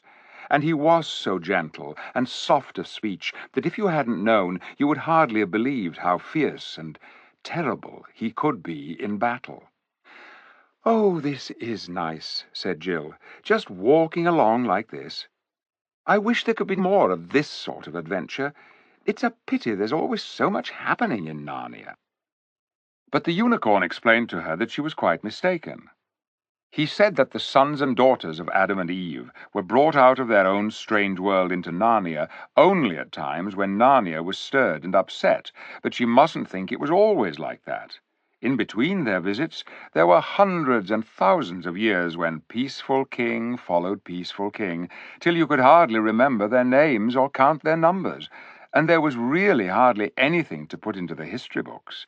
And he went on to talk of old queens and heroes whom she had never heard of. He spoke of Swan White, the queen, who had lived before the days of the White Witch and the Great Winter. who was so beautiful that when she looked into any forest pool, the reflection of her face shone out of the water like a star by night for a year and a day afterward. He spoke of Moonwood, the hare, who had such ears that he could sit by Cauldron Pool under the thunder of the great waterfall and hear what men spoke in whispers at Cair Paravel. He told how King Gale, who was 9th in descent from Frank, the first of all kings, had sailed far away into the eastern seas and delivered the Lone Islanders from a dragon, and how, in return, they had given him the Lone Islands to be part of the royal lands of Narnia forever. He talked of whole centuries in which all Narnia was so happy that notable dances and feasts, or at most tournaments, were the only things that could be remembered, and every day and week had been better than the last. And as he went on, the picture of all those happy years, all the thousands of them, piled up in Jill's mind, till it was rather like looking down from a high hill onto a rich, lovely plain full of woods and waters and cornfields, which spread away and away till it got thin and misty from distance. And she said, "Oh, I do hope we can soon settle the ape and get back to those good ordinary times, and then I hope they'll go on for ever and ever and ever. Our world is going to have an end some day. Perhaps this one won't. Oh, Jewel, wouldn't it be lovely if Narnia just went on and on, like what you said it has been?" "Nay, sister," answered Jewel, "all worlds draw to an end, except Aslan's own country." "Well, at least," said Jill, "I hope the end of this one is millions of millions of millions of years away. Oh, hello, what are we stopping for?" The king and Eustace and the dwarf were all staring up at the sky. Jill shuddered, remembering what horrors they had seen already, but it was nothing of that sort this time. It was small and looked black against the blue. "I dare swear," said the unicorn, "from its flight, that it is a talking bird." "So think I," said the king, "but is it a friend or a spy of the apes?" "To me, sire," said the dwarf, "it has a look of Farsight the eagle." "Ought we to hide under the trees?" said Eustace. "Nay," said Tyrion, "best stand still as rocks. He would see us for certain if we moved." "Look, he wheels. He has seen us already," said Jewel. "He is coming down in wide circles." "Arrow on string, lady," said Tyrion to Jill, "but by no means shoot till I bid you. He may be a friend." If one had known what was going to happen next, it would have been a treat to watch the grace and ease with which the huge bird glided down. He alighted on a rocky crag a few feet from Tyrion, bowed his crested head, and said in his strange eagle's voice, "Hail, King!" "Hail, Farsight," said Tyrion, "and since you call me king, I may well believe that you are not a follower of the ape and his false Aslan. I'm glad of your coming." "Sire," said the eagle, "when you have heard my news, you will be sorrier at my coming than of the greatest woe that ever befell you." Tyrion's heart seemed to stop beating at these words, but he set his teeth and said, "Tell on." "Two sights I have seen," said Farsight. "One was Cair Paravel, filled with dead Narnians and living Calormens. The Tisrock's banner advanced upon your royal battlements, and your subjects flying from the city this way and that into the woods. Cair Paravel was taken from the sea. 20 great ships of Calormen put in there in the dark of the night before last night." No one could speak. "And the other sight, 5 leagues nearer than Cair Paravel, was Runewit the centaur, lying dead, with a Calormen arrow in his side. I was with him in his last hour, and he gave me this message to your majesty, to remember that all worlds draw to an end, and that noble death is a treasure which no one is too poor to buy." "So," said the king, after a long silence, "Narnia is no more."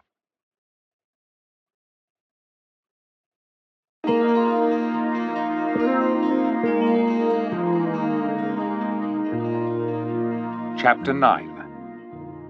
The great meeting on Stable Hill. For a long time they could not speak, nor even shed a tear. Then the unicorn stamped the ground with his hoof, and shook his mane, and spoke. "Sire," he said, "there is now no need of counsel. We see that the ape's plans were laid deeper than we dreamed of. Doubtless he has been long in secret traffic with the Tisroc, and as soon as he had found the lion's skin, he sent him word to make ready his navy for the taking of Cair Paravel and all Narnia. Nothing now remains for us 7 but to go back to Stable Hill, proclaim the truth, and take the adventure that Aslan sends us. And if by a great marvel we defeat those 30 Calormans who are with the ape, then to turn again and die in battle with the far greater host of them that will soon march from Cair Paravel." Tyrion nodded, but he turned to the children and said, "Now, friends, it is time for you to go hence into your own world. Doubtless you have done all that you were sent to do." But we've done nothing," said Jill, who was shivering, not with fear exactly, but because everything was so horrible.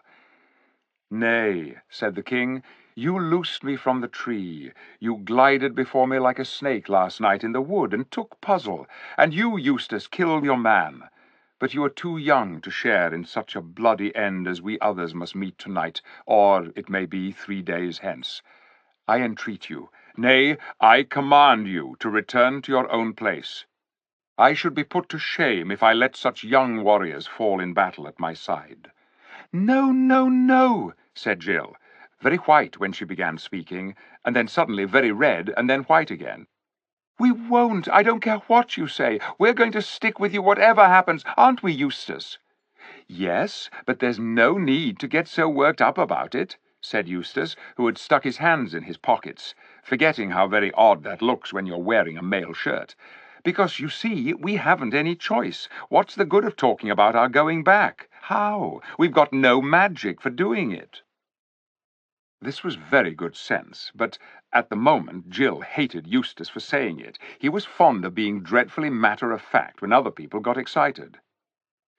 When Tyrion realized that the 2 strangers could not get home unless Aslan suddenly whisked them away, he next wanted them to go across the southern mountains into Archenland, where they might possibly be safe.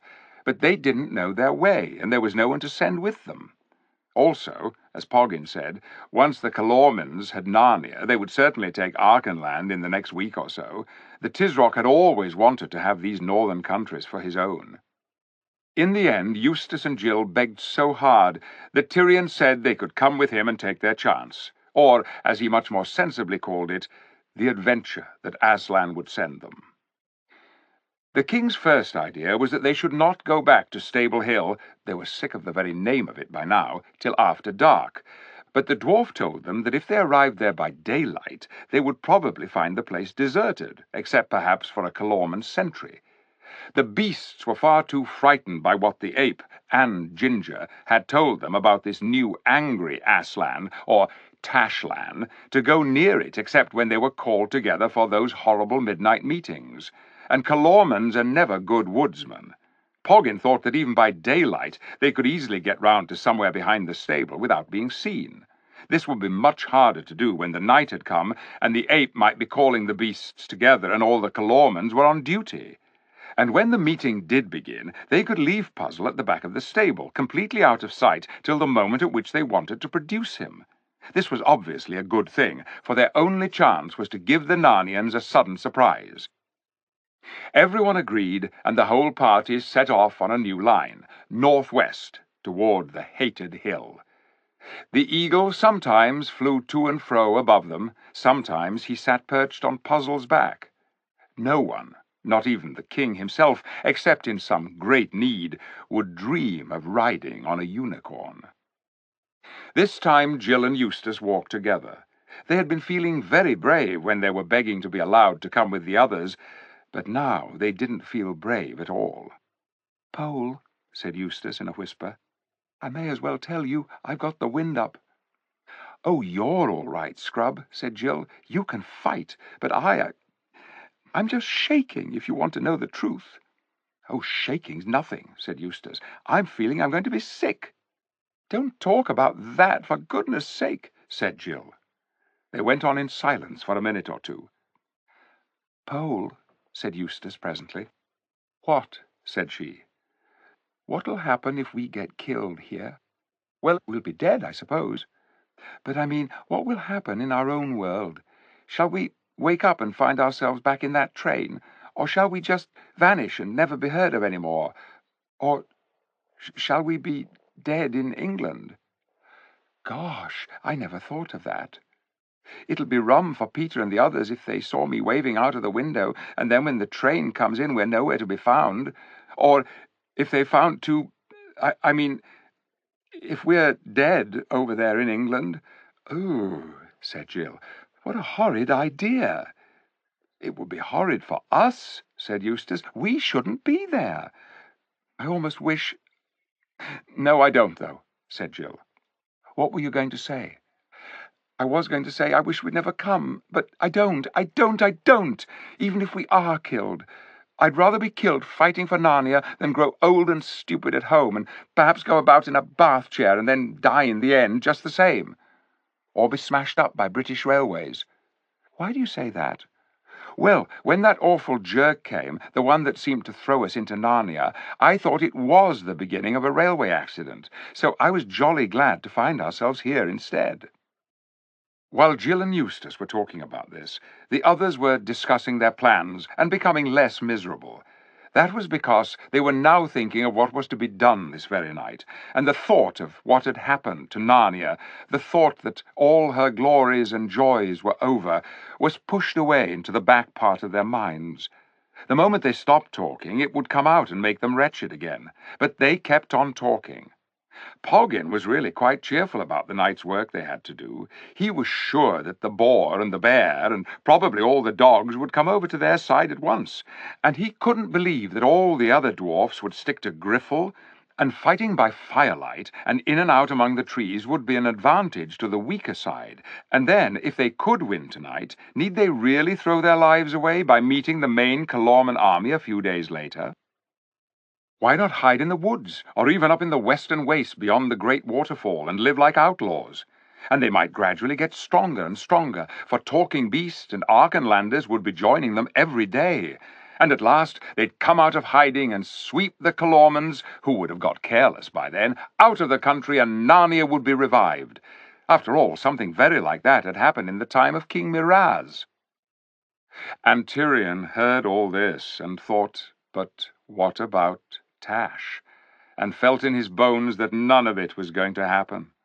But he didn't say so.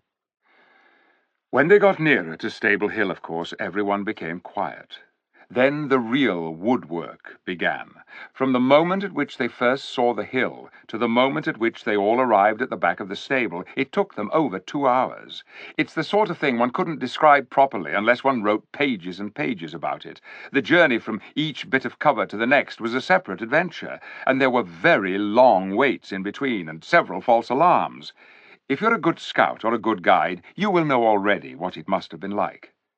By about sunset, they were all safe in a clump of holly trees about 15 yards behind the stable. They all munched some biscuit and lay down. Then came the worst part, the waiting. Luckily for the children, they slept for a couple of hours. But of course, they woke up when the night grew cold, and what was worse, woke up very thirsty and with no chance of getting a drink. Puzzle just stood, shivering a little with nervousness, and said nothing. But Tyrion, with his head against Jewel's flank, slept as soundly as if he were in his royal bed at Cair Paravel, till the sound of a gong beating awoke him, and he sat up and saw that there was firelight on the far side of the stable, and knew that the hour had come. "Kiss me, Jewel," he said, "for certainly this is our last night on earth, and if ever I offended against you in any matter, great or small, forgive me now." "Dear King," said the unicorn, "I could almost wish you had, so that I might forgive it. Farewell. We have known great joys together. If Aslan gave me my choice, I would choose no other life than the life I have had, and no other death than the one we go to." Then they woke up Farsight, who was asleep with his head under his wing. It made him look as if he had no head at all, and crept forward to the stable. They left Puzzle, not without a kind word, for no one was angry with him now, just behind it, telling him not to move till someone came to fetch him, and took up their position at one end of the stable. The bonfire had not been lit for long, and was just beginning to blaze up. It was only a few feet away from them, and the great crowd of Narnian creatures were on the other side of it, so that Tyrion could not at first see them very well, though of course he saw dozens of eyes shining with the reflection of the fire, as you've seen a rabbit's or cat's eyes in the headlights of a car. And just as Tyrion took his place, the gong stopped beating, and from somewhere on his left, 3 figures appeared. One was Rishda Khan, the Kalorman captain. The second was the ape. He was holding on to the Takan's hand with one paw, and kept whimpering and muttering, "Not so fast, don't go so fast. I'm not at all well. Oh, my poor head. These midnight meetings are getting too much for me. Apes aren't meant to be up at night. It's not as if I was a rat or a bat. Oh, my poor head." On the other side of the ape, walking very soft and stately, with his tail straight up in the air, came Ginger the cat. They were heading for the bonfire, and were so close to Tyrion that they would have seen him at once if they'd looked in the right direction. Fortunately, they did not. But Tyrion heard Rishda say to Ginger in a low voice, "Now, cat, to thy post. See thou play thy part well." "Meow, meow, count on me," said Ginger. Then he stepped away beyond the bonfire and sat down in the front row of the assembled beasts, in the audience, as you might say. For really, as it happened, the whole thing was rather like a theatre. The crowd of Narnians were like the people in the seats. The little grassy place just in front of the stable where the bonfire burned and the ape and the captain stood to talk to the crowd was like the stage. The stable itself was like the scenery at the back of the stage, and Tyrion and his friends were like people peering round from behind the scenery. It was a splendid position. If any of them stepped forward into the full firelight, all eyes would be fixed on him at once. On the other hand, so long as they stood still in the shadow of the end wall of the stable, it was 100 to 1 against their being noticed. Rishda Khan dragged the ape up close to the fire. The pair of them turned to face the crowd, and this, of course, meant that their backs were toward Tyrion and his friends. "Now, monkey," said Rishda Khan in a low voice, "say the words that wiser heads have put into thy mouth, and hold up thy head." As he spoke, he gave the ape a little prod or kick from behind with the point of his toe. "Don't leave me alone," muttered Shift, but he sat up straighter and began in a louder voice. "Now, listen, all of you. A terrible thing has happened, a wicked thing, the wickedest thing that ever was done in Narnia, and Aslan—" "Tashlan, fool," whispered Rishda Khan. "Tashlan, I mean, of course," said the ape, "is very angry about it." There was a terrible silence while the beasts waited to hear what new trouble was in store for them. The little party by the end wall of the stable also held their breath. What on earth was coming now? "Yes," said the ape. "At this very moment, when the terrible one himself is among us, there in the stable, just behind me, one wicked beast has chosen to do what you think no one would dare to do, even if he were 1,000 miles away. It has dressed itself up in a lion's skin, and is wandering about in these very woods, pretending to be Aslan." Jill wondered for a moment if the ape had gone mad. Was he going to tell the whole truth? A roar of horror and rage went up from the beasts. "Urgh," came the growls. "Who is he? Where is he? Just let me get my teeth into him." "It was seen last night," screamed the ape. "But it got away. It's a donkey, a common, miserable ass. If any of you see that ass—" "Urgh," growled the beasts. We will. He'd better keep out of our way." Jill looked at the king. His mouth was open and his face was full of horror, and then she understood the devilish cunning of the enemy's plan. By mixing a little truth with it, they had made their lie far stronger. What was the good now of telling the beast that an ass had been dressed up as a lion to deceive them? The ape would only say, "That's just what I've said." What was the good of showing them Puzzle in his lion skin? They would only tear him to pieces. "That's taken the wind out of our sails," whispered Eustace. "The ground is taken from under our feet," said Tyrion. Cursed cleverness," said Poggin. "I'll be sworn that this new lie is of Ginger's making." Chapter 10. Who Will Go Into the Stable? Jill felt something tickling her ear. It was Jewel the unicorn, whispering to her with the wide whisper of a horse's mouth. As soon as she heard what he was saying, she nodded and tiptoed back to where Puzzle was standing.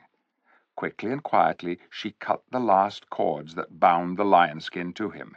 It wouldn't do for him to be caught with that on after what the ape had said. She would have liked to have hidden the skin somewhere very far away, but it was too heavy. The best she could do was to kick it in among the thickest bushes. Then she made signs to Puzzle to follow her, and they both joined the others. The ape was speaking again. "And after a horrid thing like that, Tashlan is angrier than ever. He says he's been a great deal too good to you, coming out every night to be looked at, see? Well, he's not coming out any more." Howls and mewings and squeals and grunts were the animal's answer to this, but suddenly a quite different voice broke in with a loud laugh. "Hark what the monkey says!" it shouted. "We know why he isn't going to bring his precious Aslan out. I'll tell you why. Because he hasn't got him. He never had anything except an old donkey with a lion skin on its back. Now he's lost that, and he doesn't know what to do." Tyrion could not see the faces on the other side of the fire very well, but he guessed that this was Griffle, the chief dwarf, and he was quite certain of it when, a second later, all the dwarfs' voices joined in singing, "Don't know what to do, don't know what to do, don't know what to do." "Silence!" thundered Rishta Tarkan. "Silence, children of mud! Listen to me, you other Narnians, lest I give command to my warriors to fall upon you with the edge of the sword. The Lord Shift has already told you of that wicked ass. Do you think, because of him, that there is no real Tashlan in the stable? Do you? Beware, beware!" "No, no!" shouted most of the crowd. But the dwarfs said, "That's right, Darky, you've got it. Come on, monkey, show us what's in the stable. Seeing is believing." When next there was a moment's quiet, the ape said, "You dwarfs think you're very clever, don't you? But not so fast. I never said you couldn't see Tashlan. Anyone who likes can see him." The whole assembly became silent. Then, after nearly a minute, the bear began in a slow, puzzled voice. "I don't quite understand all this," it grumbled. "I thought you said—" "You thought," repeated the ape, "as if anyone could call what goes on in your head thinking. Listen, you others. Anyone can see Tashlan, but he's not coming out. You have to go in and see him." Oh, thank you, said dozens of voices. "That's what we wanted. We can go in and see him face to face, and now he'll be kind, and it will all be as it used to be." And the birds chattered, and the dogs barked excitedly. Then suddenly there was a great stirring and a noise of creatures rising to their feet, and in a second the whole lot of them would have been rushing forward and trying to crowd into the stable door all together. But the ape shouted, "Get back! Quiet! Not so fast!" The beasts stopped, many of them with one paw in the air, many with tails wagging, all of them with heads on one side. "I thought you said—" began the bear, but Shift interrupted. "Anyone can go in," he said, "but one at a time. Who'll go first? He didn't say he was feeling very kind. He's been licking his lips a lot since he swallowed up the wicked king the other night. He's been growling a good deal this morning. I wouldn't much like to go into that stable myself tonight, but just as you please. Who'd like to go in first? Don't blame me if he swallows you whole or blasts you into a cinder with the mere terror of his eyes. That's your affair. Now then, who's first? What about one of you dwarfs?" "Dilly-dilly, come and be killed," sneered Griffle. "How do we know what you've got in there?" "Ho, ho, ho!" cried the ape. "So you're beginning to think there's something there, eh? Well, all you beasts were making noise enough a minute ago. What struck you all dumb? Who's going in first?" But the beasts all stood looking at one another and began backing away from the stable. Very few tails were wagging now. The ape waddled to and fro, jeering at them. "Ha ha ha ha ha ha!" he chuckled. "I thought you were all so eager to see Tashlan face to face. Changed your mind, eh?" Tyrion bent his head to hear something that Jill was trying to whisper in his ear. "What do you think is really inside the stable?" she said. "Who knows?" said Tyrion. "Two Calormans with drawn swords, as likely as not, one on each side of the door." "You don't think," said Jill, "it might be, you know, that horrid thing we saw?" "Tash himself," whispered Tyrion. "There's no knowing. But courage, child. We are all between the paws of the true Aslan." Then a most surprising thing happened. Ginger the cat said in a cool, clear voice, not at all as if he was excited, "I'll go in, if you like." Every creature turned and fixed its eyes on the cat. "Mark their subtleties, sire," said Poggin to the king.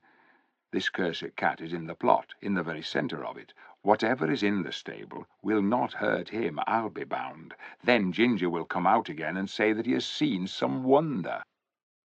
But Tyrion had no time to answer him. The ape was calling the cat to come forward. "Ha ha ha!" said the ape. "So you, a pert puss, would look upon him face to face. Come on, then. I'll open the door for you. Don't blame me if he scares the whiskers off your face. That's your affair." And the cat got up and came out of its place in the crowd, walking primly and daintily, with its tail in the air, not one hair on its sleek coat out of place. It came on till it had passed the fire, and was so close that Tyrion, from where he stood with his shoulder against the end wall of the stable, could look right into its face. Its big green eyes never blinked. "Cool as a cucumber," muttered Eustace. "It knows it has nothing to fear." The ape, chuckling and making faces, shuffled across beside the cat, put up his paw, drew the bolt, and opened the door. Tyrion thought he could hear the cat purring as it walked into the dark doorway. The most horrible caterwaul you ever heard made everyone jump. You've been wakened yourself by cats quarrelling or making love on the roof in the middle of the night. You know the sound. This was worse. The ape was knocked head over heels by Ginger coming back out of the stable at top speed. If you'd not known he was a cat, you might have thought he was a ginger-coloured streak of lightning. He shot across the open grass, back into the crowd. No one wants to meet a cat in that state. You could see animals getting out of his way to left and right. He dashed up a tree, whisked round, and hung head downward. His tail was bristling out till it was nearly as thick as his whole body. His eyes were like saucers of green fire. Along his back, every single hair stood on end. "I'd give my beard," whispered Poggin, "to know whether that brute is only acting, or whether it has really found something in there that frightened it."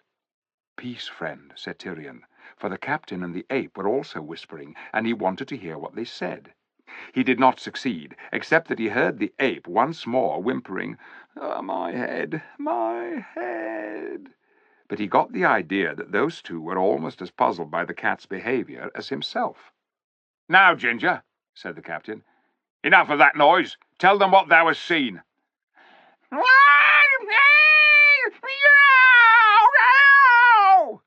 screamed the cat. "Art thou not called a talking beast?" said the captain. "Then hold thy devilish noise and talk." What followed was rather horrible. Tyrion felt quite certain, and so did the others, that the cat was trying to say something, but nothing came out of his mouth except the ordinary, ugly cat noises you might hear from any angry or frightened old Tom in a backyard in England. And the longer he caterwauled, the less like a talking beast he looked. Uneasy whimperings and little sharp squeals broke out from among the other animals. "Look, look," said the voice of the bear. "It can't talk. It has forgotten how to talk. It has gone back to being a dumb beast. Look at its face." Everyone saw that it was true. And then the greatest terror of all fell upon those Narnians, for every one of them had been taught, when only a chick or a puppy or a cub, how Aslan, at the beginning of the world, had turned the beasts of Narnia into talking beasts, and warned them that if they weren't good, they might one day be turned back again and be like the poor witless animals one meets in other countries. "And now it is coming upon us," they moaned. "Mercy, mercy," wailed the beasts. "Spare us, lordship. Stand between us and Aslan. You must always go in and speak to him for us. We daren't, we daren't." Ginger disappeared further up into the tree. No one ever saw him again. Tyrion stood with his hand on his sword hilt and his head bowed. He was dazed with the horrors of that night. Sometimes he thought it would be best to draw his sword at once and rush upon the Calormans. The next moment he thought it would be better to wait and see what new turn affairs might take. And now a new turn came. "My father!" came a clear, ringing voice from the left of the crowd. Tyrion knew at once that it was one of the Calormans speaking, for in the Tisrock's army the common soldiers called the officers "my master," but the officers called their senior officers "my father." Jill and Eustace didn't know this, but after looking this way and that, they saw the speaker, for of course people at the sides of the crowd were easier to see than people in the middle, where the glare of the fire made all beyond it look rather black. He was young and tall and slender, and even rather beautiful in the dark, haughty Calorman way. "My father," he said to the captain, "I also desire to go in." "Peace, Emeth," said the captain. "Who called thee to council? Does it become a boy to speak?" "My father," said Emeth, "truly I am younger than thou. Yet I also am of the blood of the Tarkans, even as thou art, and I also am the servant of Tash. Therefore—" "Silence," said Rishta Tarkan. "Am I not thy captain? Thou hast nothing to do with this stable. It is for the Narnians." "Nay, my father," answered Emeth.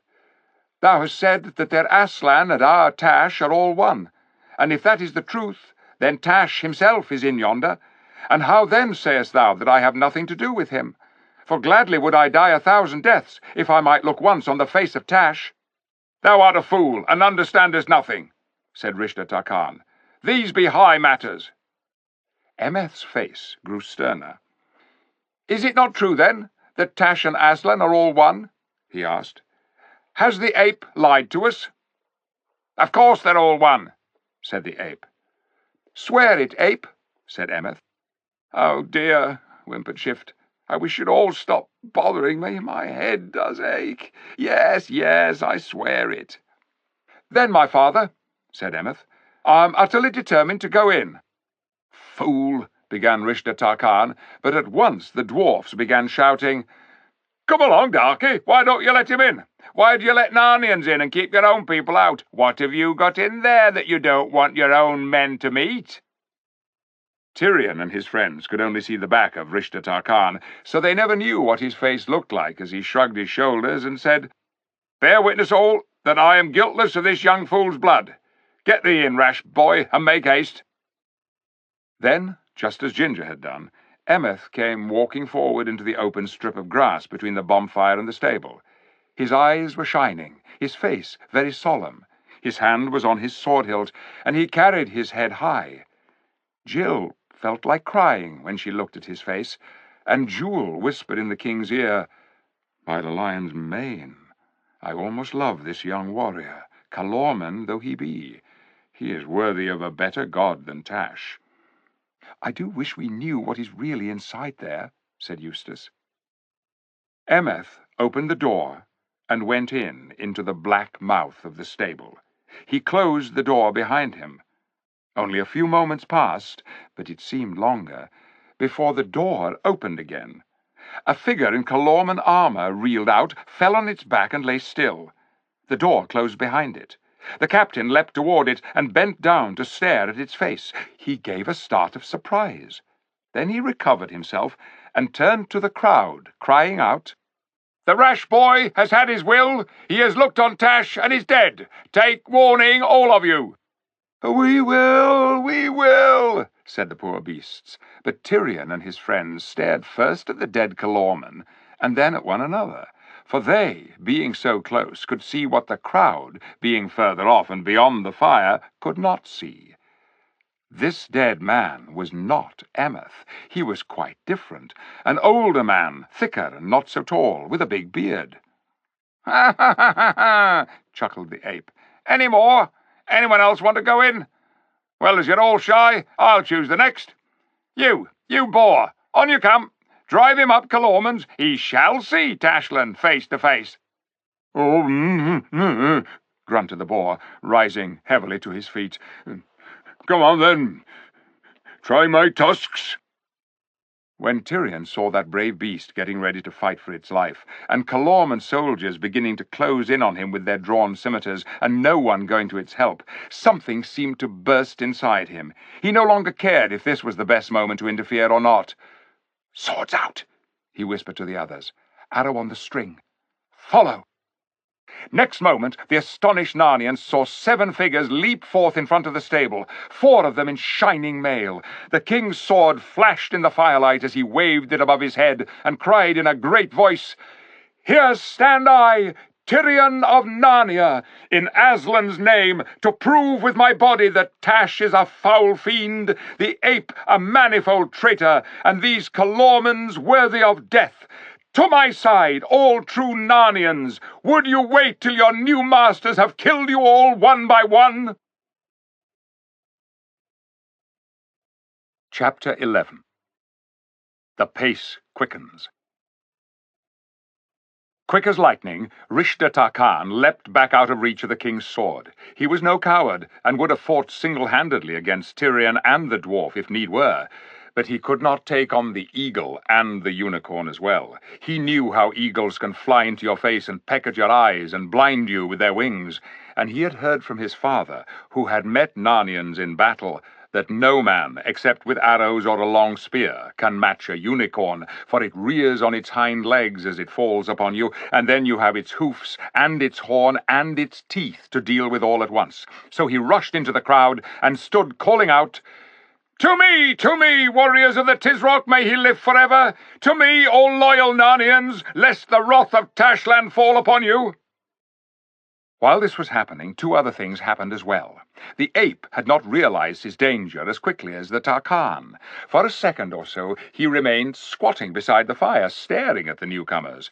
Then Tyrion rushed upon the wretched creature, picked it up by the scruff of the neck, and dashed back to the stable, shouting, "Open the door!" Poggin opened it. "Go and drink your own medicine, shift," said Tyrion, and hurled the ape through into the darkness. But as the dwarf banged the door shut again, a blinding greenish-blue light shone out from the inside of the stable. The earth shook, and there was a strange noise, a clucking and screaming as if it were the hoarse voice of some monstrous bird. The beasts moaned and howled and called out, "Tashlan, hide us from him!" And many fell down, and many hid their faces in their wings or paws. No one except Farsight the eagle, who has the best eyes of all living things, noticed the face of Rishda Tarkan at that moment. And from what Farsight saw there, he knew at once that Rishda was just as surprised and nearly frightened as everyone else. "There goes one," thought Farsight, "who has called on gods he does not believe in. How will it be with him if they have already come?" The third thing, which also happened at the same moment, was the only really beautiful thing that night. Every single talking dog in the whole meeting, there were 15 of them, came bounding and barking joyously to the king's side. They were mostly great big dogs with thick shoulders and heavy jaws. Their coming was like the breaking of a great wave on the sea beach. It nearly knocked you down, for though they were talking dogs, they were just as doggy as they could be, and they all stood up and put their front paws on the shoulders of the humans and licked their faces, all saying at once, "Welcome! Welcome! We'll help! We'll help! Help! Help! Show us how to help! Show us how! Ho! Ho! Ho! Ho!" It was so lovely that it made you want to cry. This, at last, was the sort of thing they had been hoping for. And when a moment later several little animals, mice and moles and a squirrel or so, came pattering up, squealing with joy and saying, "See! See! We're here!" And when after that the bear and the boar came too, Eustace began to feel that perhaps after all everything might be going to come right. But Tyrion gazed round and saw how very few of the animals had moved. "To me! To me!" he called. "Have you all turned cowards since I was your king?" "We daren't," whimpered dozens of voices. "Tashlan would be angry. Shield us from Tashlan." "Where are all the talking horses?" asked Tyrion. We've seen, squealed the mice. "The ape has made them work. They're all tied down at the bottom of the hill." "Then all you little ones," said Tyrion, "you nibblers and gnawers and nutcrackers, away with you as fast as you can scamper, and see if the horses are on our side. And if they are, get your teeth into the ropes and gnaw till the horses are free, and bring them hither." "With a good will, sire," came the small voices, and with a whisk of tails those sharp-eyed and sharp-toothed folk were off. Tyrion smiled for mere love as he saw them go. But it was already time to be thinking of other things. Rishda Tarkan was giving his orders. "Forward," he said. "Take all of them alive if you can, and hurl them into the stables, or drive them into it. When they're all in, we will put fire to it and make them an offering to the great god Tash." "Ah," said Farsight to himself, "so that is how he hopes to win Tasha's pardon for his unbelief." The enemy line, about half of Rishda's force, was now moving forward, and Tyrion had barely time to give his orders. "Out on the left, Jill, and try to shoot all you may before they reach us. Boar and Bear next to her. Poggin on my left, Eustace on my right. Hold the right wing, Jewel. Stand by him, Puzzle, and use your hoofs. Hover and strike, Farsight. You dogs, just behind us. Go in among them after the swordplay has begun. Aslan, to our aid!" Eustace stood with his heart beating terribly, hoping and hoping that he would be brave. He had never seen anything, though he had seen both a dragon and a sea serpent, that made his blood run so cold as that line of dark-faced, bright-eyed men. There were 15 Calormans, a talking bull of Narnia, Slinky the fox, and Raggle the satyr. Then he heard twang and zip on his left, and one Calorman fell. Then twang and zip again, and the satyr was down. "Oh, well done, daughter," came Tyrion's voice, and then the enemy were upon them. Eustace could never remember what happened in the next 2 minutes. It was all like a dream, the sort you have when your temperature is over 100, until he heard Rishda Tarkan's voice calling out from the distance, "Retire! Back hither and reform!" Then Eustace came to his senses and saw the Calormans scampering back to their friends, but not all of them. 2 lay dead, pierced by Jewel's horn, 1 by Tyrion's sword. The fox lay dead at his own feet, and he wondered if it was he who had killed it. The bull also was down, shot through the eye by an arrow from Jill, and gashed in his side by the boar's tusk. But our side had its losses too. 3 dogs were killed, and a 4th was hobbling behind the line on 3 legs and whimpering. The bear lay on the ground, moving feebly. Then it mumbled in its throaty voice, bewildered to the last, I don't understand," laid its big head down on the grass as quietly as a child going to sleep, and never moved again. In fact, the first attack had failed. Eustace didn't seem able to be glad about it. He was so terribly thirsty, and his arm ached so. As the defeated Calormans went back to their commander, the dwarfs began jeering at them. "Had enough, darkies?" they yelled. "Don't you like it? Why doesn't your great Tarkan go and fight himself instead of sending you to be killed? Poor darkies!" "Dwarfs!" cried Tyrion. "Come here and use your swords, not your tongues. There's still time. Dwarfs of Narnia, you can fight well, I know. Come back to your allegiance." "Yeah," sneered the dwarfs. "Not likely. You're just as big humbugs as the other lot. We don't want any kings. The dwarfs are for the dwarfs. Boo!" Then the drum began. Not a dwarf drum this time, but a big bull's-hide Calorman drum. The children from the very first hated the sound. Boom, boom, boom, boom, boom, it went. But they would have hated it far worse if they had known what it meant. Tyrion did. It meant that there were other Calorman troops somewhere near, and that Rishta Tarkan was calling them to his aid. Tyrion and Jewel looked at one another sadly. They had just begun to hope that they might win that night, but it would be all over with them if new enemies appeared. Tyrion gazed despairingly round. Several Narnians were standing with the Calormans, whether through treachery or in honest fear of Tashlan. Others were sitting still, staring, not likely to join either side. But there were fewer animals now. The crowd was much smaller. Clearly, several of them had just crept quietly away during the fighting. Boom, boom, ba-ba-boom, went the horrible drum. Then another sound began to mix with it. Listen, said Jewel. And then, look, said Farsight. A moment later, there was no doubt what it was. With a thunder of hooves, with tossing heads, widened nostrils, and waving manes, over a score of talking horses of Narnia came charging up the hill. The gnawers and nibblers had done their work.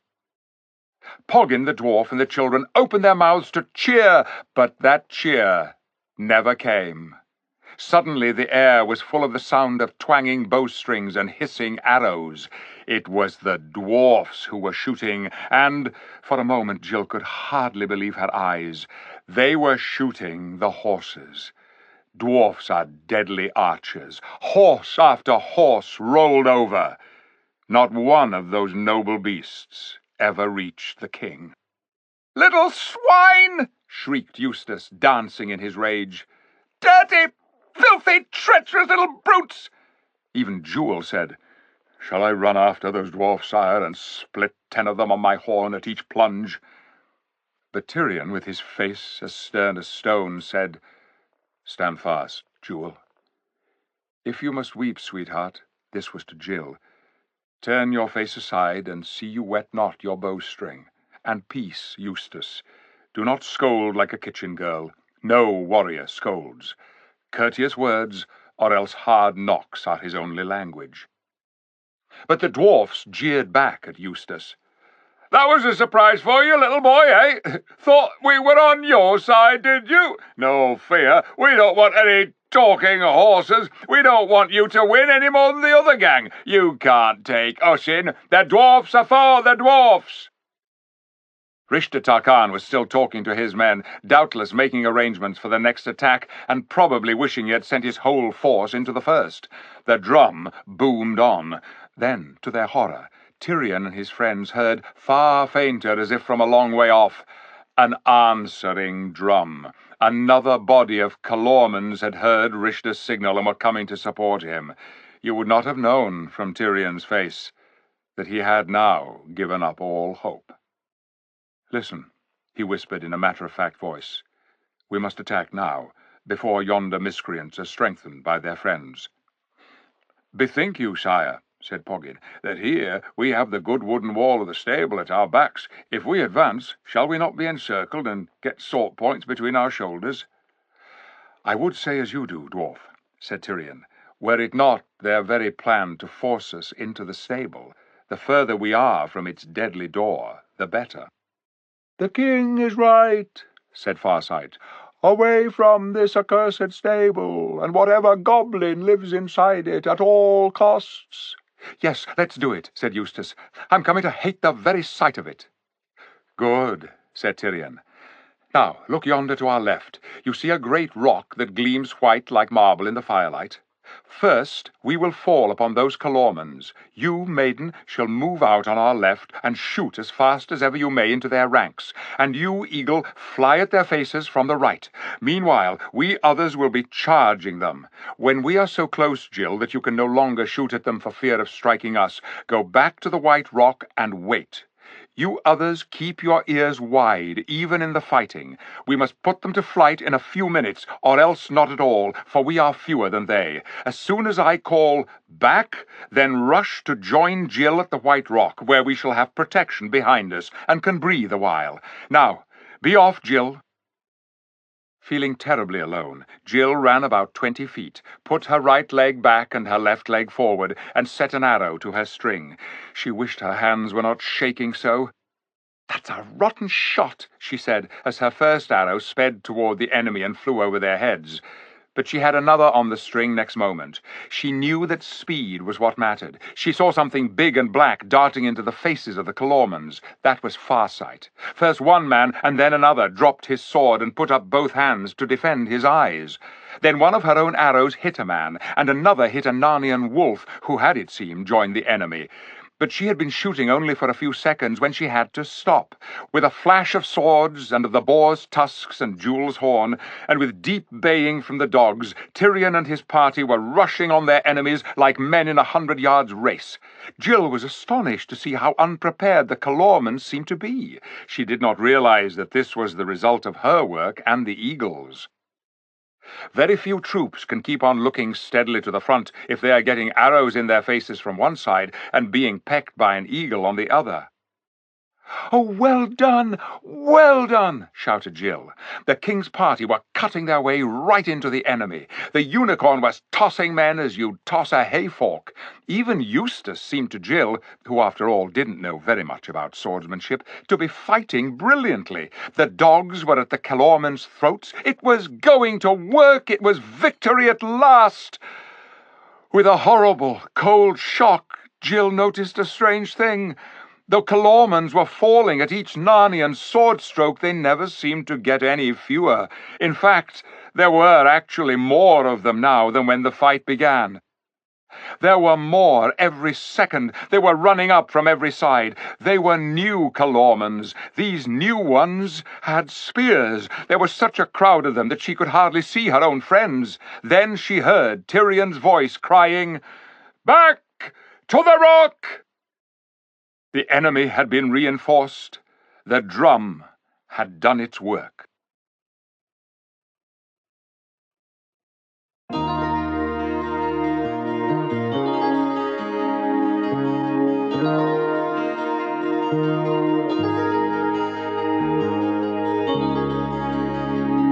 Chapter 12. Through the Stable Door. Jill ought to have been back at the White Rock already, but she had quite forgotten that part of her orders in the excitement of watching the fight. Now she remembered. She turned at once and ran to it, and arrived there barely a second before the others. It thus happened that all of them, for a moment, had their backs to the enemy. They all wheeled round the moment they had reached it. A terrible sight met their eyes. A Calorman was running toward the stable door, carrying something that kicked and struggled. As he came between them and the fire, they could see clearly both the shape of the man and the shape of what he carried. It was Eustace. Tyrion and the unicorn rushed out to rescue him, but the Calorman was now far nearer to the door than they. Before they had covered half the distance, he had flung Eustace in and shut the door on him. Half a dozen more Calormans had run up behind him. They formed a line on the open space before the stable. There was no getting at it now. Even then, Jill remembered to keep her face turned aside, well away from her bow. "Even if I can't stop blubbing, I won't get my string wet," she said. "Where arrows?" said Poggin suddenly. Everyone ducked and pulled his helmet well over his nose. The dogs crouched behind. But though a few arrows came their way, it soon became clear that they were not being shot at.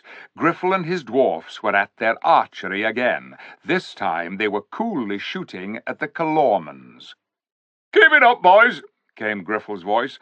"All together, carefully.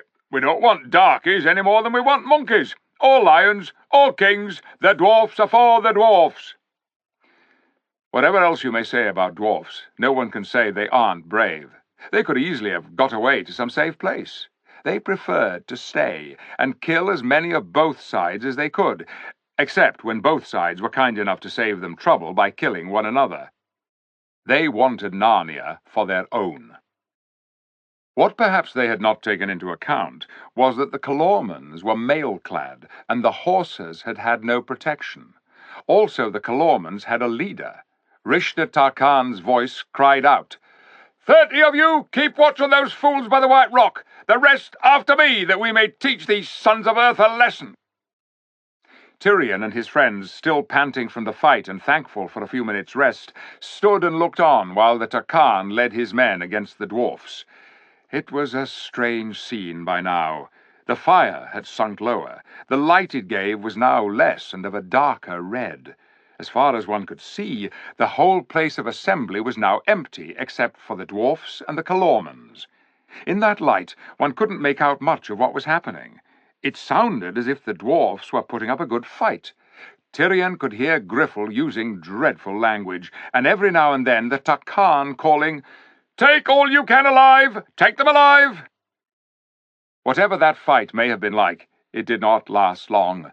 The noise of it died away. Then Jill saw the Takan coming back to the stable. 11 men followed him, dragging 11 bound dwarfs. Whether the others had all been killed, or whether some of them had got away, was never known. "Throw them into the shrine of Tash," said Rishda Tarkan.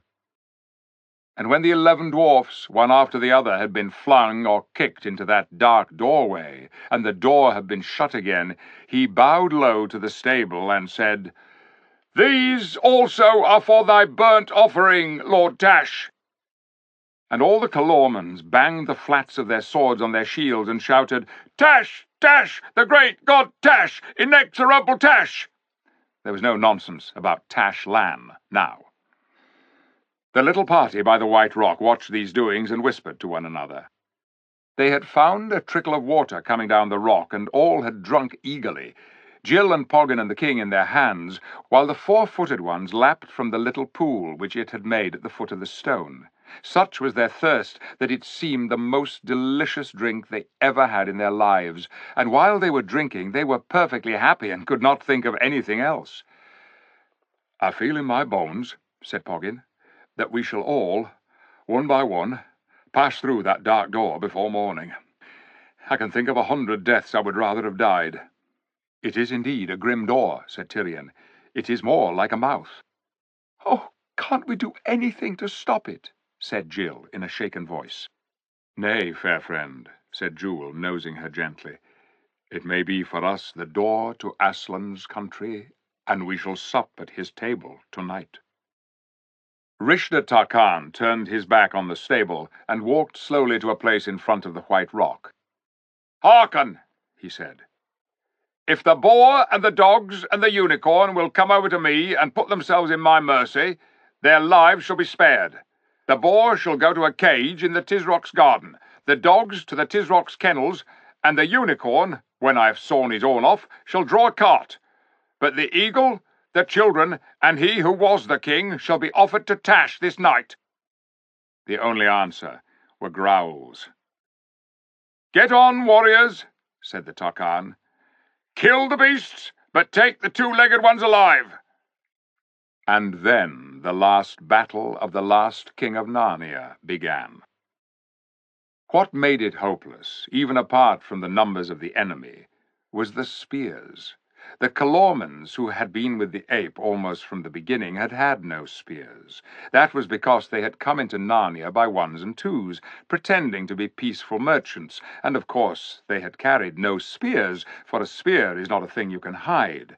The new ones must have come in later, after the ape was already strong and they could march openly. The spears made all the difference. With a long spear you can kill a boar before you're in reach of his tusks, and a unicorn before you're in reach of his horn, if you are very quick and keep your head. And now the levelled spears were closing in on Tyrion and his last friends. Next minute they were all fighting for their lives. In a way it wasn't quite so bad as you might think. When you are using every muscle to the full, ducking under a spear point here, leaping over it there, lunging forward, drawing back, wheeling round, you haven't much time to feel either frightened or sad. Tyrion knew he could do nothing for the others now. They were all doomed together. He vaguely saw the boar go down on one side of him, and Jewel fighting furiously on the other. Out of the corner of one eye he saw, but only just saw, a big Calorman pulling Jill away somewhere by her hair, but he hardly thought about any of these things. His only thought now was to sell his life as dearly as he could. The worst of it was that he couldn't keep to the position in which he had started, under the White Rock. A man who is fighting a dozen enemies at once must take his chances wherever he can, must dart in whenever he sees an enemy's breast or neck unguarded. In a very few strokes, this may get you quite a distance from the spot where you began. Tyrion soon found that he was getting further and further to the right, nearer to the stable. He had a vague idea in his mind that there was some good reason for keeping away from it, but he couldn't now remember what that reason was, and anyway, he couldn't help it. All at once, everything came quite clear. He found he was fighting the Tarkan himself. The bonfire, what was left of it, was straight in front. He was, in fact, fighting in the very doorway of the stable, for it had been opened, and 2 Calormans were holding the door, ready to slam it shut the moment he was inside. He remembered everything now, and he realized that the enemy had been edging him to the stable on purpose ever since the fight began. And while he was thinking this, he was still fighting the Tarkan as hard as he could. A new idea came into Tyrion's head. He dropped his sword, darted forward in under the sweep of the Tarkan's scimitar, seized his enemy by the belt with both hands, and jumped back into the stable, shouting, "Come in and meet Tash yourself!" There was a deafening noise, as when the ape had been flung in. The earth shook, and there was a blinding light. The Calorman soldiers outside screamed, "Tash! Tash!" and banged the door. If Tash wanted their own captain, Tash must have him. They, at any rate, did not want to meet Tash. For a moment or two, Tyrion did not know where he was, or even who he was. Then he steadied himself, blinked, and looked around. It was not dark inside the stable, as he had expected. He was in strong light. That was why he was blinking. He turned to look at Rishda Tarkan, but Rishda was not looking at him. Rishda gave a great wail and pointed. Then he put his hands before his face and fell flat, face downward on the ground. Tyrion looked in the direction where the Tarkan had pointed, and then he understood. A terrible figure was coming toward them. It was far smaller than the shape they had seen from the tower, though still much bigger than a man, and it was the same.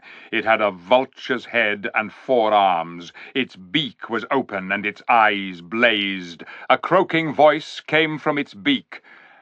"Thou must call me into Narnia, Rishda Tarkan. Here I am. What hast thou to say?"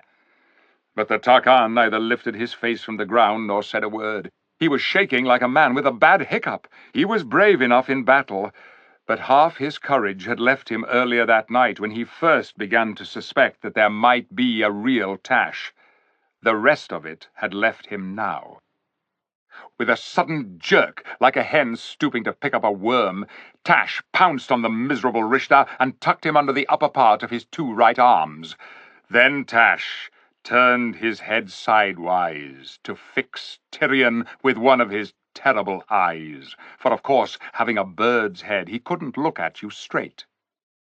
But immediately, from behind Tash, strong and calm as the summer sea, a voice said, "Begone, monster, and take your lawful prey to your own place. In the name of Aslan and Aslan's great father, the Emperor over the sea." The hideous creature vanished, with the Tarkan still under its arm. And Tyrion turned to see who had spoken, and what he saw then set his heart beating as it had never beaten in any fight. 7 kings and queens stood before him, all with crowns on their heads, and all in glittering clothes. But the kings wore fine mail as well, and had their swords drawn in their hands. Tyrion bowed courteously, and was about to speak, when the youngest of the queens laughed. He stared hard at her face, and then gasped with amazement, for he knew her. It was Jill. But not Jill as he had last seen her, with her face all dirt and tears, and an old drill dress half slipping off one shoulder.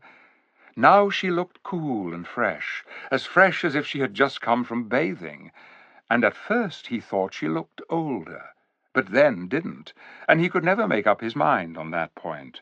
And then he saw that the youngest of the kings was Eustace. But he was also changed, as Jill was changed. Tyrion suddenly felt awkward about coming among these people with the blood and dust and sweat of a battle still on him. Next moment he realized that he was not in that state at all. He was fresh and cool and clean, and dressed in such clothes as he would have worn for a great feast at Cair Paravel. But in Narnia, your good clothes were never your uncomfortable ones. They knew how to make things that felt beautiful as well as looking beautiful in Narnia, and there was no such thing as starch or flannel or elastic to be found from one end of the country to the other. "Sire," said Jill, coming forward and making a beautiful curtsy, "let me make you known to Peter, the High King over all kings in Narnia." Tyrion had no need to ask which was the High King, for he remembered his face, though here it was far nobler, from his dream. He stepped forward, sank on one knee, and kissed Peter's hand. "High King," he said, "you are welcome to me." And the High King raised him and kissed him on both cheeks, as a High King should.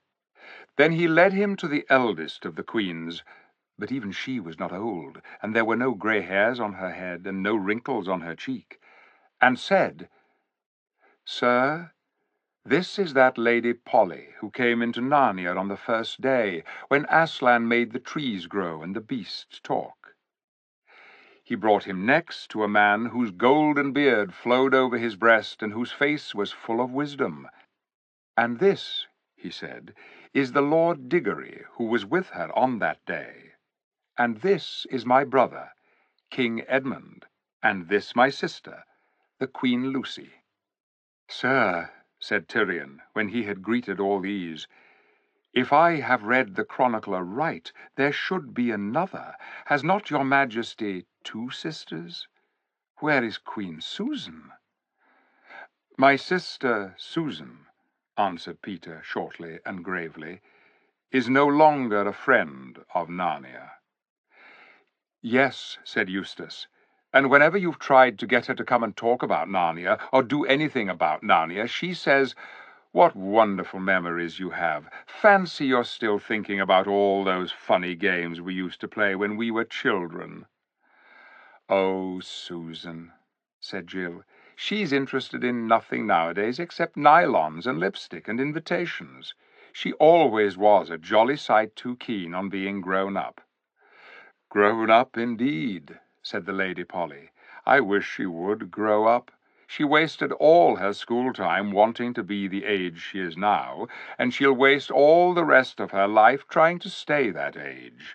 Her whole idea is to race on to the silliest time of one's life as quick as she can, and then stop there as long as she can." "Well, don't let's talk about that now," said Peter. "Look, here are lovely fruit trees. Let us taste them." And then, for the first time, Tyrion looked about him and realized how very queer this adventure was. Chapter 13. How the Dwarfs Refused to be Taken In. Tyrion had thought, or he would have thought if he had had time to think at all, that they were inside a little thatched stable, about 12 feet long and 6 feet wide. In reality, they stood on grass. The deep blue sky was overhead, and the air which blew gently on their faces was that of a day in early summer. Not far away from them rose a grove of trees, thickly leaved, but under every leaf there peeped out the gold or faint yellow or purple or glowing red of fruits, such as no one has seen in our world. The fruit made Tyrion feel that it must be autumn, but there was something in the feel of the air that told him it could not be later than June. They all moved toward the trees. Everyone raised his hand to pick the fruit he best liked the look of, and then everyone paused for a second. This fruit was so beautiful that each felt, "It can't be for me. Surely we're not allowed to pluck it." "It's all right," said Peter. I know what we're all thinking, but I'm sure, quite sure, we needn't. I've a feeling we've got to the country where everything is allowed." "Here goes, then," said Eustace, and they all began to eat. What was the fruit like? Unfortunately, no one can describe a taste.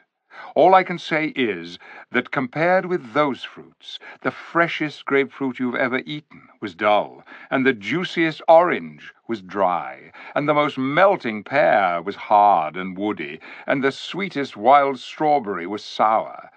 And there were no seeds or stones, and no wasps. If you had once eaten that fruit, all the nicest things in this world would taste like medicines after it. But I can't describe it. You can't find out what it is like, unless you can get to that country and taste it for yourself." When they had eaten enough, Eustace said to King Peter, "You haven't yet told us how you got here. You were just going to when King Tyrion turned up." "There's not much to tell," said Peter. "Edmund and I were standing on the platform, and we saw your train coming in. I remember thinking it was taking the bend far too fast, and I remember thinking how funny it was that our people were probably in the same train, though Lucy didn't know about it." "Your people, High King?" said Tyrion. "I mean my father and mother, Edmund's and Lucy's and mine." "Why were they?" asked Jill. "You don't mean to say they know about Narnia?" "Oh, no, it had nothing to do with Narnia. They were on their way to Bristol. I'd only heard they were going that morning. But Edmund said they'd be bound to be going by that train."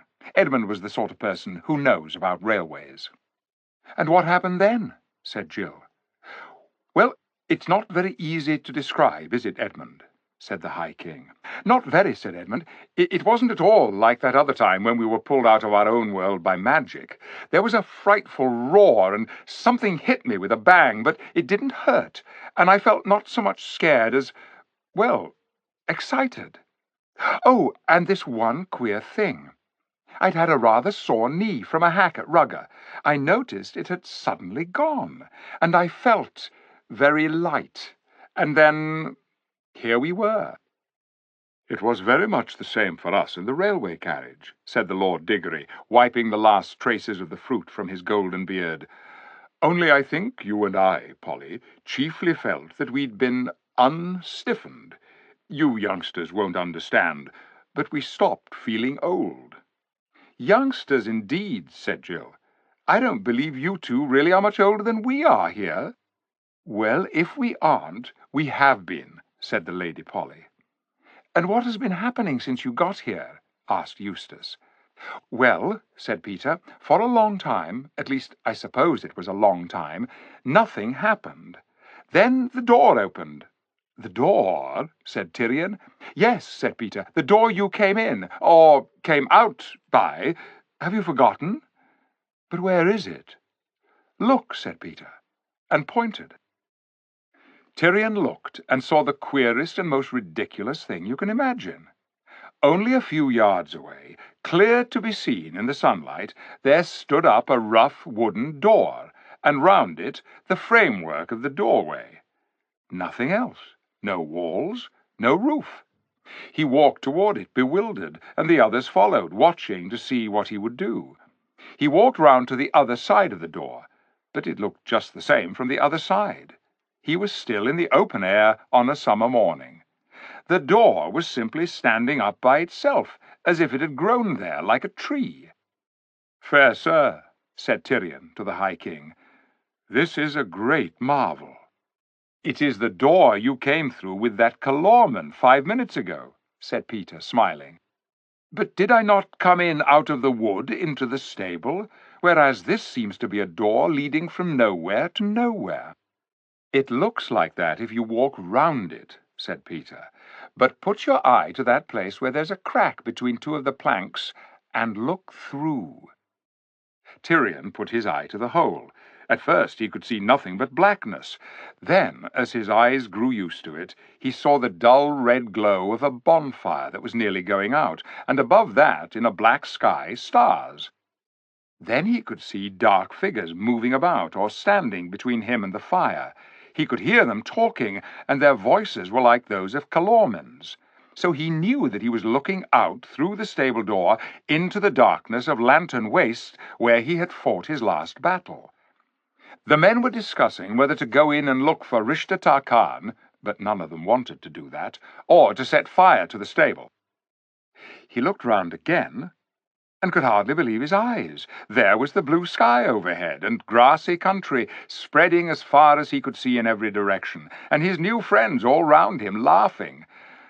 "It seems, then," said Tyrion, smiling himself, "that the stable seen from within and the stable seen from without are two different places." "Yes," said the Lord Diggory, "its inside is bigger than its outside."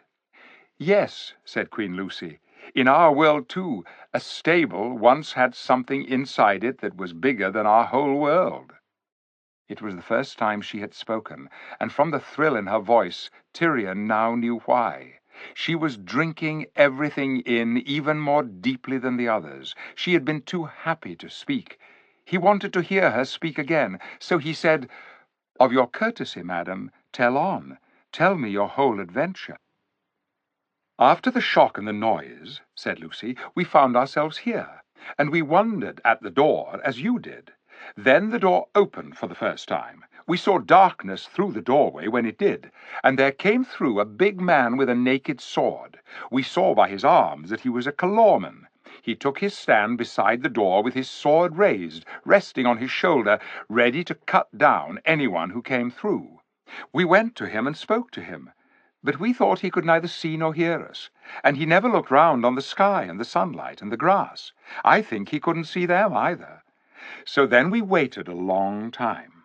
Then we heard the bolt being drawn on the other side of the door.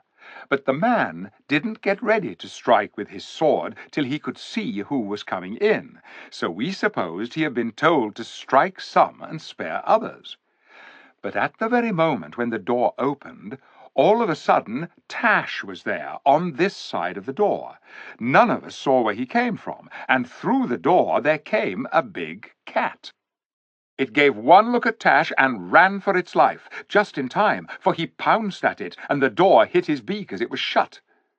The man could see Tash. He turned very pale and bowed down before the monster, but it vanished away. Then we waited a long time again. At last the door opened for the third time, and there came in a young Kalorman. I liked him. The sentinel at the door started and looked very surprised when he saw him. I think he'd been expecting someone quite different. "I see it all now," said Eustace. He had the bad habit of interrupting stories. "The cat was to go in first, and the sentry had orders to do him no harm. Then the cat was to come out and say he'd seen their beastly Tashlan, and pretend to be frightened to scare the other animals. But what Shift never guessed was that the real Tash would turn up, so Ginger came out really frightened, and after that Shift would send in anyone he wanted to get rid of, and the sentry would kill them, and—" "Friend," said Tyrion softly, "you hinder the lady in her tale." "Well," said Lucy, "the sentry was surprised. That gave the other man just in time to get on guard. They had a fight. He killed the sentry and flung him outside the door. Then he came walking slowly forward to where we were. He could see us and everything else. We tried to talk to him, but he was rather like a man in a trance. He kept on saying, 'Tash, Tash, where is Tash? I go to Tash.' So we gave it up, and he went away somewhere. Over there. I liked him. And after that— Oh," Lucy made a face.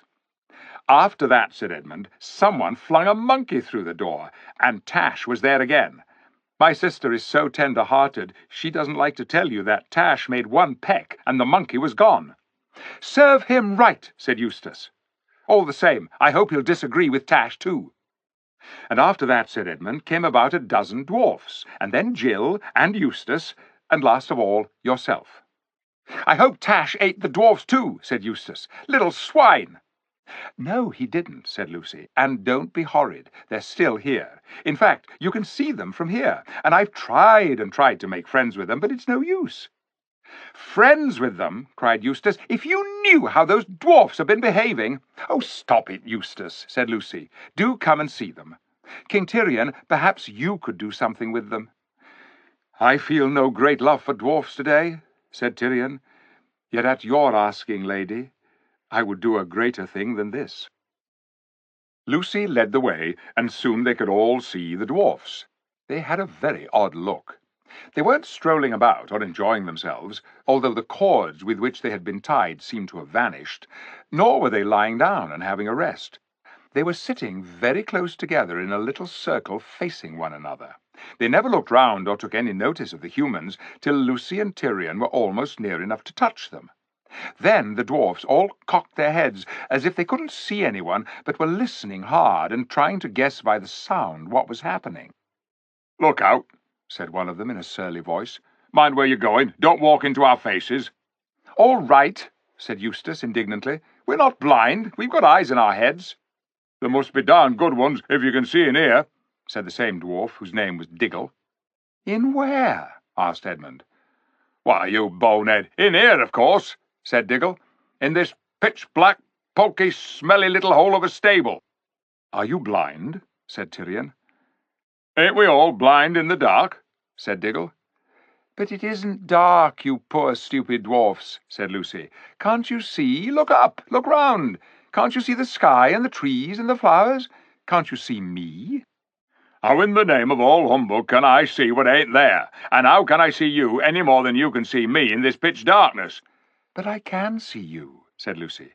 "I'll prove I can see you. You've got a pipe in your mouth." "Anyone that knows the smell of baccy could tell that," said Diggle. "Oh, the poor things! This is dreadful," said Lucy. Then she had an idea. She stooped and picked some wild violets. "Listen, dwarf," she said. "Even if your eyes are wrong, perhaps your nose is all right. Can you smell that?" She leaned across and held the fresh, damp flowers to Diggle's ugly nose, but she had to jump back quickly in order to avoid a blow from his hard little fist. "None of that!" he shouted. "How dare you? What do you mean by shoving a lot of filthy stable litter in my face? There was a thistle in it, too. It's like your sauce. And who are you, anyway?" "Earthman," said Tyrion. "She is the Queen Lucy, sent hither by Aslan out of the deep past.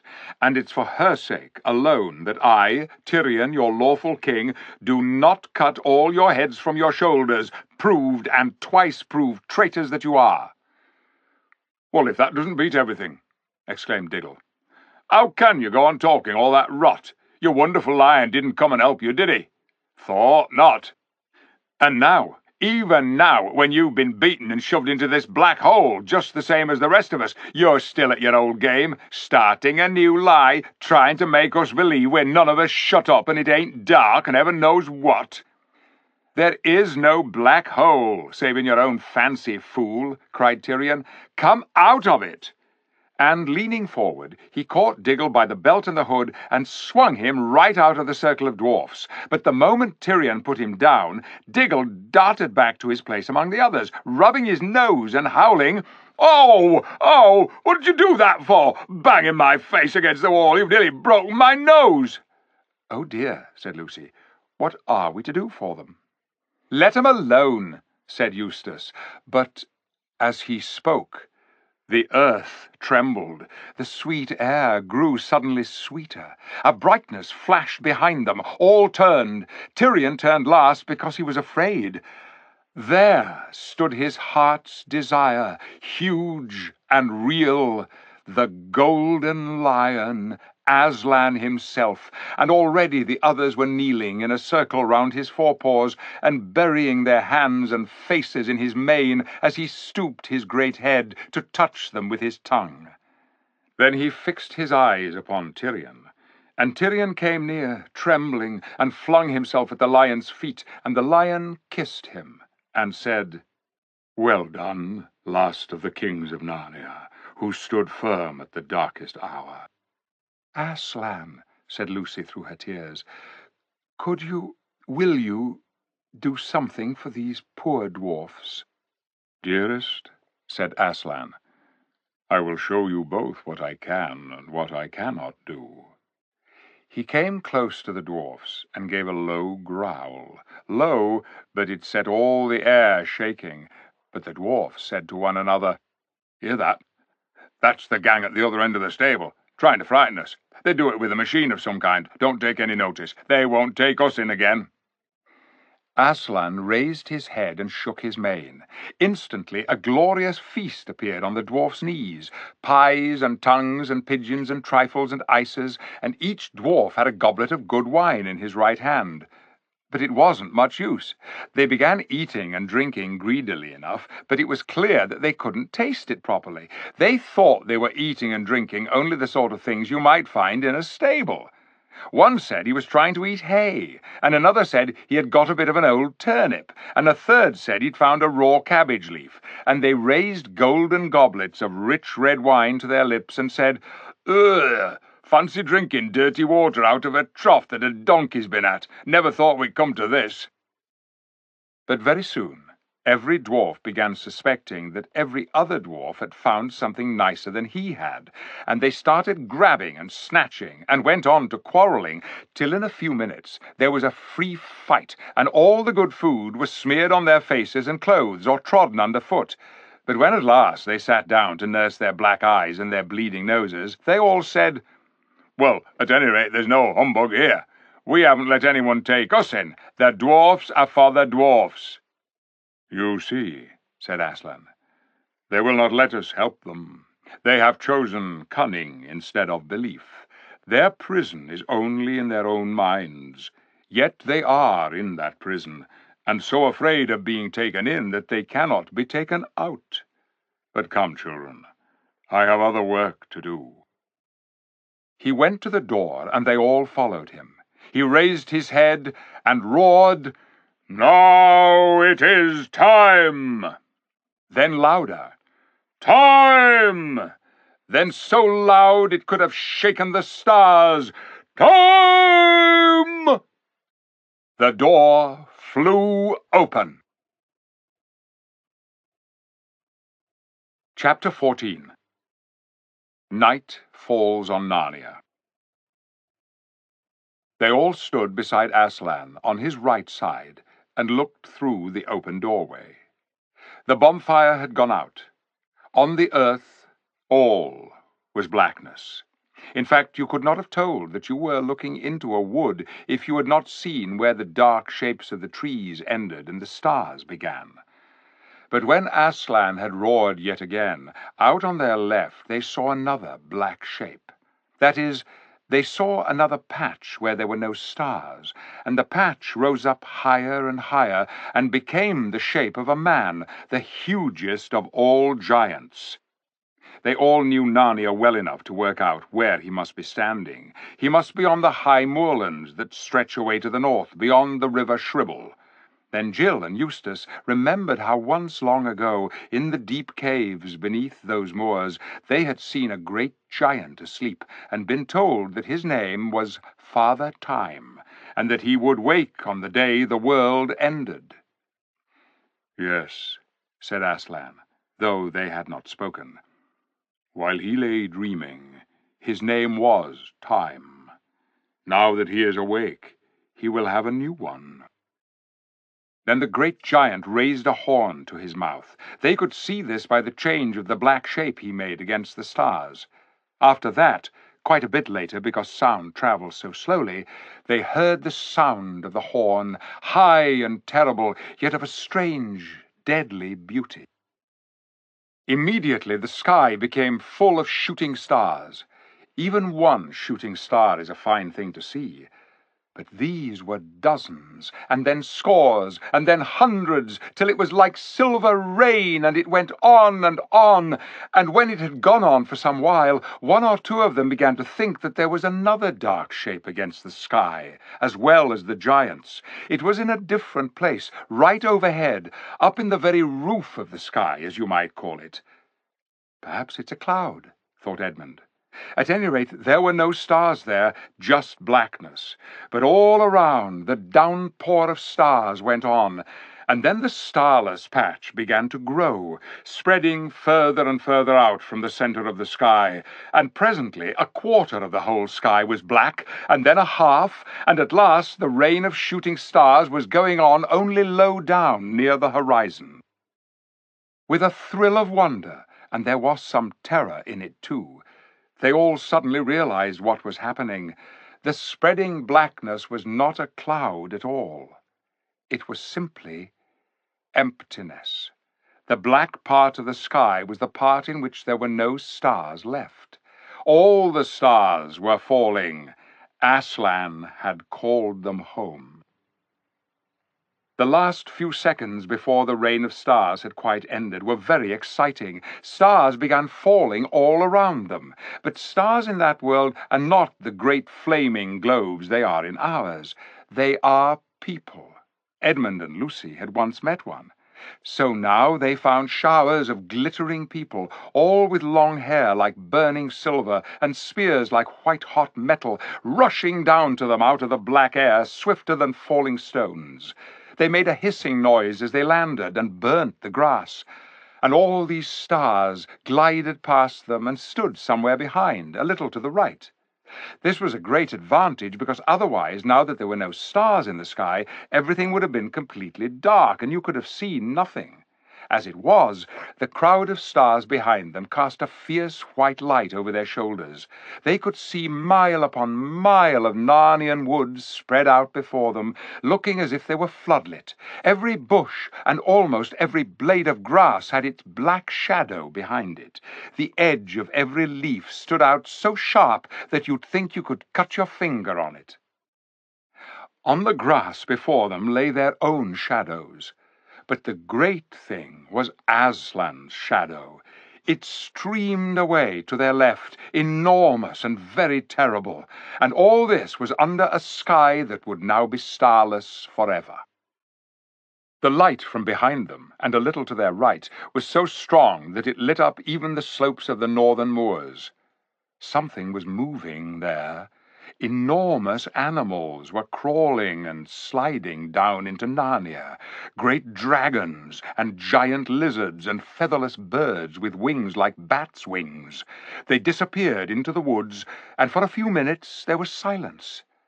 Then there came, at first from very far off, sounds of wailing, and then from every direction a rustling and a pattering and a sound of wings. It came nearer and nearer. Soon one could distinguish the scamper of little feet from the padding of big paws, and the clack-clack of light little hooves from the thunder of great ones, and then one could see thousands of pairs of eyes gleaming.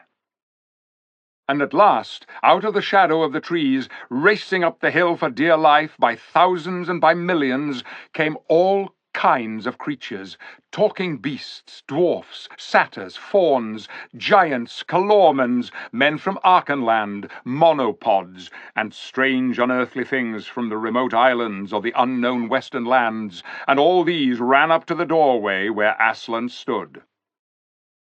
This part of the adventure was the only one which seemed rather like a dream at the time, and rather hard to remember properly afterward. Especially one couldn't say how long it had taken. Sometimes it seemed to have lasted only a few minutes, but at others it felt as if it might have gone on for years. Obviously, unless either the door had grown much larger, or the creatures had suddenly grown as small as gnats, a crowd like that couldn't ever have tried to get through it. But no one thought about that sort of thing at the time. The creatures came rushing on, their eyes brighter and brighter as they drew nearer and nearer to the standing stars. But as they came right up to Aslan, one or other of two things happened to each of them. They all looked straight in his face. I don't think they had any choice about that. And when some looked, the expression of their faces changed terribly. It was fear and hatred, except that on the faces of talking beasts, the fear and hatred lasted only for a fraction of a second. You could see that they suddenly ceased to be talking beasts. They were just ordinary animals, and all the creatures who looked at Aslan in that way swerved to their right, his left, and disappeared into his huge black shadow, which, as you've heard, streamed away to the left of the doorway. The children never saw them again. I don't know what became of them. But the others looked in the face of Aslan and loved him, though some of them were very frightened at the same time, and all these came in at the door, in on Aslan's right. There were some queer specimens among them. Eustace even recognized one of those very dwarfs who had helped to shoot the horses. But he had no time to wonder about that sort of thing, and anyway, it was no business of his, for a great joy put everything else out of his head. Among the happy creatures who now came crowding round Tyrion and his friends were all those whom they had thought dead. There was Runewit the centaur, and Jewel the unicorn, and the good boar, and the good bear, and Farsight the eagle, and the dear dogs, and the horses, and Poggin the dwarf. "Further in and higher up!" cried Runewit, and thundered away in a gallop towards the west, and though they did not understand him, the words somehow set them tingling all over. The boar grunted at them cheerfully. The bear was just going to mutter that he still didn't understand when he caught sight of the fruit trees behind them. He waddled to those trees as fast as he could, and there, no doubt, found something he understood very well. But the dogs remained, wagging their tails, and Poggin remained, shaking hands with everyone and grinning all over his honest face. And Jewel leaned his snowy white head over the king's shoulder, and the king whispered in Jewel's ear. Then everyone turned his attention again to what could be seen through the doorway. The dragons and giant lizards now had Narnia to themselves. They went to and fro, tearing up the trees by the roots and crunching them up as if they were sticks of rhubarb. Minute by minute, the forests disappeared. The whole country became bare, and you could see all sorts of things about its shape, all the little humps and hollows which you had never noticed before. The grass died.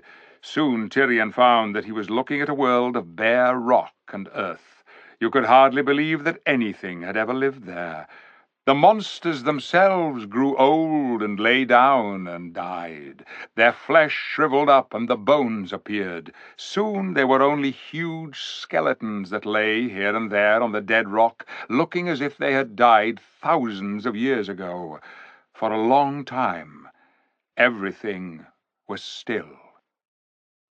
At last, something white, a long, level line of whiteness that gleamed in the light of the standing stars, came moving toward them from the eastern end of the world.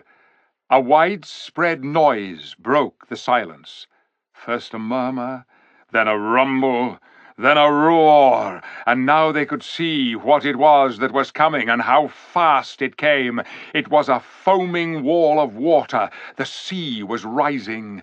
In that treeless world, you could see it very well. You could see all the rivers getting wider and the lakes getting larger, and separate lakes joining into one, and valleys turning into new lakes, and hills turning into islands, and then those islands vanishing, and the high moors to their left and the higher mountains to their right crumble and slip down with a roar and a splash into the mounting water, and the water came swirling up to the very threshold of the doorway, but never past it, so that the foam splashed about Aslan's forefeet. All now was level water from where they stood to where the waters met the sky. And out there it began to grow light. A streak of dreary and disastrous dawn spread along the horizon and widened and grew brighter, till in the end they hardly noticed the light of the stars who stood behind them. At last the sun came up. When it did, the Lord Diggory and the Lady Polly looked at one another and gave a little nod. Those two, in a different world, had once seen a dying sun, and so they knew at once that this sun also was dying. It was 3 times, 20 times as big as it ought to be, and very dark red. As its rays fell upon the great time giant, he turned red too, and in the reflection of that sun the whole waste of shoreless water looked like blood. Then the moon came up, quite in her wrong position, very close to the sun, and she also looked red. And at the sight of her the sun began shooting out great flames like whiskers or snakes of crimson fire toward her. It is as if he were an octopus trying to draw her to himself in his tentacles, and perhaps he did draw her. At any rate, she came to him, slowly at first, but then more and more quickly, till at last his long flames licked round her, and the two ran together and became one huge ball like a burning coal. Great lumps of fire came dropping out of it into the sea, and clouds of steam rose up. Then Aslan said, "Now, make an end." The giant threw his horn into the sea. Then he stretched out one arm, very black it looked and thousands of miles long, across the sky till his hand reached the sun. He took the sun and squeezed it in his hand as you would squeeze an orange, and instantly there was total darkness. Everyone except Aslan jumped back from the ice-cold air which now blew through the doorway. Its edges were already covered with icicles. "Peter, High King of Narnia," said Aslan, "shut the door." Peter, shivering with cold, leaned out into the darkness and pulled the door to. It scraped over ice as he pulled it. Then, rather clumsily, for even in that moment his hands had gone numb and blue, he took out a golden key and locked it. They had seen strange things enough through that doorway, but it was stranger than any of them to look round and find themselves in warm daylight, the blue sky above them, flowers at their feet, and laughter in Aslan's eyes. He turned swiftly round, crouched lower, lashed himself with his tail, and shot away like a golden arrow. "Come further in! Come further up!" he shouted over his shoulder, but who could keep up with him at that pace? They set out walking westward to follow him. "So," said Peter, "night falls on Narnia. What, Lucy, you're not crying, with Aslan ahead and all of us here?" "Don't try to stop me, Peter," said Lucy. "I'm sure Aslan would not. I'm sure it is not wrong to mourn for Narnia. Think of all that lies dead and frozen behind that door." "Yes, and I did hope," said Jill, "that it might go on forever. I knew our world couldn't. I did think Narnia might." "I saw it begin," said the Lord Diggory.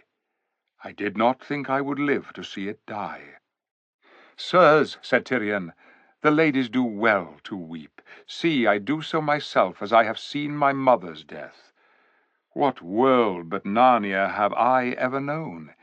It were no virtue, but great discourtesy, if we did not mourn." They walked away from the door, and away from the dwarfs, who still sat, crowded together in their imaginary stable. And as they went, they talked to one another about old wars and old peace, and ancient kings and all the glories of Narnia. The dogs were still with them. They joined in the conversation, but not very much, because they were too busy racing on ahead and racing back and rushing off to sniff at smells in the grass till they made themselves sneeze. Suddenly they picked up a scent which seemed to excite them very much. They all started arguing about it. "Yes, it is." "No, it isn't." "That's just what I said. Anyone can smell what that is." "Take your great nose out of the way and let someone else smell." "What is it, cousins?" said Peter. "A colourman, sire," said several dogs at once. "Lead on to him, then," said Peter. "Whether he meets us in peace or war, he shall be welcome." The dogs darted on ahead, and came back a moment later, running as if their lives depended on it, and barking loudly to say that it really was a colourman. Talking dogs, just like the common ones, behave as if they thought whatever they are doing at the moment immensely important. The others followed where the dogs led them, and found a young colourman sitting under a chestnut tree beside a clear stream of water. It was Emeth. He rose at once and bowed gravely. "Sir," he said to Peter, "I know not whether you are my friend or my foe, but I should count it my honour to have you for either. Has not one of the poets said that a noble friend is the best gift, and a noble enemy the next best?" "Sir," said Peter, "I do not know that there need be any war between you and us." "Do tell us who you are and what's happened to you," said Jill. "If there's going to be a story, let's all have a drink and sit down," barked the dogs. "We're quite blowed." Well, of course you will be if you keep tearing about the way you have done, said Eustace. So the humans sat down on the grass, and when the dogs had all had a very noisy drink out of the stream, they all sat down, bolt upright, panting, with their tongues hanging out of their heads a little on one side, to hear the story. But Jewel remained standing, polishing his horn against his side.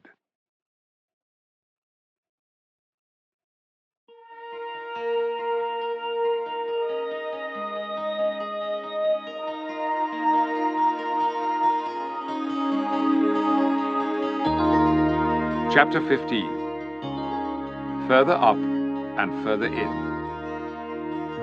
"Know, O warlike kings," said Emeth, "and you, O ladies whose beauty illuminates the universe, that I am Emeth, the seventh son of Harper Takan of the city of Tehishban, westward beyond the desert. I came lately into Narnia with 29 others, under the command of Rishta Takan. Now when I first heard that we should march upon Narnia, I rejoiced, for I had heard many things of your land, and desired greatly to meet you in battle. But when I found that we were to go in disguised as merchants, which is a shameful dress for a warrior and the son of a Takan, and to work by lies and trickery, then my joy departed from me. And most of all, when I found we must wait upon a monkey, and when it began to be said that Tash and Aslan were one, then the world became dark in my eyes, for always since I was a boy I have served Tash, and my great desire was to know more of him, if it might be, to look upon his face. But the name of Aslan was hateful to me. And as you have seen, we were called together outside the straw-roofed hovel night after night, and the fire was kindled, and the ape brought forth out of the hovel something upon 4 legs that I could not well see. And the people and the beasts bowed down and did honor to it. But I thought that Takan is deceived by the ape, for this thing that comes out of the stable is neither Tash nor any other god. But when I watched the Takan's face and marked every word that he said to the monkey, then I changed my mind, for I saw that the Takan did not believe in it himself. And then I understood that he did not believe in Tash at all, for if he had, how could he dare to mock him? When I understood this, a great rage fell upon me, and I wondered that the true Tash did not strike down both the monkey and the Takan with fire from heaven. Nevertheless, I hid my anger and held my tongue and waited to see how it would end. But last night, as some of you know, the monkey brought not forth the yellow thing, but said that all who desired to look upon Tashlan, for so they mixed the 2 words to pretend they were all one, must pass one by one into the hovel. And I said to myself, doubtless this is some other deception. But when the cat had followed in, and had come out again in a madness of terror, then I said to myself, surely the true Tash, whom they called on without knowledge or belief, has now come among us and will avenge himself. And though my heart was turned into water inside me because of the greatness and terror of Tash, yet my desire was stronger than my fear, and I put force upon my knees to stay them from trembling, and on my teeth that they should not chatter, and resolved to look upon the face of Tash, though he should slay me. So I offered myself to go into the hovel, and the Takan, though unwillingly, let me go. As soon as I had gone in at the door, the first wonder was that I found myself in this great sunlight, as we all are now, though the inside of the hovel had looked dark from the outside. But I had no time to marvel at this, for immediately I was forced to fight for my head against one of our own men. As soon as I saw him, I understood that the monkey and the Takan had set him there to slay any who came in, if he were not in their secrets, so that this man also was a liar and a mocker, and no true servant of Tash. I had the better will to fight him, and having slain the villain, I cast him out behind me through the door. Then I looked about me, and saw the sky and the wide lands, and smelled the sweetness, and I said, by the gods, this is a pleasant place. It may be that I am come into the country of Tash. And I began to journey into that strange country, and to seek him. So I went over much grass and many flowers, and among all kinds of wholesome and delectable trees, till lo, in a narrow place between two rocks there came to meet me a great lion. The speed of him was like the ostrich, and his size was an elephant's. His hair was like pure gold, and the brightness of his eyes like gold that is liquid in the furnace. He was more terrible than the flaming mountain of Lagur, and in beauty he surpassed all that is in the world, even as the rose in bloom surpasses the dust in the desert. Then I fell at his feet, and thought, surely this is the hour of death, for the lion, who is worthy of all honor, will know that I have served Tash all my days, and not him. Nevertheless, it is better to see the lion and die, than to be Tisroc of the world, and live, and not to have seen him. But the glorious one bent down his golden head, and touched my forehead with his tongue, and said, Son, thou art welcome. But I said, Alas, Lord, I am no son of thine, but the servant of Tash. He answered, Child, all the service thou hast done to Tash, I account as service done to me. Then, by reasons of my great desire for wisdom and understanding, I overcame my fear and questioned the glorious one, and said, Lord, is it then true, as the ape said, that thou and Tash are one? The lion growled so that the earth shook, but his wrath was not against me, and said, It is false, not because he and I are one, but because we are opposites. I take to me the services which thou hast done to him, for I and he are of such different kinds that no service which is vile can be done to me, and none which is not vile can be done to him. Therefore, if any man swear by Tash, and keep his oath for the oath's sake, it is by me that he has truly sworn, though he know it not, and it is I who reward him. And if any man do a cruelty in my name, then though he says the name Aslan, it is Tash whom he serves, and by Tash his deed is accepted. Dost thou understand, child? I said, Lord, thou knowest how much I understand. But I said also, for the truth constrained me, yet I have been seeking Tash all my days. Beloved, said the glorious one, unless thy desire had been for me, thou wouldst not have sought so long and so truly, for all find what they truly seek. Then he breathed upon me, and took away the trembling from my limbs, and caused me to stand upon my feet. And after that he said not much, but that we should meet again, and I must go further up and further in. Then he turned him about in a storm and a flurry of gold, and was gone suddenly. And since then, O kings and ladies, I have been wandering to find him, and my happiness is so great that it even weakens me like a wound. And this is the marvel of marvels, that he called me beloved, me who am but as a dog. "Hey, what's that?" said one of the dogs. "Sir," said Emmet, "it is but a fashion of speech which we have in Calorman." "Well, I can't say it's one I like very much," said the dog. "He doesn't mean any harm," said an older dog. "After all, we call our puppies boys when they don't behave properly." "So we do," said the first dog. "Or girls." "Shh," said the old dog. "That's not a nice word to use. Remember where you are."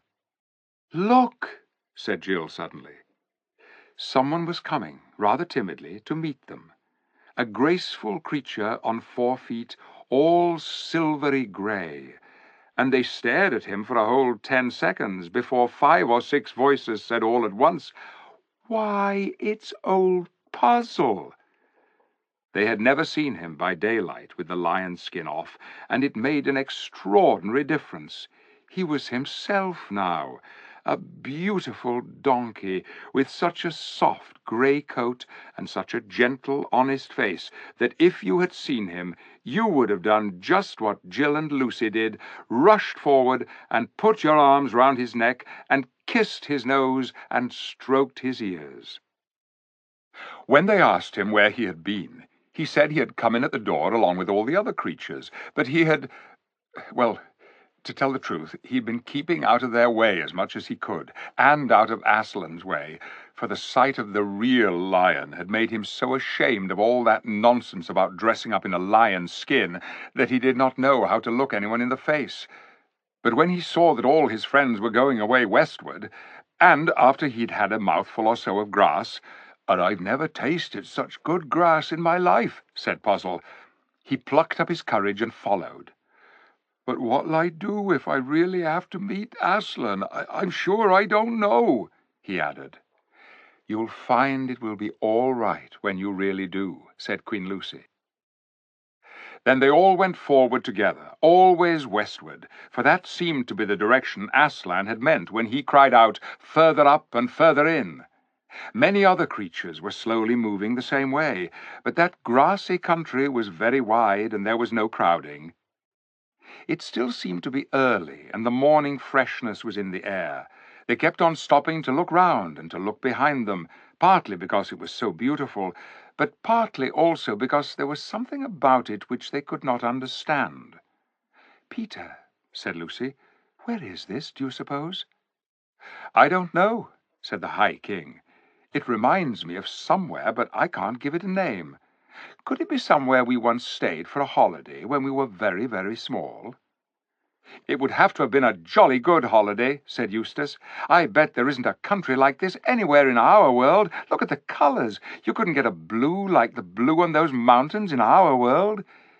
"Is it not Aslan's country?" said Tyrion.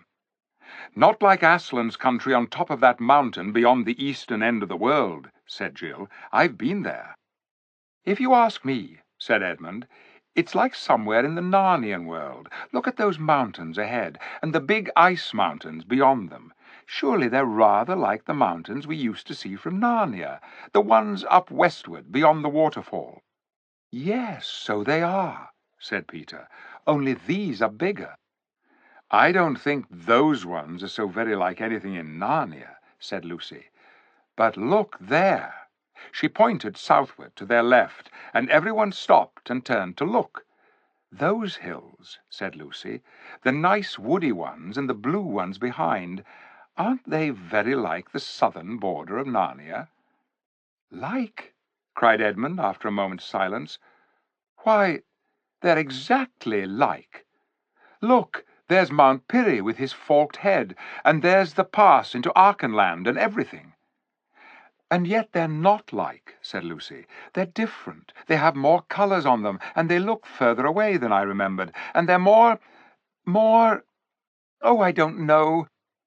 "More like the real thing," said the Lord Diggory softly.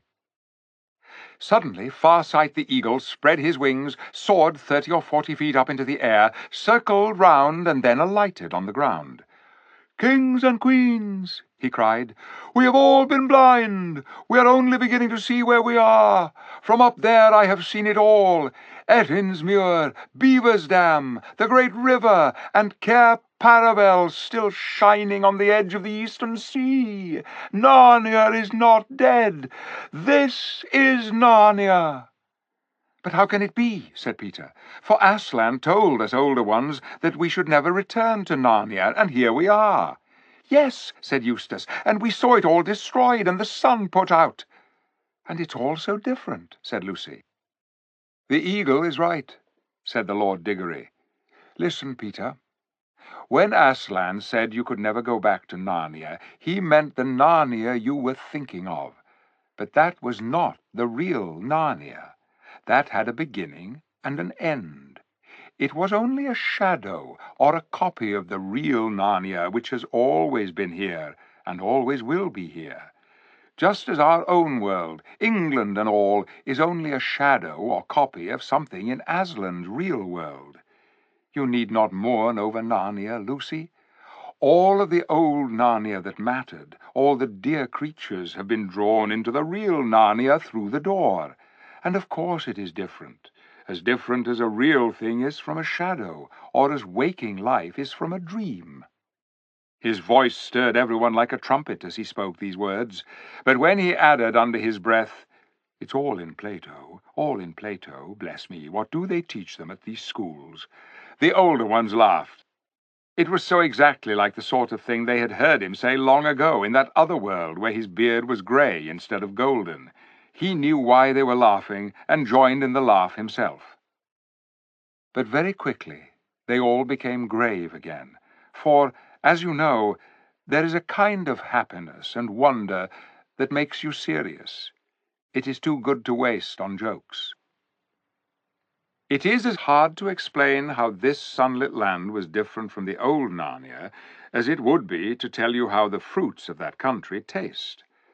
Perhaps you will get some idea of it if you think like this. You may have been in a room in which there was a window that looked out on a lovely bay of the sea, or a green valley that wound away among mountains. And in the wall of that room, opposite to the window, there may have been a looking-glass. And as you turned away from the window, you suddenly caught sight of that sea or that valley all over again in the looking-glass. And the sea in the mirror, or the valley in the mirror, were in one sense just the same as the real ones, yet at the same time they were somehow different, deeper, more wonderful, more like places in a story. In a story you have never heard, but very much want to know. The difference between the old Narnia and the new Narnia was like that. The new one was a deeper country. Every rock and flower and blade of grass looked as if it meant more. I can't describe it any better than that. If you ever get there, you'll know what I mean. It was the unicorn who summed up what everyone was feeling. He stamped his right forehoof on the ground and neighed, and then cried, "I have come home at last! This is my real country. I belong here. This is the land I have been looking for all my life, though I never knew it till now. The reason why we love the old Narnia is that it sometimes looked a little like this. Be! Come further up! Come further in!" He shook his mane and sprang forward into a great gallop, a unicorn's gallop, which in our world would have carried him out of sight in a few moments. But now a most strange thing happened. Everyone else began to run, and they found, to their astonishment, that they could keep up with him. Not only the dogs and the humans, but even fat little Puzzle and short-legged Poggin the dwarf. The air flew in their faces, as if they were driving fast in a car without a windscreen. The country flew past, as if they were seeing it from the windows of an express train. Faster and faster they raced, but no one got hot or tired or out of breath. Chapter 16. Farewell to Shadowlands. If one could run without getting tired, I don't think one would often want to do anything else. But there might be special reasons for stopping. And it was a special reason which made Eustace presently shout, "I say, steady! Look what we're coming to!" And well he might, for now they saw before them Cauldron Pool, and beyond the pool the high unclimbable cliffs, and pouring down the cliffs thousands of tons of water every second, flashing like diamonds in some places, and dark glassy green in others, the great waterfall, and already the thunder of it was in their ears. "Don't stop! Further up and further in!" called Farsight, tilting his flight a little upward. "It's all very well for him," said Eustace, but Jewel also cried out, "Don't stop! Further up and further in! Take it in your stride!" His voice could only just be heard above the roar of the water, but next moment everyone saw that he had plunged into the pool, and helter-skelter behind him, with splash after splash, all the others did the same. The water was not bitingly cold, as all of them, and especially Puzzle, expected, but of a delicious foamy coolness. They all found they were swimming straight for the waterfall itself. "This is absolutely crazy," said Eustace to Edmund. "I know, and yet," said Edmund. "Isn't it wonderful?" said Lucy. "Have you noticed one can't feel afraid, even if one wants to? Try it." "By Jove, neither one can," said Eustace, after he had tried. Jewel reached the foot of the waterfall first, But Tyrion was only just behind him. Jill was last, so she could see the whole thing better than the others. She saw something white moving steadily up the face of the waterfall. That white thing was the unicorn. You couldn't tell whether he was swimming or climbing, but he moved on, higher and higher. The point of his horn divided the water just above his head, and it cascaded out in 2 rainbow-colored streams all round his shoulders. Just behind him came King Tyrion. He moved his legs and arms as if he was swimming, but he moved straight upward, as if one could swim up the wall of a house. What looked funniest was the dogs. During the gallop they had not been at all out of breath, but now, as they swarmed and wriggled upwards, there was plenty of spluttering and sneezing among them.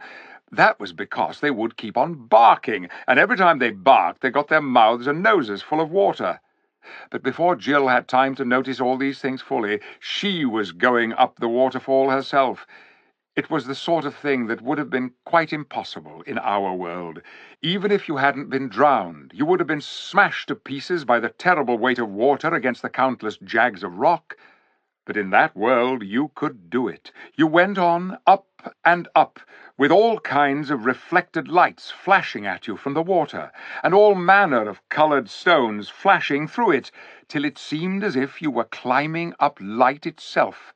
And always higher and higher, till the sense of height would have terrified you, if you could be terrified, but later it was only gloriously exciting.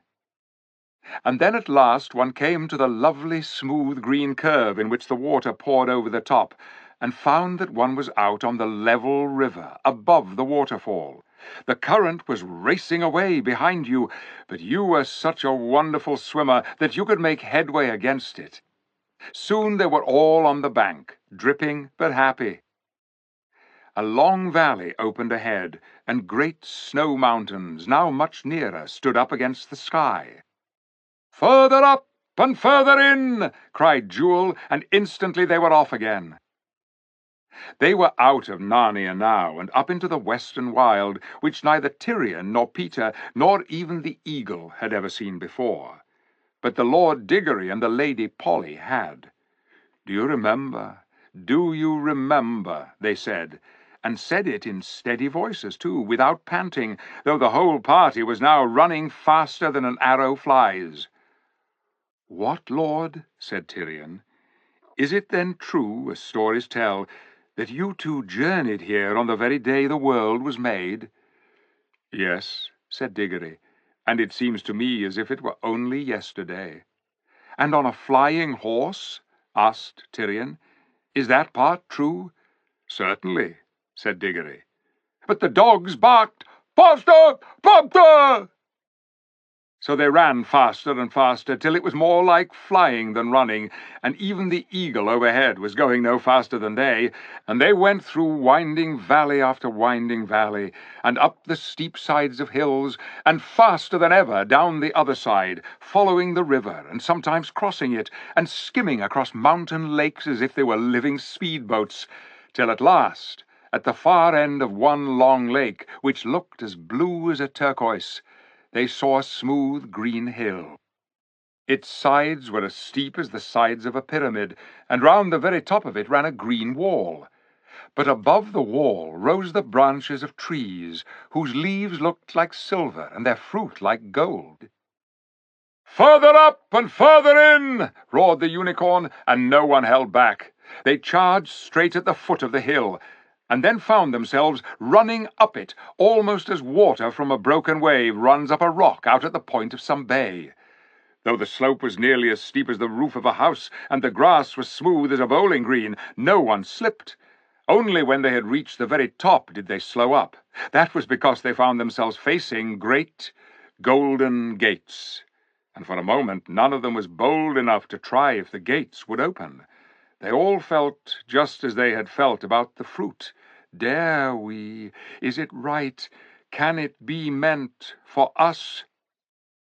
But while they were standing thus, a great horn, wonderfully loud and sweet, blew from somewhere inside that walled garden, and the gates swung open. Tyrion stood holding his breath and wondering who would come out. And what came out was the last thing he had expected. A little, sleek, bright-eyed, talking mouse, with a red feather stuck in a circlet on its head, and its left paw resting on a long sword. It bowed, a most beautiful bow, and said in its shrill voice, "Welcome in the lion's name. Come further up and further in." Then Tyrion saw King Peter and King Edmund and Queen Lucy rush forward to kneel down and greet the mouse, and they all cried out, "Reapy-cheep!" And Tyrion breathed fast with the sheer wonder of it, for now he knew that he was looking at one of the great heroes of Narnia, Reapy-cheep the mouse, who had fought at the great battle of Baruna, and afterwards sailed to the world's end with King Caspian the seafarer. But before he had had much time to think of this, he felt two strong arms thrown about him, and felt a bearded kiss on his cheeks, and heard a well-remembered voice saying, "What, lad, art thicker and taller since I last touched thee?" It was his own father, the good King Erlian, but not as Tyrion had seen him last when they brought him home, pale and wounded, from his fight with the giant, nor even as Tyrion remembered him in his later years when he was a grey-headed warrior. This was his father, young and merry, as he could just remember him from very early days, when he himself had been a little boy playing games with his father in the castle garden at Cair Paravel just before bedtime on summer evenings. The very smell of the bread and milk he used to have for supper came back to him. Jewel thought to himself, "I will leave them to talk for a little, and then I will go and greet the good King Erlian. Many a bright apple has he given me when I was but a colt." But next moment he had something else to think of, for out of the gateway there came a horse so mighty and noble that even a unicorn might feel shy in its presence, a great winged horse. It looked a moment at the Lord Diggory and the Lady Polly, and neighed out, "What, cousins?" And they both shouted, "Fledge! Good old Fledge!" and rushed to kiss it. But by now the mouse was again urging them to come in, so all of them passed in through the golden gates, into the delicious smell that blew toward them out of that garden, and into the cool mixture of sunlight and shadow under the trees, walking on springy turf that was all dotted with white flowers. The very first thing which struck everyone was that the place was far larger than it had seemed from outside. But no one had time to think about that, for people were coming up to meet the newcomers from every direction. Everyone you had ever heard of, if you knew the history of those countries, seemed to be there. There was Glimfeather, the owl, and Puddleglum, the marsh-wiggle, and King Rilian, the disenchanted, and his mother, the Star's daughter, and his great father, Caspian himself, and close beside him were the Lord Drinian, and the Lord Bairn, and Trumpkin the dwarf, and Truffle Hunter the good badger, with Glenstorm the centaur, and 100 other heroes of the great war of deliverance. And then from the other side came Kor, the king of Archenland, with King Lune, his father, and his queen, Queen Aravis, and the brave Prince Corin Thunderfist, his brother, and Bree the horse, and Hwyn the mare. And then, which was a wonder beyond all wonders to Tyrion, there came from further away in the past the two good beavers, and Tumnus the fawn. And there was greeting and kissing and handshaking, and old jokes revived. You've no idea how good an old joke sounds when you take it out again after a rest of 500 or 600 years. And the whole company moved forward to the center of the orchard, where the phoenix sat in a tree and looked down upon them all. And at the foot of that tree were 2 thrones, and in those 2 thrones a king and queen so great and beautiful that everyone bowed down before them.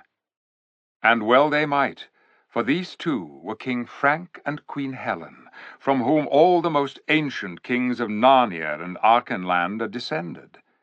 And Tyrion felt as you would feel if you were brought before Adam and Eve in all their glory.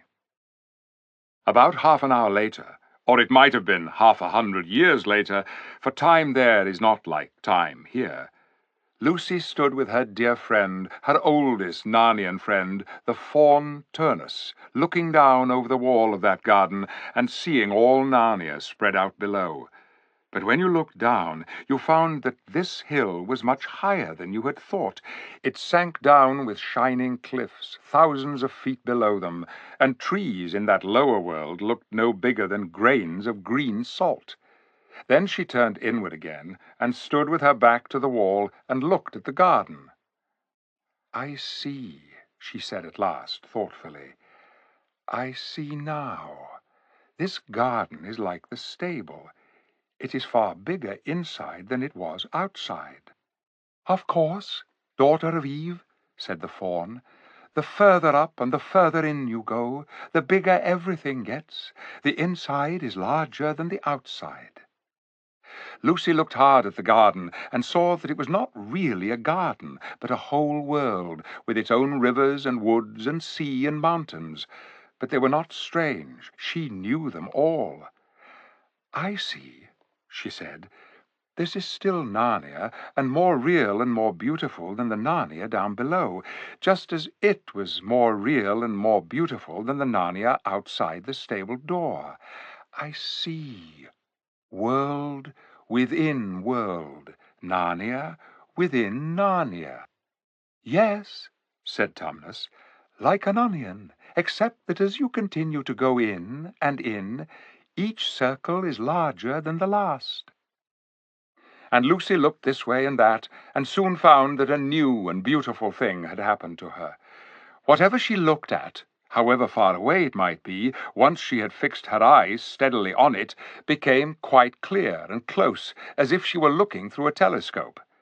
She could see the whole southern desert, and beyond it the great city of Tashbaan.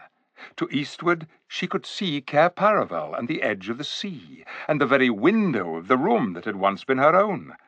And far out to sea she could discover the islands, islands after islands to the end of the world, and beyond the end the huge mountain which they had called Aslan's country. But now she saw that it was part of a great chain of mountains which ringed round the whole world. In front of her it seemed to come quite close. Then she looked to her left, and saw what she took to be a great bank of brightly coloured cloud, cut off from them by a gap. But she looked harder, and saw that it was not a cloud at all, but a real land. And when she had fixed her eyes on one particular spot of it, she at once cried out, "Peter, Edmund, come and look, come quickly!" And they came and looked, for their eyes also had become like hers. "Why," exclaimed Peter, "it's England! And that's the house itself, Professor Kirk's old home in the country where all our adventures began." "I thought that house had been destroyed," said Edmund. "So it was," said the fawn. "But you are now looking at the England within England, the real England, just as this is the real Narnia, and in that inner England no good thing is destroyed." Suddenly they shifted their eyes to another spot, and then Peter and Edmund and Lucy gasped with amazement, and shouted out and began waving, for there they saw their own father and mother, waving back at them. Across the great deep valley, it was like when you see people waving at you from the deck of a big ship, when you're waiting on the quay to meet them. "How can we get at them?" said Lucy. "That is easy," said Mr. Tumnus. "That country and this country, all the real countries, are only spurs jutting out from the great mountains of Aslan. We have only to walk along the ridge, upward and inward, till it joins on. And listen, there is King Frank's horn. We must all go up." And soon they found themselves all walking together, and a great bright procession it was, up toward mountains higher than you could see in this world, even if they were there to be seen. But there was no snow on those mountains. There were forests and green slopes, and sweet orchards and flashing waterfalls, one above the other, going up forever. And the land they were walking on grew narrower all the time, with a deep valley on each side, and across that valley the land which was the real England grew nearer and nearer. The light ahead was growing stronger. Lucy saw that a great series of many-colored cliffs led up in front of them like a giant staircase. And then she forgot everything else, because Aslan himself was coming, leaping down from cliff to cliff like a living cataract of power and beauty. And the very first person whom Aslan called to him was Puzzle, the donkey. You never saw a donkey look feebler and sillier than Puzzle did as he walked up to Aslan, and he looked beside Aslan as small as a kitten looks beside a St. Bernard. The lion bowed down his head and whispered something to Puzzle, at which his long ears went down. But then he said something else, at which the ears perked up again. The humans couldn't hear what he had said either time. Then Aslan turned to them and said, "You do not yet look so happy as I mean you to be." Lucy said, "We're so afraid of being sent away, Aslan, and you have sent us back into our own world so often." "No fear of that," said Aslan. "Have you not guessed?" Their hearts leapt, and a wild hope rose within them. "There was a real railway accident," said Aslan softly. "Your father and mother and all of you are, as you used to call it in the Shadowlands, dead. The term is over. The holidays have begun. The dream is ended. This is the morning." And as he spoke, he no longer looked to them like a lion, but the things that began to happen after that were so great and beautiful that I cannot write them. And for us, this is the end of all the stories, and we can most truly say that they all lived happily ever after. But for them, it was only the beginning of the real story. All their life in this world and all their adventures in Narnia had only been the cover and the title page. Now at last, they were beginning Chapter 1 of the great story, which no one on earth has read, which goes on forever, in which every chapter is better than the one before.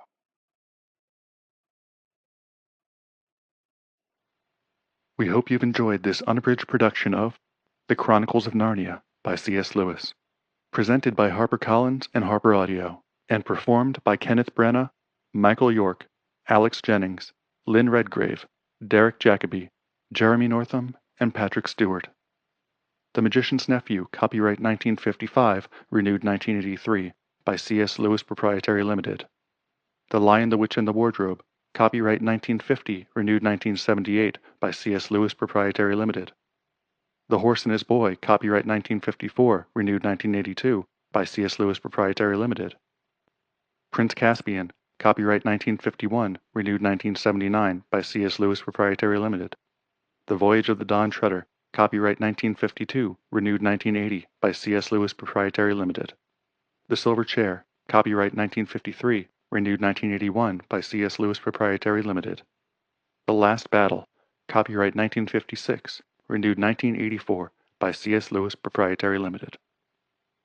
Production copyright 2000, 2001, 2002, 2003, 2004, by HarperCollins Publishers. All rights reserved. Thank you for listening. Audible hopes you have enjoyed this program.